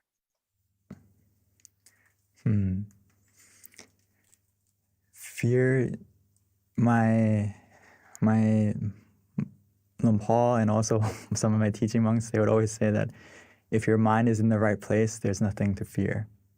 If you can bring your mind back to the center of the body and keep your mind there, you're not going to have any fear.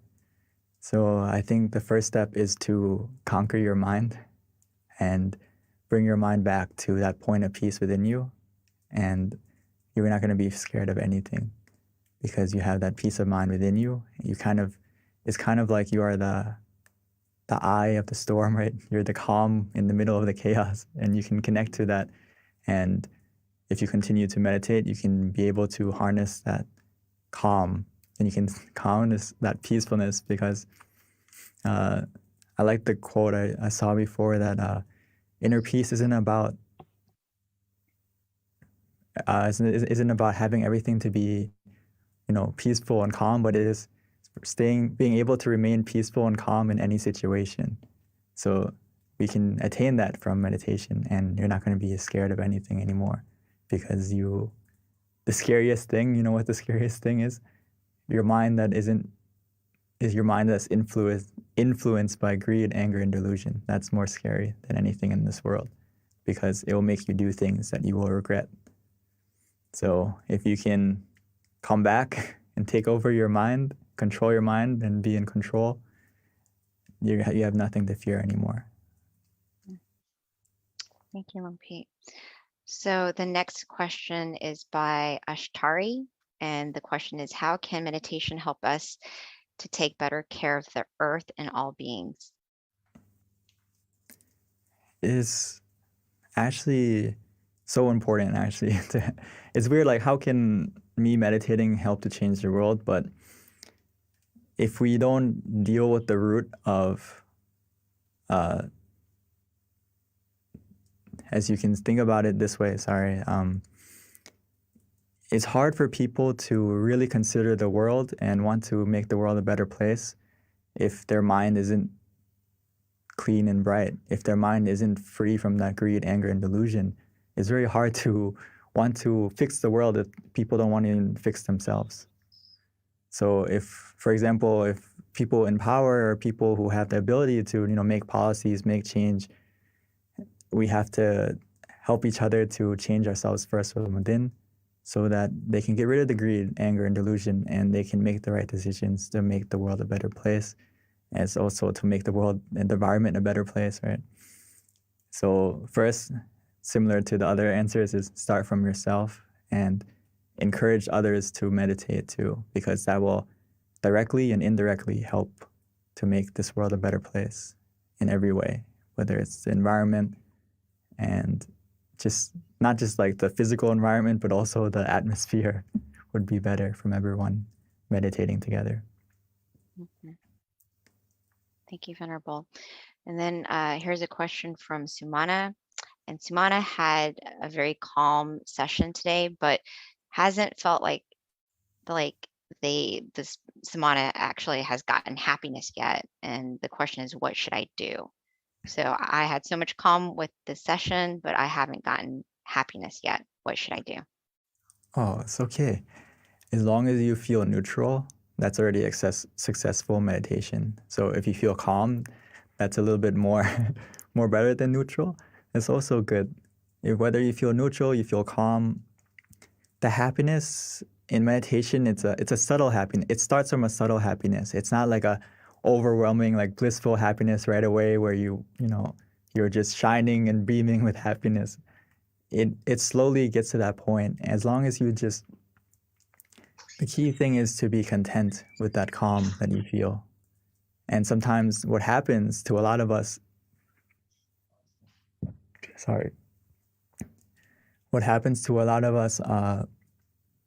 when we feel calm and we feel neutral, sometimes we have an expectation, or our mind isn't in the present, to put it simply.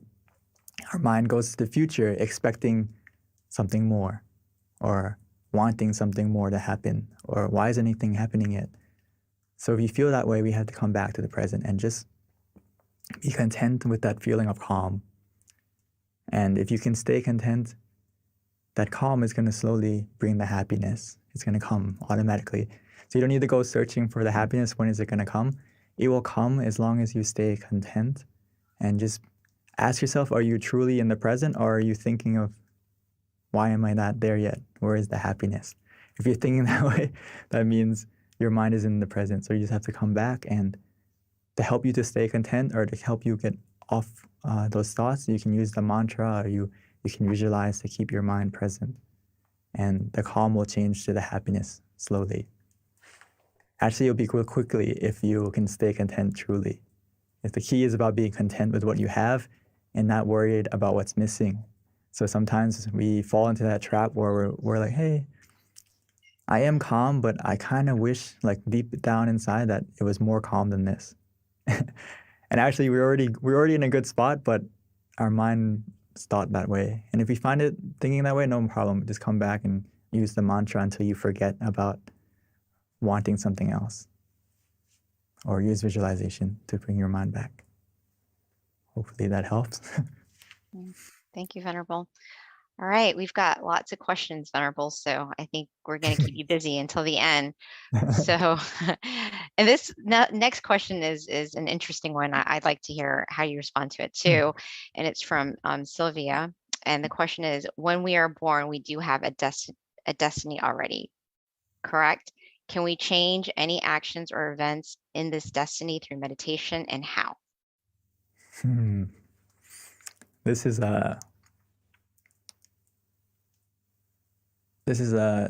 very different angles to this question, but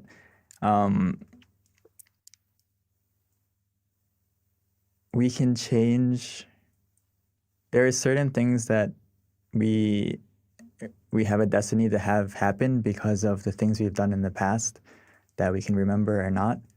And in the sense of Buddhism, if you talk about past lives, that has impact on our life now. But if you just think about this life,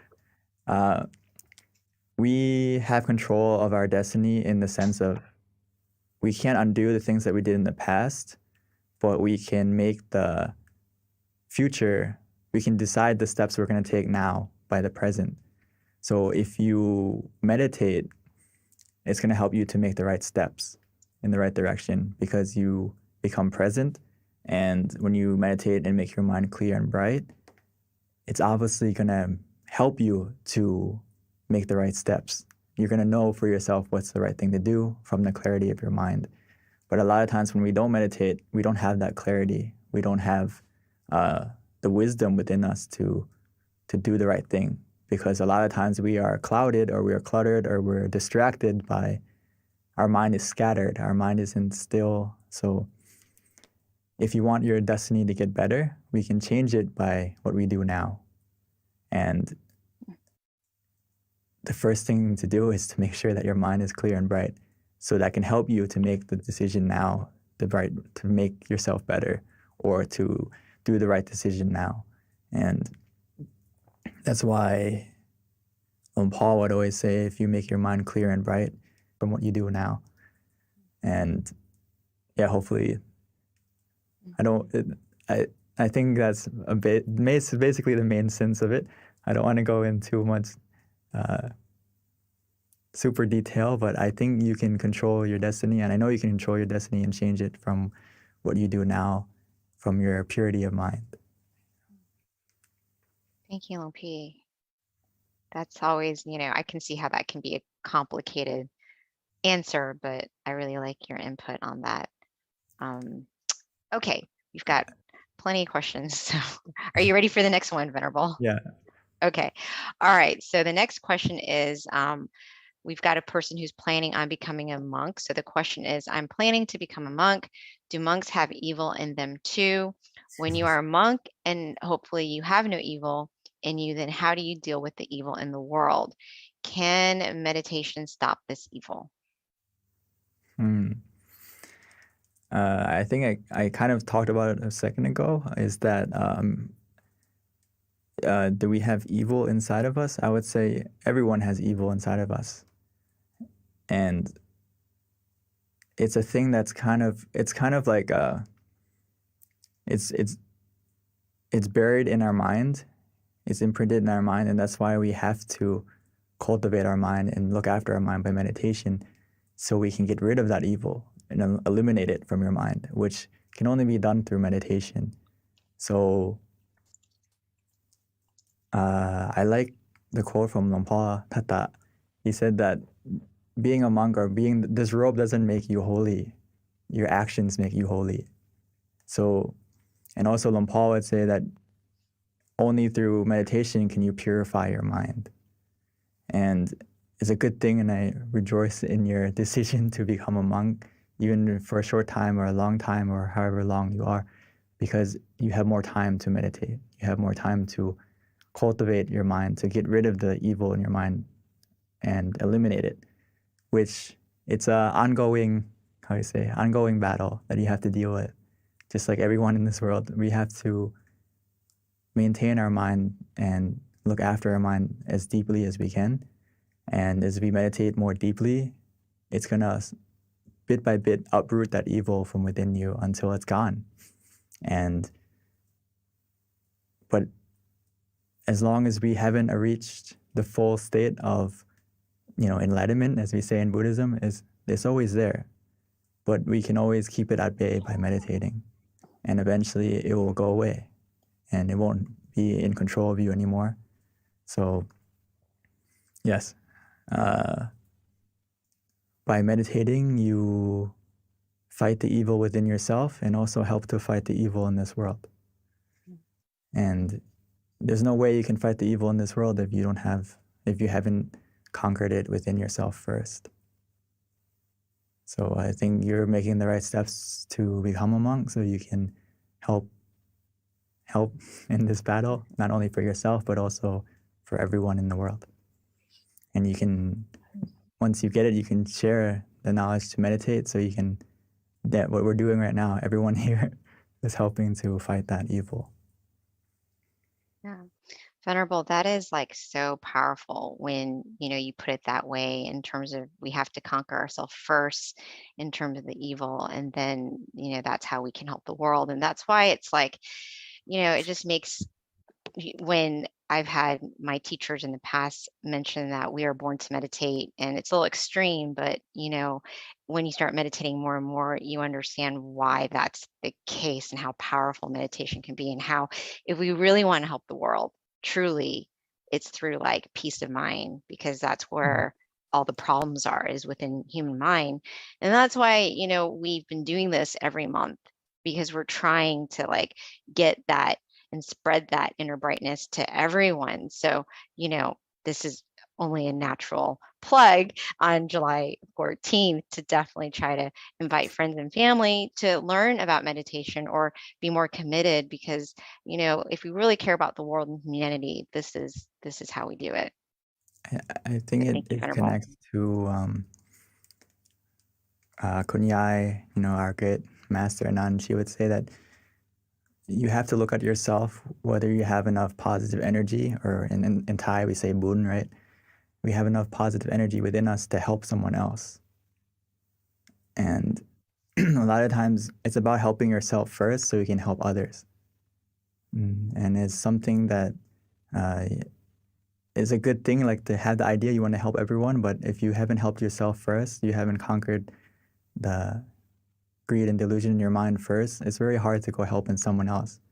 It's like if someone is drowning and you can't swim, or you didn't jump in to help them, now it's two people drowning. Or in that case, if you see someone drowning and you can't swim, you need to find someone that can swim to help them, or find something to throw in the water to help them that, stay afloat or something like that. So you have to know yourself and be ready to help someone first. So that's why for the person who wants to be a monk, that's great that you want to train yourself and cultivate yourself first before you can help others. So thank you, Venerable. So we do have a couple more questions. Let's get to it. The next question is from Marcelo, and the question is, do you think children get anything from meditation practices, and have you seen any success stories, or do you think that there is a threshold age where meditation is best introduced? I think this is a great question, and I wish I could pull up a picture. I didn't prepare it, but Yes, introducing meditation to children is very important because actually children, they meditate very well because their mind is very innocent, their mind is very pure, and it's not as filled with clutter. But in this day of age, it may be a little bit difficult because, there's iPad and there's all this technology that kind of bombards children with more thoughts than they should have as a kid. But in general, meditation will be very beneficial for kids at a young age, even 5, 6, 7.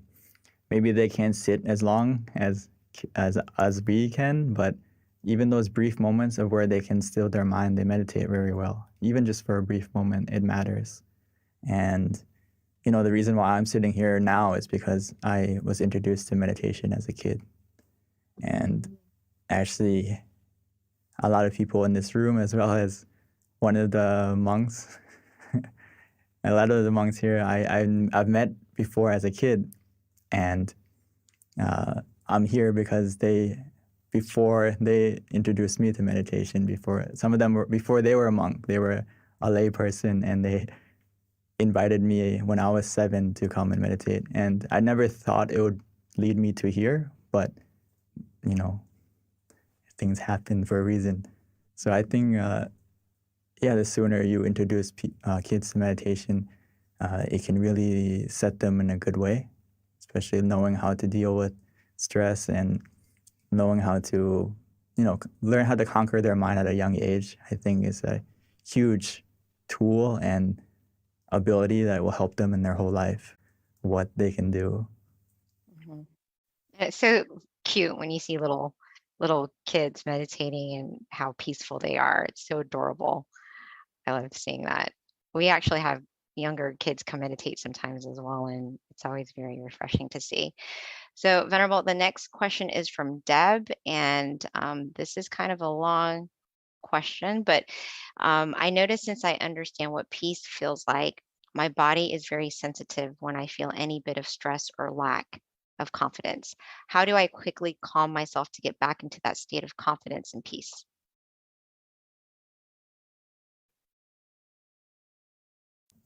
I think it's just, it's usually a side effect of when we start practicing meditation more and more that now that we're more present, we're kind of more aware of how we feel, more in tune with how we feel than before. So sometimes it can be like that where you're more aware that, okay, now I feel uncomfortable, now I feel stressed out, but you can use it as a benefit that, okay, now that you feel that way, you need to kind of, that you need to reconnect and recharge to where you feel comfortable again. So throughout the day or throughout the activity, if you start to feel stress, you start to feel that lack of confidence, you're just more aware of it than before. Before you just let it happen, and now you're aware that it's happening. So now you can put the effort in to make it change by connecting to the center again, or just taking a deep breath and using the mantra again to calm yourself down, to recenter yourself. So it's a good thing that you're more aware of how you're feeling, and now just apply the meditation into it. When you feel that way, you feel off balance. Just like in meditation, when we say that you don't feel comfortable, you don't feel relaxed anymore, we tell you to open your eyes or to readjust. In your life, we can do it the opposite. If you feel uncomfortable, you feel lack of confidence, you feel stressed, you can reset by coming back to the present, taking a deep breath, or closing your eyes if you can, and just try to meditate for a brief moment, just to center yourself, and you'll find that confidence and that stress the confidence coming back and the stress going away. Mm-hmm. Thank you, Venerable. So, Venerable, it is 10:30, and we do have a couple of questions left. So, I think what we can do is just save them for next time, other than maybe we can take one more. And if we don't get to your question today, I promise we will ask that question next full moon meditation. Especially, there's a really good question from Margaret that I think would be really nice to have answered as well. But the one that came before, this is one that they were looking forward to hearing your answer on this. So the question is, may I please ask, how do we deal with anger? I think it kind of connects to the other question about, when you realize that you're stressed or your lack of confidence. As you meditate more, you're more aware of when you feel angry. So a lot of the people who meditate, they feel that they become more calm. And also it's because you can feel the anger rising. Now that you're more in tune with your emotions, you can feel the anger rising. So you're more aware to stop it. You're more aware, okay, I feel it coming. Wait, let me take a deep breath and let it go. So if you practice meditation, and it's going to help to reduce the anger automatically and help you to let go easier.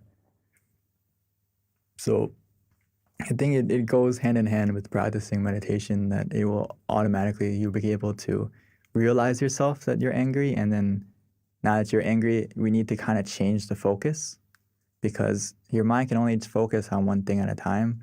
And if you focus on the thing that's making you angry, it's only going to get more angry. You're only going to get more angry.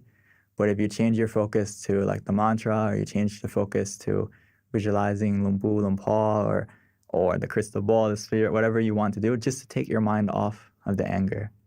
So the quicker you realize you're angry, the quicker you can react and change the focus. And when you focus on something that makes you peaceful and relaxed, you're going to feel the anger subsiding. Okay, thank you, Venerable. So, Venerable, let's just go ahead and answer this one last question so it doesn't have to linger until next month. It's from Margaret, and the question is, first of all, she wanted to thank you for offering the session, but she is autistic and can easily become overwhelmed by sensory inputs when out and about in the world, and she wants to know if there are techniques that she can use in those situations to reduce the overload to her body. We need something to, our mind, not even everyone is also kind of, we have a sensory overload where our five senses are kind of bombarded by everything around us. So it's always a good idea to have something to help filter your mind when you're walking around and you're doing things. Just like you said, is you can use the mantra. Try to use it as like a song that you repeat in your mind as you're walking, as you're doing activities. Try to repeat the mantra in your mind. Samarang, samarang, samarang. In the beginning, it's kind of like you have to be mindful to say it, but as you do it more often, it's going to be like a automatic song that plays in your mind on repeat. And it's kind of like when you focus on breathing, when you focus to breathe, you have to think to do it. But and normally you can also turn it off and you don't have to think to breathe, right? Right now, I don't think anyone's consciously thinking to breathe. It's the same thing with if you practice using the mantra outside or visualizing outside as well. So whatever is easier for you, you can try to use the mantra much longer.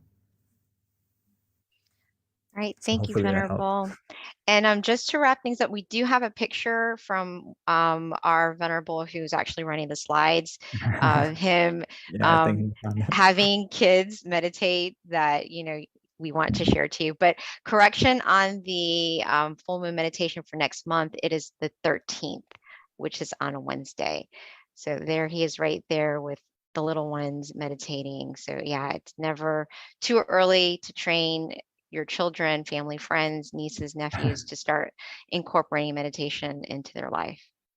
Yeah, if you look on the far left in the red shirt, that's me. No! Oh, I had no idea. How perfect is that? Wow, that's very touching, Venerable. We get to see you when you were very young. How cute. All right. Well, thank you so much, everyone, for joining us. And we look forward to seeing you in the future. Again, let us share inner brightness with everyone and invite them to join us, because the more people that meditate, the more people find this inner happiness, the happier the world will be. So with that, thank you so much. And we look forward to seeing you again in the future. Bye.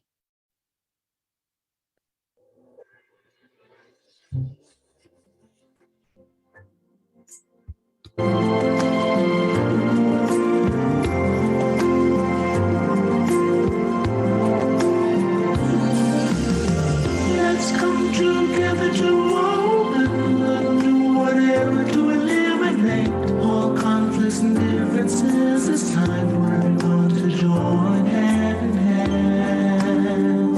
At last, now the world's beyond healing. It's time to change the world. As the one who knew in the past,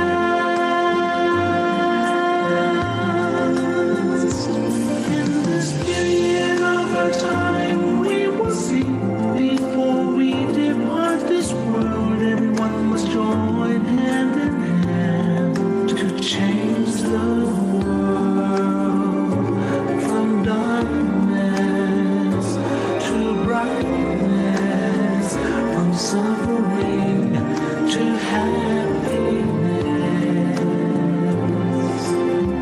from ignorant to the knowledge one. Change the world, we have to do it the easy way. Be happy and cheerful with childlike innocence. Everyone must join hand in hand. Gently close your eyes, relax, relax. Still your mind at the center of the body and mind. At the same position of the one who moved from the past. Change the world from the era of darkness to the era of light. From the old era to this new era, the world will be like heaven on earth. No classes in society. Everyone will be really happy. And speak the same every language. Become as one with smiles of love. We will be kind, the world will change. The world will change. Let's come together to change the world. Let's come together to change the world. Let's come together to change